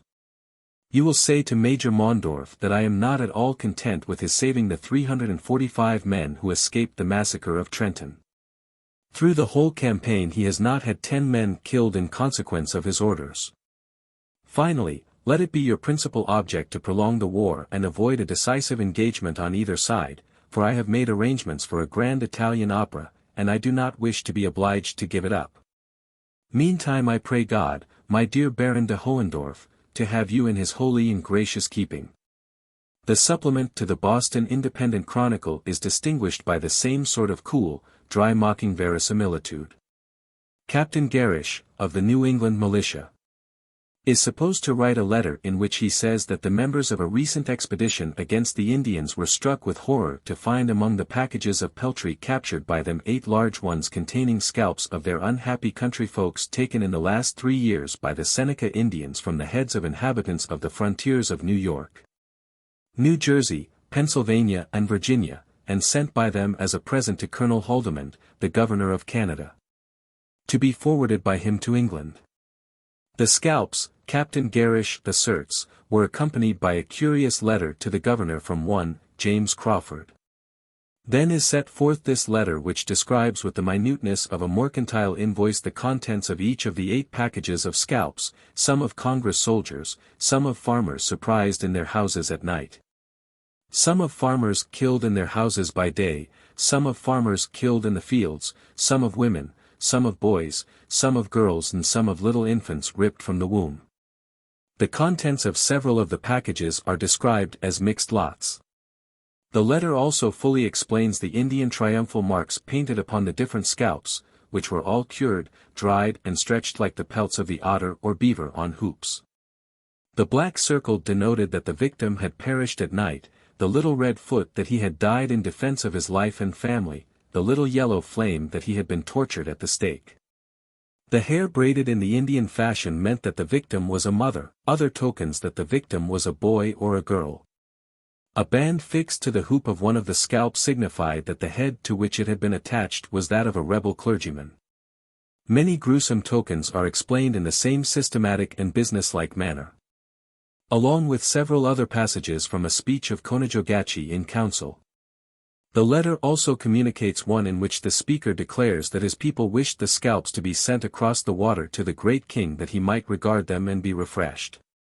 In concluding his own letter, Captain Garish states that Lieutenant Fitzgerald would have undertaken to convey the scalps to England and to hang them all up some dark night on the trees in St.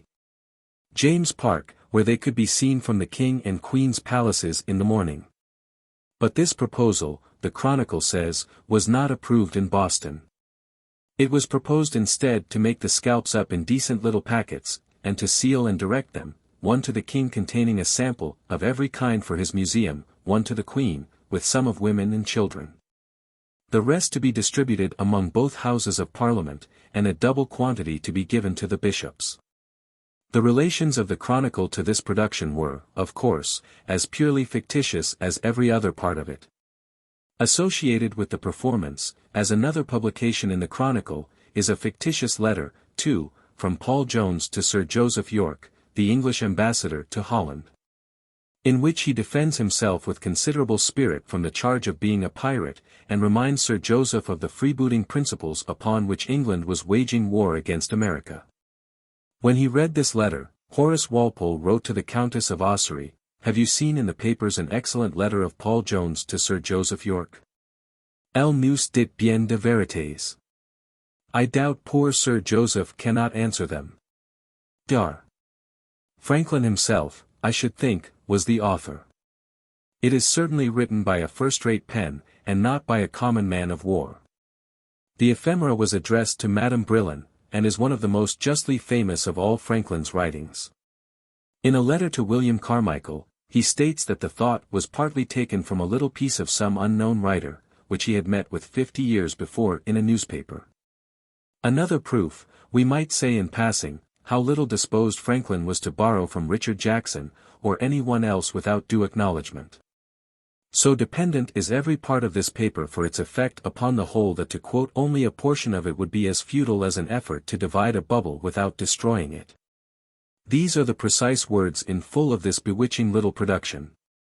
You may remember, my dear friend, that when we lately spent that happy day in the delightful garden and sweet society of the Moulin Joly, I stopped a little in one of our walks, and stayed some time behind the company. We had been shown numberless skeletons of a kind of little fly, called an ephemera, whose successive generations, we were told, were bred and expired within the day. I happened to see a living company of them on a leaf, who appeared to be engaged in conversation. You know I understand all the inferior animal tongues.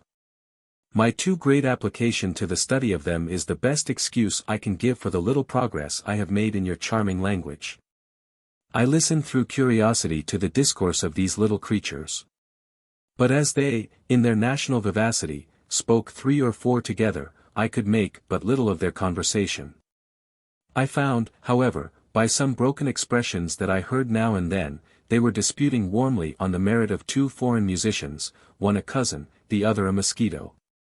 In which dispute they spent their time, seemingly as regardless of the shortness of life as if they had been sure of living a month. Happy people! Thought I, you are certainly under a wise, just, and mild government, since you have no public grievances to complain of, nor any subject of contention but the perfections and imperfections of foreign music. I turned my head from them to an old grey-headed one, who was single on another leaf, and talking to himself. Being amused with his soliloquy, I put it down in writing, in hopes it will likewise amuse her to whom I am so much indebted for the most pleasing of all amusements, her delicious company and heavenly harmony. It was, said he, the opinion of learned philosophers of our race, who lived and flourished long before my time, that this vast world, the Moulin Joly, could not itself subsist more than 18 hours. And I think there was some foundation for that opinion, since, by the apparent motion of the great luminary that gives life to all nature, and which in my time has evidently declined considerably towards the ocean at the end of our earth, it must then finish its course, be extinguished in the waters that surround us, and leave the world in cold and darkness, necessarily producing universal death and destruction. I have lived 7 of those hours, a great age, being no less than 420 minutes of time. How very few of us continue so long. I have seen generations born, flourish, and expire. My present friends are the children and grandchildren of the friends of my youth, who are now, alas, no more. And I must soon follow them. For, by the course of nature, though still in health, I cannot expect to live above 7 or 8 minutes longer. What now avails all my toil and labor, in amassing honey-dew on this leaf, which I cannot live to enjoy? What the political struggles I have been engaged in, for the good of my compatriot inhabitants of this bush, or my philosophical studies for the benefit of our race in general? For, in politics, what can laws do without morals? Our present race of ephemerae will in a course of minutes become corrupt, like those of other and older bushes, and consequently as wretched. And in philosophy how small our progress! Alas! Art is long, and life is short. My friends would comfort me with the idea of a name, they say, I shall leave behind me, and they tell me I have lived long enough to nature and to glory. But what will fame be to an ephemera who no longer exists? And what will become of all history in the 18th hour, when the world itself, even the whole Moulin Joly, shall come to its end, and be buried in universal ruin? To me, after all my eager pursuits, no solid pleasures now remain, but the reflection of a long life spent in meaning well, the sensible conversation of a few good lady ephemerae. And now and then a kind smile and a tune from the ever amiable Brillante. The whistle, too, was addressed to Madame Brillon and is also one of the most celebrated of Franklin's bagatelles, but is scarcely equal, we think, to the best of them. In his opinion, Franklin said, they might all draw more good from the world than they did if they would take care not to give too much for whistles. With this foreword, he tells his story. When a child of 7 years of age, his friends on a holiday filled his pocket with coppers, and, being charmed with the sound of a whistle that he met by the way in the hands of another boy, he voluntarily offered, and gave all his money for one. He then came home, and went whistling all over the house, much pleased with his whistle, but disturbing the entire family. But his brothers and sisters told him that he had given 4 times as much for the whistle as it was worth. Put him in mind of what good things he might have bought with the rest of the money and laughed at him so much for his folly that he cried with vexation. The lesson, however, was of use to him, so that often, when he was tempted to buy some unnecessary thing, he said to himself, "Don't give too much for the whistle," and he saved his money. And so, when he grew up, came into the world and observed the actions of men, he thought he met with many, very many who gave too much for the whistle. He then mentions who some of these men were: the man ambitious of court favor, the man covetous of political popularity, the miser, the slave of pleasure, the devotee of fashion, the beautiful, sweet-tempered girl. Married to an ill-natured brute of a husband, and, after the mention of each, comes the running comment, this man gives too much for his whistle, or its equivalent. Yet, Franklin concludes, I ought to have charity for these unhappy people, when I consider, that, with all this wisdom of which I am boasting, there are certain things in the world so tempting, for example, the apples of King John, which happily are not to be bought. For if they were put to sale by auction, I might very easily be led to ruin myself in the purchase, and find that I had once more given too much for the whistle. The reader has already had occasion to know what kind of fruit these apples of King John were, and in whose orchard they grew. To realize what an indifferent poet Franklin was, and yet at the same time what a master of prose, one has but to first read his petite chanson au boyer beginning. Fair Venus calls. Her voice obey. And then his letter to the Abbé Morellet on wine. The letter was written to repay the abbé for some of his excellent drinking songs. In vino veritas, said the sage, is the way Franklin begins. Before Noah, when men had nothing but water to drink, they could not find the truth, so they went astray, and became abominably wicked, and were justly exterminated by the water that they were fond of drinking.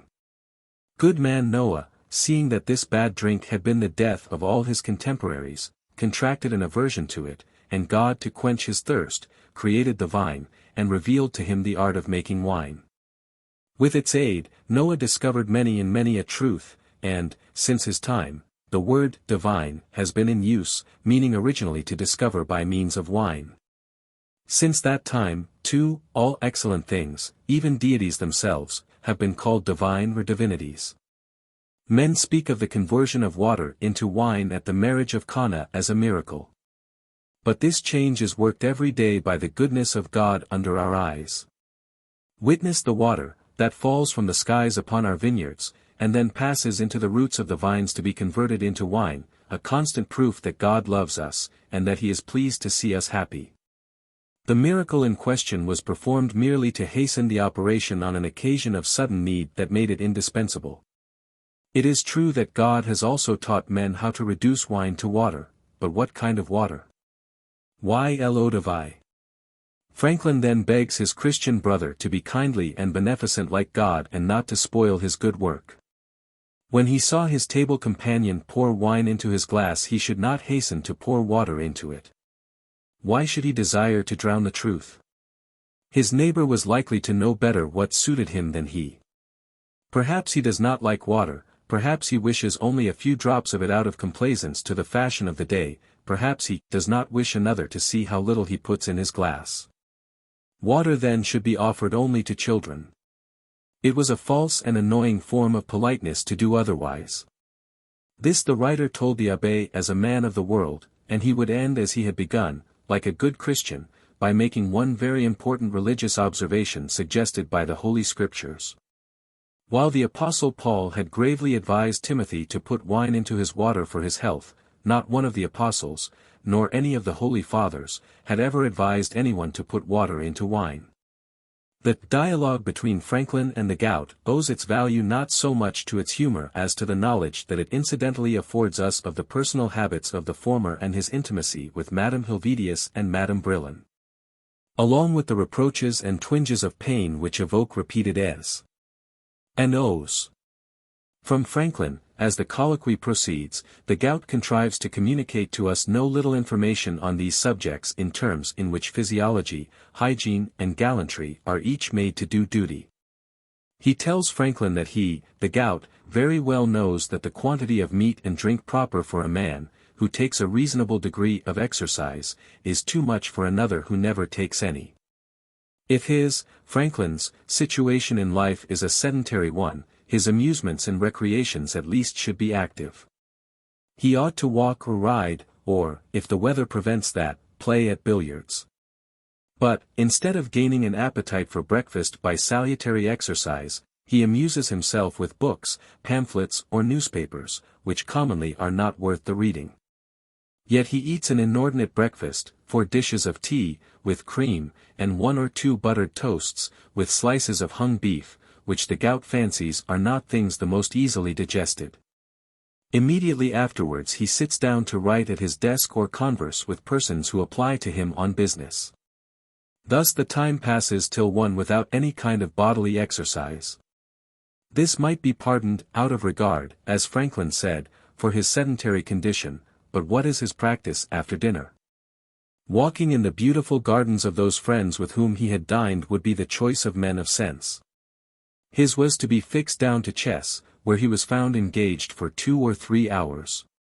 This was his perpetual recreation, which was the least eligible of any for a sedentary man, because, instead of accelerating the motion of the fluids, the rigid attention it required helped to retard the circulation and obstruct internal secretions. Wrapped in the speculations of this wretched game, he destroyed his constitution.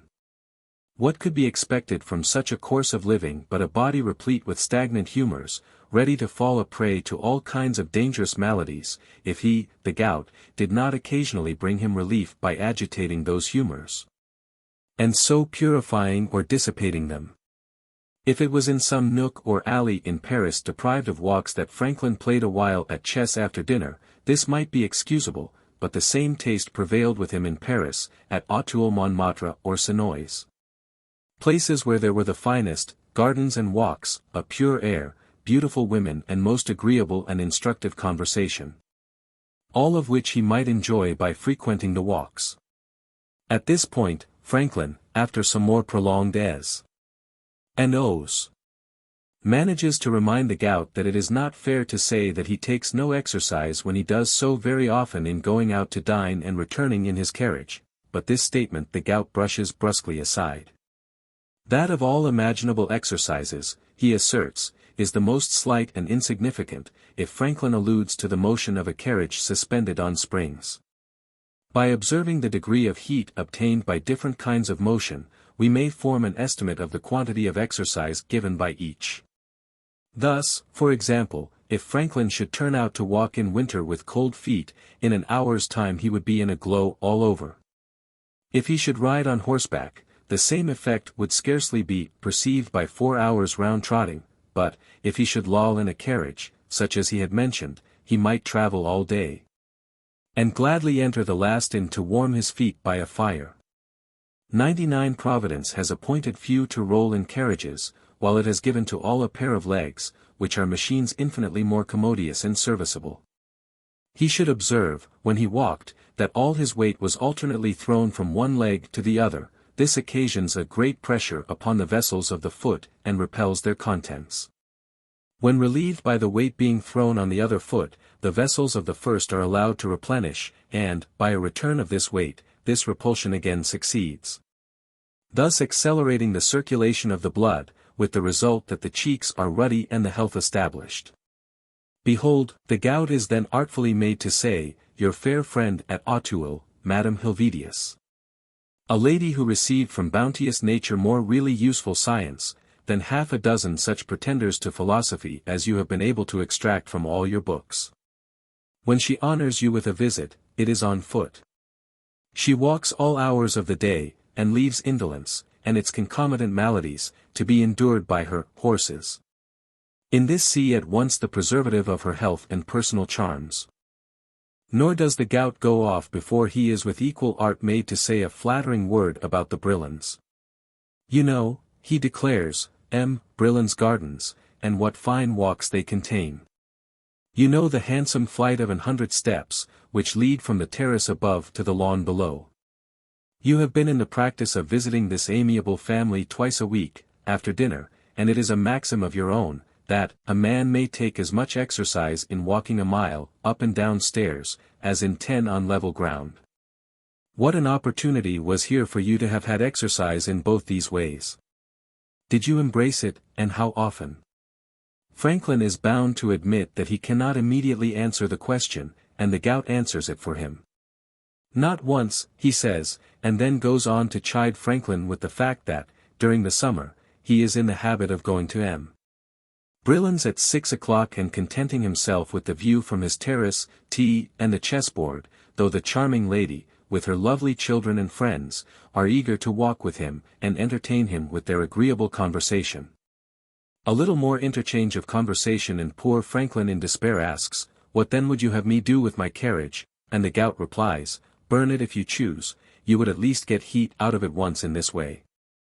In the end, Franklin promises that, if his persecutor will only leave him, he will never more play at chess, but will take exercise daily, and live temperately, a promise the gout tells him that, with a few months of good health, will be forgotten like the forms of last year's clouds.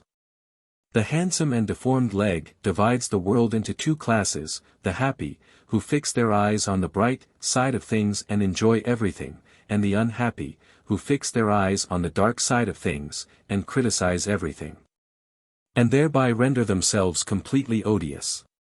An old philosophical friend of his, Franklin said, carefully avoided any intimacy with the latter class of people. He had, like other philosophers, a thermometer to show him the heat of the weather, and a barometer to mark when it was likely to prove good or bad. But, there being no instrument invented to discern at first sight whether a person had their unpleasant disposition, he, for that purpose, made use of his legs, one of which was remarkably handsome, and the other, by some accident, crooked and deformed. If a stranger, at the first interview, regarded his ugly leg more than his handsome one, he doubted him. If he spoke of it and took no notice of the handsome leg, that was sufficient to determine this philosopher to have no further acquaintance with him. Everybody, concludes Franklin, has not this two-legged instrument, but every one with a little attention, may observe signs of that carping, fault-finding disposition, and take the same resolution of avoiding the acquaintance of those infected with it. I therefore advise those critical, querulous, discontented, unhappy people, that if they wish to be respected and beloved by others, and happy in themselves, they should leave off looking at the ugly leg. The Economical Project is a happy combination of humor and prudential instruction, and was written about the time when the quinquet lamp was an object of general public curiosity. An inquiry having been started on one occasion in his presence, Franklin says, as to whether its brightness was not offset by its lavish consumption of oil, he went home, and to bed, 3 or 4 hours after midnight, with his head full of the subject. At about 6 in the morning, he was awakened by a noise, and was surprised to find his room full of light. At first, he imagined that he was surrounded by a number of quinquet lamps, but, on rubbing his eyes, he perceived that the light came in at the windows, and, when he got up and looked out to see what caused it, he saw the sun just rising above the horizon. His servant had forgotten the preceding evening to close the shutters. Looking at his watch, and finding that it was but 6 o'clock, and still thinking it something extraordinary that the sun should rise so early, he consulted an almanac, and ascertained that it was just the hour for sunrise on that day, and, moreover, he learned from the almanac that the sun would rise still earlier every day till towards the end of June. His readers, he was sure, would be as much astonished as he was when they heard that the sun rises so early, and especially when he assured them that it gives light as soon as it rises. He was convinced of this. He was certain of his fact. One could not be more certain of any fact. On repeating his observation the 3 following mornings, he found always precisely the same result. Yet when he spoke of the matter it was to incredulous countenances. One auditor, a learned natural philosopher, assured him that he must certainly be mistaken as to the light coming into his room, for, it being well known that there could be no light abroad at that hour, it followed that none could enter from without, and that, of consequence, his open windows, instead of letting in the light, must have only served to let out the darkness.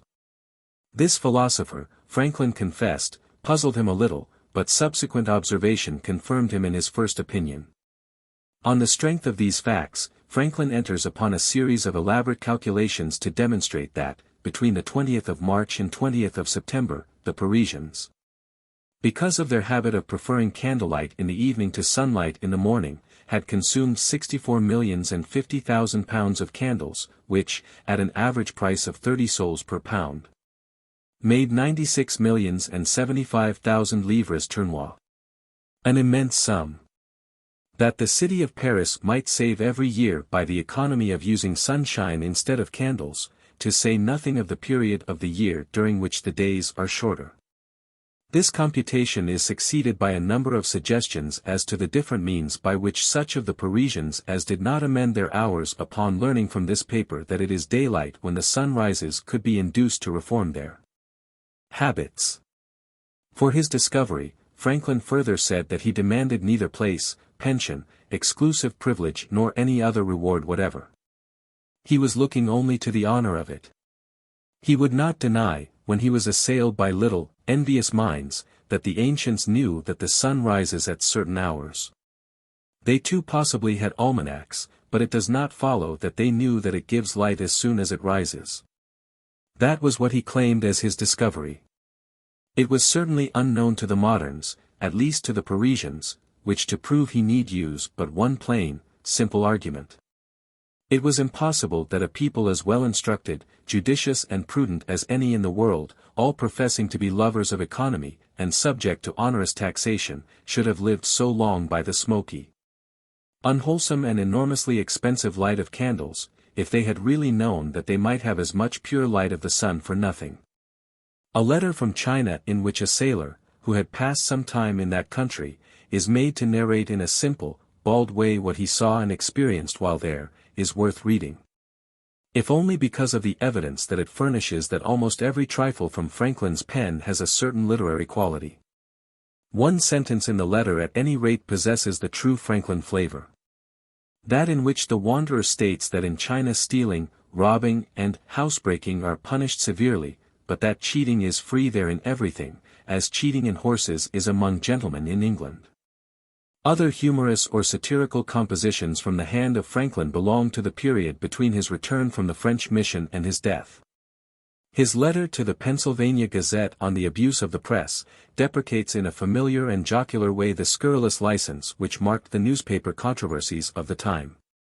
After recalling insulting epithets heaped upon other public servants, he mentions that he, too, the unanimous choice as President of the Council and Assembly of Pennsylvania, had been denounced as an old rogue, who had given his assent to the federal Constitution merely to avoid the refunding of money that he had purloined from the United States. There is, indeed, the letter ends, a good deal of manifest inconsistency in all this, and yet a stranger, seeing it in your own prints, though he does not believe it all, may probably believe enough of it to conclude that Pennsylvania is peopled by a set of the most unprincipled, wicked, rascally and quarrelsome scoundrels upon the face of the globe. I have sometimes, indeed, suspected that those papers are the manufacture of foreign enemies among you, who write with a view of disgracing your country, and making you appear contemptible and detestable all the world over. But then I wonder at the indiscretion of your printers in publishing such writings. There is, however, one of your inconsistencies that consoles me a little, which is, that though living, you give one another the characters of devils. Dead, you are all angels. It is delightful, when any of you die, to read what good husbands, good fathers, good friends, good citizens, and good Christians you were, concluding with a scrap of poetry that places you, with certainty, every one in heaven. So that I think Pennsylvania a good country to die in, though a very bad one to live in. The comparison of the conduct of the ancient Jews and of the Anti-Federalists in the United States of America belongs to the same category as plain truth rather than to the class of writings which Franklin termed bagatelles. The parallel, however, between the jealousy, worked upon by insidious men, pretending public good, but with nothing really in view except private interest, which led the Israelites to oppose the establishment of the new Constitution. After the flight from Egypt, and the hostility of the Anti-Federalists to the work of the Convention of 1787, is pursued with such cleverness as to lift it out of the province of the ordinary newspaper essay. There is an unwonted strain of solemnity in its last sentences. To conclude, Franklin declares, I beg I may not be understood to infer, that our General Convention was divinely inspired, when it formed the new federal Constitution, merely because that Constitution has been unreasonably and vehemently opposed.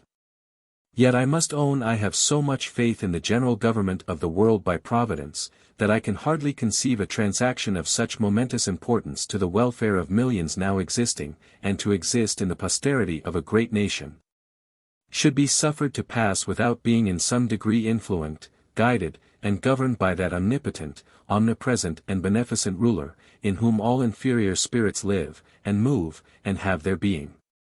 Of the account of the supremest court of judicature in Pennsylvania, viz., the Court of the Press, in which Franklin suggested that formal cognizance should be taken of the cudgel as well as of the liberty of the press, we have already said enough.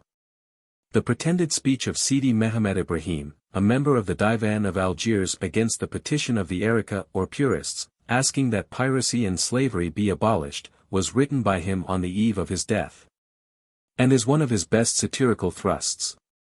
It was a parody on a speech that had been lately delivered in Congress in defense of Negro slavery by Mr. Jackson of Georgia, and its wit consists in the art with which it appositely urges in justification of the Algerian practice of plundering and enslaving Christians all the considerations urged by Jackson in his plea for African slavery. In his letter, conveying Sidi's speech to the Federal Gazette, Franklin states that it might be found in Martin's account of the former's consulship, anno 1687. And we are told that this statement caused many persons to apply to bookstores and libraries for Martin's supposed work. Then, as now, there could be no better means for determining how matter-of-fact a person was than to test his sense of humor with one of Franklin's facetious cheats. The exact time at which the petition of the left hand to those who have the superintendency of education was written is unknown. Its motif is not unlike that of the petition of the letter Z. It complains that from infancy the petitioner had been led to consider her sister as a being of more elevated rank. She had been suffered to grow up without the least instruction, while nothing was spared in the education of the latter, who had had masters to teach her writing, drawing, music and other accomplishments. If by chance the petitioner touched a pencil, a pen or a needle, she was bitterly rebuked, and more than once had been beaten for being awkward and wanting a graceful manner. But conceive not, sirs, says the left hand further, that my complaints are instigated merely by vanity. No, my uneasiness is occasioned by an object much more serious. It is the practice in our family, that the whole business of providing for its subsistence falls upon my sister and myself. If any indisposition should attack my sister, and I mention it in confidence upon this occasion, that she is subject to the gout, the rheumatism, and cramp, without making mention of other accidents, what would be the fate of our poor family?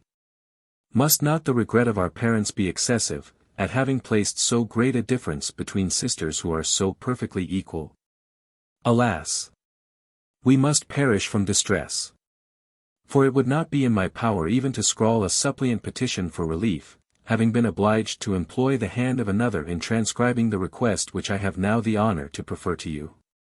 One of the essays of Franklin is an essay which he termed a bagatelle, but which is of a different cast from most of his papers bearing that designation. This is the essay on the morals of chess.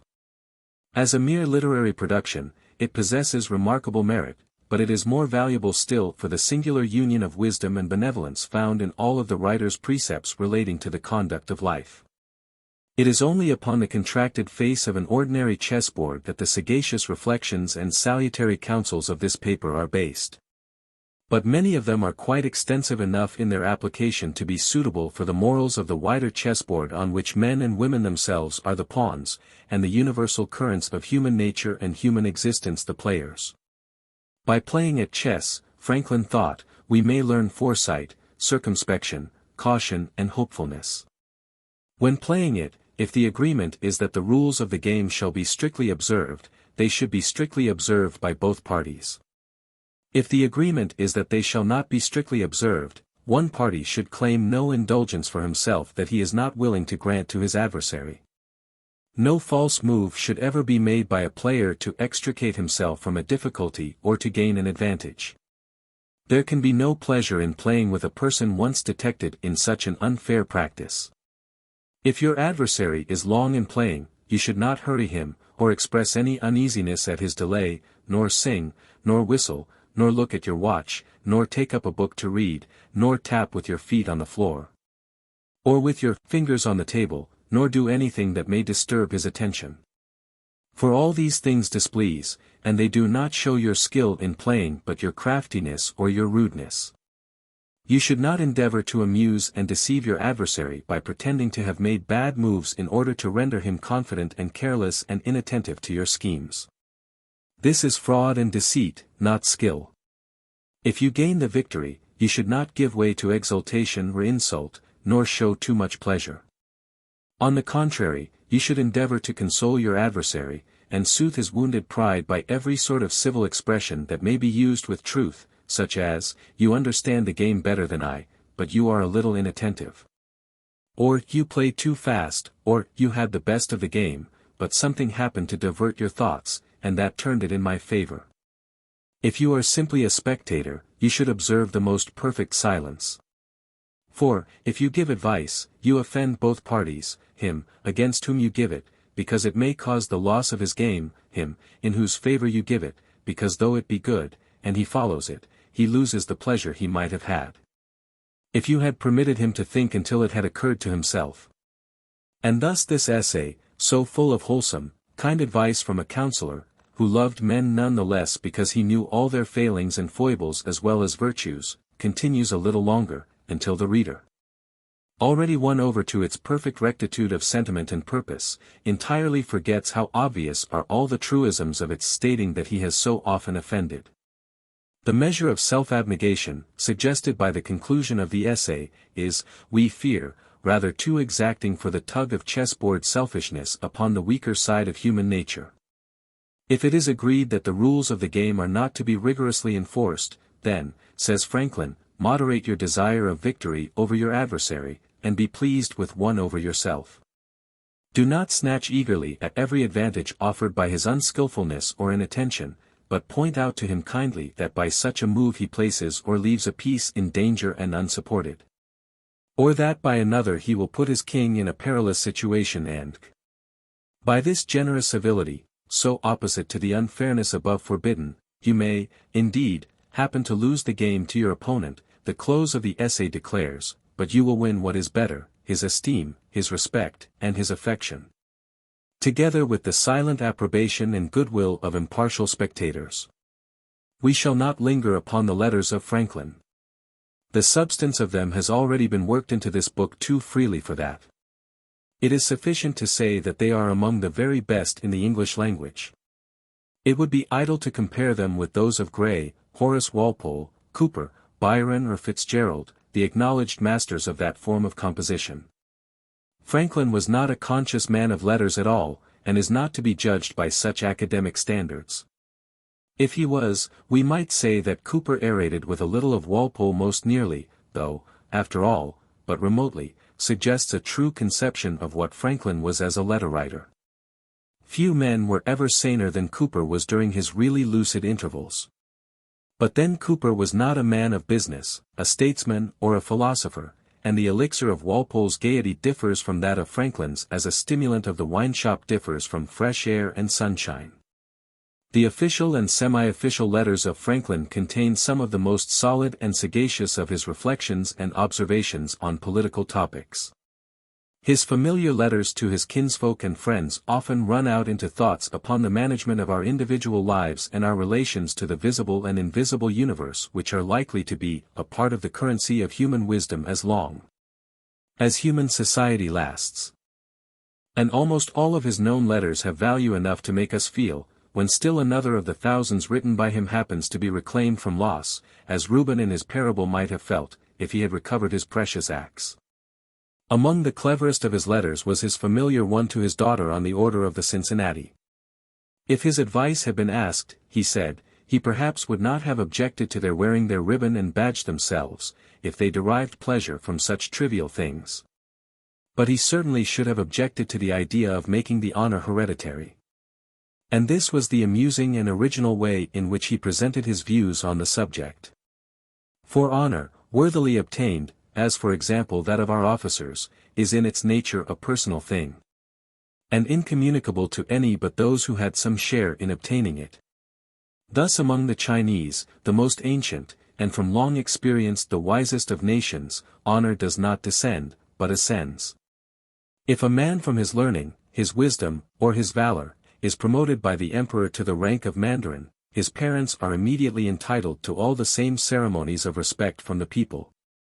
that are established as due to the mandarin himself. On the supposition that it must have been owing to the education, instruction, and good example afforded him by his parents, that he was rendered capable of serving the public. This ascending honor is therefore useful to the state, as it encourages parents to give their children a good and virtuous education. But the descending honor, to posterity who could have no share in obtaining it, is not only groundless and absurd, but often hurtful to that posterity, since it is apt to make them proud, disdaining to be employed in useful arts, and thence falling into poverty, and all the meannesses, servility, and wretchedness attending it. Which is the present case with much of what is called the noblesse in Europe. Or if, to keep up the dignity of the family, estates are entailed entire on the eldest male heir, another pest to industry and improvement of the country is introduced, which will be followed by all the odious mixture of pride and beggary, and idleness, that have half depopulated, and decultivated, Spain, occasioning continual extinction of families by the discouragements of marriage, and neglect in the improvement of estates. I wish, therefore, that the Cincinnati, if they must go on with their project, would direct the badges of their order to be worn by their parents, instead of handing them down to their children. It would be a good precedent, and might have good effects.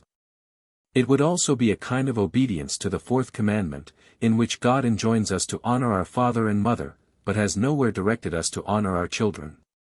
And certainly no mode of honoring those immediate authors of our being can be more effectual, than that of doing praiseworthy actions, which reflect honor on those who gave us our education. Or more becoming, than that of manifesting, by some public expression or token, that it is to their instruction and example we ascribe the merit of those actions. But the absurdity of descending honors is not a mere matter of philosophical opinion, it is capable of mathematical demonstration. A man's son, for instance, is but half of his family, the other half belonging to the family of his wife. His son, too, marrying into another family, his share in the grandson is but a fourth, in the great-grandson, by the same process, it is but an eighth, in the next generation a 16th, the next a 32nd, the next a 64th. The next an 128th, the next a 256th, and the next a 512th. Thus in 9 generations, which will not require more than 300 years, no very great antiquity for a family, our present Chevalier of the Order of Cincinnatus's share in the then existing knight, will be but a 512th part. Which, allowing the present certain fidelity of American wives to be inserted down through all those 9 generations, is so small a consideration, that methinks no reasonable man would hazard for the sake of it the disagreeable consequences of the jealousy, envy, and ill will of his countrymen. Let us go back with our calculation from this young noble, the 512th part of the present knight, through his 9 generations, till we return to the year of the institution. He must have had a father and mother, they are 2. Each of them had a father and mother, they are 4. Those of the next preceding generation will be 8, the next 16, the next 32, the next 64, the next 128, the next 256, and the 9th in this retrocession 512. Who must be now existing, and all contribute their proportion of this future Chevalier de Cincinnatus. These, with the rest, make together as follows: 2, 4, 8, 16, 32, 64, 128, 256, 512, 1022. 1022 men and women, contributors to the formation of one knight. And if we are to have 1,000 of these future knights, there must be now and hereafter existing 1,022,000 fathers and mothers, who are to contribute to their production. Unless a part of the number are employed in making more knights than one. Let us strike off then the 22,000, on the supposition of this double employ, and then consider whether, after a reasonable estimation of the number of rogues, and fools, and royalists and scoundrels and prostitutes, that are mixed with, and help to make up necessarily their million of predecessors, posterity will have much reason to boast of the noble blood of the then existing set of Chevaliers de Cincinnatus. The future genealogists, too, of these Chevaliers, in proving the lineal descent of their honor through so many generations, even supposing honor capable in its nature of descending, will only prove the small share of this honor, which can be justly claimed by any one of them. Since the above simple process in arithmetic makes it quite plain and clear that, in proportion as the antiquity of the family shall augment, the right to the honor of the ancestor will diminish. And a few generations more would reduce it to something so small as to be very near an absolute nullity. I hope, therefore, that the order will drop this part of their project, and content themselves, as the Knights of the Garter, Bath, Thistle, St. Louis, and other orders of Europe do, with a life enjoyment of their little badge and rib band, and let the distinction die with those who have merited it. This I imagine will give no offense. For my own part, I shall think it a convenience, when I go into a company where there may be faces unknown to me, if I discover, by this badge, the persons who merit some particular expression of my respect. And it will save modest virtue the trouble of calling for our regard, by awkward roundabout intimations of having been heretofore employed in the continental service. The gentleman, who made the voyage to France to provide the ribbons and medals, has executed his commission. To me they seem tolerably done, but all such things are criticized. Some find fault with the Latin, as wanting classic elegance and correctness, and, since our 9 universities were not able to furnish better Latin, it was pity, they say, that the mottos had not been in English. Others object to the title, as not properly assumable by any but General Washington, and a few others, who served without pay. Others object to the bald eagle as looking too much like a dindon, or turkey. For my own part, I wish the bald eagle had not been chosen as the representative of our country. He is a bird of bad moral character, he does not get his living honestly.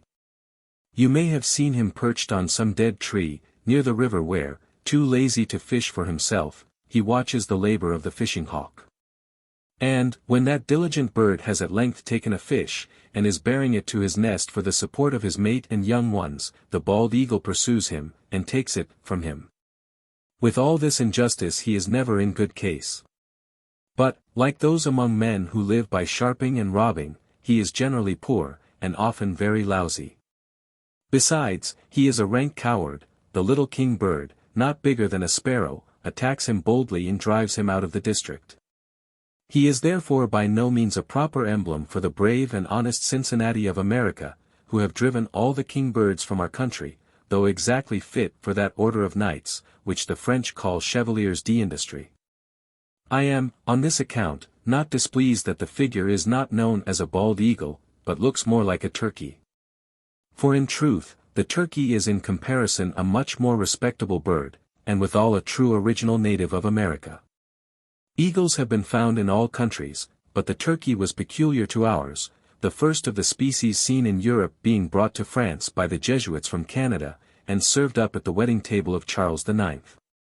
He is, though a little vain and silly, it is true, but not the worse emblem for that, a bird of courage, and would not hesitate to attack a grenadier of the British Guards, who should presume to invade his farmyard with a red coat on.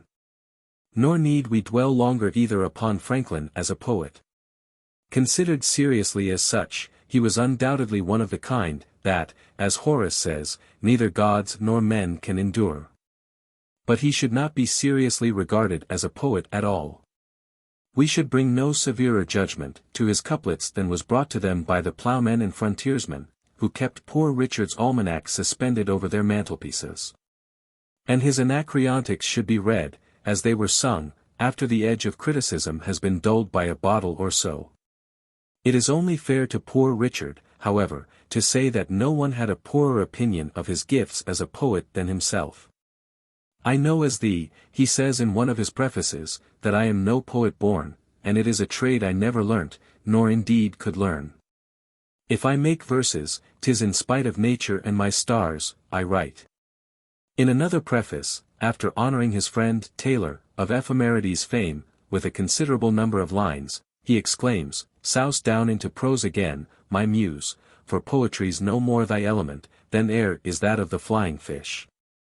And we need go no further than one of Franklin's lively letters to Polly, at which we have already glanced, to satisfy ourselves that he placed quite as low an estimate on his verses as poor Richard did on his. Speaking of the muse, which he mentioned in his letter as having visited him that morning, he observes in his light-hearted way. This muse appeared to be no housewife. I suppose few of them are. She was dressed, if the expression is allowable, in an undress, a kind of slatternly negligee, neither neat nor clean, nor well made, and she has given the same sort of dress to my piece. On reviewing it, I would have reformed the lines and made them all of a length, as I am told lines ought to be. But I find I can't lengthen the short ones without stretching them on the rack, and I think it would be equally cruel to cut off any part of the long ones. Besides, the superfluity of these makes up for the deficiency of those. And so, from a principle of justice, I leave them at full length, that I may give you, at least in one sense of the word, good measure. Of all the productions of Franklin, the Autobiography and Poor Richard's Almanac, are those upon which his literary fame will chiefly rest. Of the former, we have already said too much to say much more about it. It is the only thing written by Franklin that can properly be called a book, and even it is marked by the brevity which he regarded as one of the essentials of good writing.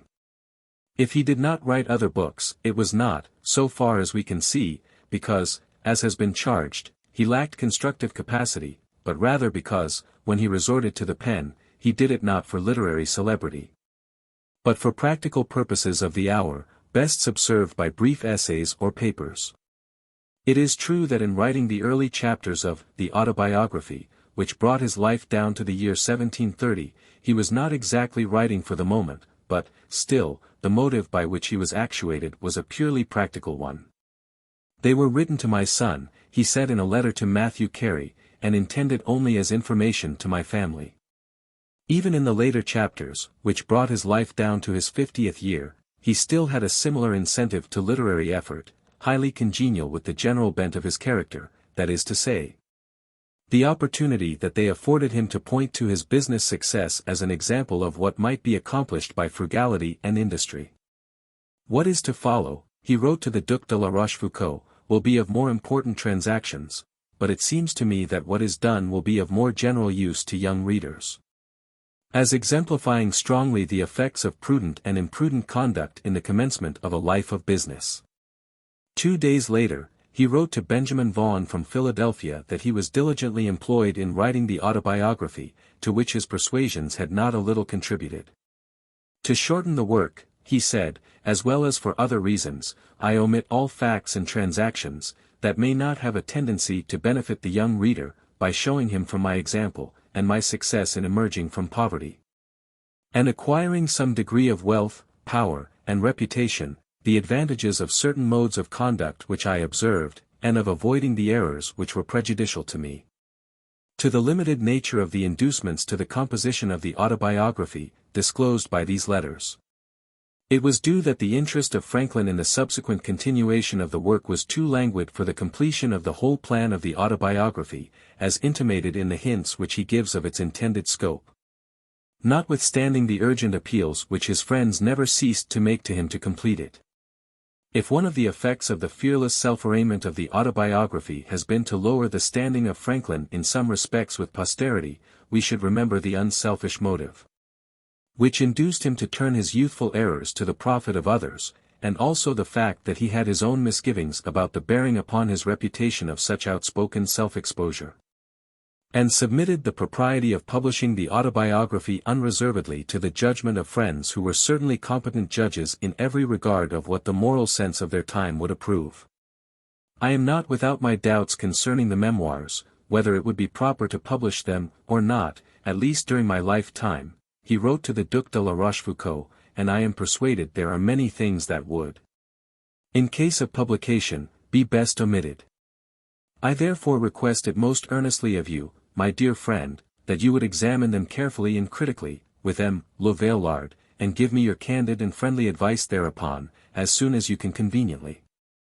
Later, he wrote to Benjamin Vaughan from Philadelphia that he had, of late, been so interrupted by extreme pain, which obliged him to have recourse to opium, that, between the effects of both, he had but little time in which he could write anything, but that his grandson was copying what was done, which would be sent to Vaughan for his opinion by the next vessel.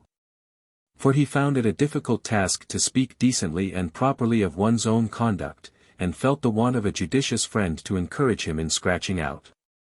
The next time that Franklin wrote to Vaughan it was when opium alone could render existence tolerable to him, but in the interim, he had happily discovered that he could dictate even when he could not write. "What is already done," he said, "I now send you, with an earnest request that you and my good friend Dr. Price," later in the letter he calls him "my dear Dr. Price," would be so good as to take the trouble of reading it, critically examining it, and giving me your candid opinion whether I had best publish or suppress it, and if the first, then what parts had better be expunged or altered. I shall rely upon your opinions, for I am now grown so old and feeble in mind, as well as body, that I cannot place any confidence in my own judgment. Of the same tenor was a still later letter to M. Le Vaillard, in which Franklin expressed the hope that Le Vaillard would, with the Duc de la Rochefoucauld, read the memoirs over carefully, examine them critically and send him his friendly, candid opinion of the parts that he would advise him to correct or expunge, in case he should think that the work was generally proper to be published, but, if he judged otherwise, that he would inform him of that fact, too, as soon as possible, and prevent him from incurring further trouble in the endeavor to finish the work. The world has reason to be thankful that the fate of the autobiography should thus have been left to the decision of men who, even if they had not lived in the 18th century, would have been robust enough, in point of intelligence and morals, to believe that the youthful errata laid bare in that book were more than atoned for by the manly and generous aims that inspired it. Of the autobiography it is enough now to say that it is one of the few books which have arrested and permanently riveted the attention of the whole civilized world. Commenting in it on the copy of Pilgrim's Progress, in Dutch, finely printed on good paper, with copper cuts, which the drunken Dutchman, whom he drew up by the chaque-paté from the waters of New York Bay, on his first journey to Philadelphia, handed to him to dry, Franklin says, "I have since found that it has been translated into most of the languages of Europe and suppose it has been more generally read than any other book, except perhaps the Bible. The autobiography is hardly less popular. It, too, has been translated into most of the languages of Europe, and has been printed and reprinted until it is one of the most widely read books in existence. Such it is likely to remain always, not simply because it was written by a very famous man, who possessed, to an extraordinary degree, the power of impressing his thoughts and fancies on the hearts and imagination of the human race, but because it tells a story of self-conquest and self-promotion full of warning, guidance and hope for every human being, who wishes to make the best of his own opportunities and powers.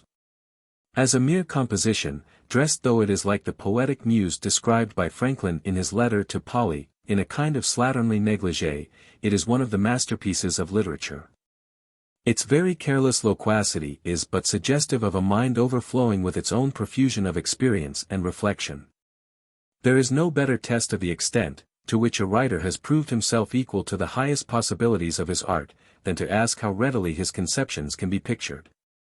For the mind of a great writer is but a gallery hung with such pictures as the painter reduces to material form and color. Tried by this test, the universal popularity of the autobiography can be readily understood. The Book of Genesis, the plays of Shakespeare, Pilgrim's Progress, the novels of Sir Walter Scott, are not more easily illustrated than are the incidents depicted to the life in its early chapters. Some of them wear a hard and coarse aspect as if they had been struck off from ruder plates than any belonging to the present state of the art of engraving. But this is only another proof of the fidelity of Franklin to his 18th-century background. We might as well quarrel with the squalor and sluttishness of Hogarth's scenes. Poor Richard's Almanac, including the Way to Wealth, or Father Abraham's speech, is Franklin's other masterwork. One would hardly look to almanac making for a classic contribution to letters, but it is not extravagant to say that Poor Richard is one of the most lifelike figures in the literature of the world. Nestor, Falstaff, Don Quixote, Robinson Crusoe, Sir Roger de Coverley, Captain Dougal Dalgetty and Colonel Newcome are not more distinctly delineated, or rather we should say are not more manifest to the eye and palpable to the touch. To the people of Pennsylvania, its tradesmen, its farmers, even its rude borderers, He was a personage fully as real as the colonial governor at Philadelphia, and far more popular. Thousands of its inhabitants never turned over the pages of any other book except those of the Bible. And finally, the wise sayings of Poor Richard, in the form of the way to wealth, applicable as they were to the primal and universal conditions of human existence everywhere, became known from the Thames to the Ganges.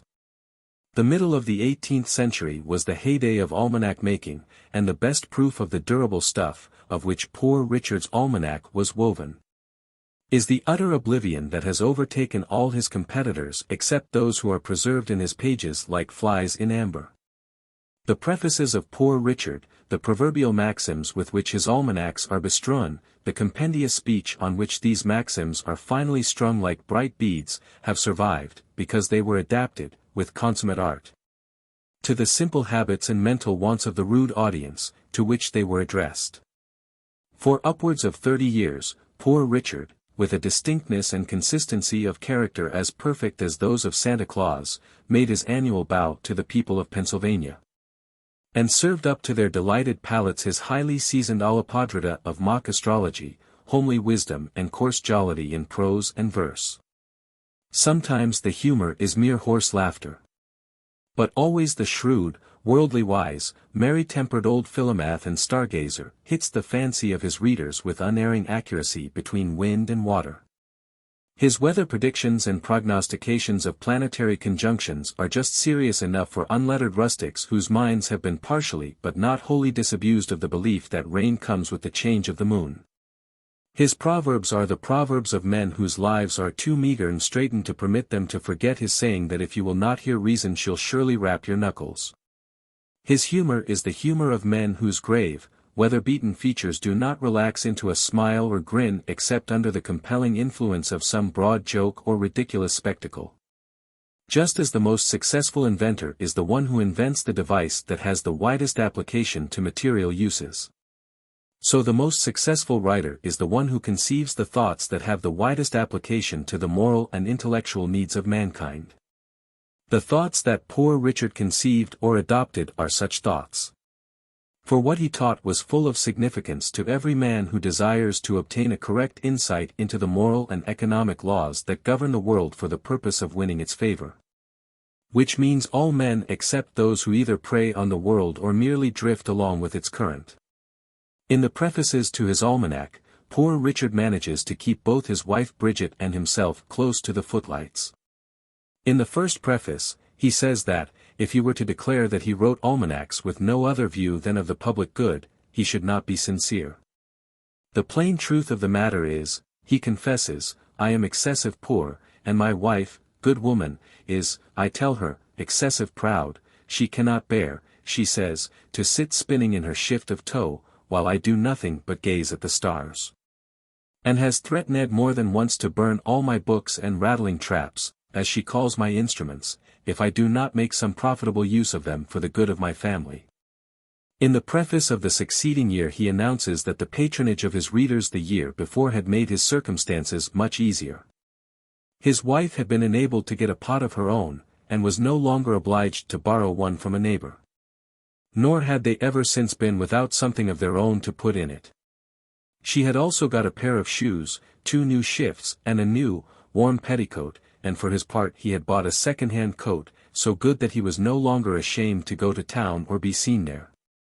These things had rendered Bridget's temper so much more pacific than it used to be that he might say that he had slept more, and more quietly within the last year than in the 3 foregoing years put together. In a later preface, he declares that, if the generous purchaser of his labors could see how often his 5 pence helped to light up the comfortable fire, line the pot, fill the cup and make glad the heart of a poor man and an honest good old woman, he would not think his money ill laid out, though the almanac of his friend and servant, R. Saunders, were 1/2 blank paper. A year later, Mistress Saunders avails herself of the fact that her good man had set out the week before for Potomac to visit an old stargazer of his acquaintance, and to see about a little place for the couple to settle, and end their days on. To scratch out the preface to the copy of the almanac for that year which he had left behind him for the press, because it had undertaken to let the world know that she, who had already been held out in former prefaces as proud and loud and the possessor of a new petticoat, had lately, forsooth, taken a fancy to drink a little tea now and then. Upon looking over the months, she saw that he had put in abundance of foul weather this year, and therefore she had scattered here and there, where she could find room, some fair, pleasant sunshiny days for the good women to dry their clothes in. If what she promised did not come to pass, she would at any rate have shown her goodwill. In the next preface, referring to the impression that the great yearly demand for his almanac had made him so rich that he should call himself Poor Dick no longer, and pretending that he and the printer were different persons, Poor Richard says, "When I first begun to publish, the printer made a fair agreement with me for my copies, by virtue of which he runs away with the greatest part of the profit, however much good may do him. I do not grudge it him, he is a man I have a great regard for, and I wish his profit 10 times greater than it is. For I am, dear reader, his as well as thy affectionate friend, R. Saunders." But the 5 pence came in too rapidly for the almanac maker to persist in putting up a poor mouth of this kind. In his 12th year, after frankly admitting that he had labored not for the benefit of the public but for the benefit of his own dear self, not forgetting in the meantime his gracious consort and duchess, the peaceful, quiet, silent Lady Bridget, he states that, whether his labors had been of any service to the public or not, he must acknowledge that they had been of service to him. It was by such personal touches as these that Poor Richard made Bridget and himself as familiar to his patrons as the signs of the zodiac. Astrology itself was, of course, too good a subject for keen ridicule to be spared. Formerly, Poor Richard declares in one preface, no prince would make war or peace, nor any general fight a battle without first consulting an astrologer, who examined the aspects and configurations of the heavenly bodies, and marked the lucky hour. But, now, he goes on, the noble art, more shame to the age we live in, is dwindled into contempt, the great neglect us, empires make leagues, and parliaments laws without advising with us. And scarce any other use is made of our learned labors than to find the best time of cutting corns or gelding pigs. In many sly ways, Poor Richard let his readers know that his forecasts are not to be accepted too seriously. It is no wonder, he says in his 5th preface, that, among the multitude of astrological predictions, some few should fail. For, without any defect in the art itself, 'tis well known that a small error, a single wrong figure overseen in a calculation, may occasion great mistakes, but, however the almanac makers might miss it in other things, he believed it would be generally allowed that they always hit the day of the month, and that, he supposed, was esteemed one of the most useful things in an almanac.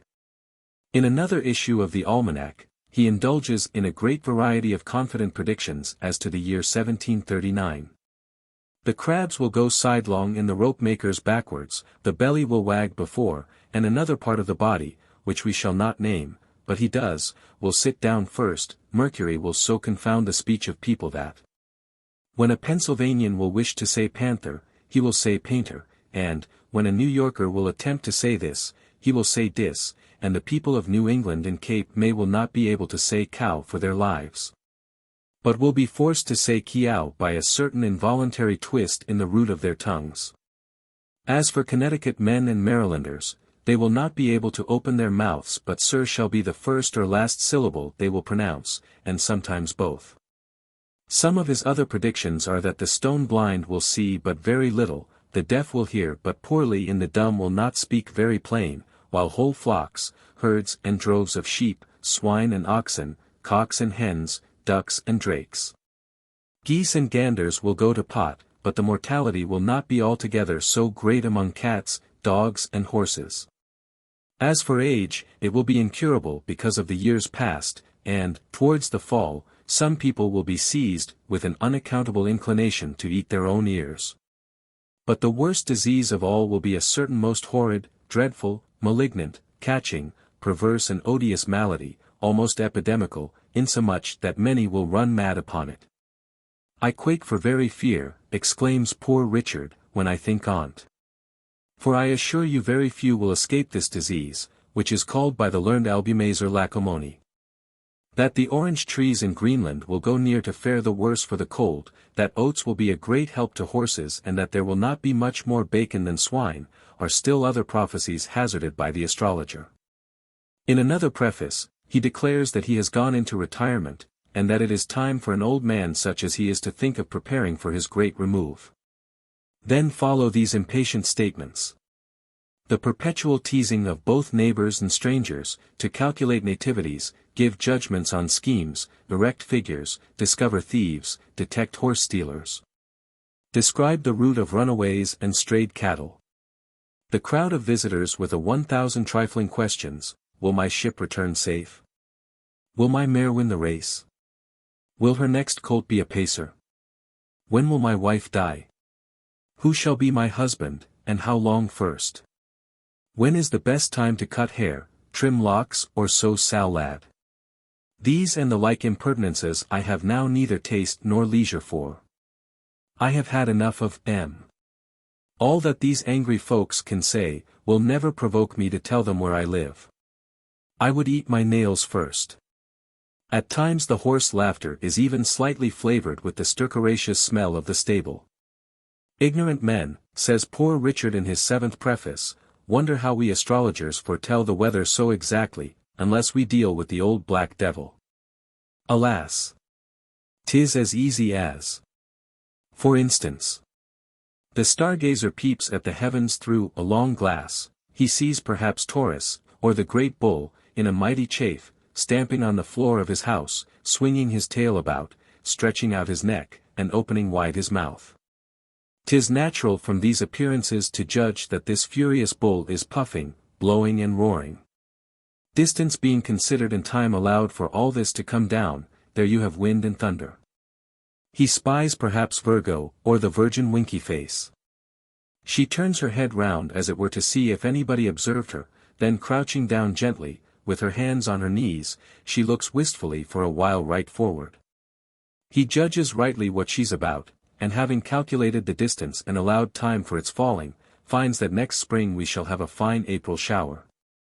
In his preface for 1754, Poor Richard advances the proposition that the first astrologers were honest husbandmen, and he proceeds to prove it partly by the names of the zodiacal signs, which were related for the most part, he asserts, to rural affairs.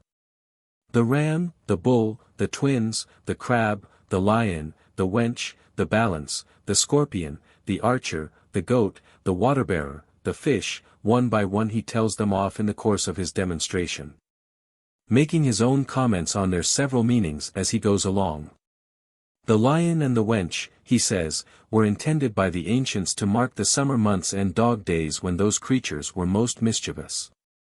The balance, one of the autumnal signs, was intended by them to mark out the time for weighing and selling the summer's produce, or for holding courts of justice in which they might plague themselves and their neighbors. The scorpion, with the sting in his tail, certainly denoted the paying of costs. The goat accompanies the short days and long nights of winter, to show the season of mirth, feasting and jollity. For what could Capricorn mean but dancing or cutting of capers? Lastly came Pisces, or the two shads, to signify the approaching return of those fish up the rivers.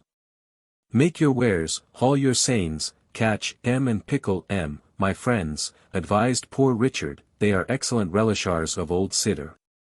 But Poor Richard's prefaces are not altogether made up of hearty, hilarious jests and loud guffaws.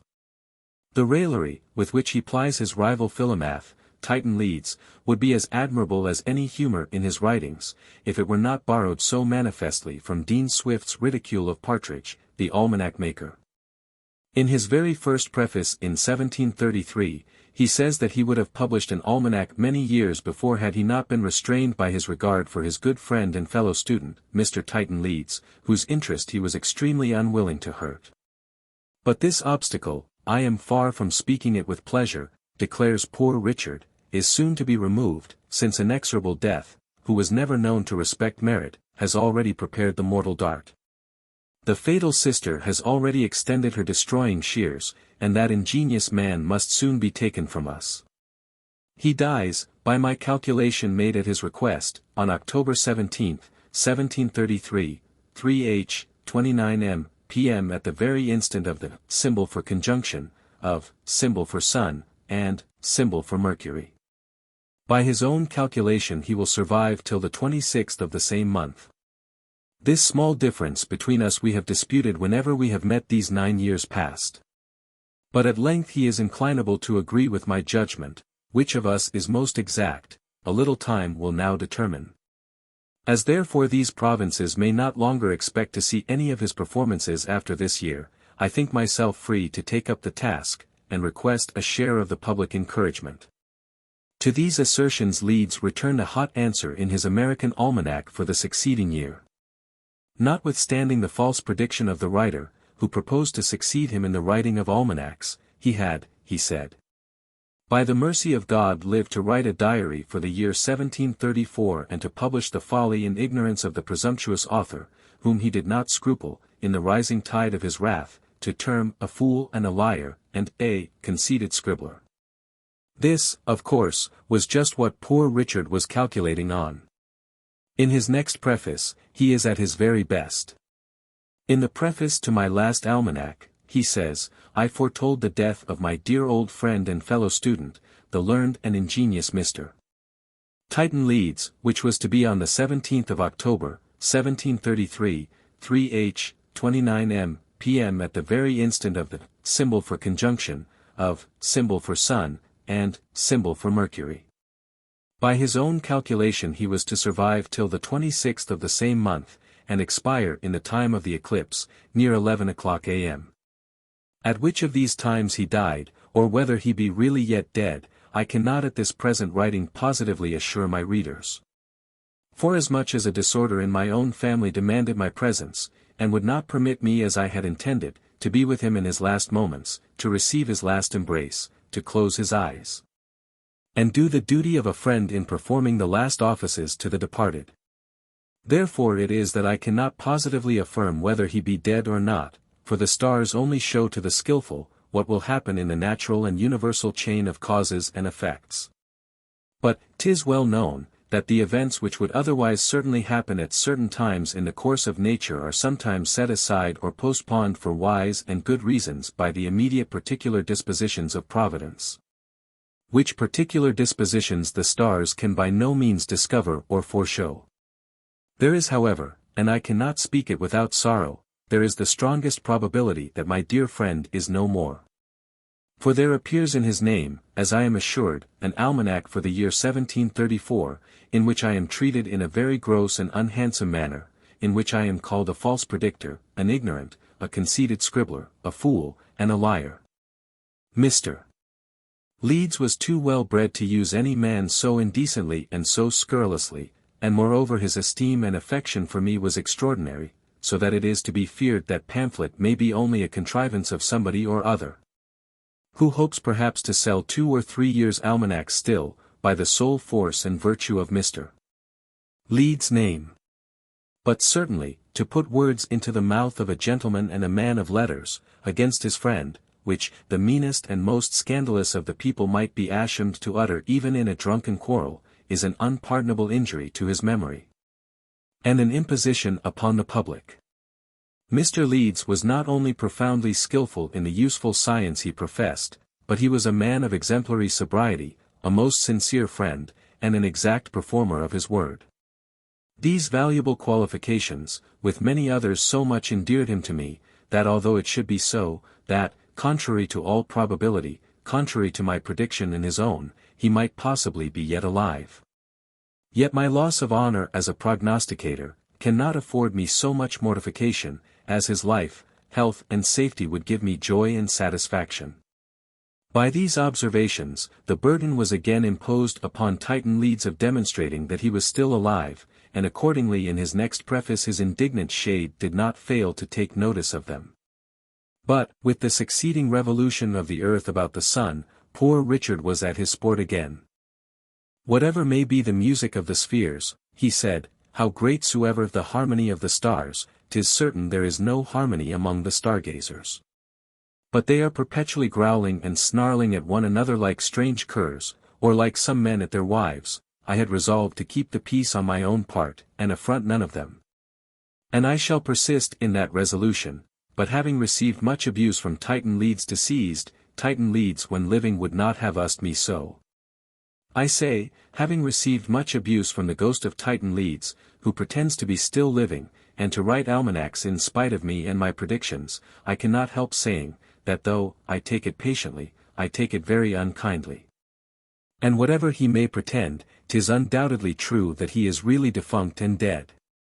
First, because the stars are seldom disappointed, never but in the case of wise men, sapiens dum abiter astris, and they foreshowed his death at the time I predicted it. Secondly, 'twas requisite and necessary he should die punctually at that time, for the honor of astrology, the art professed both by him and his father before him. Thirdly, 'tis plain to every one that reads his two last almanacs, for 1734 and 35, that they are not written with that life his performances used to be written with. The wit is low and flat, the little hints dull and spiritless, nothing smart in them but Hudibras's verses against astrology at the heads of the months in the last, which no astrologer but a dead one would have inserted. And no man living would or could write such stuff as the rest. In a later preface, Poor Richard complains that certain ill-willers of his, despite at the great reputation that he had gained by exactly predicting another man's death, had endeavored to deprive him of it all at once in the most effective manner by reporting that he himself was never alive. It was not civil treatment, he said, to endeavor to deprive him of his very being, and to reduce him to a nonentity in the opinion of the public. But, so long as he knew himself to walk about, eat, drink and sleep, he was satisfied that there was really such a man as he was, whatever they might say to the contrary. As his printer seemed as unwilling to father his offspring as he was to lose the credit of them, to clear him entirely as well as to vindicate his own honor, he made this public and serious declaration, which he desired might be believed, to wit, that what he had written theretofore and did now write neither had been nor was written by any other man or men, person or persons whatsoever. Those who were not satisfied with this must needs be very unreasonable. To cap the climax of all this fun, Poor Richard finally published, in one of his prefaces, a letter, alleged by him to have been written to him by Titan Leeds from the other world, which stated that the writer was grieved at the aspersions cast on Poor Richard by avaricious publishers of almanacs, who envied his success, and pretended that the writer remained alive many years after the hour predicted for his death by Poor Richard, and certified that he, Titan Leeds, did die presently at that hour with a variation only of 5 53 seconds, which must be allowed to be no great matter in such cases. Nay more, in this letter Titan Leeds was made to predict that another Pennsylvania philomath and competitor of Poor Richard, one John German, would be openly reconciled to the Church of Rome, and give all his goods and chattels to the chapel, being perverted by a certain country schoolmaster. In a former year, Poor Richard had already charged German with making such flexible prophecies as, snow here or in New England, rain here or in South Carolina, cold to the northward, warm to the southward. If he were to adopt that method, he said, he would not be so likely to have his mistakes detected, but he did not consider that it would be of any service to anybody to know what weather it was 1,000 miles off. And therefore he always set down positively what weather his reader would have, be he where he might be at the time. All he modestly desired was only the favorable allowance of a day or two before and a day or two after the precise day against which the weather was set. On another previous occasion, Poor Richard had made his readers a promise about German which he does not seem to have ever redeemed. When my brother J.M.N., he said, erected a scheme to know which was best for his sick horse, to sup a new-laid egg, or a little broth, he found that the stars plainly gave their verdict for broth, and the horse having supped his broth. Now, what do you think became of that horse? You shall know in my next. When the prediction of Titan Leeds from beyond the grave that German would apostatize was duly published, the latter resented it. And, in his almanac for the year 1742, Poor Richard felt it necessary to say a word about the matter himself. My last adversary, he declared, is J.N. Philomath, who declares and protests, in his preface, 1741, that the false prophecy put in my almanac, concerning him, the year before, is altogether false and untrue, and that I am one of Baal's false prophets. This false prophecy he speaks of, related to his reconciliation with the Church of Rome, which, notwithstanding his declaring and protesting, is, I fear, too true. Two things in his elegiac verses confirm me in this suspicion. He calls the 1st of November by the name of All Hallows' Day. Reader, does not this smell of popery? Does it in the least savor of the pure language of friends? But the plainest thing is his adoration of saints, which he confesses to be his practice, in these words, page 4. When any trouble did me befall, to my dear Mary then I would call. Did he think the whole world were so stupid as not to take notice of this? So ignorant as not to know, that all Catholics pay the highest regard to the Virgin Mary? Ah! Friend John, we must allow you to be a poet, but you are certainly no Protestant. I could heartily wish your religion were as good as your verses. Mingled with the other contents of Poor Richard's Almanac were pointed maxims and sayings worthy of Lord John Russell's happy definition of a proverb, the wit of one and the wisdom of many, and at times first or second-hand verses also. Among the best of the latter are the following. When Robin now 3 days had married been, and all his friends and neighbors gave him joy. This question of his wife he asked then, why till her marriage day she proved so coy? Indeed said he, 'twas well thou didst not yield. For doubtless then my purpose was to leave thee. Oh, sir, I once before was so beguiled, and was resolved the next should not deceive me. Poetry for December, 1734. By Mrs. Bridget Saunders, my Duchess, in answer to the December verses of last year. He that for the sake of drink neglects his trade, and spends each night in taverns till 'tis late, and rises when the sun is 4 hours high, and ne'er regards his starving family, God in his mercy may do much to save him. But woe to the poor wife, whose lot is to have him. Time eateth all things, could old poets say. But times are changed, our times drink all away. Old bachelor would have a wife that's wise, fair, rich and young, a maiden for his bed. Not proud, nor churlish, but of faultless size. A country housewife in the city bred. He's a nice fool and long in vain hath stayed. He should bespeak her, there's none ready made.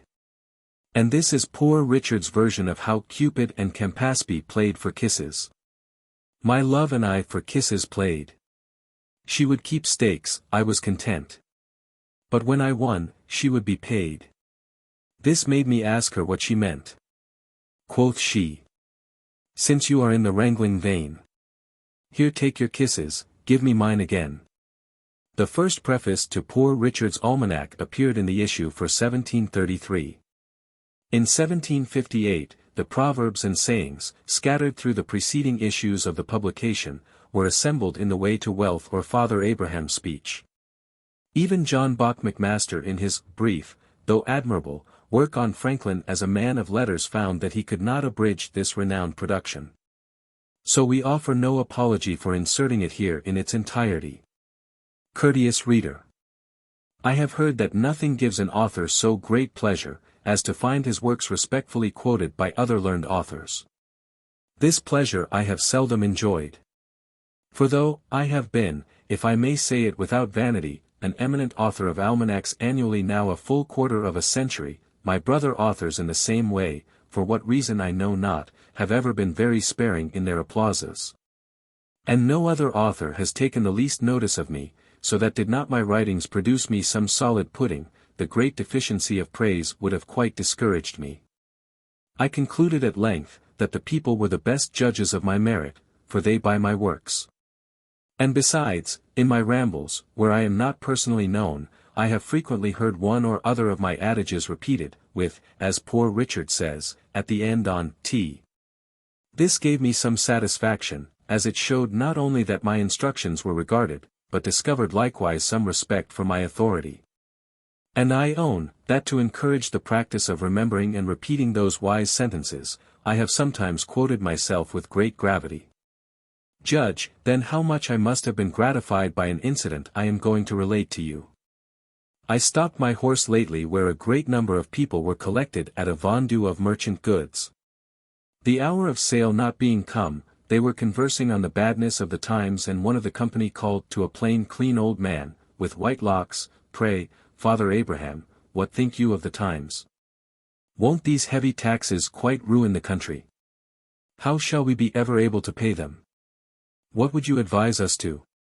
Father Abraham stood up, and replied, If you'd have my advice, I'll give it you in short, for a word to the wise is enough, and many words won't fill a bushel, as Poor Richard says.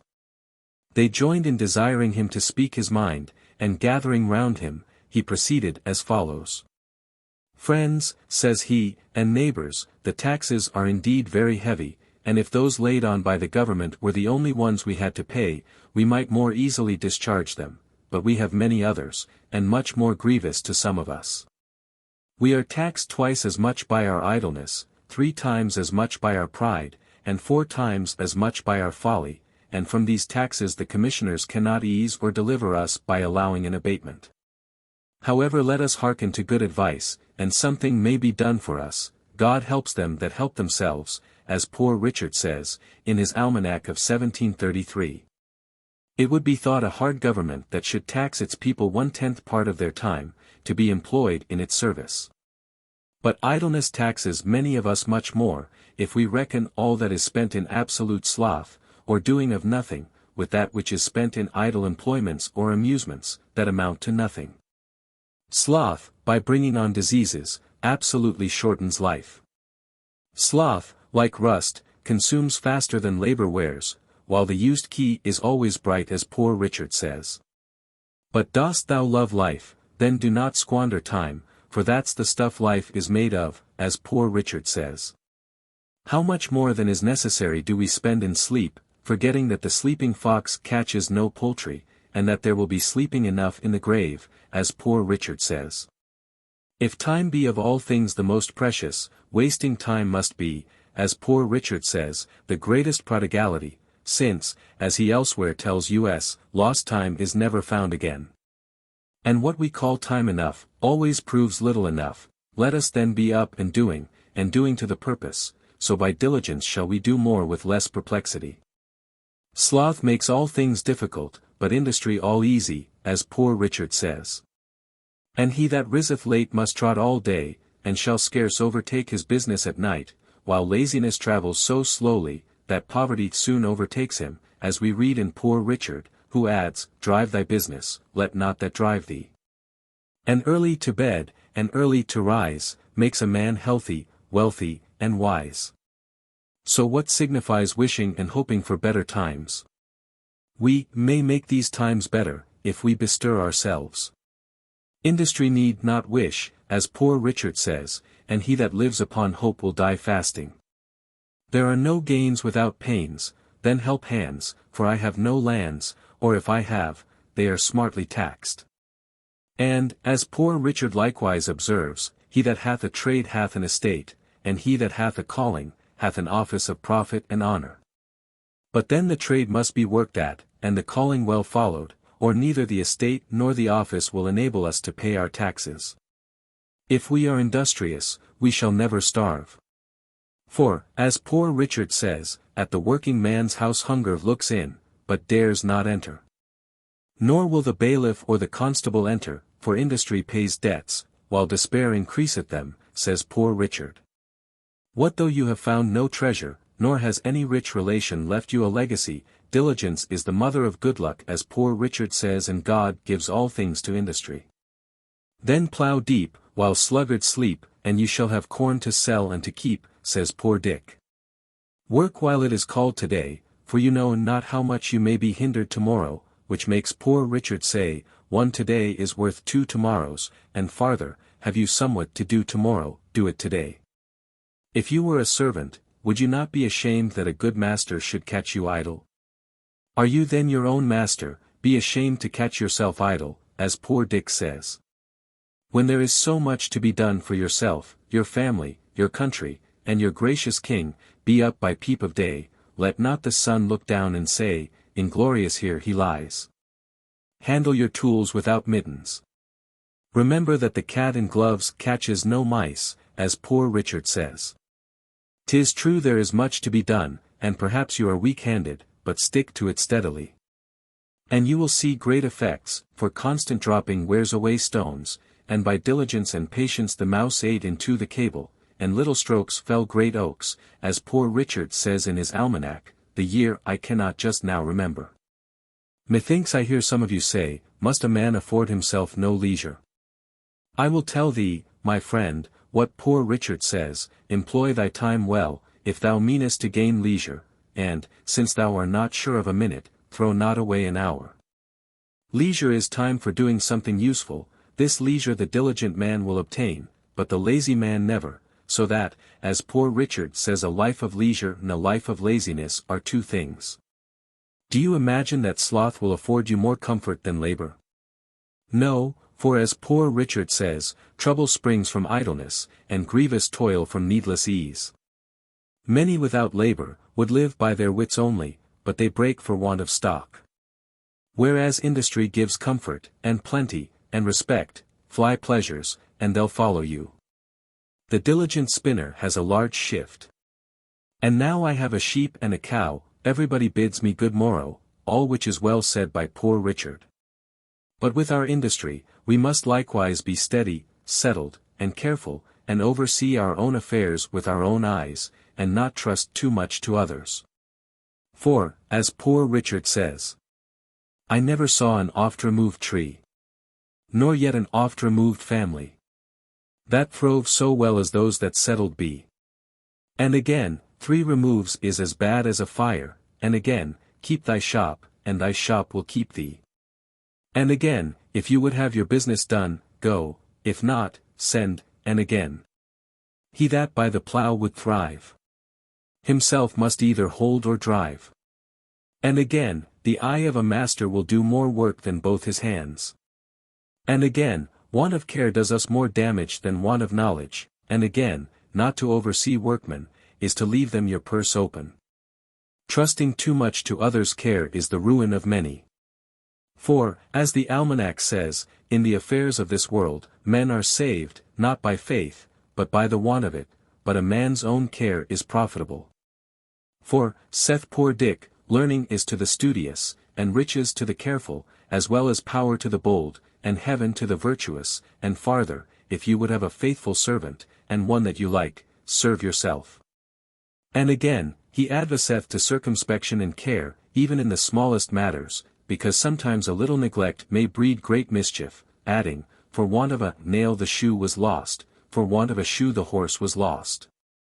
And for want of a horse the rider was lost, being overtaken and slain by the enemy, all for want of care about a horseshoe nail. So much for industry, my friends, and attention to one's own business. But to these we must add frugality, if we would make our industry more certainly successful. A man may, if he knows not how to save as he gets, keep his nose all his life to the grindstone, and die not worth a groat at last. A fat kitchen makes a lean will, as Poor Richard says, and many estates are spent in the getting. Since women for tea forsook spinning and knitting, and men for punch forsook hewing and splitting. If you would be wealthy, says he, in another almanac, think of saving as well as of getting. The Indies have not made Spain rich, because her outgoes are greater than her incomes. Away then with your expensive follies, and you will not then have so much cause to complain of hard times, heavy taxes, and chargeable families, for, as poor Dick says, women and wine, game and deceit, make the wealth small and the wants great. And farther, what maintains one vice, would bring up 2 children. You may think perhaps, that a little tea, or a little punch now and then, diet a little more costly, clothes, a little finer, and a little entertainment now and then, can be no great matter. But remember what Poor Richard says, many a little makes a mickle, and farther, beware of little expenses, a small leak will sink a great ship, and again, who dainties love, shall beggars prove. And moreover, fools make feasts, and wise men eat them. Here you are all got together at this vendue of fineries and knickknacks. You call them goods, but if you do not take care, they will prove evils to some of you. You expect they will be sold cheap, and perhaps they may for less than they cost, but if you have no occasion for them, they must be dear to you. Remember what Poor Richard says. Buy what thou hast no need of, and ere long thou shalt sell thy necessaries. And again, at a great pennyworth pause a while, he means, that perhaps the cheapness is apparent only, and not real. Or the bargain by straightening thee in thy business, may do thee more harm than good. For in another place he says, many have been ruined by buying good pennyworths. Again, Poor Richard says, 'tis foolish to lay out money in a purchase of repentance. And yet this folly is practiced every day at vendus, for want of minding the almanac. Wise men, as poor Dick says, learn by others' harms, fools scarcely by their own, but felix quem facient aliena pericula cautum. Many a one, for the sake of finery on the back, have gone with a hungry belly, and half-starved their families. Silks and satins, scarlet and velvets, as Poor Richard says, put out the kitchen fire. These are not the necessaries of life. They can scarcely be called the conveniences. And yet only because they look pretty, how many want to have them? The artificial wants of mankind thus become more numerous than the natural. And, as poor Dick says, for one poor person, there are 100 indigent. By these, and other extravagancies, the genteel are reduced to poverty, and forced to borrow of those whom they formerly despised, but who through industry and frugality have maintained their standing.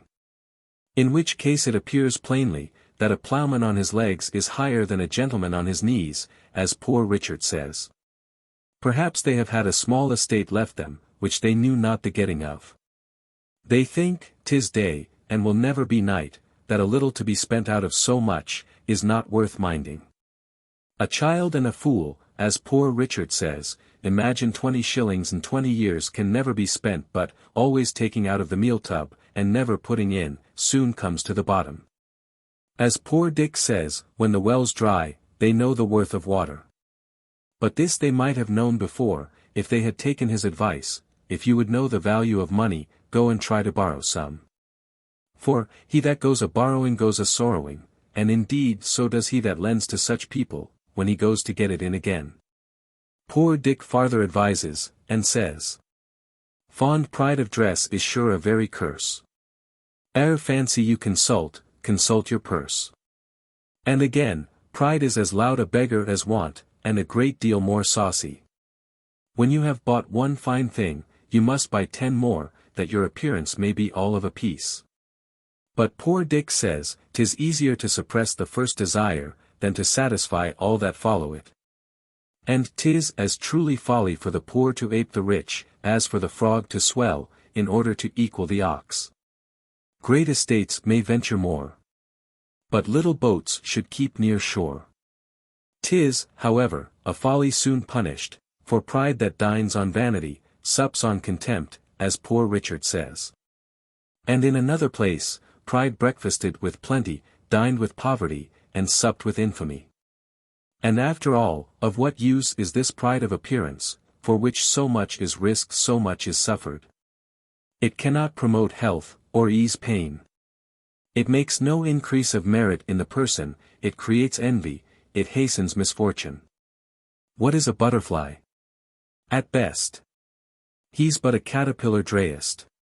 The gaudy fops his picture just. As Poor Richard says. But what madness must it be to run in debt for these superfluities? We are offered, by the terms of this vendu, 6 months' credit.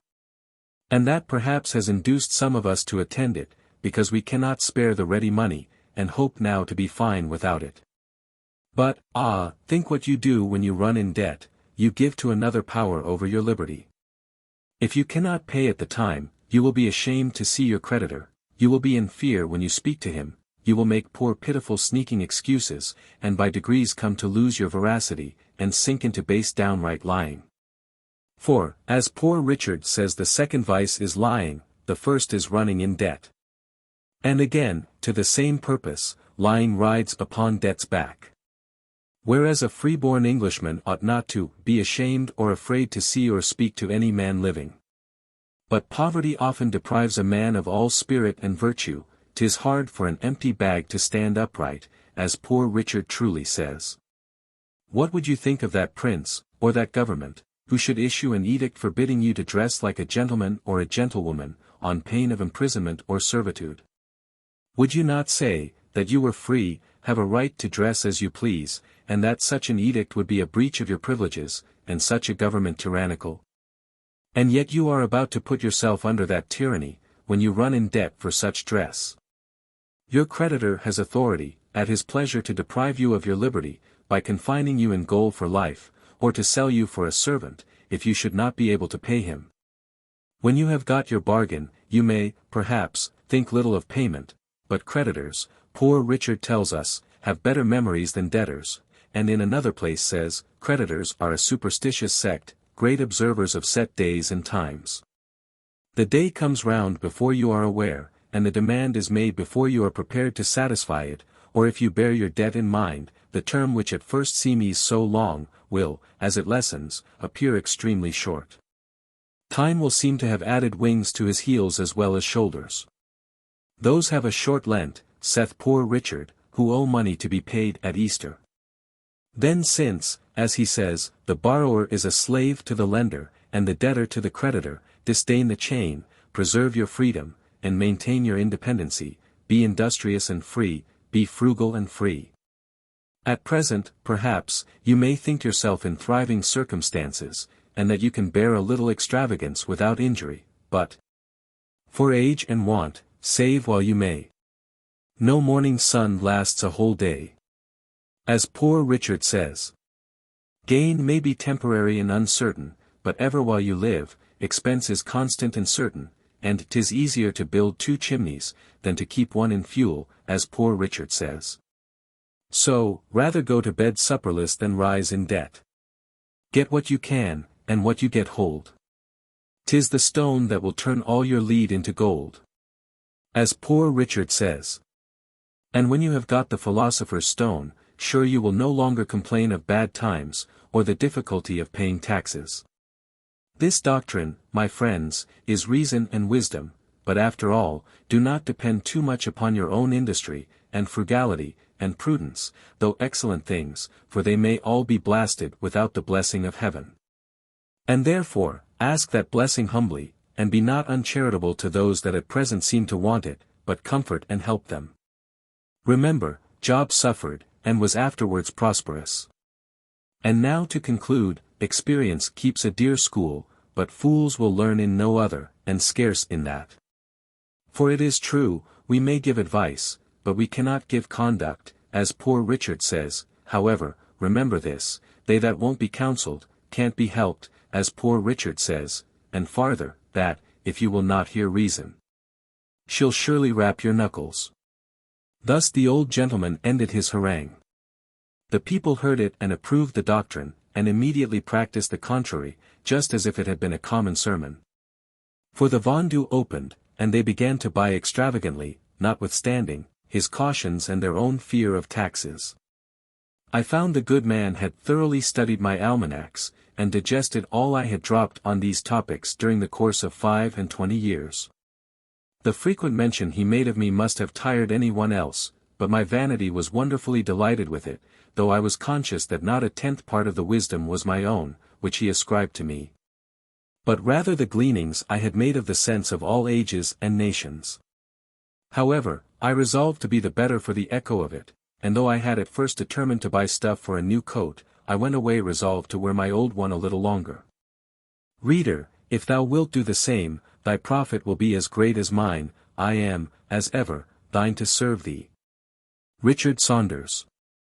Imperfect as this chapter is, it is adequate enough, we hope, to make the reader feel that Sidney Smith was not altogether insensible to natural obligations when he told his daughter that he would disinherit her, if she did not admire everything written by Franklin. Summary. Such was Benjamin Franklin, as mirrored for the most part in his own written and oral utterances. Whether his fame is measured by what he actually accomplished, or by the impression that he made upon his contemporaries, or by the influence that he still exercises over the human mind, he was a truly great man. 100 not simply because he was one of the principal actors in a revolutionary movement destined to establish in the free air of the Western world on lasting foundations, and on a scale of moral and material grandeur, of which history furnishes few examples, a state, without king, noble or pontiff, and deriving its inspiration and energy solely from the will of the people. Nor yet merely because his brilliant discoveries in the province of electricity conspicuously helped to convert one of the most elusive and defiant of all the forces of nature into an humble and useful drudge of modern industry and progress. Nor yet merely because, in addition to many other productions, marked by the indefinable charm of unerring literary intuition, he wrote several which are read in every part of the globe where a printed page is read. Nor even because of all these things combined. They are, of course, the main pillars upon which his splendid fame rests. But what imparts to Franklin his aspect of greatness, and endows him with his irresistible appeal to the interest and admiration of the whole human race is the striking extent to which he was, in point of both precept and example, representative of human existence in all its more rational, more fruitful and more sympathetic manifestations. His vision was not that of the enthusiast. His was no Pentecostal tongue, cloven and aflame. He took little account of the higher spiritual forces which at times derange all the sober, prudent calculations of such a materialist as Poor Richard, and his message to mankind was blemished, as we have seen, by the excessive emphasis placed by it upon pecuniary thrift and the relations of pecuniary thrift to sound morals as well as physical comfort. But all the same, limited to the terrestrial horizon as he is, he must be reckoned one of the great leaders and teachers of humanity. He loved existence, shared it joyously and generously with his fellow creatures, and vindicated its essential worth by bringing to bear upon everything connected with the conduct of life the maxims of a serene and almost infallible wisdom. And by responding with a mind as completely free from the prejudices and errors of his age as if he had lived 100 years later, and with a heart as completely unconstrained by local considerations as if men were all of one blood and one country, to every suggestion that tended to make human beings happier, more intelligent and worthier in every respect of the universe which he found so delightful.